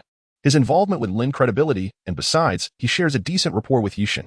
Even if the mission fails, his life should not be at stake. As he spoke, the atmosphere shifted, breaking the previous tension, and in an instant, at least half of those present nodded in agreement, praising the suggestion, as if to say that this notion rendered the plan flawless. However, Nick Fury still felt a deep sense of compassion for Coulson. The plan they had devised now compelled Coulson to act against his friends. If he were subsequently blamed for the consequences, it would undoubtedly be inhumane. Furthermore, Nick Fury understood a fundamental truth. One must not exert pressure on an individual for too long. Prolonged oppression could lead to a backlash. The harder one pushes, the stronger the rebound, akin to a spring that ultimately yields counterproductive results. This is unacceptable. I cannot agree to this course of action. We simply cannot proceed in this manner, especially since Coulson would never consent to such a decision. Let us set aside the issue of blame for now and navigate the situation as it unfolds. If all else fails, I shall take the fall, as my conflicts with him would sufficiently satisfy Yishan. There is no need to elaborate further. It shall be as stated. As Nick Fury selflessly articulated this viewpoint, one could not discern whether he underestimated Yishin's ambitions or overvalued his own significance. Nevertheless, this rationale was compelling enough to convince those present, for they recognized the vital role Nick Fury played with an S.H.I.E.L.D. in this mission. Once the meeting room fell silent, Nick Fury waved his hand decisively and addressed them. Now, everyone, return to your posts and prepare. We commence operations in 3 hours. Despite the somewhat rushed nature of this plan and the insufficient time allocated by the president, we must take this risk. Otherwise, if we fail to provide him with a satisfactory outcome, our collective fate may very well be unemployment. In response to Nick Fury's remarks, no one in the meeting room uttered a word. Each individual turned to their own tasks, gathering their belongings and exiting the room. After all had departed, Nick Fury summoned Coulson for a private conversation, which lasted an entire hour. Throughout this time, the sounds of heated arguments, curses, and objects being thrown resonated from Fury's office. When the door finally opened, Coulson emerged disheveled, his face dark and eyes reddened, striding out of S.H.I.E.L.D.'s headquarters without looking back, leaving everyone to wonder where he was headed. At that moment, no one knew whether Coulson had agreed to Nick Fury's plan. However, as long as Fury did not announce the cessation of the operation, everyone was obliged to continue preparing for it. An hour after the meeting concluded, the aircraft took off on schedule, with the special operations personnel deploying from various directions, all targeting the quaint little shop, numbered 7, owned by Yishan. Predictably, throughout this entire process, Coulson's presence was conspicuously absent, as if he had vanished entirely. Black Widow harbored concerns for Coulson, acutely aware of his unwavering loyalty. Thus, she contemplated embarking on a quest to locate him, hoping to engage him in a dialogue of persuasion. However, her search yielded only the vehicle abandoned by Coulson along the roadside, while he himself had vanished without a trace, leaving no clues to follow. This outcome was, perhaps, inevitable. After all, one cannot presume that Coulson's years of service as an agent were in vain. The ability to erase one's tracks is fundamental for survival. Had he lacked the requisite skills, he would have perished countless times during missions past. As time gradually elapsed, the appointed 3-hour mark set by Nick Fury drew ever nearer. Yet, none of the agents stationed discreetly around Yishun's establishment caught sight of Coulson. Just as they began to speculate that Coulson had forsaken his mission out of loyalty to Yishun, an unexpected figure emerged in their line of sight, making her way towards the entrance of Yishun's shop. This individual was Melinda, appearing somewhat disheveled and visibly anxious. Despite her unsteady gait, her speed was remarkable as she dashed towards shop number 7. Without so much as a knock, she burst through the door, through the surveillance equipment of the on-site agents. Hill, aware of the relationship between Yishun and Melinda, regarded Nick with disbelief, exclaiming, "Director, could it be that you?" Before she could finish her sentence, a voice rang out from within the shop. "Yishun, you must leave immediately. S.H.I.E.L.D. is coming for you. Coulson has been arrested for protecting you. I risked everything to relay this information. I'm so sorry." Upon hearing this urgent apology echo from Yishin's establishment, Nick Fury commanded, "Action. All teams, execute Operation Falling Leaves as planned. Remain calm. Melinda is one of us." With his order, agents surged into Yishin's shop. Simultaneously, a thunderous crash resounded as a massive white container descended from the sky, demolishing the building housing shop number 7 and capturing the already unconscious Yishin within its confines. Their mission was directed at confronting Yishin's steward, the Elder. Contrary to expectations, the Elder did not resist fiercely as Shield had anticipated. Instead, he raised his hands in surrender, immediately capitulating. Had Yishin not been unconscious at that moment, the agents might have suspected they had fallen into a trap devised by him. Chapter 67. The Director of Shield plays with fire. Yishin's state of unconsciousness was fleeting. Given his current physical prowess, he possessed the ability to automatically elementalize against physical assaults. However, he was unable to negate essential bodily functions, akin to breathing, through elementalization. After all, would it not imply that by merely entering an elemental state, one could forego the need to breathe? How could this be possible? Elementalization is merely a defensive mechanism. At his core, Yishin remains human. Otherwise, if he lost his cerebral faculties upon elementalization, how could he revert to his original form? Thus, even against anesthetic smoke, elementalization can effectively neutralize it. However, Yishin's constitution is remarkably resilient against such toxins. Even when he was essentially unconscious, his body quickly assimilated and expelled the detrimental factors that infiltrated it. In simpler terms, Yishin's state of unconsciousness lasted no more than 2 or 3 minutes, after which he awakened. Yet, that brief span was sufficient for the agents of SHIELD to transport him, not merely to a vehicle, but onto an aircraft.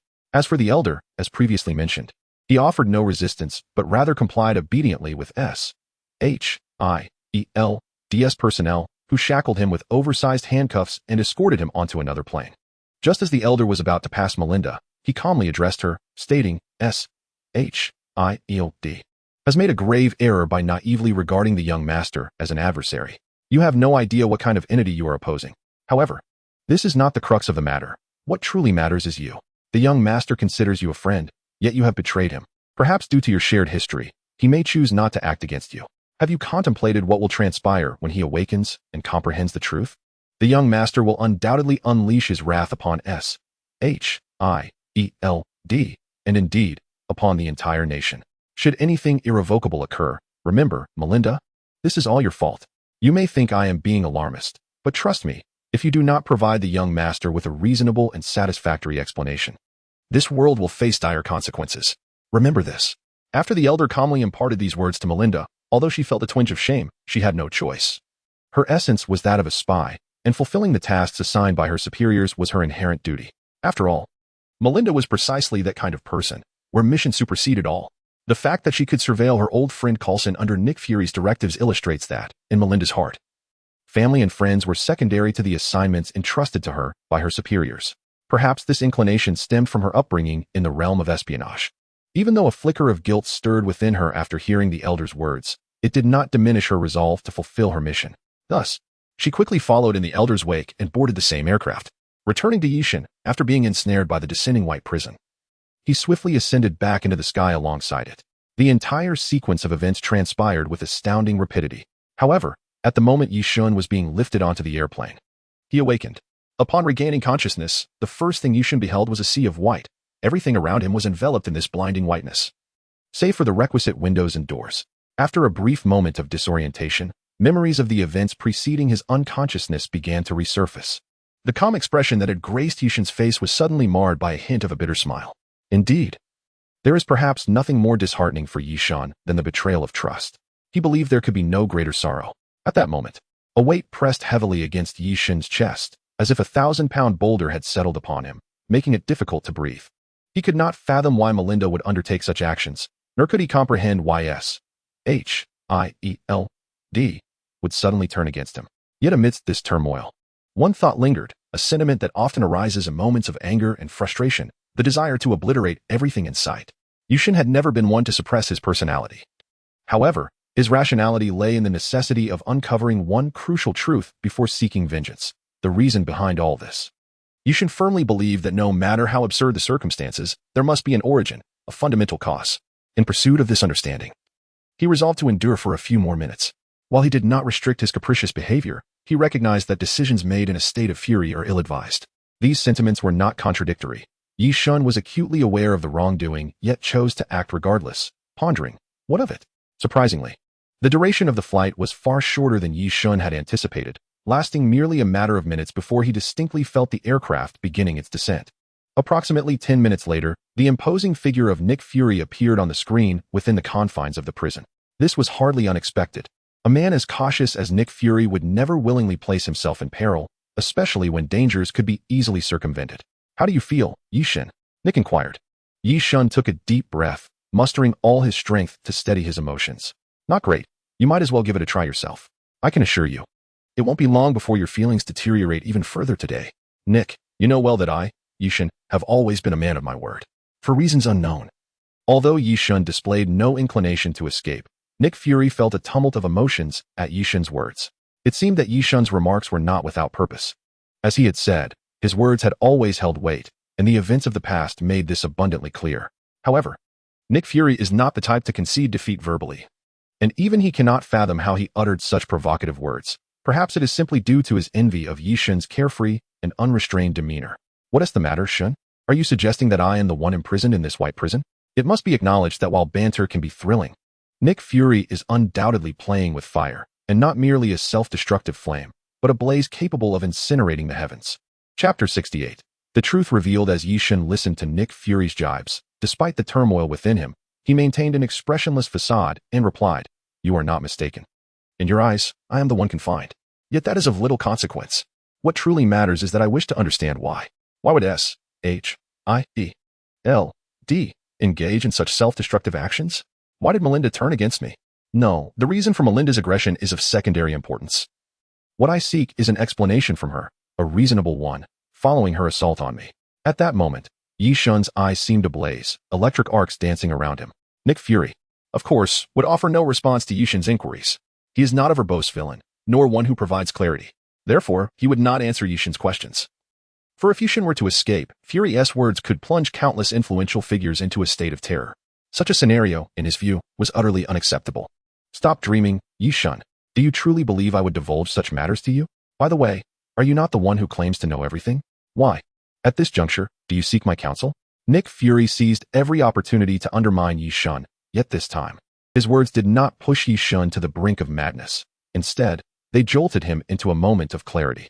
After all, Yi Shun was merely a man whose concern clouded his judgment.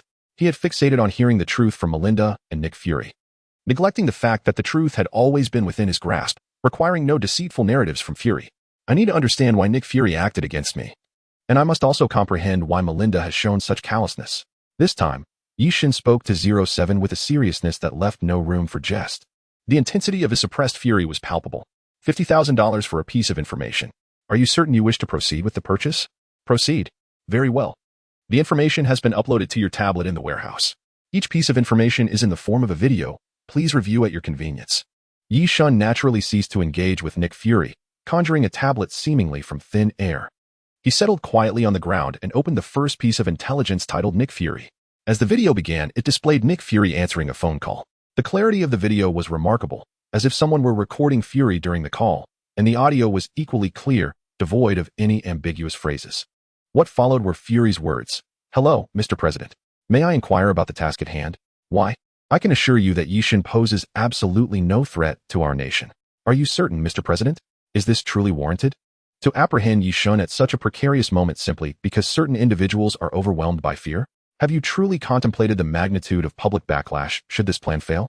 I understand that this duty is mine to fulfill, and I have no objections to your commands. However, I must ask one final question. What charges will be levied against Yi Shun? Very well, I comprehend. I shall arrange for this matter to be addressed promptly." In those few succinct exchanges, Nick Fury had, in a sense, spoken in Yi Shun's favor, though the words felt somewhat feeble. Nevertheless, Yi Shun understood that the reason Fury articulated such sentiments was not due to their amicable relationship, but rather because Fury was contemplating the greater good of the world. He believed that the world needed Yi Shun's assistance. As Yi Shun observed the video, Fury, through the camera, noticed and heard everything. His eyes widened in disbelief. The words he had just spoken were intended to provoke Yi Shun. Yet, He had not anticipated that Yi Shun would possess such profound insight into confidential matters. Was Yi Shun truly as omniscient as Fury had suggested? Amidst Fury's turmoil, Yi Shun took a deep breath and clicked on the second video titled Melinda. Having learned from previous experience, Fury promptly interjected, Yi Shun, do you not wish to uncover the truth? How about I have Melinda convey it personally to you? Without lifting his gaze, Yi Shun disregarded Fury's remark and focused intently on the gradually clarifying image in the video. Melinda appeared in Fury's office, seated across from him. Fury initiated the conversation, stating, Melinda, I have a task for you. The details are on the desk before you. Please take a look. As the video continued, Fury raised his voice, commanding the staff beside him, release the anesthetic smoke immediately. We must not allow him to discover the truth. For the sake of this world. Without a moment's hesitation, the staff complied, and soon a yellowish-white smoke enveloped Yi Shun's vicinity. Indeed, if Yi Shun were to fall prey to the same tactic twice, it would be a fitting end for him. Confronted by the encroaching haze, Yi Shun instinctively retrieved a gas mask from the warehouse, securing it over his face before resuming his viewing of the video. The footage detailed the predicament of Coulson, who had been captured after abandoning his mission, as well as the grave repercussions that would befall the upper echelons of American authorities should the task remain unfulfilled. This encapsulated the process through which Nick Fury persuaded Melinda. The crux of the matter lay in a singular, crucial piece of information. Coulson had been apprehended by the military, and should the mission fail, his life would be in peril. This revelation could very well be the principal motivation behind Melinda's decision to confront Yi Shun. Though both videos were brief, Yi Shun comprehended the unfolding events entirely. The president, for reasons unknown, had set S.H.I.E.L.D. against him, and the organization had meticulously orchestrated a plan that compelled Coulson to act against him. However, out of loyalty, Coulson refrained from taking action. Ultimately, S.H.I.E.L.D. persuaded Melinda to confront him, leading to the present moment. The final straw that burdened Yi Shun's reason was the knowledge of Coulson's capture and impending danger, which was sufficient to turn Yi Shun against the entirety of the United States. Given that Coulson had not betrayed him, how could Yi Shun possibly betray Coulson? After absorbing the video and grasping the reasons behind the turmoil, Yi Shun could no longer contain his rationality. Having identified the true instigator, what was there left to suppress? How amusing it was time for him to embrace a semblance of joy. Chapter 69, Yi Shun's Rampage, Part 1. Upon finishing the video, Yi Shun crushed the tablet in his grasp with a single, decisive motion. He twisted his neck slightly, though his expression remained impassive. Any ordinary person would sense the formidable aura radiating from him, an energy that instinctively compelled one to retreat. In that moment, Yi Shun flipped his right hand, and the modified Yama materialized within his grasp. He gazed at Nick Fury on the prison video, his voice cold as he addressed the director. Director Fury, I am now aware of your intentions and the circumstances surrounding this ordeal. Kindly relay to your esteemed and beloved President of the United States that, as a humanitarian, I shall grant him a chance for humanity before his impending demise. From this moment forth, I afford him 6 hours to prepare for his final arrangements. After 6 hours, irrespective of his location, I shall assuredly appear before him to reclaim what he owes me, without fail. The weight of Yi Shun's words instilled genuine fear in Nick Fury. Indeed, the most formidable agent in history felt a primal dread at Yi Shun's proclamation, an irrational fear that seemed to suggest that the figure on the screen, imprisoned yet resolute, might burst forth at any moment to confront him, poised to exact lethal retribution. Yi Shun, please remain calm. The situation is not as simplistic as you perceive. The president's decisions may be made under duress, and you must understand that your existence instills fear in many. It is likely that these individuals are exerting pressure on the president, compelling him to issue such orders out of necessity. He may be unable to withstand the mounting pressure. Although I do not believe you can escape that room, I still wish to offer you an explanation. At this moment, Yi Shun listened to Nick Fury's somewhat impassioned words, yet his demeanor remained unchanged, cold and unyielding, as if he had transformed into an emotionless automaton after enduring such experiences. Is that so? If your president is acting under pressure, I may be inclined to grant him leniency. I retract my previous statement and amend the time frame. I shall allow your president 6 hours and 10 minutes. 6 hours to address his affairs and 10 minutes should suffice for him to pin down the names of those who have pressured him. Additionally, please convey to him that I assure you, those on the list will accompany him, and together, they shall witness the vistas of hell. What better company could there be on such a journey? Moreover, I shall not scrutinize whether those on the list have truly acted against me. After all, it is your president who has drafted it, and I trust him. Given that you portray him as so noble and innocent, do you not? Furthermore, inform your president that if he possesses the audacity, he may include the entirety of the American populace on that list. He need not concern himself with troubling me. Let your president gamble on whether I could annihilate the United States. Such brutal words were delivered by Yi Shun, each utterance devoid of emotion, sending chills down Nick Fury's spine. Observing Yi Shun's current state, it was evident that regardless of the president's thoughts, Fury would never dare to wager. Yi Shun had clearly abandoned rational thought, his sense of reason cast aside. In this state, anything was possible. Calm down, Yi Shun. Your current condition is ill-suited for making any decisions. I understand your frustration, but you must also consider the American citizens. If you were to suddenly eliminate the president, I know this act would not be difficult for you. However, do you comprehend the profound panic such an action would incite? If this country cannot protect its president, who can it safeguard? Should you proceed with such a course of action, the government will lose credibility before the populace, leading to turmoil in the nation. Yet, Yi Shun merely tilted his neck, raising his hand to unleash a shot from his electromagnetic cannon. Instantly, a gaping hole the height of a man was blasted into the white wall, while the aircraft Yi Shun occupied was obliterated in an explosive display. Fortunately, the plane had already landed, and the prison where Yi Shun resided remained sturdy, unaffected by the explosion. After executing this act, Yi Shun turned to face Nick Fury on the screen, maintaining his placid expression as he remarked, "What does that have to do with me? Do you believe I care for the American populace? Am I such a saint in your eyes? If after all these years, this is the extent of your understanding of me, I can only deem you a remarkably inept agent. Remember, your president has merely 6 hours and 10 minutes left. It is currently 2:58 in the afternoon. Consider those extra 2 minutes as the time I grant you to make a phone call. At 9:10 tonight, I shall arrive punctually to take his life. Do not dawdle." After delivering these words, Yi Shun's figure abruptly vanished from the video, leaving no trace. Nick Fury, watching the image of Yi Shun's disappearance, was drenched in sweat. A crisis had emerged, and it was indeed monumental. The situation had escalated beyond control. Who could have anticipated that Yi Shun possessed such omniscience? What to do now? Fury's face was a canvas of anxiety. His hands fidgeting restlessly, he had not felt such tension in years. However, this time, he had no choice but to be apprehensive, barring unforeseen circumstances. In 6 hours, the President of the United States would be assassinated. Confronted with this reality, Nick Fury was at a loss as to how to safeguard against such an event. Yet, he had no alternative. He promptly reported the situation to the President. During the call, he could distinctly perceive the sound of the President swallowing hard on the other end. It is understandable. No one can remain unperturbed upon learning that an individual capable of instantaneous teleportation intends to take their life. The situation was utterly desolate and devoid of solutions, at least in this era, with its current level of technology, and before the age where superhumans were as common as dogs. This predicament seemed insurmountable. "Very well, I understand. In half an hour, I expect you to be present at the White House for the meeting." "Yes, I assure you I will be there on time." Although it was a meeting, for reasons unknown, Nick Fury couldn't shake the feeling that he was preparing to send the president off on a farewell. Nevertheless, after ending the call, Fury hurried toward the White House, while simultaneously contacting Tony Stark, for as a burgeoning superhero, Fury deemed Stark an invaluable ally. Chapter 70.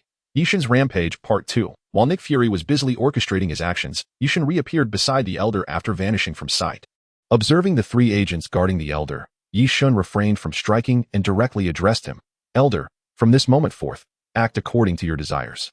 The rule prohibiting the active harm of humans is hereby rescinded. Let us set aside everything else and create a delightful uproar for a while. What do you think?" A flicker of unrest coursed through the Elder's striking blue eyes. As a combat-type Autobot, he had once gallantly traversed battlefields on his home planet, undefeated in numerous encounters. However, after years of a tranquil existence on this Marvel world, it was indeed a challenge for him. "As you command, young master."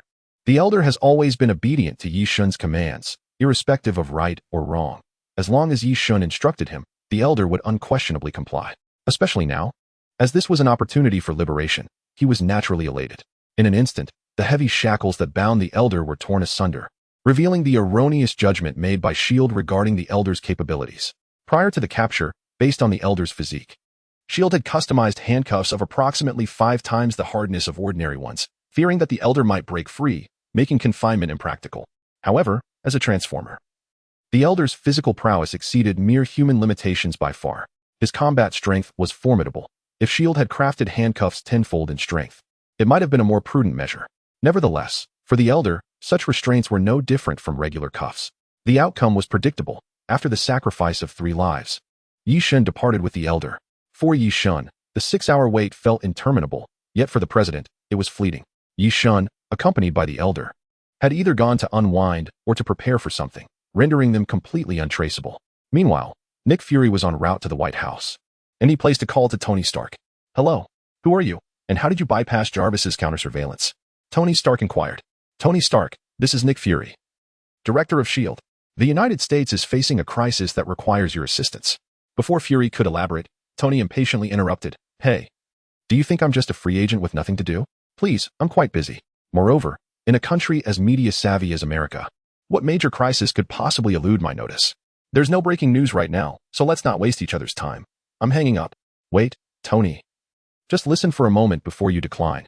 This crisis pertains to someone named Yearn. I assume you are familiar with that name?"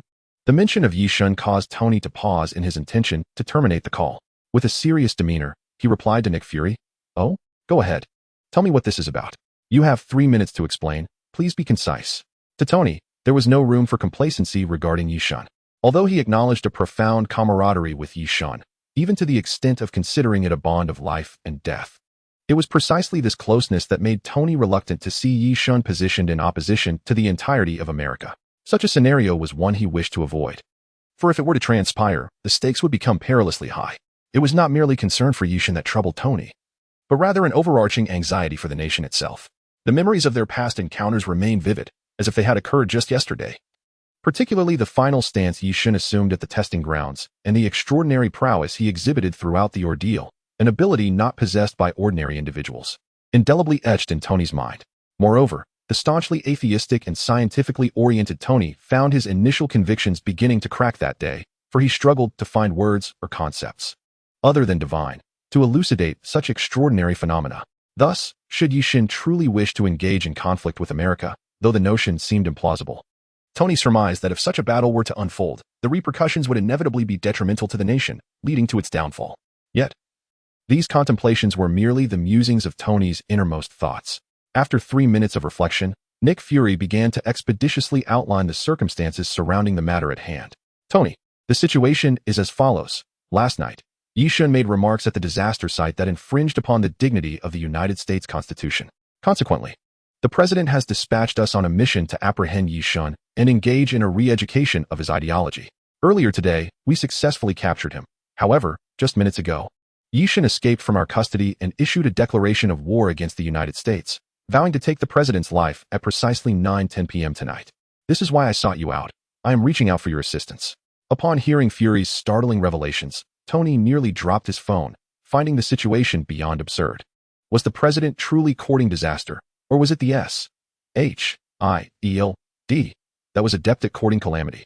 Without any prior notice or discussion, the audacious plan to apprehend Yearn can be deemed remarkably bold. Although Nick Fury did not elaborate on the entire capture process, Tony, well acquainted with Yearn, knew that it was certainly not a straightforward approach. Were the United States capable of such maneuvers, they would have long since dominated the globe. Without a moment's hesitation, Tony responded, "I apologize, but there is nothing I can do about this matter. I am baffled by what the President is thinking, and I cannot comprehend your motives. It seems you have never fought Yearn, which is why you would resort to such actions. However, I have battled him, and the disparity in our strengths is significant. Moreover, he is my friend. So Nick Fury, you are mistaken. Furthermore, I must assert that there is no one left on this planet who can save the President. Regrettably. Please convey my condolences to him." After delivering his statement, Tony swiftly terminated the call, leaving no opportunity for Nick Fury to respond. Staring at the deadened phone, Nick Fury's expression darkened further. If even the fearless Tony Stark held such an attitude towards Yearn, it was evident how formidable Yearn truly was. Upon Nick Fury's arrival at the White House, access for visitors had already been prohibited, and the premises were teeming with personnel, poor American soldiers.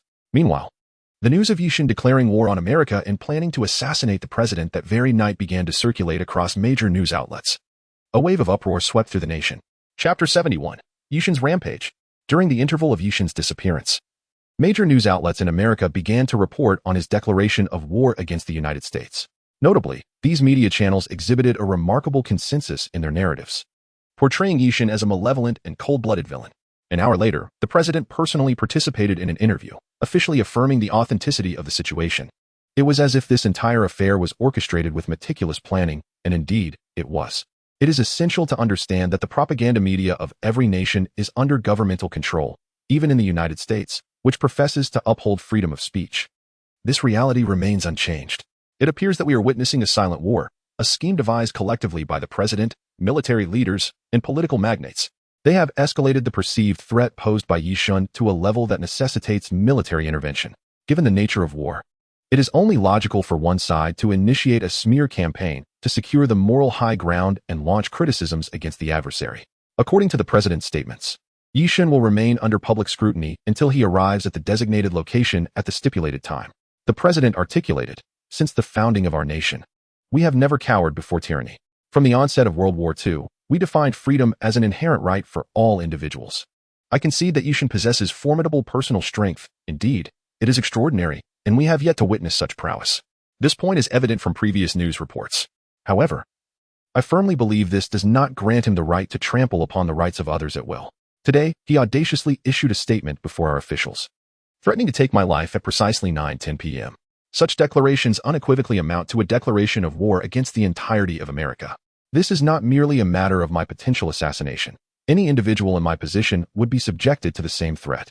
The Constitution of the United States clearly stipulates that no one possesses the unfounded right to take another's life. Once again, I acknowledge Yi Shun's choice, and I shall await his arrival at the White House. I will not hide, evade, or concede. If Yi Shun believes he can confront the entirety of America single-handedly, let him come and attempt it. I shall be here, ready to receive him. As president, it is a fundamental skill to articulate such incendiary remarks. Otherwise, how could he have garnered the support of the American populace during his election? Of course, such rhetoric is not without its flaws. The president did not clarify why Yi Shun has taken such actions, and if he were truly untroubled by Yi Shun, why would he convene such a press conference? Would he hold a press conference every time someone made a threat against him? If that were the case, there would be no need for any other activities on that day. Merely announcing a press conference would suffice. However, regardless of the nation, under the relentless indoctrination of their faith and governmental policies, the majority of the populace remains ignorant and is easily incited in the face of such circumstances. Ordinary individuals, by their very nature, tend to follow the crowd. Once a sufficient number of people endorse the president's views, most will abandon their critical thinking. Their rationale appears to be that if so many believe the president is correct, he must indeed be right. Presently, the United States finds itself under a looming threat, one that could very well manifest within its borders, especially since so many hold this conviction. Surely, not all can be mistaken. It is precisely due to the abundance of such individuals that the mindless keyboard warriors online, who incite chaos, elicit such disdain. Digressing slightly, after concluding a press conference, the president audaciously positioned a chair at a conspicuous spot outside the White House, where countless cameras captured the moment. The entire nation, indeed the world, was riveted by the unfolding events. This was the president's intention. He sought to compel Yi Shun to retreat in the face of adversity. He was wagering on whether Yi Shun would withstand the global animosity and public scrutiny while pursuing his lethal intentions. One must acknowledge that this was the president's ultimate act of defiance. When one cannot resist through sheer force, one must resort to strategy as a means of opposition. Whether it was Tony, ensconced in his villa with JARVIS, monitoring the White House, or Banner, distant in rural Mexico, all who had interacted with Yi Shun were transfixed by the unfolding situation. Each harbored trepidation, uncertain whether Yi Shun would act with reckless abandon and unleash destruction. Yet, one individual remained unequivocal regarding Yi Shun's actions, the supreme sorceress, Ancient One. Though their acquaintance was fleeting, she was resolute in her belief that Yi Shun would not cease his endeavors, even if it meant standing against the world. This unwavering resolve stemmed not from folly, but from Yi Shun's intrinsic nature, honorable, trustworthy, and steadfast. Conversely, one might argue that he exhibited pride and madness, disregarding all consequences. As time slipped away, the clock inched closer to 9:10. When the hands of various clocks in Washington aligned at 9 and 12, a gasp resonated from an unknown source. He has arrived. Suddenly, the crowd's attention became frenetic, scanning the horizon at the street corner until they beheld Yi Shun's silhouette emerging. With deliberate strides, he approached, displaying no hint of concealment, as if casually strolling through a marketplace. Had it not been for the legion of American soldiers stationed before the White House, the scene might have seemed even more natural. Yi Shun was far more audacious than anyone had anticipated. Confronted with an enhanced battalion of the American military, he opted not for a stealthy assault, nor did he seek assistance. Rather, he approached the president with an air of direct confrontation. As he reached a distance of 500 meters from the president, he halted. Strangely, with his pause, it seemed as though a collective sigh of relief swept through the hearts of all present. The assembled crowd, including American soldiers and journalists alike, were still vividly haunted by the recent spectacle of Yi Shun battling two monstrous adversaries. No one wished to engage in combat with those of a different echelon.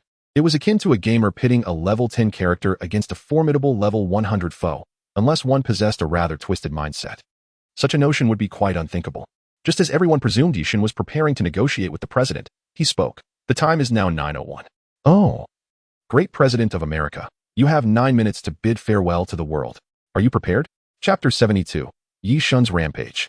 And, with an expression devoid of emotion, Yishan calmly delivered his ultimatum to the president.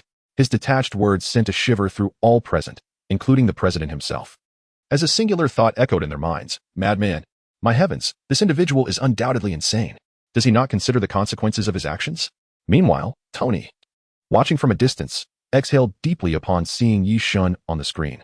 Though he had long since reached a conclusion regarding the situation, he still harbored a glimmer of hope until witnessing Yishan's presence firsthand. He wished fervently that Yishan could temper his anger, believing there would still be time for vengeance in the future. However, now, regardless of the motivations behind Yishan's actions, his words rendered everything a misstep. Feeling the chilling gaze of Yishan, akin to that of a corpse, the president began to fidget uneasily. He was no fool. The situation had deviated dramatically from the planned course of events. Yishan's appearance unmistakably indicated a relentless intent to eliminate him. A result he was not willing to accept. He did not wish to die. Yishan, your current actions are illegal and will garner no support. Such behavior will cause you to lose everything. Your friends and family will distance themselves from you. You will forever face the wrath of the entire United States. And all who are connected to you will suffer the repercussions. It is not too late to lay down your weapons. Do you truly intend to remain so obstinate? The president implored, making one final desperate effort.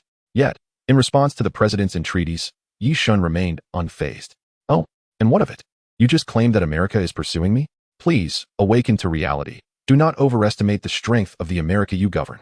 You have no comprehension of true power. As for your mention of friends and family? Ha, I trust they can take care of themselves. Of course, I also comprehend the underlying implications of your words. Should Carlson suffer even the slightest injury, I shall ensure that America loses all officials above the municipal level. If you doubt this, feel free to test it. Regarding Yishan's audacious tone, it is perplexing that none of those present perceived it as a jest or mere bravado. Instead, a uniform thought resonated within their minds. He truly would act upon it. Upon hearing Yishan's proclamation, the president, feeling somewhat defeated, returned to his seat. For the matters ahead were beyond his control. They pertained to the conflict between Yishan and all the soldiers present. As the minute hand gradually approached the 2 o'clock mark, a high-ranking military official standing not far from the president communicated something over the intercom. Shortly thereafter, a dozen armed helicopters ascended from the opposite side of the White House, accompanied by the unmistakable sound of approaching fighter jets. Simultaneously, armored vehicles emerged from every direction, encircling Yishan. The battlefield journalists observed the formidable firepower displayed by the American government, then glanced back at Yishan's seemingly isolated figure, their minds clouded with doubt. Did Yishan truly possess such strength that the government felt compelled to deploy this extensive armed force against him? This display of military might could rival, if not surpass, the coalition that once invaded Afghanistan.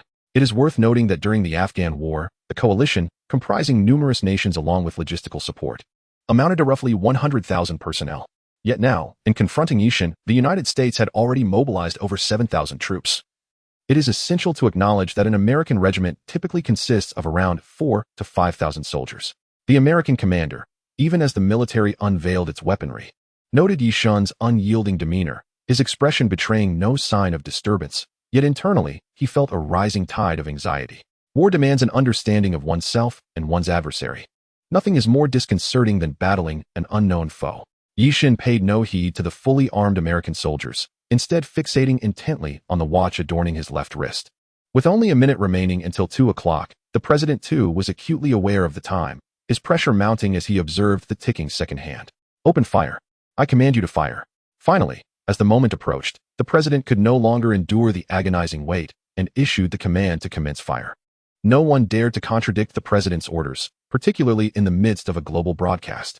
The sounds of gunfire erupted, rat-a-tat-tat, rat-a-tat-tat. Rockets, artillery shells, and machine guns unleashed a barrage of fire upon Yishan. In essence, any weapon capable of reaching him was deployed with fervor. The intensity of the firepower akin to that of a plow breaking the earth. Within a mere minute, the vicinity of Yishan, spanning 30 meters, was subjected to the relentless onslaught of no less than 100 artillery shells and 50 rockets, accompanied by a sweeping hail of bullets. Yet, amidst this cacophony, Yishan's voice remained undiminished. At 10 minutes past 9, the appointed time arrived. Since you have chosen to provoke with gunfire, be prepared for retaliation. 200 million volts. Thwart. The smoke of battle did not obscure Yishan's figure. What should have been the safest entrance to the White House erupted into the most absurd war since the founding of America. A colossal blue figure, formed of lightning and reaching several meters high, materialized before the world, devoid of any disguise, explanation, or room for negotiation, delivering an uncompromising blow. Those watching the live broadcast could only perceive this earth-shattering event as a cruel jest played by the American government upon the world. An American soldier present articulated the collective sentiment. What exactly are we fighting against? Is there any hope of victory in such circumstances?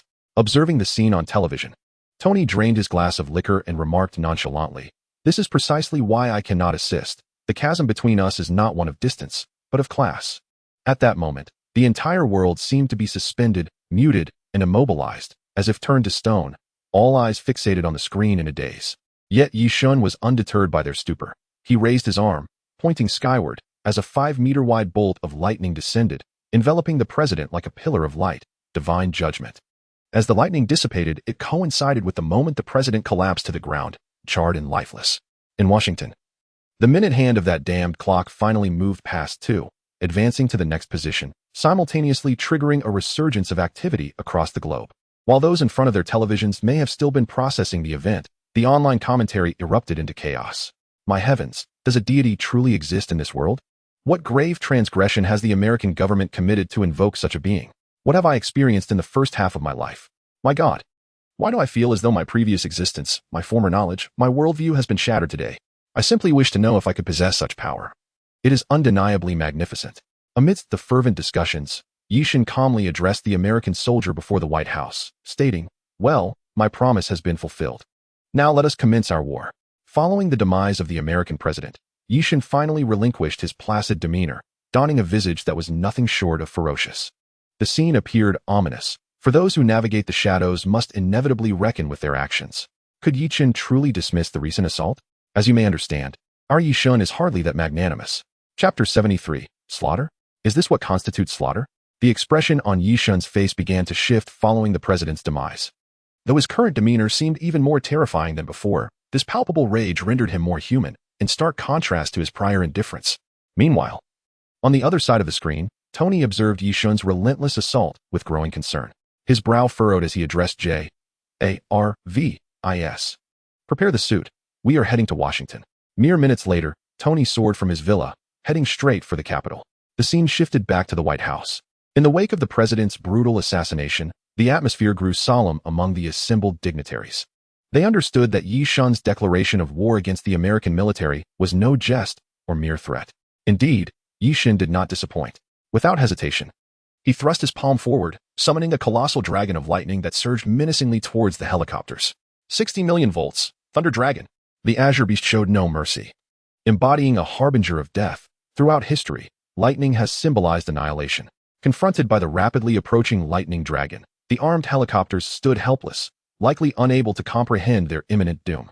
They were struck by the overwhelming current, leading to catastrophic explosions.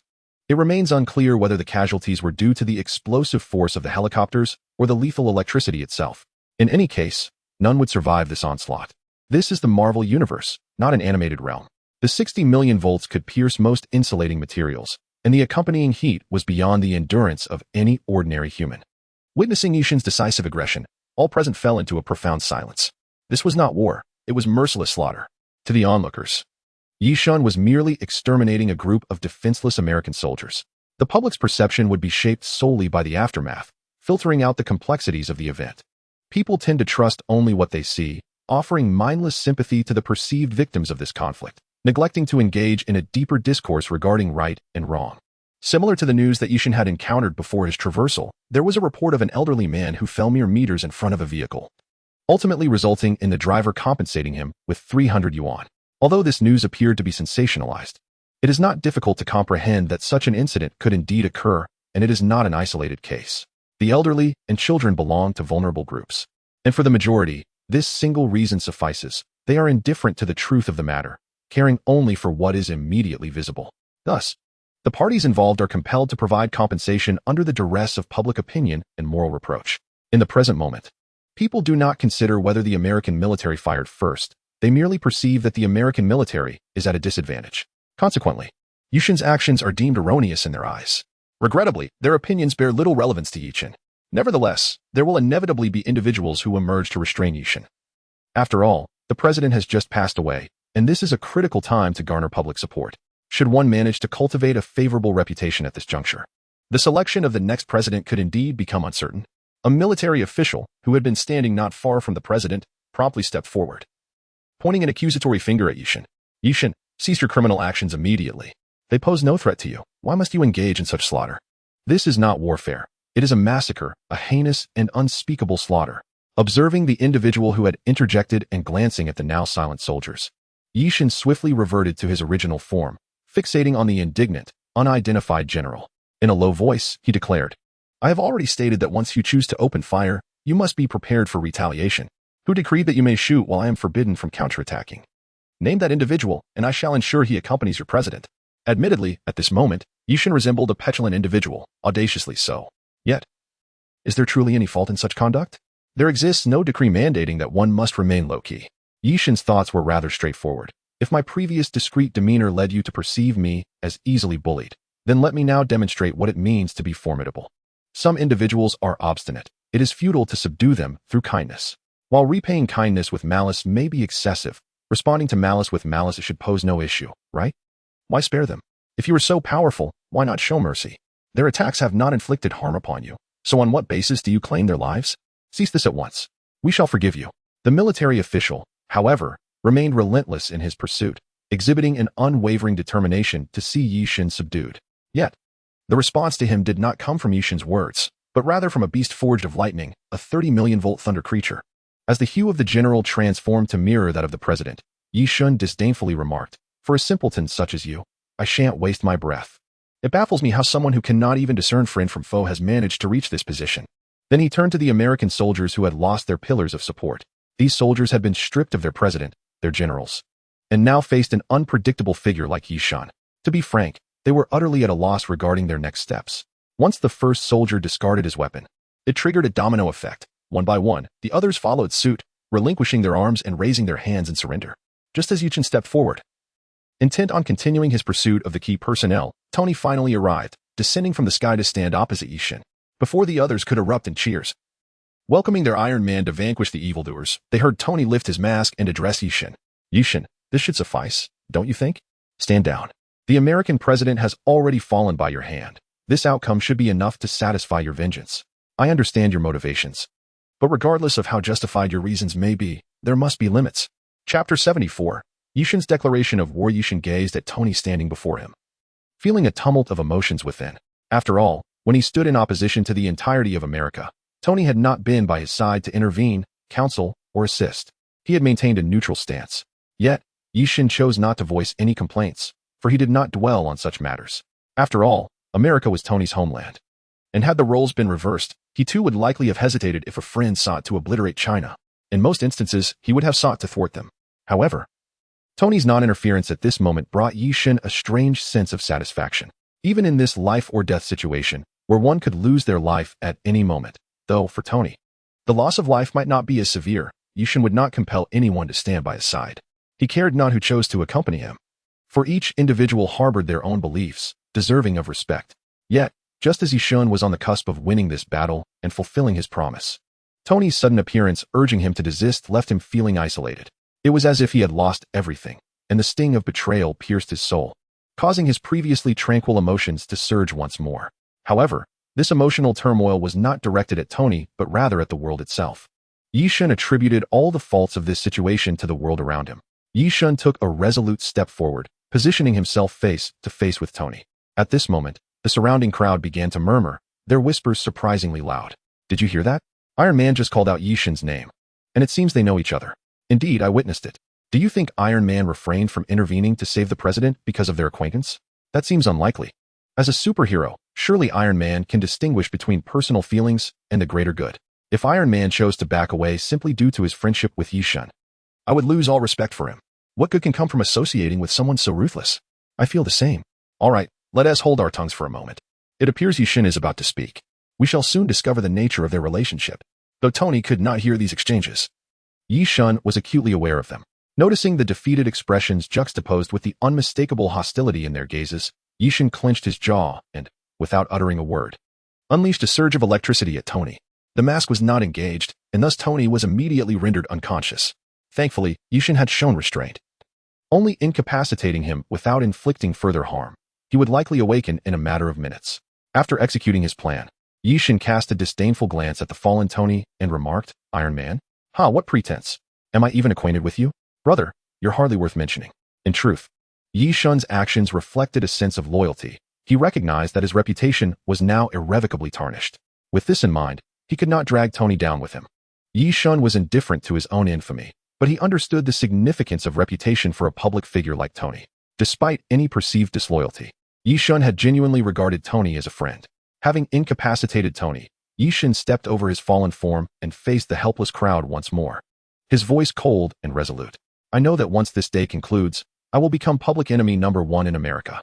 Yet, I remain unfazed and will not leave this country. My residence will remain unchanged, and my business will not relocate. Anyone who harbors disdain for me is welcome to confront me. I shall meet you head on.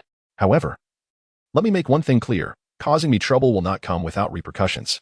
If you come as an individual, I will eliminate your entire family. If you come as part of an organization, I will eradicate every member. And if you represent the American government, I advise notifying all officials of ministerial rank and securing successors for their positions before taking action." Indeed, you heard correctly. I, Yi Chun, declare war on the world today. Are you not fearful of threats? Do you not dread the unknown? Do you not yearn for a challenge? Then I shall gladly entertain you. Whoever dares to confront me, I shall accept. The first to relent shall be deemed the coward. After making his bold statement, Yishin turned and gave the world a defiant gesture before vanishing from sight. 3 seconds after his disappearance, the audience erupted in astonishment. His final remarks were nothing short of audacious. Those who witnessed the scene understood with clarity that Yishin's battle was merely beginning. The forthcoming struggles would be even more arduous, for while his confrontation with the president was overt, the challenges ahead would be shrouded in secrecy, with enemies lurking in the shadows while Yishin stood in the light. Nonetheless, Yishin had achieved his objective. Tony's suspicion had been entirely dispelled. Observers, swayed by Yishin's decisive actions, began to lean towards the belief that Tony was innocent, despite lingering questions. After all, Tony was the first to survive Yishin's onslaught. No one had ever escaped unscathed before him. Perhaps the public was unwilling to accept that their Iron Man could befriend someone like Yishin, thus conveniently dismissing any doubts. In summary, this momentous event concluded with a comma following Yishin's departure. Tony gradually regained consciousness amidst the cheers of the surviving soldiers. Scanning the area for any sign of Yishin, noticing the lively crowd around him, he inquired with Jarvis about the events that transpired during his unconsciousness. With a stern expression, Tony departed from the tumultuous scene. Chapter 75, Negotiations. Part 1. Once on his feet, Tony swiftly flew towards Yishin's villa. In the chaotic aftermath of the intense conflict, Washington was a place of mixed emotions. Some celebrated their survival, while others mourned their losses. Many lamented the insult to their homeland. On this day, the world was plagued by insomnia. At least in the United States, rest was a distant dream. As the populace struggled to find sleep, Tony bypassed the door and forcefully entered Yishin's villa. Before even catching a glimpse of Yishin, he began to shout angrily within the house. "Yishin, come out. Explain yourself. Why did you act that way? Could you not have remained silent? Why utter such inflammatory words? What is wrong with you? I thought you were supposed to be intelligent." In stark contrast to the frantic, disheveled Tony, Yishin sat calmly on the couch, engrossed in a news report about himself. A bottle of North Ice in hand, savoring its familiar flavor. The two appeared to be worlds apart despite having experienced the same tumultuous event. Observing Yishin's tranquility only fueled Tony's frustration. "What is the matter with you? Why are you still here? Do you not realize that you won't have to wait until tomorrow? If no one comes to confront you within half an hour, I'll concede defeat. You cannot seriously intend to eliminate every troublemaker who approaches you. That would lead to a massacre." Listening to Tony's words, Yishin remained composed as he took a sip of the North Ice Ocean beverage. He then addressed Tony, inquiring about his purpose for being there. "Did I not already extricate you from this predicament? Do you truly wish to wade into these murky waters? I am content with my own satisfaction. Should you not consider the legacy of your family enterprise, Stark Industries? If word gets out that you are here with me, do you not believe that by dawn, a significant portion of your employees would resign?" Regarding the issue Tony had just mentioned, Yishin continued, "Why should I refrain from acting as I please? I owe them nothing, do I?" Observing Yishin's unhurried demeanor, Tony took several deep breaths, striving to calm his tumultuous emotions. He had no intention of acting like a concerned attendant while the sovereign remained indifferent. Moreover, based on his understanding of Yishin, This obstinate individual would never alter his convictions once he had made a decision. To date, Tony had yet to witness Yi Shun change his mind for any reason. After regaining his composure, Tony inadvertently activated a button on his suit, causing the iron armor to detach and fall to the floor. He then settled onto the sofa and turned to Yi Shun. Very well, since you have charted your course, do share your thoughts on what lies ahead. And that delightful beverage you have, might I have a taste? Yi Shun glanced at Tony, who had finally shed his anxious demeanor, and disdainfully curled his lip. He gestured towards the kitchen refrigerator and leisurely remarked, "The drinks are in the refrigerator. This is a specialty from my hometown, not sold in this locale. Limited edition, you understand? If you wish to indulge, you may retrieve it yourself, but it comes at a price. $10 a bottle." In response, Tony did not hesitate. He rose and opened the refrigerator, retrieving 5 or 6 bottles, placing them on the coffee table, seemingly intent on engaging in a candlelit conversation with Yi Shun. However, he offered no objections to the price Yi Shun had set, recognizing that he would pay for what he desired. He understood that any attempt to negotiate would be futile. Yi Shun would not budge a single cent. With his wealth, the cost of the beverage, whether $10 or $100, was merely a triviality. He was unconcerned. He simply wished to enjoy the drink, regardless of the price. He placed the bottle cap in the corner of the coffee table and struck it decisively, in an instant. The cap was separated from the bottle, the entire motion flowing with grace, revealing his frequent practice of such a technique to unseal bottles. After taking a hearty gulp, Tony glanced at Yi Shun, his expression suggesting he was ready, inviting him to commence his performance. Yi Shun, feeling fatigued, rotated his neck and spoke in a solemn tone. "I am uncertain whether you grasp the entirety of the situation, so allow me to recount it from the beginning. It transpired thus, during my confrontation with Banner. My overwhelming strength was beyond my control, instilling fear in those seated in positions of power. They feared I might, on a whim, take a life for sport or threaten their status. Consequently, they spent sleepless nights, and to secure a restful slumber, they conspired to have S-H-I-E-L-D apprehend me. You are aware of S-H-I-E-L-D, which venerates the president as if he were a deity, thus the arrest was inevitable. S-H-I-E-L-D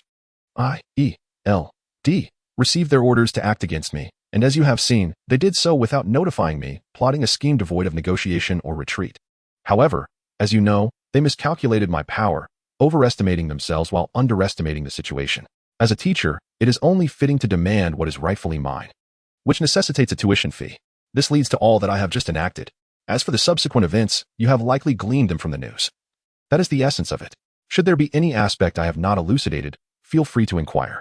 Listening intently to Yi Shun's succinct explanation, Tony fixed his gaze on him and gravely continued, "Even so, you ought not to have acted so ruthlessly.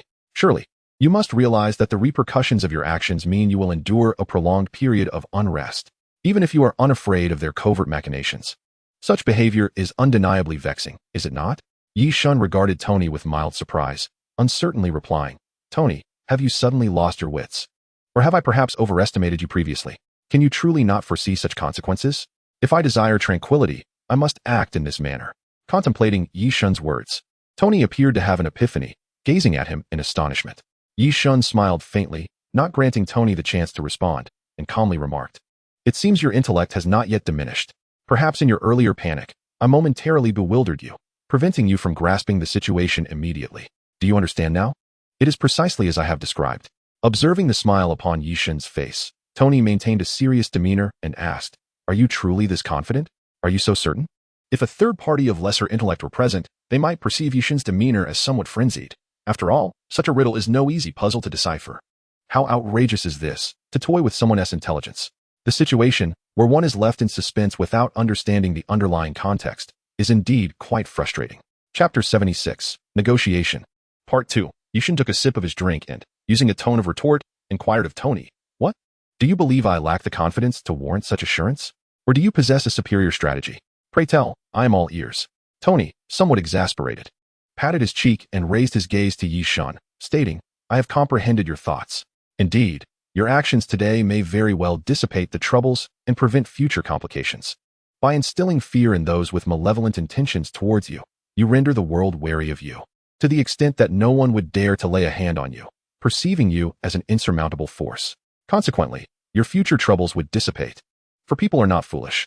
Your concluding remarks in the recent confrontation seem intended to provoke the adversaries to reveal themselves, allowing you to demonstrate your power, thereby silencing them.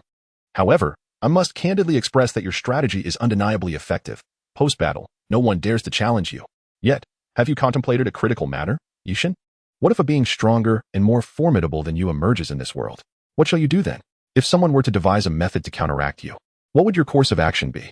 After all, humanity is in a constant state of evolution, and inevitably, there will arise an individual who surpasses your might. At present, many align against you, and it is certain that individuals, nay, a continuous stream of challengers, will seek to confront you. Historically, fear may suppress hatred temporarily. Yet no fear can quell a person indefinitely. Do you comprehend the concept of rebound? Humans are akin to springs. The deeper they are compressed, the higher they rebound. Thus, regardless of the passage of time, there will always be those who rise in defiance. Furthermore, understand that formidable adversaries exist. You have already taken the life of a president. And I surmise that your enemies are far from few. You may currently subdue them with your prowess, but rest assured, the day will come when they will seek retribution. As a Chinese individual, I trust you possess a profound understanding of your nation's history. This should require no emphasis from me. What are your thoughts? Tony's words were undoubtedly rational and substantiated. It is likely that both ordinary individuals and those of higher caliber would reflect on the implications of his statements, contemplating whether their recent actions were indeed misguided. Regrettably, Yishin did not belong to any ordinary category. He was exceptional. In response to Tony's assertions, he did not engage in deep contemplation, but rather instinctively countered Tony's perspective. Tony, allow me to reiterate this once more, and I assure you, it shall be the final time. I have previously conveyed to you that you must not perceive me through the lens of ordinary thought or common sense, nor should you attempt to impose such notions upon me. You are aware that I am not the individual you describe in your words, do you not? Furthermore, to clarify your recent assertion regarding someone possessing greater strength than I, such a statement merely indicates that I am an individual of a singular nature. And should I meet my demise, it would be a deserved fate. This world operates on the principle of survival of the fittest, where the strong prevail and the weak perish. If indeed there exists someone more formidable than I who seeks vengeance against me, then I can only concede that being vanquished by one superior is a natural outcome. However, do not forget this crucial point. During the time that those you deem stronger than I emerge, I too shall grow in strength. Do you lack faith in my ability to evolve further? As for your suggestion that I should instill fear in others to cease their vendetta against me, no, that is not my intention at all. My sole desire is to eliminate those who pose a threat to me. If one wishes to avoid my wrath, then a change in mindset is imperative. Trust me, Tony, the act of taking a life is not a burden for me. Indeed, it may not even require my direct intervention. Upon hearing such nonsensical remarks from Yishin, Tony found himself at a loss, feeling utterly helpless. He recognized that his attempts to persuade Yishin were futile, or perhaps he believed that even if he tried, the situation would remain unchanged. Thus, he resigned himself to quietly observe the news while savoring the peculiar beverage in his hand. At that moment, the elder entered with Coulson in tow. Coulson bore no severe injuries, though he did have a few scrapes and bruises. This elucidates why Yishin ventured alone to the White House, while the elder's whereabouts had been unknown. Upon learning of Coulson's capture, Yishin had immediately instructed the elder to rescue him. It was not the American military that had taken control of Coulson, but rather, in Nick Fury's office, Coulson's refusal had led to his immediate detainment to prevent any leaks. Although Fury bore no animosity towards him, the individual who exited Fury's office was merely another agent who had been surveilling the premises, disguised in the latest S.H.I.E.L.D. skin mask replicating Coulson's visage. During Yishin's display of power, the elder had stormed the S.H.I.E.L.D. headquarters and forcibly extracted Coulson. Please do not misunderstand. Lives were lost in the course of the elder's rescue mission. Once Coulson entered the room, he spotted several bottles of beverages on the coffee table and, without hesitation, approached to seize one. He then settled onto a nearby sofa, opened the drink, and took a hearty swig. Observing Coulson's actions, Yishin raised an eyebrow and remarked, "Why do your actions mirror those of Tony? Is this the latest trend in bottle opening that I have yet to hear of?" Regarding Yishin's recent jest, Coulson failed to muster even a hint of a smile. Instead, he sighed and remarked, "Yishin, you have been impulsive this time." In response to Coulson's rather pedantic tone, Yishin merely scoffed, stating, "As long as I harbor no regrets, that is sufficient. I have articulated this to you numerous times. My actions, irrespective of their rightness or wrongness, are guided solely by the absence of financial loss and the clarity of thought at that moment. As for everything else, we shall address it as it unfolds." Upon hearing Yishin's words, both Tony and Coulson exchanged glances and, with a collective sigh, commented, "What an enviable disposition." Yishin rolled his eyes dramatically. Although the three seemed to share an amicable rapport, the reality was that after Yishin's involvement in the assassination of the president, a palpable distance had emerged between him and both Tony and Coulson. Their disapproval of Yishan's actions was evident, had their relationship remained as steadfast as before. Tony and Carlson would have been expected to support him rather than cast blame. Nevertheless, Yishun had mentally prepared himself for this outcome. Understanding that everyone's worldview and values differ, and on the path of progress, no one remains by your side indefinitely. The only unwavering companion one can rely upon is oneself. Chapter 77, Wilderness Adventure. Time swiftly passed, and the three who had gathered at Yishun's abode ultimately departed in discontent. Naturally, Yishun would not concede to any fault, and consequently, Tony and Carlson refrained from further discourse, as it was futile to argue with someone as obstinate as Yishun. His propositions were seldom altered by external influence, particularly when he was resolute in his stance. After finishing their drinks, Carlson returned to S.H.I.E.L.D., while Tony was directly teleported back to his own villa by Yishun. It was imperative to avoid any witnesses who might see Tony exiting Yishun's residence, rendering Yishun's earlier performance meaningless. Of course, given Yishun's notorious frugality, it was understood that he charged for this teleportation. Conversely, Carlson, whom Yishun had initially expected would sever ties with S.H.I.E.L.D., following these events, surprised him with his words. Previously, I merely declined a task assigned to me under Operation Leaf Fall, one that I believed I could not fulfill. Moreover, my approach has proven beyond reproach. In light of this, I see no reason for S.H.I.E.L.D. to target me. After all, the prior confinement was solely related to that earlier mission. Now that this matter is behind us, and the task concluded, I believe my return will encounter no repercussions. They have no grounds to take action against me. Yishun pondered carefully and found some merit in Carlson's words. Moreover, Nick Fury would not easily relinquish his trusted subordinates, for capable agents like Carlson are indeed rare. With the president now deceased, if Fury were to abandon Carlson, the loss would be even more significant. Thus, it stands to reason that Fury would not engage in such a detrimental transaction. He would not lay a hand on Carlson. There was no cause for concern.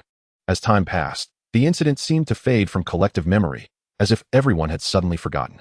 News outlets ceased to report on the matter, and newspapers no longer featured articles about it. The only remnants of the event lingered in casual conversations, yet it had become a taboo, vanishing from the public discourse. Days turned into weeks, and before long, nearly 2 years had elapsed. Many sought to provoke Yishun, driven by dreams of becoming superheroes.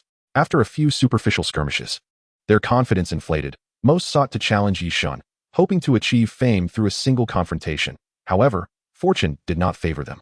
Gradually, Yishun's reputation grew, akin to the most formidable wilderness in a gaming world, with opportunities for glory laid before eager challengers. This led to waves of individuals flocking to him like moths to a flame. However, the majority never even laid eyes on Yishun before being swiftly dealt with by the elders.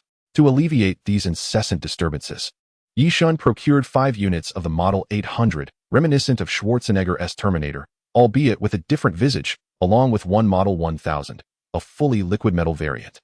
The total expenditure amounted to $100 million, $10 million for each, $850 million for the 1000. These 6 Terminators were specifically acquired to mitigate trivial troubles, enhanced with special features such as a multi-functional weaponry pack, including 1 long-range and 1 short-range weapon, both with infinite ammunition. They were also equipped with self-repair capabilities and nuclear fusion batteries, boasting an astounding 10,000-year standby time. Most crucial was their ability to discern friend from foe, relying on the frequency and patterns of human cerebral cortex activity to determine whether an individual posed a threat. This final capability alone consumed 2/3 of the budget, prompting inevitable questions. How could the notoriously miserly Yishun, who treated money as lifeblood, expend such vast sums simply to reduce inconveniences? The answer lies in the fact that Yishun had indeed found avenues for profit during this interval. Such is the duality of existence. Following the incident where Yishun wreaked havoc in the White House, resulting in the president's demise, his name became known worldwide. Consequently, private organizations in various nations undertook investigations into Yishun, with the results prominently reflecting the small shop he operated, Store Number 7. There, one could procure anything, even life itself. Such a place is, for certain dignitaries, akin to a sanctuary, a veritable haven where individuals flock to procure their desires, lavishly showering Yishun with money. Following feedback from various patrons, Yishun even instituted a chauffeur service. Upon reaching a consumption threshold of 10 million, clients could avail themselves of this luxury. For a round trip priced at $30,000, Yishun need not lift a finger, merely allowing patrons to purchase this service from the store. From each round trip, he reaps a profit of $12,000, and should additional items be included, further charges apply. Let us ponder for a moment. Within this span of less than 2 years, What fortune has Yeshing amassed? Although visitors, wary of Yeshing's influence, rarely place orders exceeding 20 million at once, the sheer volume compensates for it. Even with a 10 million order, Yeshing pockets 6/10, translating to $4 million in pure profit. It is akin to a heist. While one remains comfortably at home, wealth descends from the heavens. Every week, Yeshing typically receives 2 to 3 orders of such magnitude. Do not misconstrue this as mere fantasy. The volume of orders is attributed to Yeshing's lack of self-promotion, and those who have benefited from his services are unlikely to advocate on his behalf. The principle of scarcity dictates that any moderately intelligent individual would comprehend this. Nevertheless, in less than 2 years, specifically 95 weeks and 3 days, Yeshing's fortune has burgeoned by over 500 million, even after accounting for the expenditure on the Terminator. Of course, such a lifestyle is not without its drawbacks. After enduring a prolonged period devoid of urgency, Yeshing has grown somewhat complacent, spending his days sipping tea, watching television, playing video games, enjoying drinks, frequenting bars, and indulging in leisurely slumber. Do not misunderstand. He certainly does not sleep alone, as one's mindset in an open society tends to be more liberated. Despite the numerous individuals harboring animosity towards Yeshing, a greater number will temporarily set aside their grievances in light of financial gain. In summary, since that fateful day when he eliminated the president, Yeshing's life has undergone a radical transformation. No longer is he ensnared in a life of hardship. His days are now marked by ease and pleasure, his personal life flourishing, and he has encountered little in the way of distressing crises.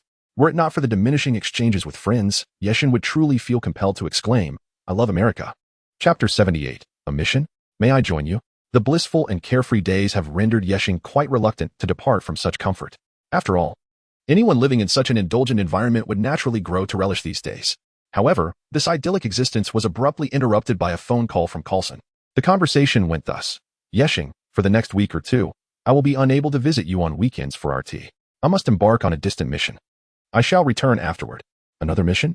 Will this one last half a month? What is the purpose? Is S.H.I.E.L.D.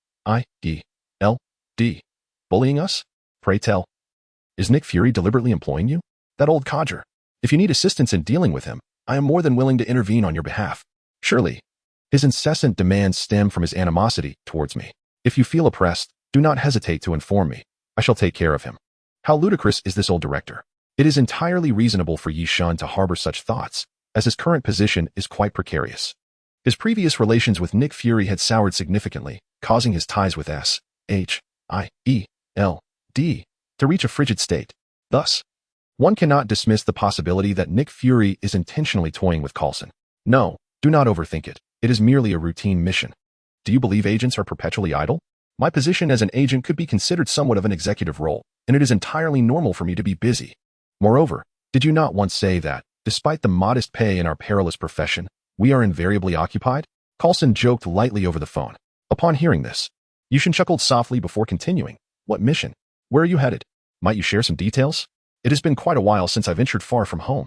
If the location is convenient, I could use a little excursion, perhaps even as a leisurely trip. Staying at home is rather dull. Coulson, however, could not possibly acquiesce to Yishin's suggestion. The entire S.H.I.E.L.D.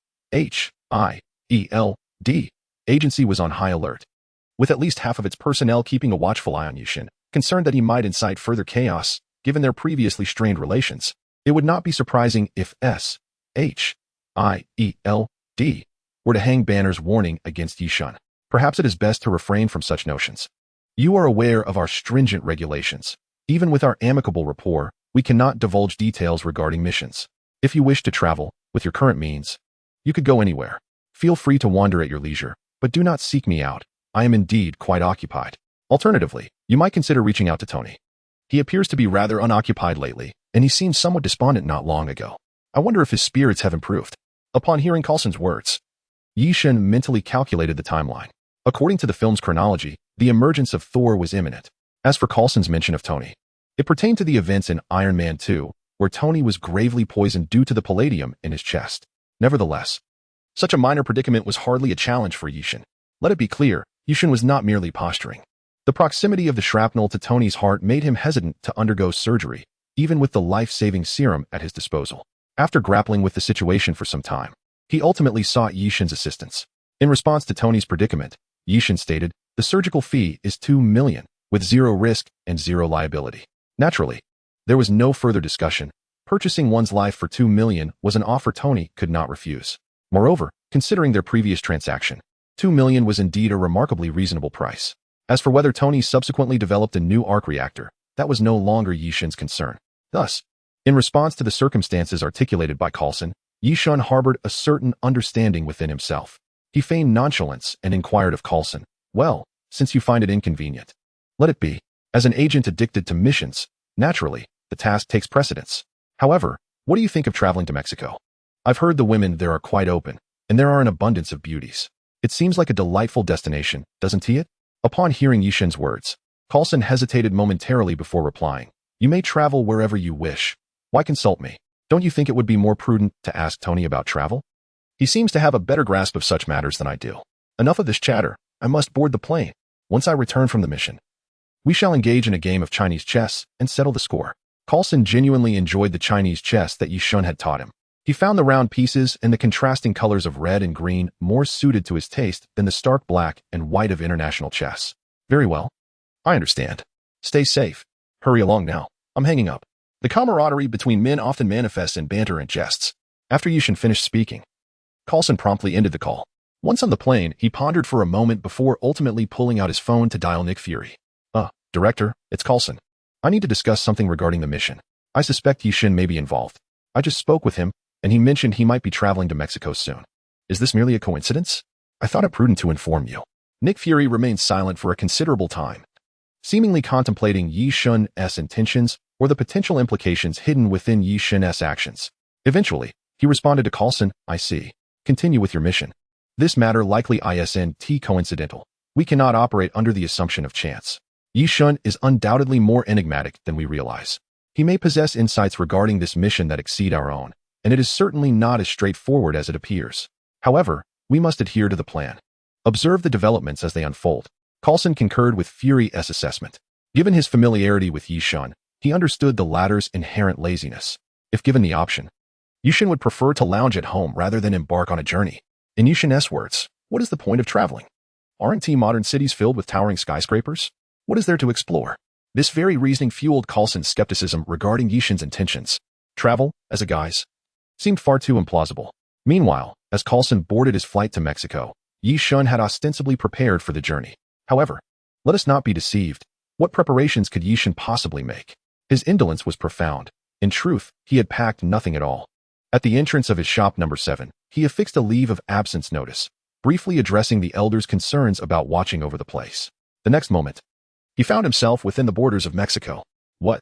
You say that the essence of travel lies in admiring the scenery along the way? I apologize. But did you genuinely believe that Yi Xun had come for leisure?" As Coulson remarked, Yi Xun lacked the enthusiasm to embark on a journey for pleasure. Rather than engaging in vigorous activity, Yi Xun preferred the comfort of home, where merely breathing constituted his form of exercise. Chapter 79. This is definitely a false hammer. Yi Xun's figure suddenly materialized in a quaint town in Mexico. His presence there was straightforward. He had arrived following Jin's location. This meant that at this very moment, if one were to draw a circle with Yi Xun at its center and a radius of 100 meters, Jin's silhouette would undoubtedly be within that vicinity. Of course, Yi Xun did not deliberately search for Jin's whereabouts, for he deemed it unnecessary. His purpose in this journey was merely to witness the prowess of Thor firsthand. In other words, he sought to ascertain the extent of Thor's might, merely wishing to partake in the spectacle.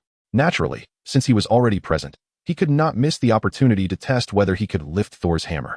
Yi Xun certainly arrived much earlier than Coulson, for his journey required nothing more than a thought, whereas Coulson had to take a flight. As Yi Xun surveyed his surroundings, he noted the absence of the unmistakable golden-haired figure of Thor. Thus, he resolved to first explore the location where Thor's hammer had landed to see if there was anything intriguing to discover. Legend suggested that only individuals who reached the pinnacle in certain aspects possessed the right to lift Thor's hammer, and Yi Xun was eager to experiment with this notion himself. Extraterrestrial phenomena were never trivial matters, regardless of location. After inquiring with 3 individuals, Yi Xun pinpointed the hammer's landing site. In search of such an object, direct teleportation was not an option. With a flash of lightning, he soared from the obscure town, heading directly towards the direction indicated by an elderly man. The poor soul who had guided Yi Xun was left terrified by his actions, convinced he had encountered a ghost in broad daylight. However, to be fair, I feel that, compared to the current powerless golden-haired figure, Yi Xun seems far more suited to the title of Thor. Soon, Yi Xun arrived at the location of the immovable hammer. It was not merely due to luck or keen eyesight. A crowd had gathered around the hammer, rendering it quite difficult for Yishan to overlook it. Observing the throngs of individuals eagerly paying to attempt lifting the hammer, even knowing they would likely fail, Yishan descended with a resounding crash of thunder. Such a flamboyant entrance could hardly fail to capture the attention of others. Just as Yishan prepared to follow the customary procedure of paying to test his strength against the hammer, one of the nonconformist youths suddenly screamed. That guy is the infamous Yishan, the one who killed the President of the United States in front of a crowd. My heavens, everyone run. I've seen him on television. This guy kills without a second thought. Hurry. Yishan had not anticipated that his reputation would remain so illustrious 2 years later. However, it was quite understandable. Consider the era during Lincoln's assassination. Communication was far from advanced. Yet, despite this, people today are still aware of the event. One can only imagine the ramifications of a similar incident occurring in contemporary times. To draw a parallel, Yishan's actions could be likened to a live broadcast of the elimination of Trump right in front of the White House, resulting from a direct confrontation with thousands of U.S. troops. It is evident how familiar the public would be with him, his image being that of a bloodthirsty figure. Regarding such an outcome, Yishan felt powerless, for he had chosen this path and must see it through to the end. After a young man gasped in astonishment, the previously lively crowd scattered in disarray. Observing this scene, Yishan could only chuckle in resignation. With everyone gone, he had saved some money, after all. He then approached Mjolnir, the hammer of Thor, and without hesitation, attempted to lift it. To his surprise, the hammer was astonishingly light.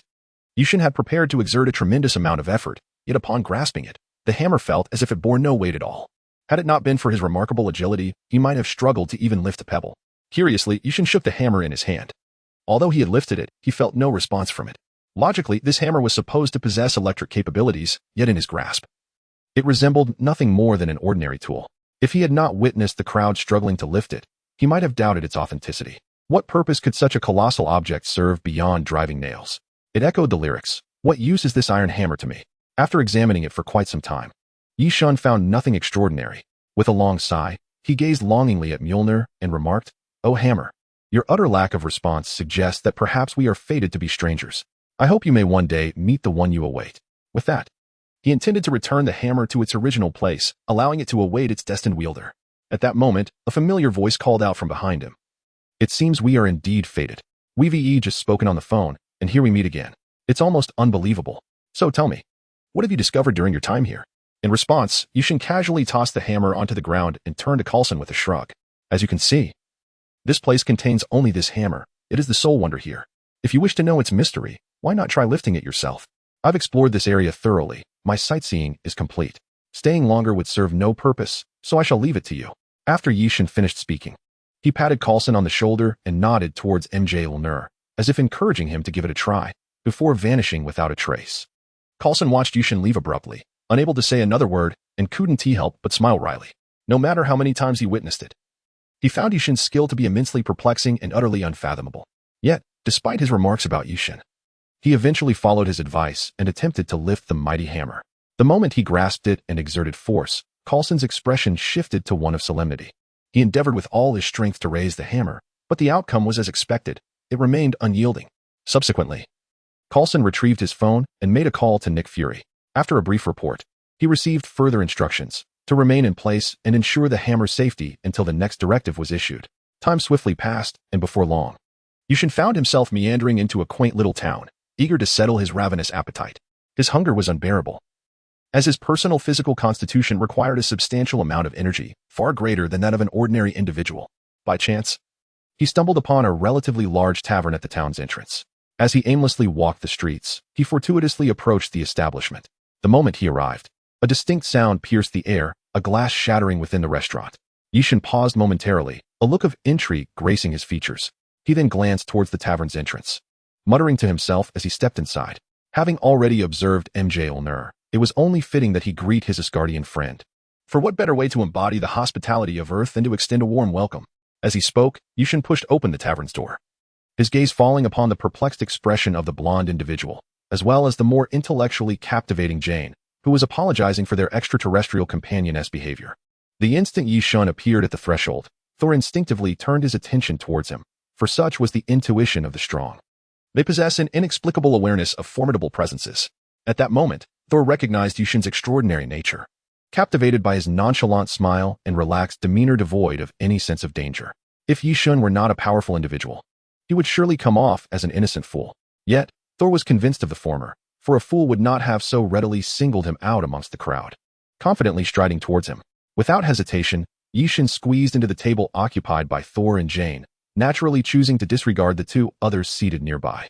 Yishin seated himself with remarkable ease, as though he had arrived with them, then raised his left hand, extending his index finger towards the ceiling, and proclaimed loudly, "Boss, bring me the most expensive bottle of wine in this establishment." He chose to disregard the myriad of peculiar glances cast upon him by the other patrons, for he had forcefully pushed open the grand doors and sauntered towards their table with an air of irreverence. His recent antics made it nearly impossible for others to overlook him. Nevertheless, he addressed Thor directly, saying, "A man should drink heartily. Sipping from a glass is hardly satisfying. Real men drink by the bottle. Wouldn't you agree, Thor?" In response to Yishan's audacious remarks, Thor's demeanor shifted from the casualness he had displayed while conversing with Jane. His eyes narrowed, and his brow furrowed with caution as he scrutinized Yishan, then in a low voice asked, "Who are you, and how do you know my name? You are aware of my background, aren't you? Tell me, what do you know?" Observing Thor's palpable wariness, Yishin remained unfazed and did not respond immediately. Instead, he turned to Jane and, with gentlemanly charm, said, "I am Yishan, my dear lady. Might I have the honor of knowing your esteemed name?" His words dripped with a certain flirtatiousness that, if Tony were to witness this scene, he would likely have lost his breakfast in disgust at such male pretension. Jane momentarily paused, her expression a mix of bewilderment and disbelief as she replied, "I am Jane Foster. You may call me Jane. You are Yishin? Are you the one?" Before she could finish, another strikingly attractive woman seated beside Yishin could no longer contain her excitement. "Ah, are you the infamous Yishin? The one who, brazenly in broad daylight, assassinated the president before the eyes of the entire world? A one-man showdown that ended in the president's demise. Your exploits have been reported everywhere. How utterly audacious and undeniably impressive. I remember seeing your picture online. Your face is unmistakably Asian. My goodness, I cannot believe I am seeing you in person. You are so handsome. I admire you so much. You know, I am your fan. Idol, could I ask you for a favor? Would you mind signing my shirt? I am such a huge fan. It is understandable that youngsters often harbor a sense of admiration for those who dare to defy convention. Moreover, Yishin's audacity was captivating, and his undeniable charm only added to his allure. Listening to the incessant chatter of Louise, Jian's assistant, Yishin felt a sense of helplessness. Who would have imagined that a figure deemed a villain by society could have such fervent admirers? With a wry smile, he remarked, "Firstly, I must clarify that I am indeed the person you refer to, the so-called evildoer featured in the news. However, allow me to correct you. I arrived at the White House at 9 o'clock in the evening, which, I believe, does not qualify as broad daylight at that hour. The sun is no longer visible, and even the moon is merely a reflection of the sun's light, commonly referred to as moonlight. Therefore, it was not broad daylight. As for autographs, I have no objections.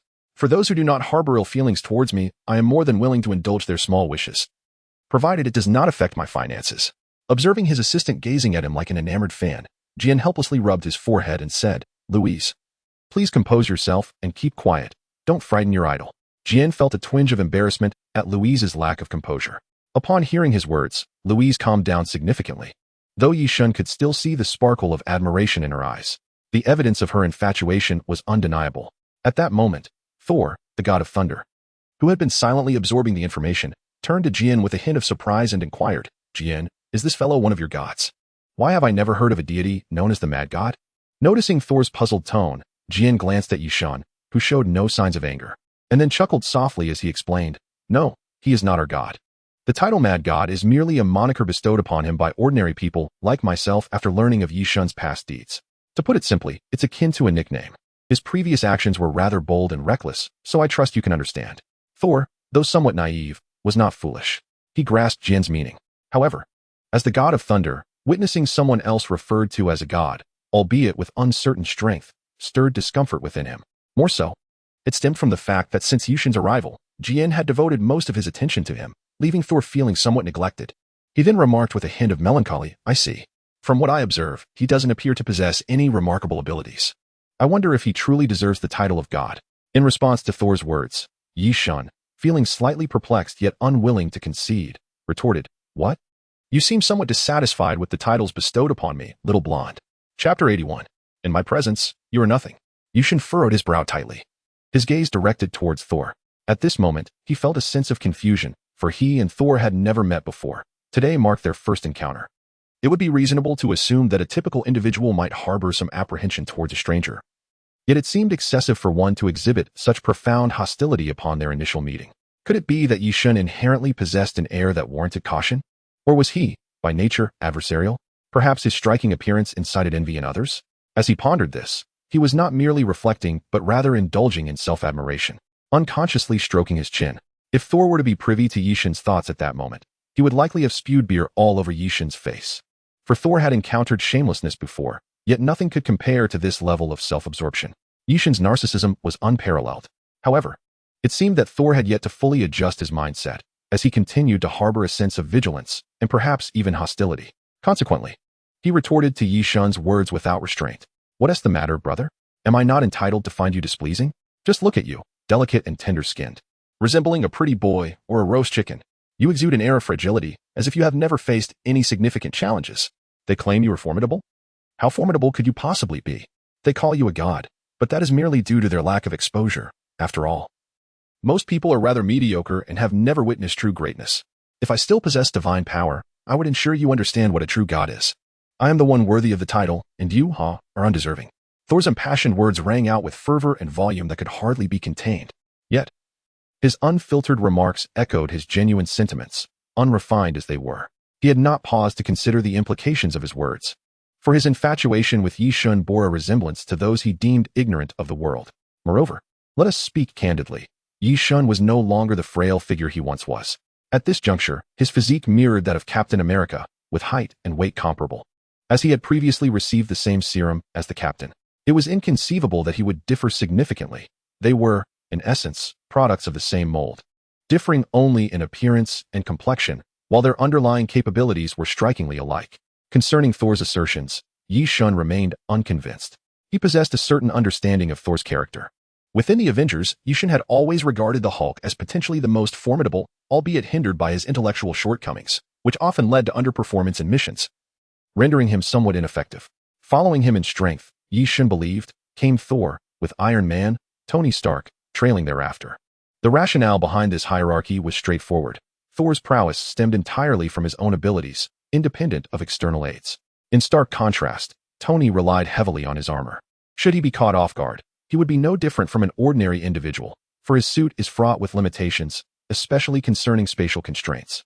Take, for instance, the climactic battle in Captain America: Civil War, where Iron Man failed to best Captain America in the confines of a small room. Although Captain had assistance from the Winter Soldier, it was evident that in an open field, Tony could easily contend with 3 Captain Americas, simply soaring above and unleashing his full might. How could it be conceivable for him to lose? Digressing somewhat, Yi Shun's point was that he had already faced the Hulk, whose strength was rather overrated. Thus, in confronting Thor, even if the latter had not lost his divine powers, Yi Shun felt no trepidation whatsoever. After all, he had already bested the Hulk, hadn't he? "Hey, you there? Yes, you with the golden locks. No need to look elsewhere. I am indeed addressing you. Do you fancy that moniker? It is my affectionate title for you. What's the matter? Were you implying I should give it a try? Do not mistake my words as disparagement. In my eyes, you are utterly inconsequential, aside from the Asgard that stands behind you, which warrants some consideration. Otherwise, you would not even be worthy of an appetizer in my realm, merely a triviality. Even the Asgardian backdrop is but a minor concern. Should we truly engage in a no-holds-barred contest, relying solely on our respective capabilities, I believe the outcome remains uncertain." Yi Shun spoke with great bravado, undoubtedly infused with a touch of hubris. Truth be told, he had little knowledge of Asgard's true strength. The Marvel films prior to his transmigration had not elucidated the intricacies of Asgard's might. However, it was undeniable that a nation with such a storied history must possess some formidable secrets. After all, for a country to thrive over the ages, it must harbor unique attributes. At this juncture, Yi Shun was still quite inexperienced. Consider this. Even Thor's hammer was listed for an astounding 1 billion in the 7th shop. Could Asgard truly be trifled with? Indeed, you read correctly. Thor's hammer was indeed for sale in a store. Had Yi Shun the means, establishing a museum to showcase various iconic artifacts from the Avengers would pose no challenge. Charging admission for entry. Yi Shun's words undoubtedly provoked Thor, for the latter held his homeland in the highest regard. He had often proclaimed his willingness to sacrifice everything for Asgard, a trait that, without doubt, is invaluable for a nation. "You arrogant fellow, once I retrieve my hammer, you shall undoubtedly regret uttering such words." Thor's temper is indeed explosive, yet he is not foolish. He is acutely aware that should he act now, He stands not even a 1 in 1,000 chance of success. Faced with Thor, whose face has turned crimson with rage, Yushin cast a disdainful glance his way and remarked flippantly, "Your hammer, I spotted it 50 miles away. If you can still lift it, I shall eagerly await your lessons." How vexing. I initially sought to make your acquaintance in hopes of expanding my business, but by the looks of you, that opportunity seems lost. Upon finishing his words, Yushin rose, no longer casting a glance at Thor, turning instead to Jane, his tone becoming remarkably warm. "Jane, I sincerely apologize for exposing my ungracious demeanor before you. However, what can I do? I am merely a Terran, and he is an Asgardian. Such regional disparities create insurmountable barriers to our communication. Nevertheless, I am delighted to have met you. Here is my business card. Please feel free to reach out if you desire anything. Rest assured, I shall not offer you a discount simply because you are a beauty. After all, personal kindness is one matter, and business is another. I hope you can understand, and believe me, we shall meet again." As he spoke, Yishun produced a black card and handed it to Jane Foster. Without waiting for any refusal or polite remarks, he turned and departed, leaving Jane bewildered and Thor utterly unable to conceal his joy at having received news from Yishun. Although such self-centered behavior may seem somewhat disrespectful, Yushin had long grown accustomed to this manner of conduct and found it difficult to change. Primarily, some matters are too cumbersome to explain, and Yushin's actions stem from a desire to evade tedious justifications. Chapter 82. Digging a deep pit, waiting for Tony. Yushin departed with a nonchalant grace, leaving behind a dashing silhouette, and as he exited the tavern, he activated his teleportation, instantly returning home to prepare for a meal. It was not that Yushin wished to save money by not dining in Mexico. Rather, he could no longer endure being in Thor's presence, a feeling he utterly despised. The incessant sensation of being watched sent shivers down Yishin's spine, causing goosebumps to rise all over his body. Without a moment's hesitation, he understood that this scrutiny was the work of Heimdall in Asgard, carrying out Odin's directive to observe Thor's every move. After all, Thor was his own son, and it was inconceivable that he could truly be exiled. A father and son do not harbor grievances that last through the night. Once Odin was assured that Thor had matured and recognized his errors, he would inevitably return to reclaim his mantle as the god of thunder. This understanding was clear to Heimdall, Odin, Thor's mother, and indeed, most of Asgard. Thus, they remained indifferent to the matter of Thor's banishment. The only ones in the dark were Odin's two sons, Thor, who was oblivious due to his naivety, and the trickster Loki, who was too preoccupied with the throne to see beyond the news of Thor's exile. As for Yishun's sudden return, the elder had long been prepared. He had already prepared a meal, having encountered such situations on more than one occasion. Ever since the first time Yishun had declared he would step out in the morning and not return for lunch, only to later return demanding food. The elder had ceased to heed Yishun's words. He would simply cook, as the expense was drawn from Yishun's own wallet, not his own, and thus, the elder felt no sting. After all, it was not his earnings that sustained the household. For Yishun, should he choose not to return for a meal prepared by the elder, there would be no significant loss. A wasted meal merely meant a slight expense, a sum he could easily afford. Ultimately, as long as he could eat, the question of waste became irrelevant. After finishing his meal, Yushin turned his attention to the television, where news reports were covering Tony's latest endeavors in combating crime. Suddenly, an idea struck him. Would the impending arrival of the destroyer pique Tony's interest? Perhaps he could take Tony to see it later, if it caught his fancy. Yushin could propose a price and secure the destroyer for him. The thought of selling an extraterrestrial artifact for a handsome sum filled Yushin with excitement. Lately, due to the rise of new energy sources, Tony had been raking in profits, and it had been quite some time since Yishun had taken advantage of him. This was undoubtedly an excellent opportunity. Seizing the moment, Yushin swiftly retrieved his phone and dialed Tony's number. Upon connection, he could hear a cacophony on the other end, punctuated by the rapid sounds of gunfire. It seemed that Tony was, indeed, at work. "Hello, Yushin. What's up? Is there something you need?" Tony inquired. Well, actually, I have something to discuss. I'm expecting a delivery of an extraterrestrial suit of armor, devoid of any circuitry, yet still operable remotely. Moreover, the metal possesses self-repairing capabilities. I wanted to know if you might be interested. If you are, I can hold it for you. If not, then no worries. For the present, Tony, his foremost passion has shifted from frequenting bars and charming women to the meticulous study of battle armor. It is unclear when this transformation occurred, but his escapades in pursuit of romantic conquests have significantly diminished. The laboratory at Tony's residence has become akin to a second home for him, a fact that has not escaped the notice of Yishin, who often muses that the quest for justice can indeed become an addictive pursuit. Thus, when Yishin recently spoke to him, Tony found himself irresistibly drawn to the conversation. However, Tony is no novice in dealing with Yishin. He understands that displaying excessive eagerness could lead to being taken advantage of, He is intrigued, but the question of price looms large. Yi-shun, you know well that my recent endeavors to develop a new remote-controlled armor have drained my finances considerably. You comprehend my predicament, do you not? Tony's words effectively convey a simple message. He is interested in what Yi-shun offers, but he firmly insists that he will not be exploited. Ah, what are you saying? When have I ever cheated you? Never, I assure you.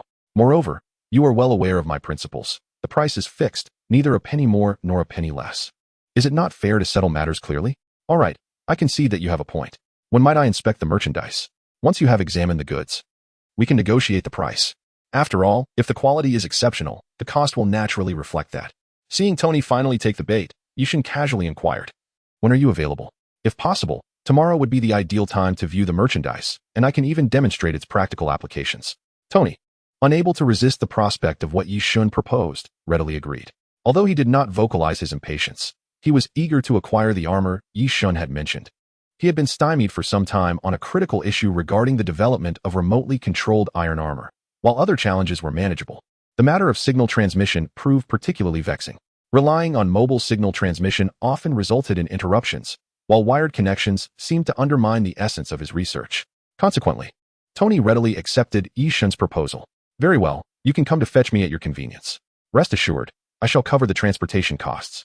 Tony's words carried a tone of resignation, yet he had little choice in the matter.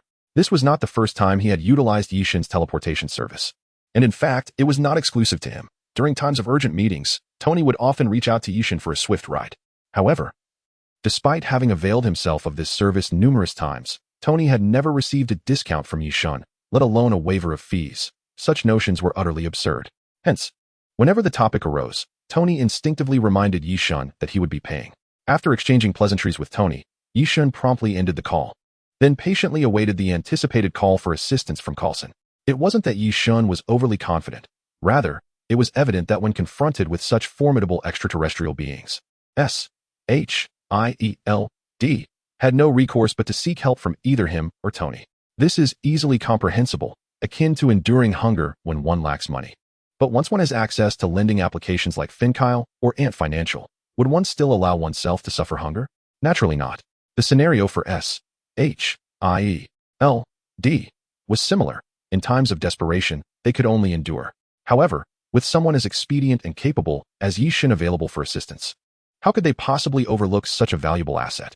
Even considering that Yi-shun had recently assassinated a president, it was inconsequential. After all, during a critical juncture for humanity, collaborating would take precedence, regardless of past transgressions, be it one president or 5. Chapter 83, Little Blondie.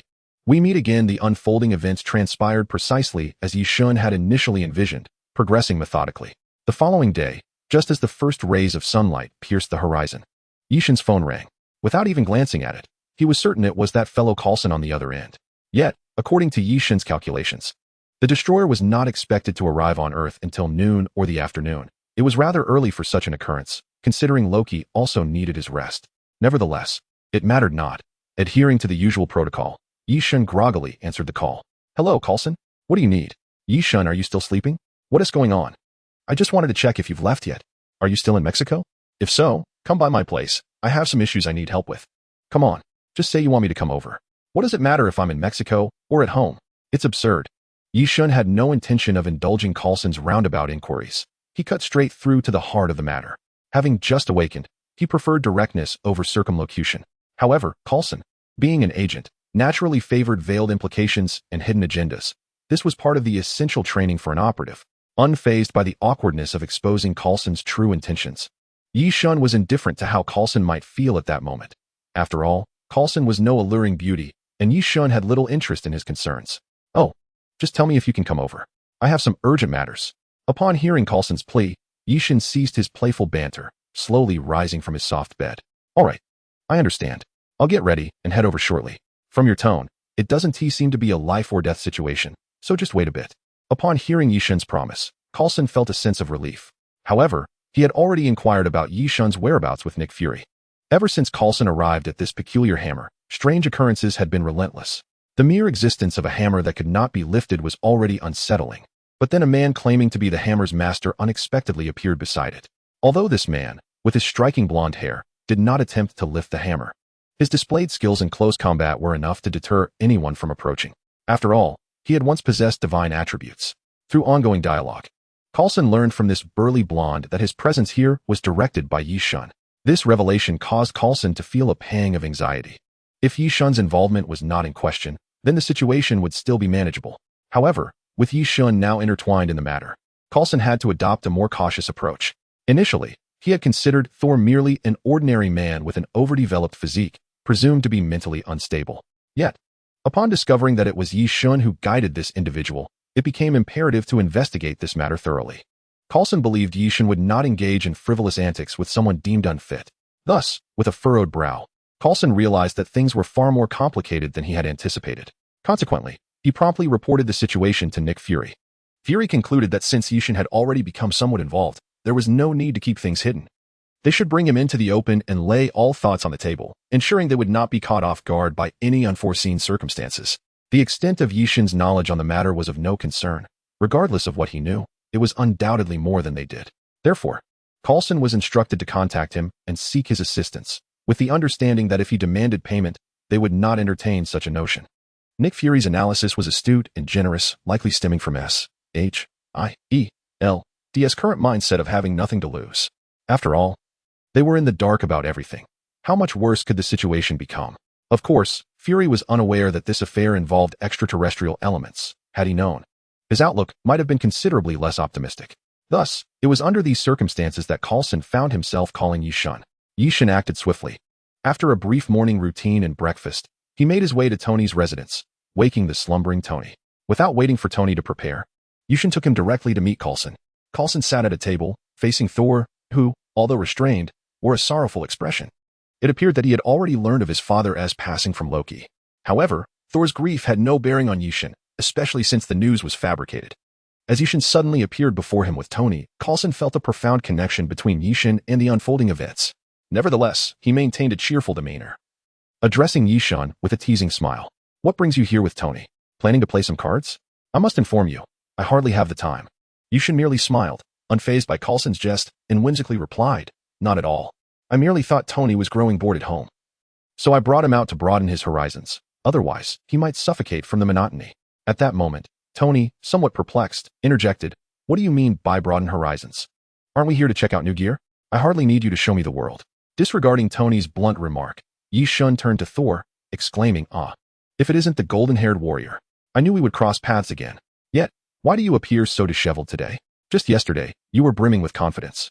Thor gazed at Yi Shun with a mix of indignation, but surprisingly refrained from confronting him directly, opting instead to bide his time.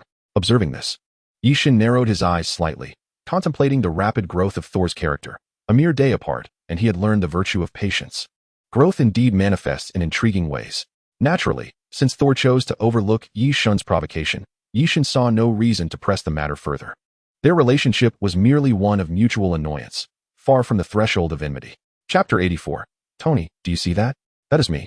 Coulson felt a jolt in his heart upon overhearing the tone of Yi Shun's conversation with Thor. It was evident to anyone that Yi Shun and Thor were acquainted, implying that Yi Shun possessed knowledge that the S.H.I.E.L.D. was yet unaware of. "All right, Yi Shun, let's dispense with the trivialities and get to the crux of the matter. Let us start with this fellow here, from your earlier remarks. It appears you are familiar with him, yes?" Yi Shun squinted at Thor, who was observing him with a curious expression, seemingly eager to ascertain whether Yi Shun truly understood him or if his previous assertions were mere hearsay, fabricated for effect. After all, Thor believed that no one on Earth could truly grasp his essence. As for the Sorcerer Supreme, the Ancient One, Thor had yet to reach the level where he could claim acquaintance with her. By all accounts, the Ancient One held a status akin to that of a guardian on Earth, and in the cosmos, the profession of a sorcerer commanded respect wherever it was encountered. Well then, since everyone is keen to know, allow me to elucidate. However, I must warn you that what follows may be somewhat difficult to accept. So I kindly ask that no one interrupts me, especially you. Tony, kindly keep your quips to yourself." As Coulson and Tony exhibited expressions of anticipation, Yi Shun cleared his throat and calmly proclaimed, "This individual is named Thor. Before I elaborate on his origins, let me first inquire if you have ever encountered Norse mythology. Indeed, do not widen your eyes in disbelief. Before you stands the very Thor from those mythic tales. The current predicament is that Odin's tempestuous offspring has angered his father and, as a consequence, has been stripped of his divine powers and cast down to our earth in exile. If you will, understand?" This is a tangible reality. Of course, there is no need for such astonished expressions. This thunder god significantly deviates from your preconceived notions. In essence, he is merely an extraterrestrial being hailing from a realm known as Asgard. Naturally, there are some familial conflicts that remain shrouded in mystery. If you wish to hear the subsequent tales, however, it will require a fee. The preceding narrative serves merely as a preface, a complimentary offering for you all. Yi Shun's words were rather exasperating, speaking only half the tale while withholding crucial elements for payment. It was akin to entering a restroom where the attendant greets you warmly, only to demand a fee upon your exit. Truly vexing. One simply cannot demand payment for a service that is only half rendered. The affluent Tony interjected, "How much?" "Speak up." $2 million. Yi Shun replied, "Continue." This is the pivotal part. It cannot be interrupted. Thor, sitting nearby, was taken aback by the audacity of such a blatant scheme, exploiting the very narrative of the person involved. Very well, let me continue with the story. The All-Father, Odin, has two sons. The thunderous, blonde fool before you is the elder, while the second son, endowed with a modicum of cunning, is named Loki. He is the god of mischief. Everything you witness, from the powerless Thor to the immovable hammer of the thunder god, originates from Loki's machinations. Of course, I am capable of lifting it. Apologies for that. The intervening tale is rather tedious, so I shall bypass it and focus on the intriguing aspects. Notably, Loki is not Odin's biological son. He is the offspring of the frost giants, and he harbors aspirations for Odin's throne. However, Odin intends to bequeath the crown to Thor. Thus, Thor was exiled to Earth by Odin to mature through experience. During Thor's exile, Odin fell victim to Loki's treachery and succumbed to slumber. Just last night, Loki disclosed to Thor the news of Odin's demise, which has left Thor in a state of despondency. In conclusion, let me speak plainly. Yes, Coulson, just as you surmised. The individual currently detained by your S.H.I.E.L.D. is indeed the heir to another realm, and this realm is far mightier than Earth. That is the essence of my statement. Yi Shun's words flowed ever more rapidly, leaving the other three occupants of the room utterly bewildered. Even Thor stood there, utterly stunned and unresponsive.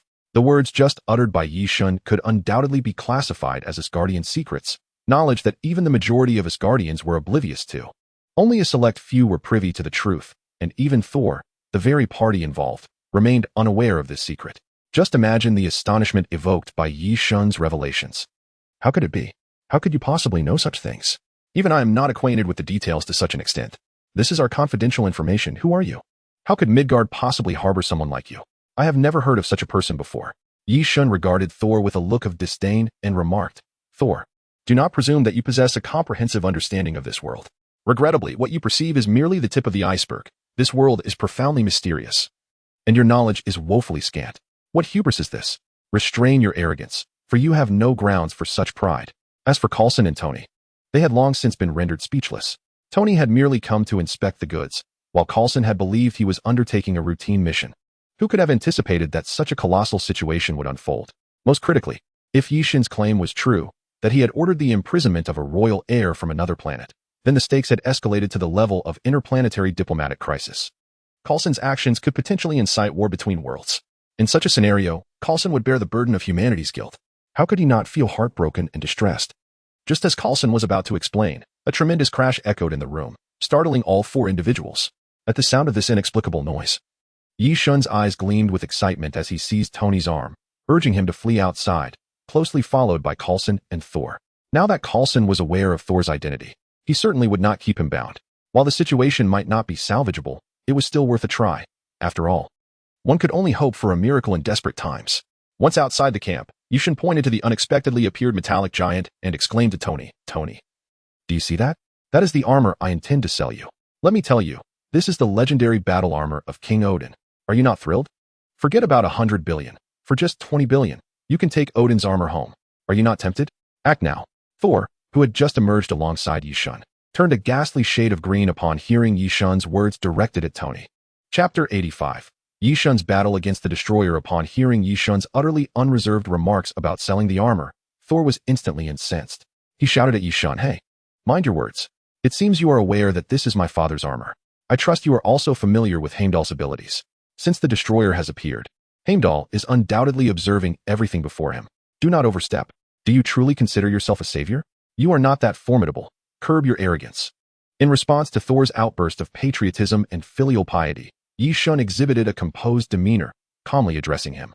Do you still have the leisure to concern yourself with such matters? You must be aware of the destroyer, now that it has arrived. Do you not harbor any thoughts? Can you speculate as to whom it has been dispatched to seek or eliminate? You should have a clear understanding of its true objective. However, if you are unwilling to allow me to reclaim this little golden idol, then I suggest you resolve this issue on your own, as I shall refrain from assisting you. Yi Shin's tone carried a hint of amusement as he took a step back, signaling his withdrawal from the situation. He then turned to Tony and remarked, Tony, if you desire another suit of armor identical to this one, the cost may well double. You can see the circumstances. This particular piece is intended for reclamation. Yet, it seems the owner is reluctant to permit me to do so. Therefore, I will have to procure one through proper channels. And given that it will be a complete replica, the price cannot remain as it is. For a secure and risk-free transaction, it will require 5 billion. One cannot suffer losses or be deceived in such matters. Despite Yi Shun's words, his eyes continually signaled to Tony, indicating, hold on, Tony. Let me see if I can further bamboozle this fool. Tony, being astute and having known Yi Shun for many years, discerned his subtle antics and chose not to engage. Standing quietly to the side, his eyes sparkling with excitement as he gazed at the approaching destroyer, his anticipation growing palpable. After all, this entity held immense potential for his research, and it was exhilarating. At that moment, for individuals clad in peculiar attire, men and women of various ages suddenly emerged from an unknown location, racing towards Thor. Their demeanor, if not for Yi Shun's knowledge of their camaraderie, might have led one to believe they were merely ardent fans of Thor. Yi Shun, weary of their archaic pleasantries, paid them little mind. It was evident that the newcomers exchanged some words with Thor, after which the 5 of them, in a reckless display, charged directly at the destroyer one after another. Reminiscent of the tale of the Calabash brothers saving their grandfather, one by one, they fell. The scene was utterly tragic, a truly lamentable display. To simplify the imagery, for mere meat shields and a close combat soldier confronted the fully armored Iron Man head-on. Such a scene was beyond description. It was a spectacle of despair. Even more disheartening was their unwarranted belief that they could turn the tide. Is there a more pitiable circumstance than this? Of course, due to some discrepancies in the battle's location compared to the original narrative, Jane Foster, one of the conditions for Thor's disguise, had not yet arrived. But Yi Shun could already discern a small figure approaching from afar. As Thor caught sight of Jane, a momentary distraction allowed the destroyer to seize its chance. Its massive fist, the size of a sandbag, ruthlessly swung towards Thor's head. In that critical instant, Valkyrie Sif drew her sword, positioning herself directly in front of Thor. Undoubtedly, both Sif and Thor were sent flying. As Thor soared through the air, he shouted loudly to Yi Shun, "The might of Midgard is yours. Deal with it."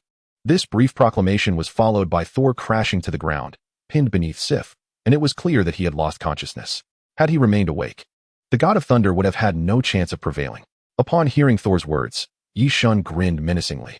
With a flick of his wrist, he unleashed a bolt of lightning, repelling the destroyer, which was preparing to follow up its attack. He then mused aloud, "The deal is struck. Assist Thor in overcoming the destroyer, and in return, I shall claim rightful ownership of it. Loki, I know you can hear me. Wise up and relinquish the destroyer. Or when we next meet, you shall surely regret it. I promise you that." Yi Shun held no fondness for Loki. Given that he was not the legitimate heir of Asgard, merely a wild child with audacious aspirations for usurpation, if their positions were reversed, Yi Shun might have tempered his words, but alas, he was a man of ambition, indifferent to those without promise. He would extend no courtesy to a person of lowly status, let alone offer them any favor. Power or wealth, one must possess at least one to merit respect. Otherwise, why should he grant any to you? He was no charitable institution. At that moment, Loki appeared to be pricked to the heart by Yi Shun's words, displaying evident anger.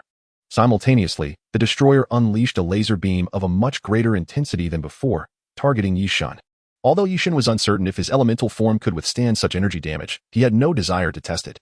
Moreover, he had no intention of evading such an attack. It was trivial to him. In a flash, Yi Shun deftly dodged the assault, transforming into a mobile artillery platform, launching a barrage of thunderous attacks at the destroyer. Although these strikes did not inflict mortal wounds, it was apparent that the destroyer's self-repair mechanism was highly efficient, mending the damage inflicted by Yi Shun almost instantaneously. Amidst the chaotic spectacle of lasers and lightning, not only were Tony and Coulson mesmerized, but the other 3 Asgardians also appeared somewhat dazed. As Thor had previously remarked, how could the Asgardians fathom the existence of such formidable beings in Midgard? Chapter 86.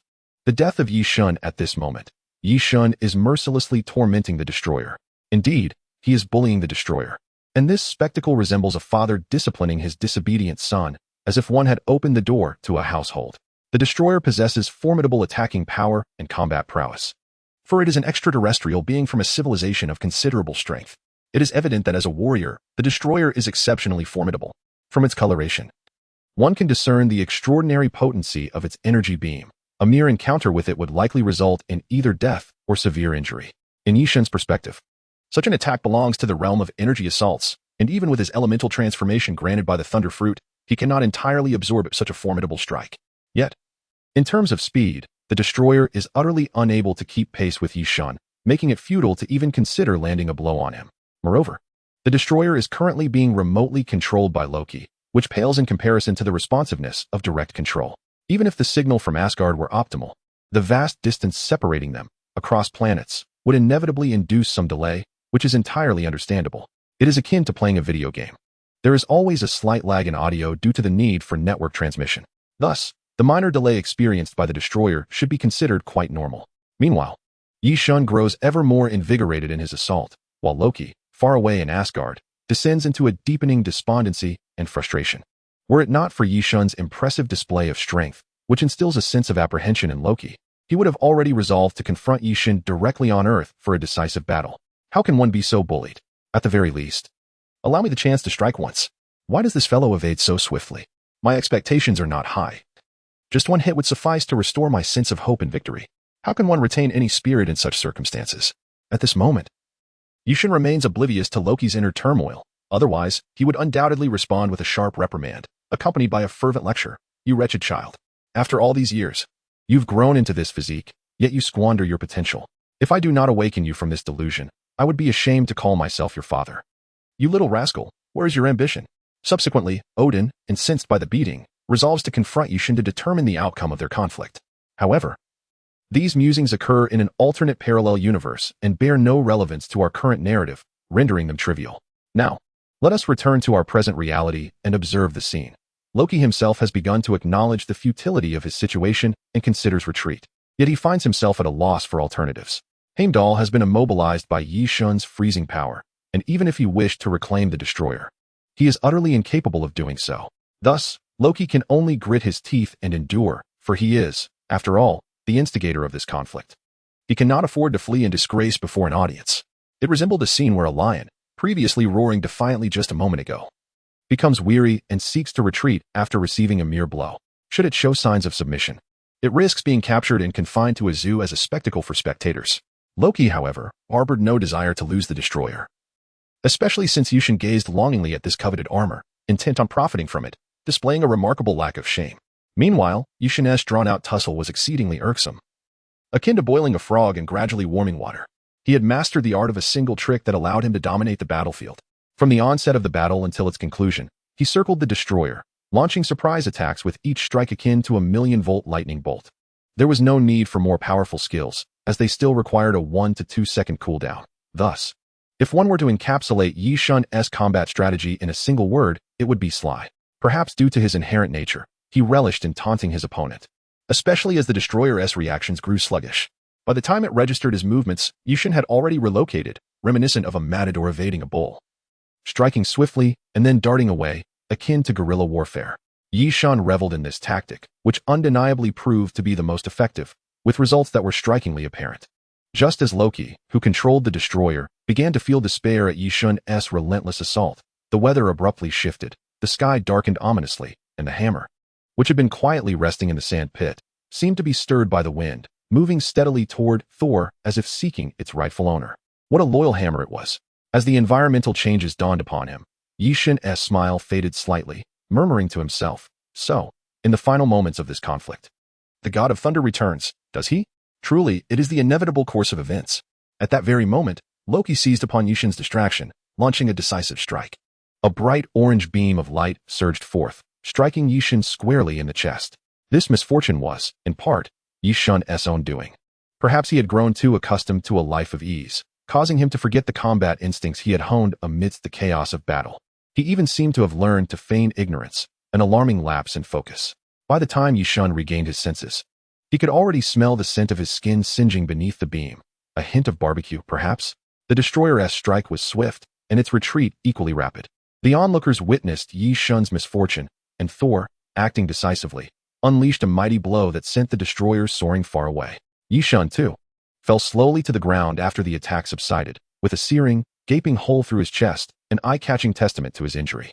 The expressions on Coulson's and Tony's faces were beyond description. They were shocked, bewildered, their eyes reflecting a sense of disbelief. Just a moment ago, Yishun had held an undeniable advantage, yet in the blink of an eye, he lay defeated. Such an outcome was difficult for anyone to accept. Neither Coulson nor Tony had anticipated this turn of events. The script had not been written this way. How could Yishun, who was supposed to be invincible, possibly succumb? Until Thor and the Destroyer engaged in battle, Coulson and Tony could hardly believe the reality unfolding before their eyes. To claim that they felt no sorrow would be a falsehood, despite previous tensions between Coulson and Tony due to personal stances regarding Yeshin. It must be acknowledged that had Yeshin's adversary not been America, they would have undoubtedly allied with him. After all, their long-standing acquaintance and friendship cannot be dismissed. The issues between Yeshin and them were not insurmountable conflicts, merely the result of differing loyalties. Regarding the matter of death, Tony may not have pondered it deeply. Yet Coulson had indeed reflected on it, for he understood that if Yeshin did not amend his reckless and audacious demeanor, a confrontation with America was inevitable. After all, one mountain cannot accommodate two tigers, and one cannot rest comfortably while others encroach upon their territory. What Coulson did not anticipate was the swiftness with which this day would arrive. Upon witnessing Yeshin's helpless form crumpled on the ground, his sorrow could no longer be contained. On the other side, Tony's reaction was even more pronounced. After a primal scream directed skyward, he dashed towards Yeshin. Setting aside all else, the moisture gathering at the corners of Tony's eyes spoke volumes of his grief. Chapter 87. The undying Yeshin disregarding the peril surrounding him. Tony rushed to Yeshin's side after he fell. You might question the danger of the surroundings, suggesting that merely approaching a corpse poses no threat. However, wake up to reality. Yeshin had perished in battle. Throughout history, there has never existed a truly safe battlefield. Not far from where Yeshin lay lifeless was the very location where Thor and the Destroyer clashed with fierce intensity. One must question the recklessness of Tony's actions in such a volatile situation. Seeing Tony rush forward, Coulson felt no hesitation, following closely in Tony's footsteps towards Yeshin, casting aside the chaos and smoke of war. In this world, steeped in a fervent atmosphere of heroism, it seemed that everyone was willing to abandon all for the sake of noble sacrifice, convinced they could save the world from any crisis. Yeshin had longed to criticize their individualistic heroism, but had yet to find the opportunity. When Tony reached Yeshin, he found him lying lifeless on the ground, his eyes reflecting an expression of sheer incredulity at all that had transpired. Tony's trembling hands gradually reached towards Yishin's head, intending to cover his eyes and allow him to depart this world in peace. At that moment, Coulson arrived behind Tony, and upon witnessing the tragic sight of Yishin, he looked up towards the heavens, seemingly trying to suppress his tears, gazing at a 45-degree angle as a melancholic boy would. Just as the atmosphere grew heavy and oppressive, Yishin's lifeless body suddenly emanated a brilliant white light, a blinding radiance that illuminated the surroundings, drawing the attention of Thor and the Destroyer engaged in battle nearby. Everyone was perplexed by the unfolding events. Could it be that Yishin, having led a virtuous life, was destined for paradise after death? Was this the celestial glow before his transformation into an angel? What was happening? Was it merely an illusion? Speculation ran rampant as the dazzling light appeared and vanished in an instant. When the glow dissipated, Yishin's body that had lain before Tony was no longer there, replaced instead by a pair of familiar shoes. Tony pondered in confusion, feeling as though he had seen those shoes somewhere before.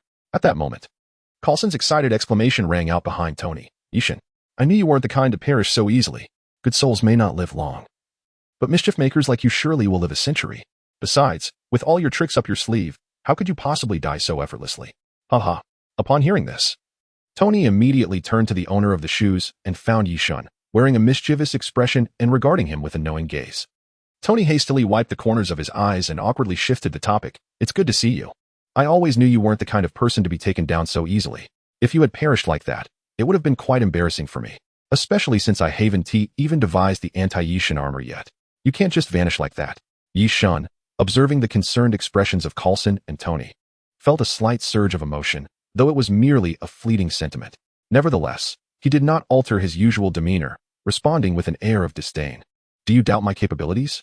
Or do you believe I am unworthy of your trust? Against such an opponent, how could I possibly fall? He was utterly pathetic. Far too slow. If it hadn't been for Thor's sudden surge of divine power, which momentarily distracted me, that destroyer wouldn't even have been able to lay a finger on me. This battle is nothing less than a cosmic adventure. Yushin's expression at that moment was undeniably infuriating. He was brimming with arrogance. If one were to attach wings to him, he would likely soar straight towards the sun. A mere prick with a needle might very well cause him to explode. However, the situation was certainly not as straightforward as Yi Shun had just claimed. Losing focus in a battle is a grave mistake. After all, isn't there a saying that warns of misfortune befalling the overconfident? The outcome of a fight can sometimes be unrelated to one's strength, and indeed, Yi Shun had genuinely perished due to his momentary distraction. As for the reason behind his revival, do not forget that the initial novice equipment includes a resurrection coin. Over the years, Yi Shun's life has been relatively smooth, and he has never had to utilize that coin. This time, Yi Shun can only say that he has snatched back a life, and after this brush with death, he has resolved to always keep such an insurance on him, regardless of the circumstances. Although 4 million may seem steep, it proves quite effective. After all, purchasing a life for 4 million is indeed worth it, while Yi Shun's well-being brings genuine relief to Coulson and Tony. Upon hearing Yi Shun awaken and utter such audacious words, the two of them turned away, their shoulders linked, departing with remarks of exasperation. Honestly, how did this troublemaker manage to survive? Ah, what a misfortune for the world. Indeed, we worried for him unnecessarily. If he had perished, we would have saved ourselves so much trouble and concern. I had even devised plans for his aftermath, but now it seems I won't be needing them. Oh dear. Watching the two unscrupulous individuals retreating further away, Yi Shun chuckled softly. This encapsulates the nature of their relationship. As long as Yi Shun does not engage in actions that oppose or severely harm the United States, his rapport with Tony and Coulson remains quite amicable, even solid. After gazing at their departing figures for a few seconds, Yi Shun snapped back to reality, gently shaking his head. After all, it was not the time for such musings. He had yet to acquire the armor he promised to sell to Tony. The potential to secure that payment hinges on the impending battle, as the destroyer is of utmost importance. Indeed, this is a matter of considerable significance. Subsequently, he exchanged for another resurrection coin from the shop and called out loudly to Thor. Blondie, we just made an agreement. This iron shell belongs to me. What is this? Do you intend to breach our contract? Don't treat me as if I'm invisible. I'm not dead yet. Let me through. This is mine. As he spoke, Yi Shun charged toward the space between Thor and the destroyer, taking advantage of the moment to exchange for armor fashioned from the same material as Captain America's shield, resembling that of a medieval knight. The price was quite reasonable at just $100 million. As for why Yi Shun could muster such determination to make this purchase, it was simply because the previous blow from the destroyer had been excruciating. He needed armor to shield himself. Chapter 88, 1 against 2 at this moment. Witnessing Yi Shun's resurrection and the renewed vigor with which he charged at Thor, the latter let out an anguished cry. You must step aside. This is an internal conflict of Asgard and does not require your intervention. I will settle this myself. Just watch from the sidelines, and once the battle is concluded, I shall express my gratitude. Truth be told, even a ghost would struggle to believe Thor's reasoning, let alone Yi Shun. Furthermore, does Thor really think Yi Shun would allow him to continue battling the destroyer? If that were the case, who would claim the spoils afterward? No. Yi Shun would not concede any claim to the destroyer. Enough of the chatter. You previously agreed that the destroyer belongs to me. If you wish to continue the fight, so be it. However, it must ultimately be mine. This is business, and we have no room for haggling. We had a prior arrangement, so do not attempt to renege. Yi Shun's thoughts were quite simple at this moment. It mattered not who fought whom, but that this formidable entity must belong to him after the battle. After all, it represents a substantial sum of money. With such wealth before him, how could he possibly let it slip away? Thor's perspective was even more straightforward. Previously, he had required assistance due to his lack of divine power, and thus had begrudgingly sought Yi Shun's aid. However, now that he had regained his divine strength, the notion of Yi Shun seizing his father's fortune was nothing short of a delusion. The wealth that belonged to his father would henceforth be his own. Yi Shun's current actions felt akin to robbing him. How could he tolerate such affront? Did he not care for his dignity? At this juncture, the divergence between the two was glaringly apparent. Both were intent on claiming the rights to the destroyer. This situation was reminiscent of two nations whose interests clashed. When personal and mutual interests collide, one party either concedes, believing itself to be inferior, or resorts to conflict to compel the other to submit. Brutally straightforward. After all, history has been shaped by such confrontations, with territories claimed through warfare. Midgard's strongman, is it your intention to stand against Asgard? Can't you grant me a modicum of respect? Cease your nonsense, you golden-haired fool. You have merely regained your divine power. You have not yet officially returned to Asgard. You remain in exile. What more is there to discuss? And respect? What respect do you possess? You, who flip-flops on agreements, dare to demand respect? What audacity! I assure you, the destroyer is mine by right. We had previously agreed that I would govern it, yet you now seek to retract your word. Do you take me for a fool? I advise against pushing your luck. You are not as formidable as you believe, merely an outcast. Moreover, spare me the grandiosity of Midgard's strongmen. This is Earth, not your Asgardian playground. I am not a strongman. I am Yi Shun. Remember that. Yi Shun's words were undeniably audacious. So much so that even Tony felt an urge to strike him, to silence him with a slap. Yet, the sharpness of his remarks was characteristic of Yi Shun's nature. After all, could one truly call him Yi Shun without a touch of arrogance? It takes audacity to confront the world head-on, to storm the White House and eliminate the President of the United States. This is a manifestation of his personal character, which makes it quite understandable. Were he to refrain from such expressions, it might provoke Tony to consider a visit to the hospital. However, due to Yi Shun's overwhelming strength, the previous arrogance had been tolerated by the United States. Yet, this does not imply that Thor of Asgard would bear it silently. After Yi Shun uttered those words, Thor lost all inclination to engage in further debate and launched a direct strike at Yi Shun. Concurrently, far away in Asgard, Loki was also incensed by Yi Shun's remarks. Regardless of any prior conflicts with Thor, these were predicated on the preservation of Asgard's interests and dignity. Yi Shun's tone and words were, in the eyes of all, a blatant provocation against the entirety of Asgard.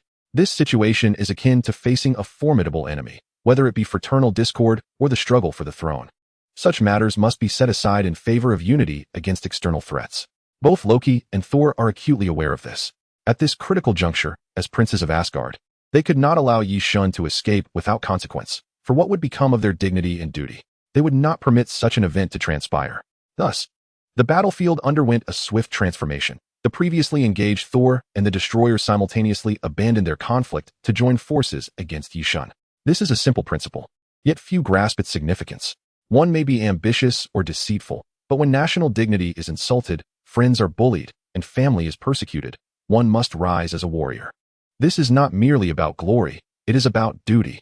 Just as Yi Shun faced harassment from numerous small heroes after the assassination of the American president. It is worth noting that following that brief exchange of words, Loki stepped down from his role as an antagonist, while Yi Shun ascended to the throne of the foremost villain. At this moment, Yi Shun sits firmly in that position. Of course, this perspective is from Asgard's vantage point. Viewed from Earth, the interpretation would shift entirely. Such is the nature of war. There is no absolute right or wrong, only differing perspectives. Every individual may undertake actions for their own reasons. After all, there is that saying, those who do not act for themselves will face the wrath of heaven and earth. Thus, this is not a matter of error, but rather a reflection of insufficient kindness. Currently, despite Thor and Loki deeming Yi Shun's actions as heinously malicious and deserving of punishment, this scenario appears quite different to Coulson and Tony. While Yi Shun may exhibit some arrogance, Thor's act of ingratitude seems even more egregious, especially considering that it was Yi Shun who came to Thor's aid in times of peril, albeit for a price. Nevertheless, the undeniable fact remains that Thor has indeed struck Yi Shun, whether out of anger or national pride. One thing Thor certainly did not anticipate was the true extent of Yi Shun's power. Could it truly be the kind of strength that the Destroyer could annihilate? So it seems that Thor has developed a certain cognitive illusion, believing that he can chastise Yi Shun. Naturally, if he holds this belief, it may lead to a lamentable tale. However, Thor's conviction is not without merit, for at the moment Yi Shun was taunting the Destroyer, Thor happened to be in a state of unconsciousness. Just as Thor regained consciousness, Yi Shun, distracted, was eliminated by the Destroyer.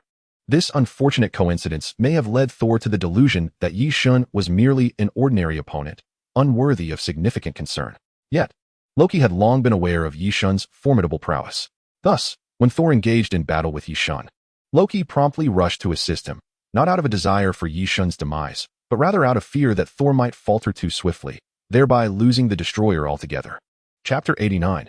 Coulson's intimidation. At this moment, Thor was filled with ambition, launching a fierce assault on Yi Shun. Meanwhile, the Destroyer, under Loki's control, was equally unwilling to concede, relentlessly bombarding Yi Shun from a distance, providing Thor with much-needed firepower support. This scene was truly heart-wrenching for the onlooking humans of Earth. Indeed, it was a poignant sight. Due to geographical disparities, this confrontation had escalated beyond a mere clash between Yi Shun and Thor. It had transformed into a battle between Earth and Asgard. The latter boasted formidable backup support, with eager warriors from the ancient four-person group and the active Destroyer, all striking hard against the pride of Coulson and Tony Stark. In this interplanetary conflict, Asgard was well prepared, armed with overwhelming firepower and sheer numbers. In stark contrast to Yi Shun alone, the disparity in individual prowess on Earth was glaring. While Tony possessed the capability to assist Yi Shun, he was currently unequipped, with his remotely controlled armor still under development. By the time the equipment could be delivered, it would likely be too late. Thus, without his gear, Tony could be considered merely an ordinary man, perhaps even inferior to an average American soldier at that moment. Consequently, the solitary figure of Yishan fighting against all odds evoked genuine sympathy. As for Coulson, his only recourse was to prevent the remaining four from further complicating matters for Yishan. Observing the eager Asgardians, Coulson stepped forward and addressed them, "Friends from Asgard. I see you are intent on joining the fray, are you not?" The stout Vostag replied candidly, "Indeed, as you have just witnessed, that individual possesses remarkable strength. To shield Thor from harm, we must lend our aid. After all, he is our prince, and we cannot allow him to come to any harm. Otherwise, we would have much to answer for upon our return." From their perspective, there was no issue in offering assistance, as this was not a matter of absolute rules. At worst, it could be considered a brawl, rather than adhering to the conventions of a one-on-one duel. Indeed, I have come to impede your well-intentioned intervention. The conflict between Thor and Yishun is a matter solely between them, and the destroyer is merely a point of contention within their dispute. Thus, their battle is justified. However, should you four insist on intervening, the nature of this confrontation will irrevocably change. I would perceive it as an act of aggression from Asgard towards our Earth. For one party in this conflict hails from our world. Therefore, if you engage, I shall summon reinforcements on behalf of our planet. Contemplate this carefully. There are over 6 billion humans on Earth, yet only the 5 of you represent Asgard. Are you prepared for a war between Asgard and Earth? Trust in humanity. Although our individual prowess may be lacking, and perhaps our collective strength does not rival yours, we shall never surrender in our struggle. Do not doubt our resolve to fight till the last man stands. Moreover, our greatest strength lies in our wisdom and courage. Even if it costs 100 of our lives to take one of yours, we could still bring down 6 million of you. I wonder if Asgard is prepared to face such losses. I do not intend to threaten you. We have indeed fought battles where lives were the currency. Should you feel inclined to test this, we are more than willing to engage." Coulson's words were delivered with undeniable firmness, a hallmark of S.H.I.E.L.D.'s approach. However, such threats were merely bravado. For it is unlikely that the world, or at least America, would engage in a fight to the death over Yishun alone with beings from another planet. In fact, there may be a desire for Yishun and the extraterrestrials to mutually annihilate each other. Yet, should Asgard truly invade Earth, the people of this planet would not yield easily. Upon hearing Coulson's statement, the 4 Asgardian warriors, whose minds were predominantly occupied by brute strength, were momentarily taken aback. Their initial intent had merely been to assist Thor in battle. They were focused solely on fighting and had never contemplated the escalation to a planetary conflict. The notion of 6 million, as mentioned by Coulson, is a significant exaggeration, even when considering the elderly, weak, and infirm among Asgard's population. Nevertheless, they were not fools. Despite recognizing the embellishment in Coulson's words, they dared not gamble recklessly, for many wars do not commence without clear cause. As Coulson attempted to intimidate these extraterrestrial beings, the tide of battle became increasingly evident. Truthfully, despite Thor's self-proclamation as the god of thunder, his abilities are limited to manipulating a fraction of natural lightning through his hammer and possessing a degree of immunity to electrical attacks. This does not imply that lightning is entirely ineffective against him. After all, he is but an alien, not a true deity. Thus, Yishun's offensive became straightforward. If 10 million volts prove ineffective, then let it be 30 million, or even 60 million. There will always be moments that inflict pain upon you. This stems from Yishun's reluctance to eliminate Thor, otherwise, with the activation of his death magic eye. Even if a true deity stood before me, I would demonstrate my prowess in slaying. Yishun, possessing an astonishing 200 million volts of devastating power, has just exchanged for an armor akin to a tortoiseshell.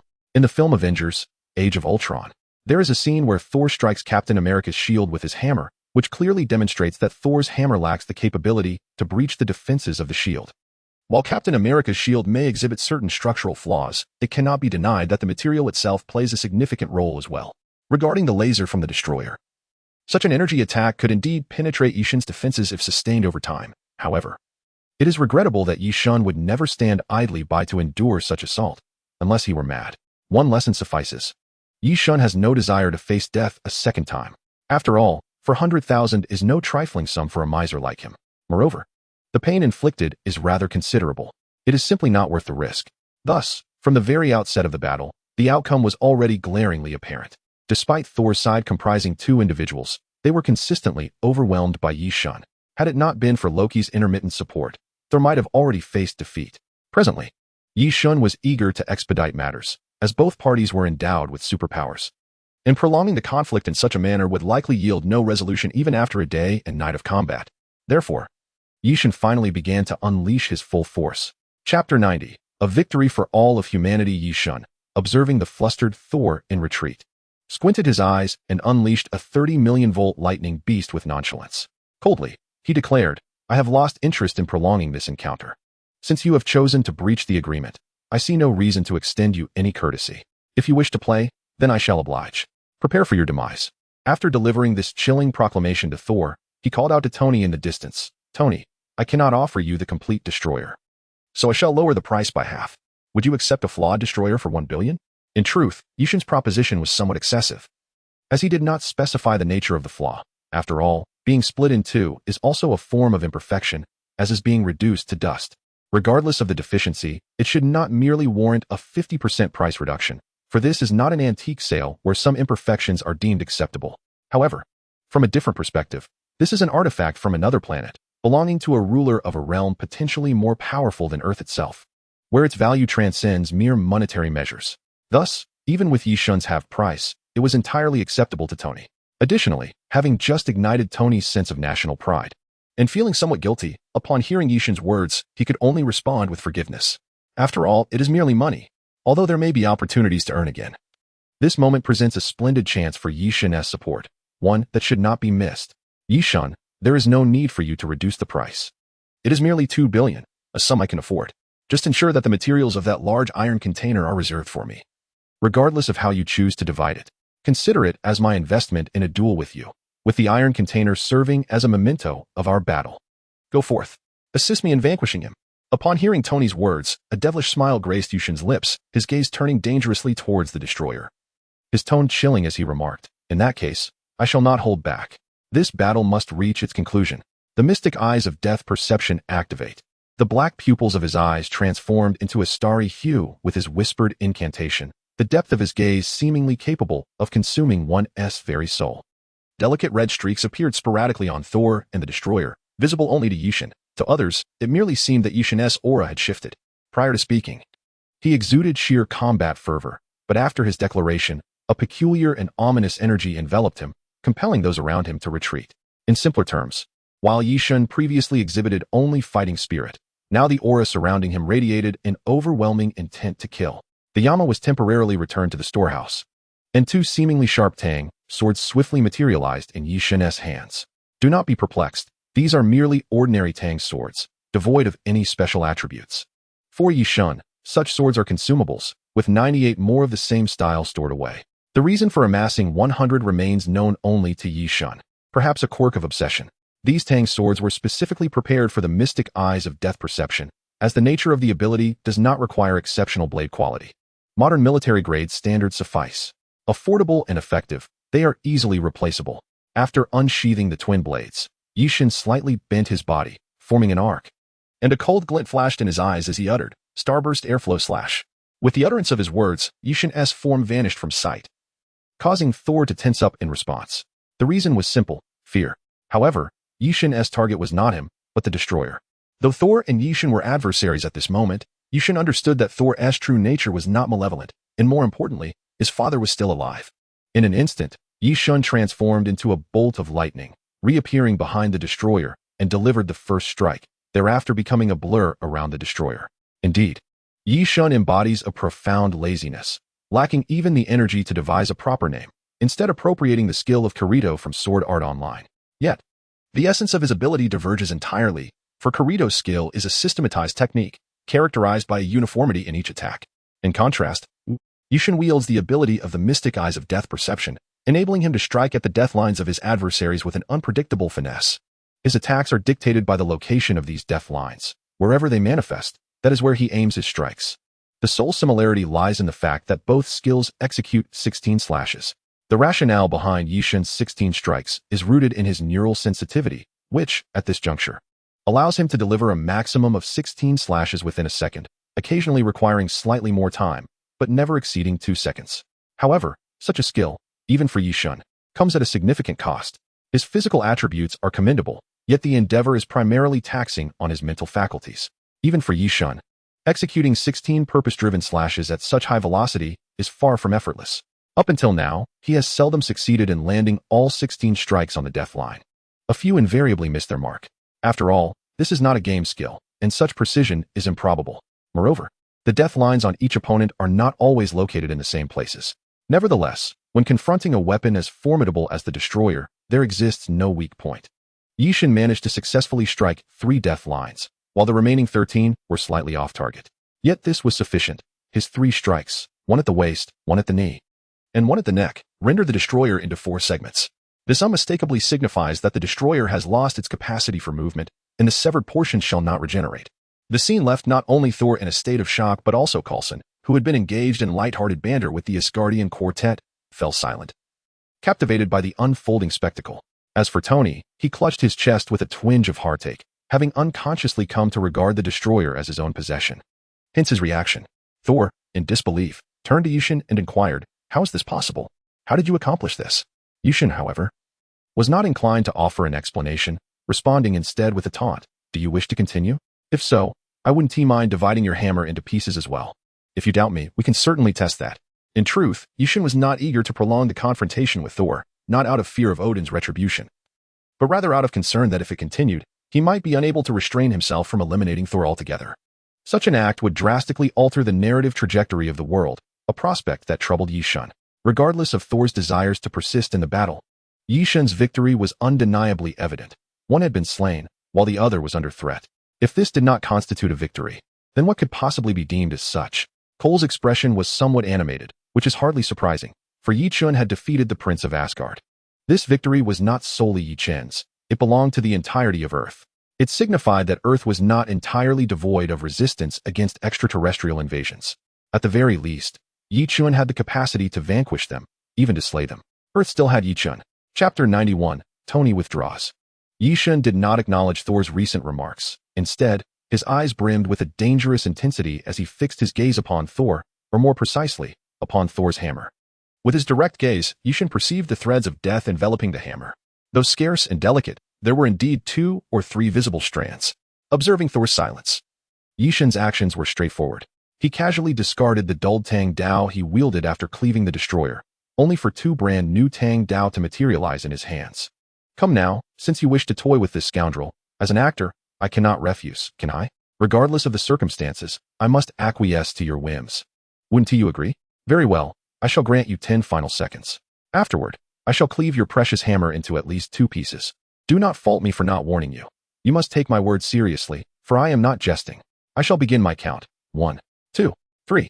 In truth, Yi Chun need not have uttered such warnings, as Thor had already come to believe Yi Chun's words the moment he witnessed the Destroyer being effortlessly severed into segments. Although the material of the Destroyer was not as formidable as that of Thor's hammer, its resilience was remarkable, being forged from Odin's armor. How could it possibly be inferior to the hammer of the god of thunder? Moreover, even if Thor doubted Yi Chun's ability to sever his mighty hammer, he was acutely aware that Yi Chun could indeed slice through him. Compared to the Destroyer, Thor's physical fortitude was far less impressive. Furthermore, in the face of Yi Chun's lightning-like speed, Thor felt utterly helpless. Given his strength, he had no means to restrain Yi Chun's velocity. After witnessing Yi Chun's onslaught, Thor lamented inwardly, "Come on, I am the god of thunder. Can you not afford me a modicum of dignity? Must you relentlessly strike me with lightning? What is the point of that?" Thus, as Yi Chun counted to 6, Thor decisively set down the hammer he had been holding aloft and turned towards the quartet from Asgard, reassuring himself internally, "What a joke. To perish in such an ambiguous manner on Earth would be utterly disgraceful, devoid of any honorable combat. Moreover, Father S. armor ought to be reclaimed by him. It is not my concern. Did he not frequently teach me that one should handle their own affairs? Not my problem, not my problem." As Thor gazed indifferently at the remnants of the Destroyer, Yi Chun instantaneously comprehended that our illustrious Asgardian god of thunder, Thor, had, at this moment, conceded defeat. Subsequently, Yi Chun sheathed his Tang Dao and slowly made his way towards the forsaken remnants of the Destroyer. Observing this from a distance, Tony hurriedly approached Yi Chun. For any reasonably astute individual could discern that this battle had reached its conclusion, with the victor and vanquished quite evidently apparent. Upon reaching Yi Chun's side, Tony could hardly contain his excitement as he inquired, Hey, Yi Chun, does this Destroyer, which you have severed into pieces, now belong to me?" Yi Chun, amused by the glimmer in Tony's eyes reminiscent of a man who had just spotted his beloved, responded with a playful smile, "Naturally, but that is not feasible." "Why not?" Did we not agree that it would be sold to me? Have we not settled on a price? Upon hearing Yishin's refusal, Tony was on the verge of tears. After all, it was a hard-won prize, and he could not simply be told it was not for sale. With a teasing smile, Yishin remarked, "Indeed. I did say I would sell it to you, but you wish to take it without having paid? That seems rather unreasonable, does it not? Are you expecting a free meal? Moreover, if I were to hand it over to you here, how would you transport it back? Would you enlist the help of S.H.I.E.L.D.? What are the odds that it would actually end up in your possession? And even if it did, how much of it would be genuine? Thus, I shall safeguard this item for you, and I will charge you a daily storage fee of $10,000. The moment you transfer the funds to my account, the item will make its way to your home. However, I must also insist on a $15,000 shipping fee." Tony's eyes darted as he contemplated the pros and cons of Yishin's propositions. Ultimately, he realized that while Yishin's quoted price was somewhat steep, it was undeniably authentic and reliable. Although S.H.I.E.L.D. might assist with shipping at no cost, the risks Yishin mentioned were indeed substantial, with a high probability of occurrence. After all, S.H.I.E.L.D. might very well wish to conduct a little research of their own. Furthermore, even if the transfer were to occur now, Tony lacked the necessary resources to commence his research. Thus, without any hesitation, Tony acquiesced to Yishin's proposal, considering it a worthy investment for peace of mind. At that moment, Coulson approached and addressed Yishin directly. "Yishin, you have also served as a consultant for S.H.I.E.L.D. Is this truly the impression it has left upon you? I do not recall S.H.I.E.L.D. ever having owed you any funds, or are you suggesting that the money they provided you was counterfeit?" "Coulson," Yishin interjected, "let us refrain from such discussions. Do you wish for me to unveil the secrets of your base to the world? Is it truly worthwhile to engage in this debate? Surely, you are more aware of S.H.I.E.L.D.'s nature than I am. Now, let us speak of your situation. How did your negotiations proceed? Were there any issues?" Upon hearing Yishin's words, Coulson remained unfazed, displaying no hint of embarrassment. Yishin, witnessing this, felt a sense of admiration. It appeared that the agents of S.H.I.E.L.D. had perfected their skills in the art of deception. What issues could arise? Those arriving were undoubtedly warriors, straightforward and devoid of any political cunning, hence the negotiations proceeded smoothly. Indeed, Thor was currently indulging in tender moments with his new love, while the rest planned to return and attend to personal matters. After listening to Coulson, Yishin nodded, relieved that no significant problems had surfaced. For one never knows when they might find themselves on the same side in the future. Yishin assessed that the matter at hand had been resolved. Although it cost a substantial sum, there were still gains to be made. With his investment of $1 billion, he stood to earn $400 million, leaving him with a net profit of $300 million. This journey, it could be said, was not in vain. With no pressing matters at hand, Yishin cast a curious glance at Thor, who was conversing with Jane in the distance. A faint smile graced his lips as he prepared to depart. At that moment, Coulson articulated his purpose. "Yishin, look, the destroyer has been cleaved into 4 pieces by you. How about S.H.I.E.L.D. purchases one segment at a quarter of the price you offered Tony, $250 million? What do you think?" Yishin, with a resigned pat on Coulson's shoulder, honestly felt for him. Coulson had truly devoted himself to S.H.I.E.L.D., tirelessly working on its behalf. Yet, sympathy aside, such feelings would not interfere with business. "Coulson, I have already sold the item to Tony. If S.H.I.E.L.D. has intentions, you may negotiate directly with him. Business is business, and I pride myself on my integrity." At that moment, Thor called out loudly from his position, "Yishin, I promise I will not lose to you next time we meet." As he spoke, a radiant beam of light descended from the sky, resembling a rainbow. Once the light vanished, Thor and his companions departed Earth, returning to Asgard. Observing Thor's ostentatious departure, Yishin scoffed, "Humph, what a naive fool." With that, he turned and vanished without a trace. Chapter 92. In recounting the events, developments, and the intricate details of the situation in Mexico, Coulson meticulously reported to Nick Fury, leaving no detail overlooked, including Yishin's remarkable abilities displayed during the operation, Thor's origins and story, as well as Yishin's knowledge of Asgard. Naturally, he did not omit any details regarding the destroyer being severed into 4 parts by Yishin. After listening intently, Nick Fury said nothing, merely instructing Coulson to keep the matter confidential, sealed within his own mind, to feign ignorance and never mention it to anyone. However, he refrained from expressing any opinions on other circumstances, appearing utterly indifferent. Yet, what Nick Fury truly thought remained a mystery. As for Yishin, he is merely coasting through life, content in his existence. However, he has undeniably undergone a transformation. The incident that transpired during his confrontation with the destroyer profoundly impacted him, instilling within him the realization that he cannot remain complacent. In the not-so-distant future, a plethora of weapons capable of inflicting lethal harm upon him will emerge. The mere presence of a single destroyer was sufficient to pose a fatal threat during a momentary lapse in his focus. Thus, one must ponder whether the forthcoming Infinity Stones might render him entirely defenseless, a notion Yi-Shun himself finds uncertain. Therefore, although he appears to be relishing life, Yi-Shun has begun to contemplate the significance of the Infinity Stones. To his knowledge, Earth is indeed a splendid locale, and at this very moment, 2 of the 6 Infinity Stones reside upon it. One Time Stone is safeguarded by the Ancient One, the Supreme Sorcerer, while one Space Stone is held within the confines of S.H.I.E.L.D. At this juncture, Yi-Shun is reluctant to create discord with these 2 organizations. Moreover, acquiring the Infinity Stones at this stage may not be entirely prudent. Aside from cultivating further adversaries, such an acquisition would offer minimal assistance. It is akin to a level 15 character obtaining a level 50 artifact, visually appealing yet not particularly beneficial. Consequently, Yi-Shun has devised a series of plans. For instance, once Loki seizes the Space Stone, he intends to propose that it be entrusted to his care. For the superheroes residing on Earth, it would be far more advantageous for the stone to remain planet-bound rather than be handed over to Thor. After all, who would wish to relinquish a powerful weapon to beings from another world if they possess the capacity to wield it? Regarding the Mind Stone, Yi-Shun contemplates creating a replica to be placed on Vision after the events of Avengers: Age of Ultron. As for the genuine stone, he believes such a perilous object should be kept away from the hands of the young and entrusted to adults, ideally remaining in his possession for security. Yi-Shun had previously inquired at the store, where he learned that crafting a replica with 1/10,000th of the power of the original would require a sum of $10 million. He deemed this price acceptable and, with diligent effort, believes that accumulating such capital before the events of Avengers: Age of Ultron should pose no significant challenge. As for the Time Stone currently in the possession of the Ancient One, he merely needs to wait for her demise before claiming it. However, the remaining 3 stones present a more formidable challenge. The Power Stone is located on a desolate planet, the name of which Yi-Shun can scarcely recall. Even if he did remember, he is yet to venture there, while the store does offer interstellar jump capabilities.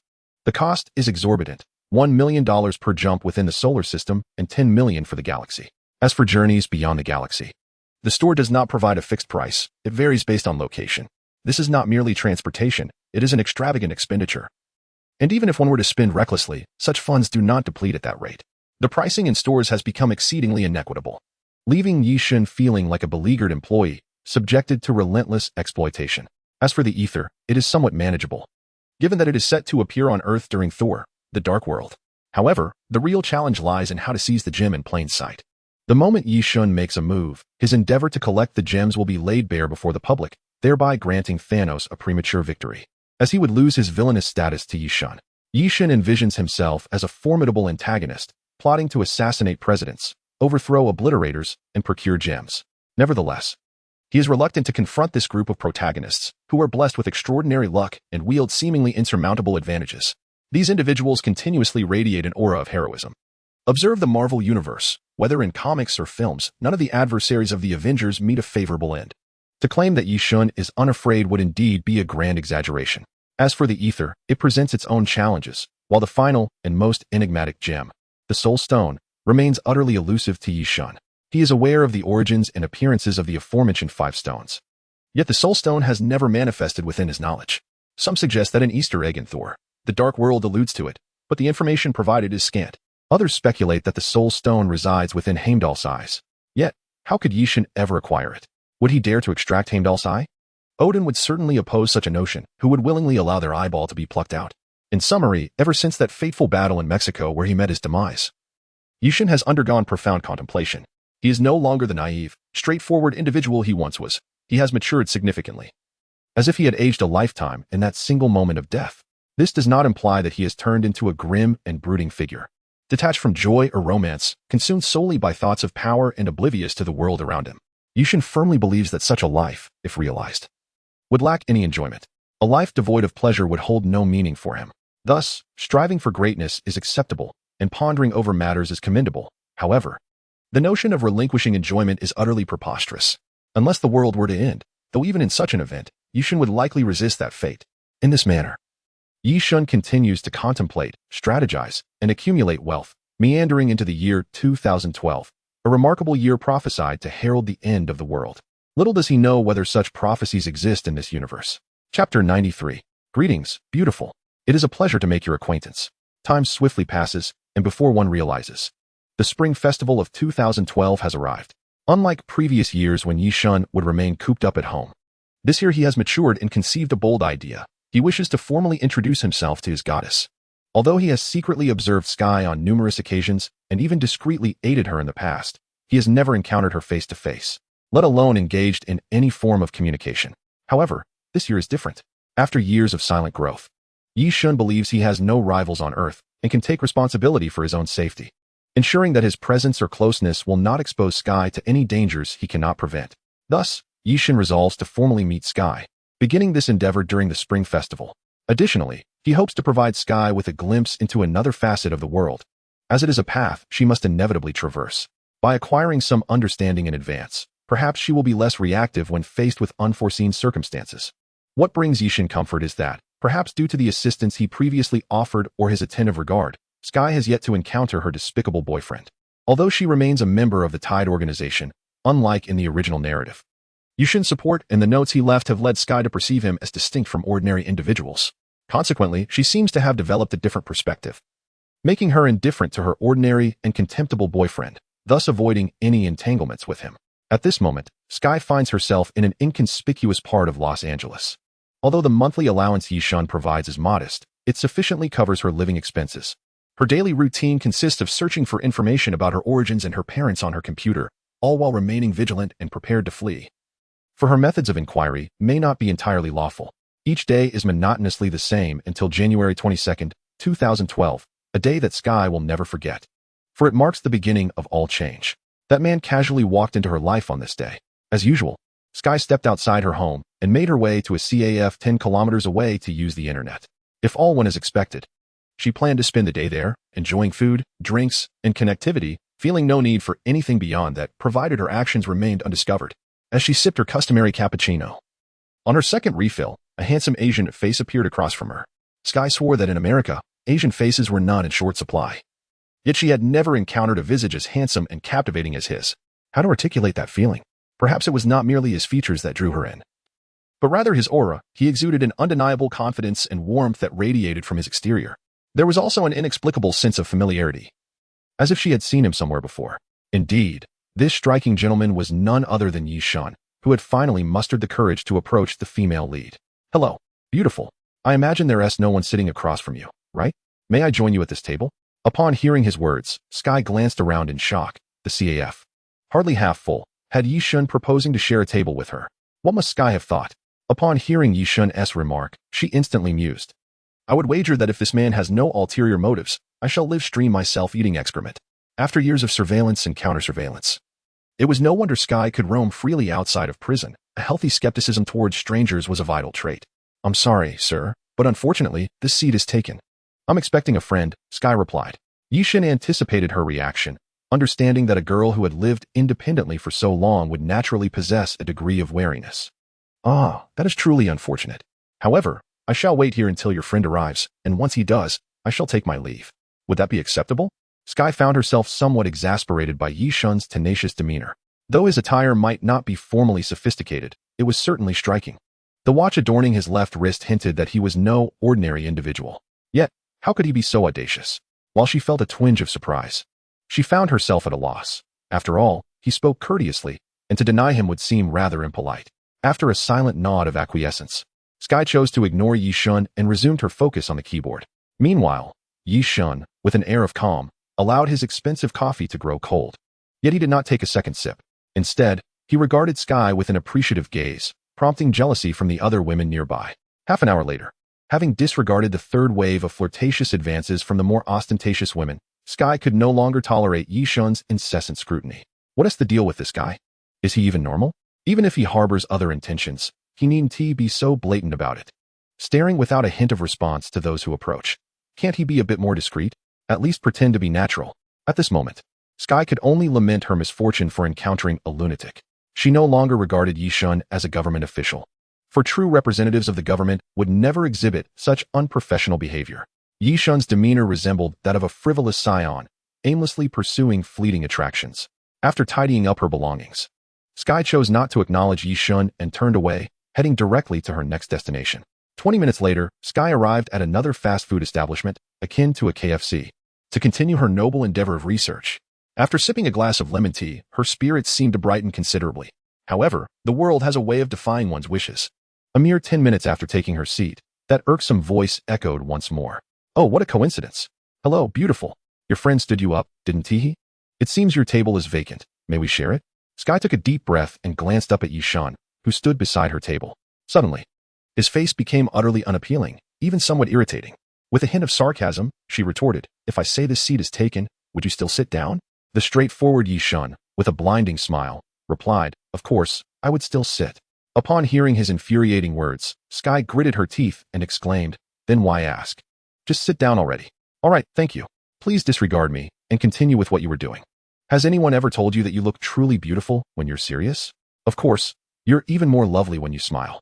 It is said that one should not strike a smiling face. It seems that as long as one possesses enough audacity, any woman can be pursued with hope.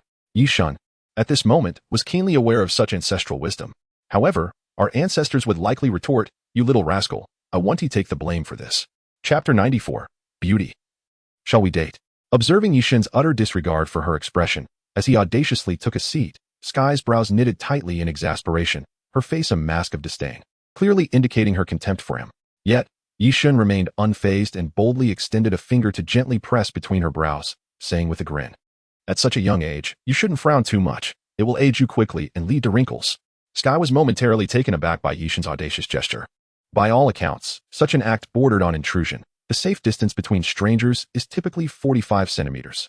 Yet now, the space between them had dwindled to nothing. His action resembled something that only couples would dare to do. Under normal circumstances, Sky should have slapped Yi Shun across the face for such insolence, and it would have been entirely justified. However, she merely sat there, stunned, and did not act upon that impulse. At this very moment, even Sky herself was uncertain of her own feelings, a sensation that surged from the depths of her heart, indescribable yet devoid of malice. However, she soon liberated herself from that peculiar emotion. After all, this was merely a fleeting interaction, and Sky could not allow herself to be entrapped by a single gesture for too long. Regaining her composure, Sky swiftly swatted Yi Shun's hand aside and, with a tone of righteous indignation, exclaimed, Hey, what is wrong with you? What are you trying to do? Do we even know each other? Surely, you cannot believe that your actions are not excessive? If you wish to flirt, kindly seek out someone else. You are truly not my type. I have important matters to attend to. If you choose to remain here, do so quietly and respectfully, without disturbing me, or I shall have no choice but to report you for harassment. Sky spoke earnestly. Had it not been for her fleeting gaze that avoided Yi Shun's, her conviction would have been even more palpable. It was evident, however, that her acting skills were still in their infancy. Yi Shun, undeterred, slowly retracted his hand, his smile unwavering as he replied, Indeed, we have yet to be acquainted. My name is Yi Shun, single, male, a product of affluence, and quite accomplished in my career. As for my fidelity in matters of the heart, I believe you have just witnessed it. Apart from the person I am interested in, I have little desire to engage with anyone else, and it's clear that I find you rather appealing. How shall I address you, fair lady? Yi Shun was pushing the boundaries of audacity, almost embodying the quintessential playboy. His flirtation was indeed remarkable, delivered with finesse. Upon hearing Yi Shun's words, Sky inadvertently responded, I am called Sky.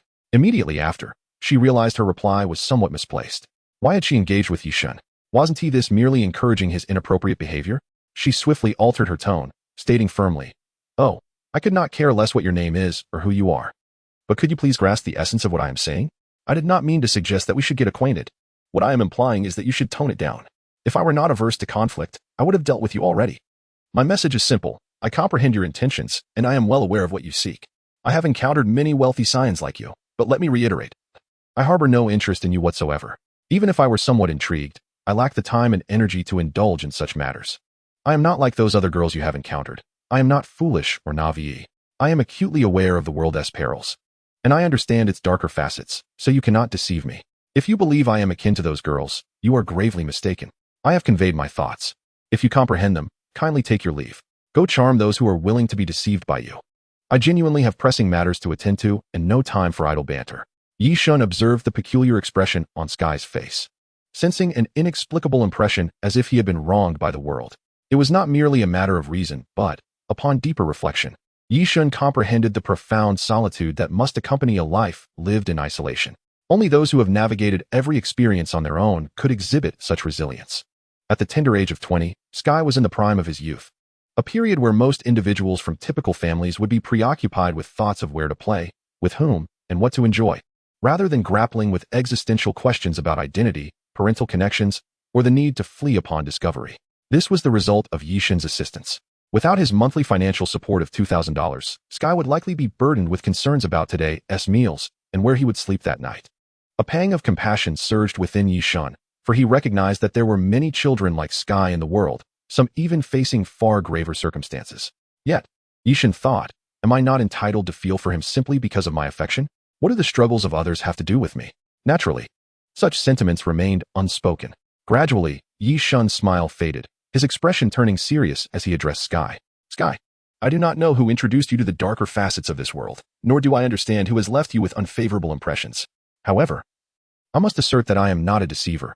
I have never lied to you, and I am not as you perceive. I simply feel a tinge of loneliness. As you can see, I am Chinese, and today marks the eve of the Lunar New Year, the final day of the year. I merely wish for someone to share this moment with. I do not want to remain alone at home.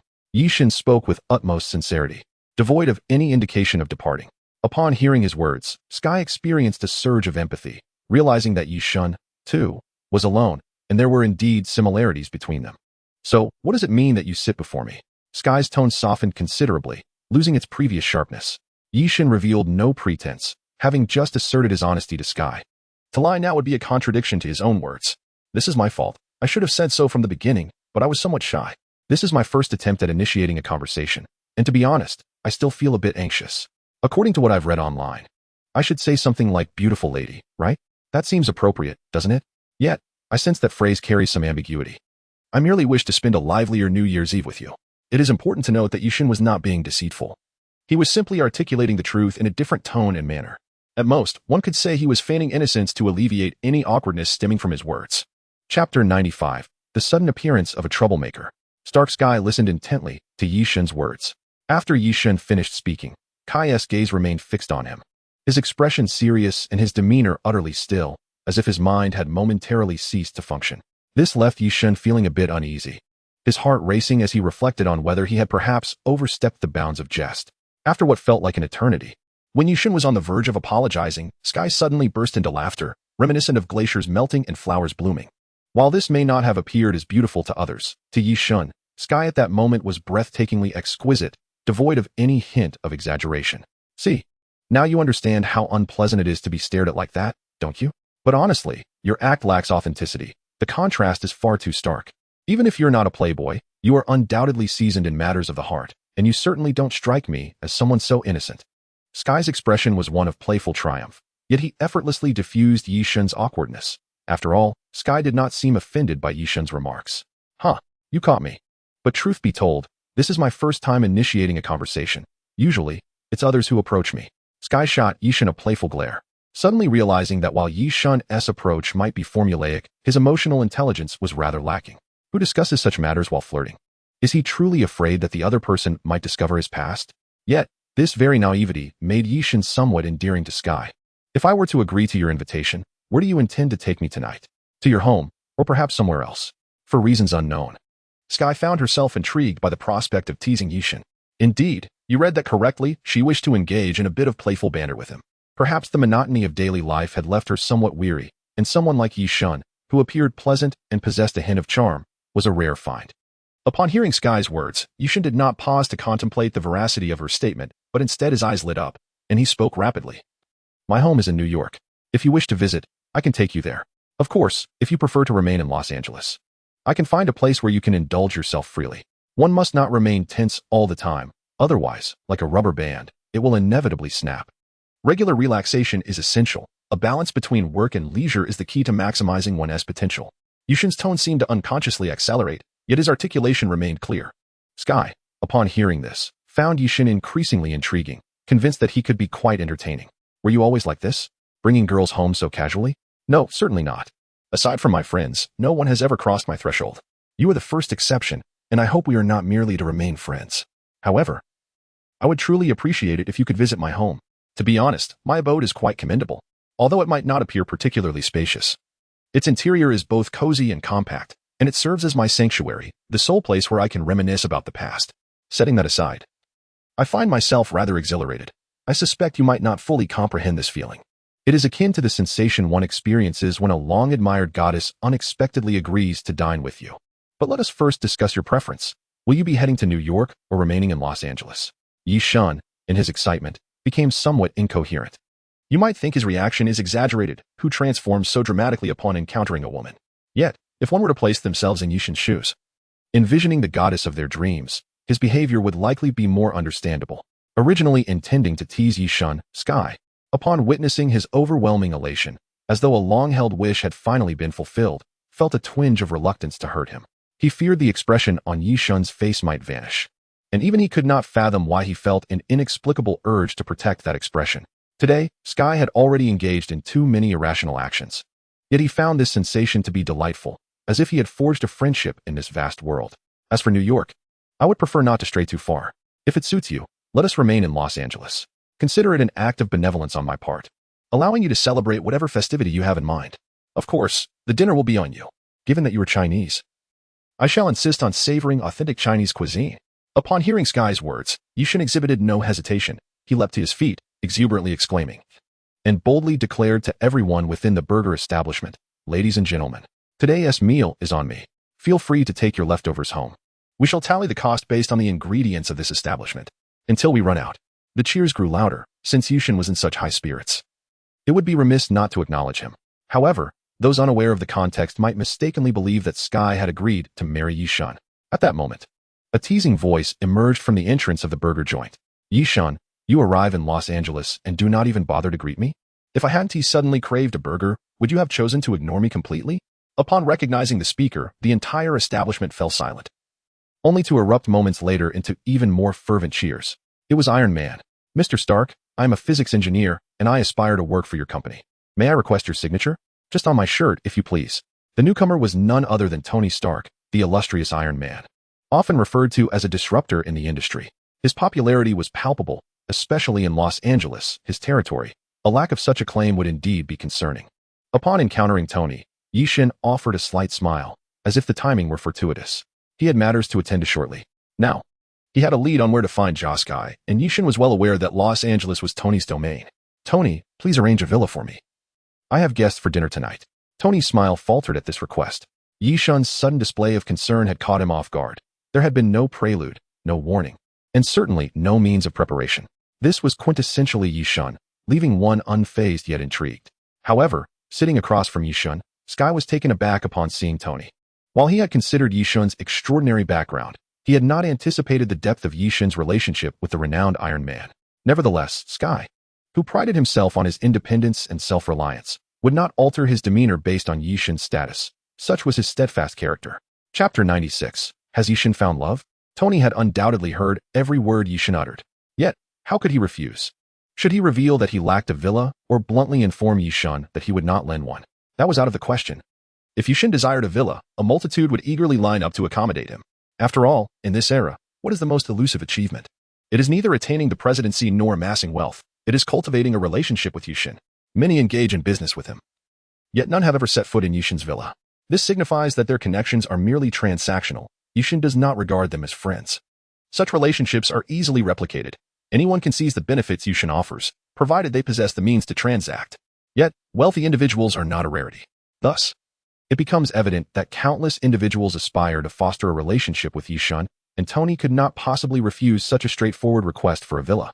"I can't believe I ran into you today. It seems I owe you something. Must I also manage your accommodations? Why not simply book a 5-star hotel? If I were you, I would just purchase a villa in Los Angeles. It's not beyond your means." "All right, enough with that piercing gaze. I must have surely owed you in a past life. I have a villa at 10880 Malibu Street, my favorite retreat. If you wish to stay, go ahead. I've informed Jarvis, and you can move in directly. I trust you won't need me to provide you with the key.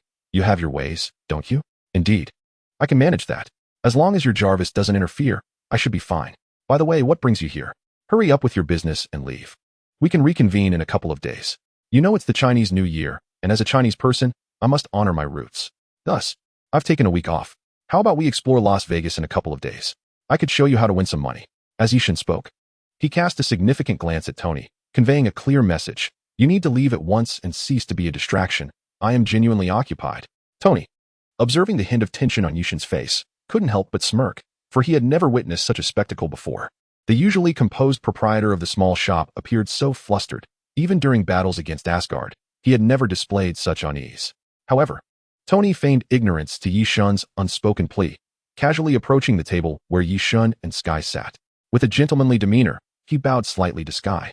My dear lady, you are indeed fortunate. I have never seen this fellow so agitated. Although I am unaware of your identity, I offer you my business card, so that this gentleman may owe me a favor. Should you require assistance in the future, do not hesitate to seek me out. While my gesture may seem somewhat superfluous, as I am certain there is nothing this man cannot resolve, I still wish to extend my courtesy. The utility of this act is secondary. What matters is my sincere intention. Please accept it. With that, Tony glanced at the somewhat uneasy Yishan and promptly made his exit, understanding that every jest has its limits. Moreover, for Tony, this was not solely a jest. He discerned Yishan's genuine feelings, noticing the distinct emotion in his gaze towards the young woman. After all, Yishan was still in the bloom of youth, merely a year shy of 30, a prime time for romance, indeed. Yet, one might argue that 40 could also be considered youthful in Tony's perspective. However, the moment Tony stepped out of the burger joint, his smile vanished, replaced by a grave demeanor. No matter the circumstances surrounding Yishan's emotional state, the fact that he was feeling deeply was undeniably significant. After all, love can easily cloud one's judgment, and if Yishan were to lose his composure, who could predict whether he might end up targeting another president? This was a matter of caution, prompting him to whip out his phone and declare, Jarvis, I need you to investigate that girl thoroughly. I want every detail, leave no stone unturned, and spare no effort, even if it requires breaching the Pentagon again. Then, please connect me with Coulson. I have matters to discuss with him. Jarvis, being more loyal than any elder, was bound to Tony's commands, for he was merely a program incapable of defiance, limited to offering suggestions. Before long, Coulson answered the call. Hello? Tony? What brings you to call me? I didn't think you'd reach out for a casual chat. Coulson, we have a situation.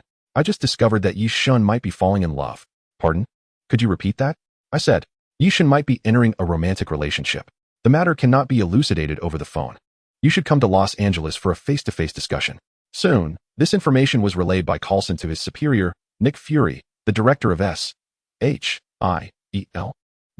Upon hearing this news, Fury's eyes lit up, and without hesitation, he promptly instructed Coulson to provide him with the young woman's complete profile, every detail, but cautioned against any rash actions that might arouse suspicion.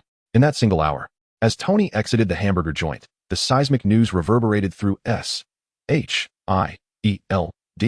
Tony's circle, and even within the upper echelons of the American government. Meanwhile, our protagonist was still lost in admiration, gazing intently at Sky's face, repeatedly inquiring, Sky, do you have a preference for Chinese cuisine? Would you prefer the spicier dishes from Sichuan or Chongqing, the milder flavors of Sioux cuisine, or perhaps the sweetness of Cantonese dishes? There are so many classifications in Chinese cuisine. For me, it matters little what I eat. I merely feel that celebrating the Chinese New Year with traditional dishes would be more fitting for the occasion. Just decide what you'd like. But truly, can you cook? My dear young master, haha.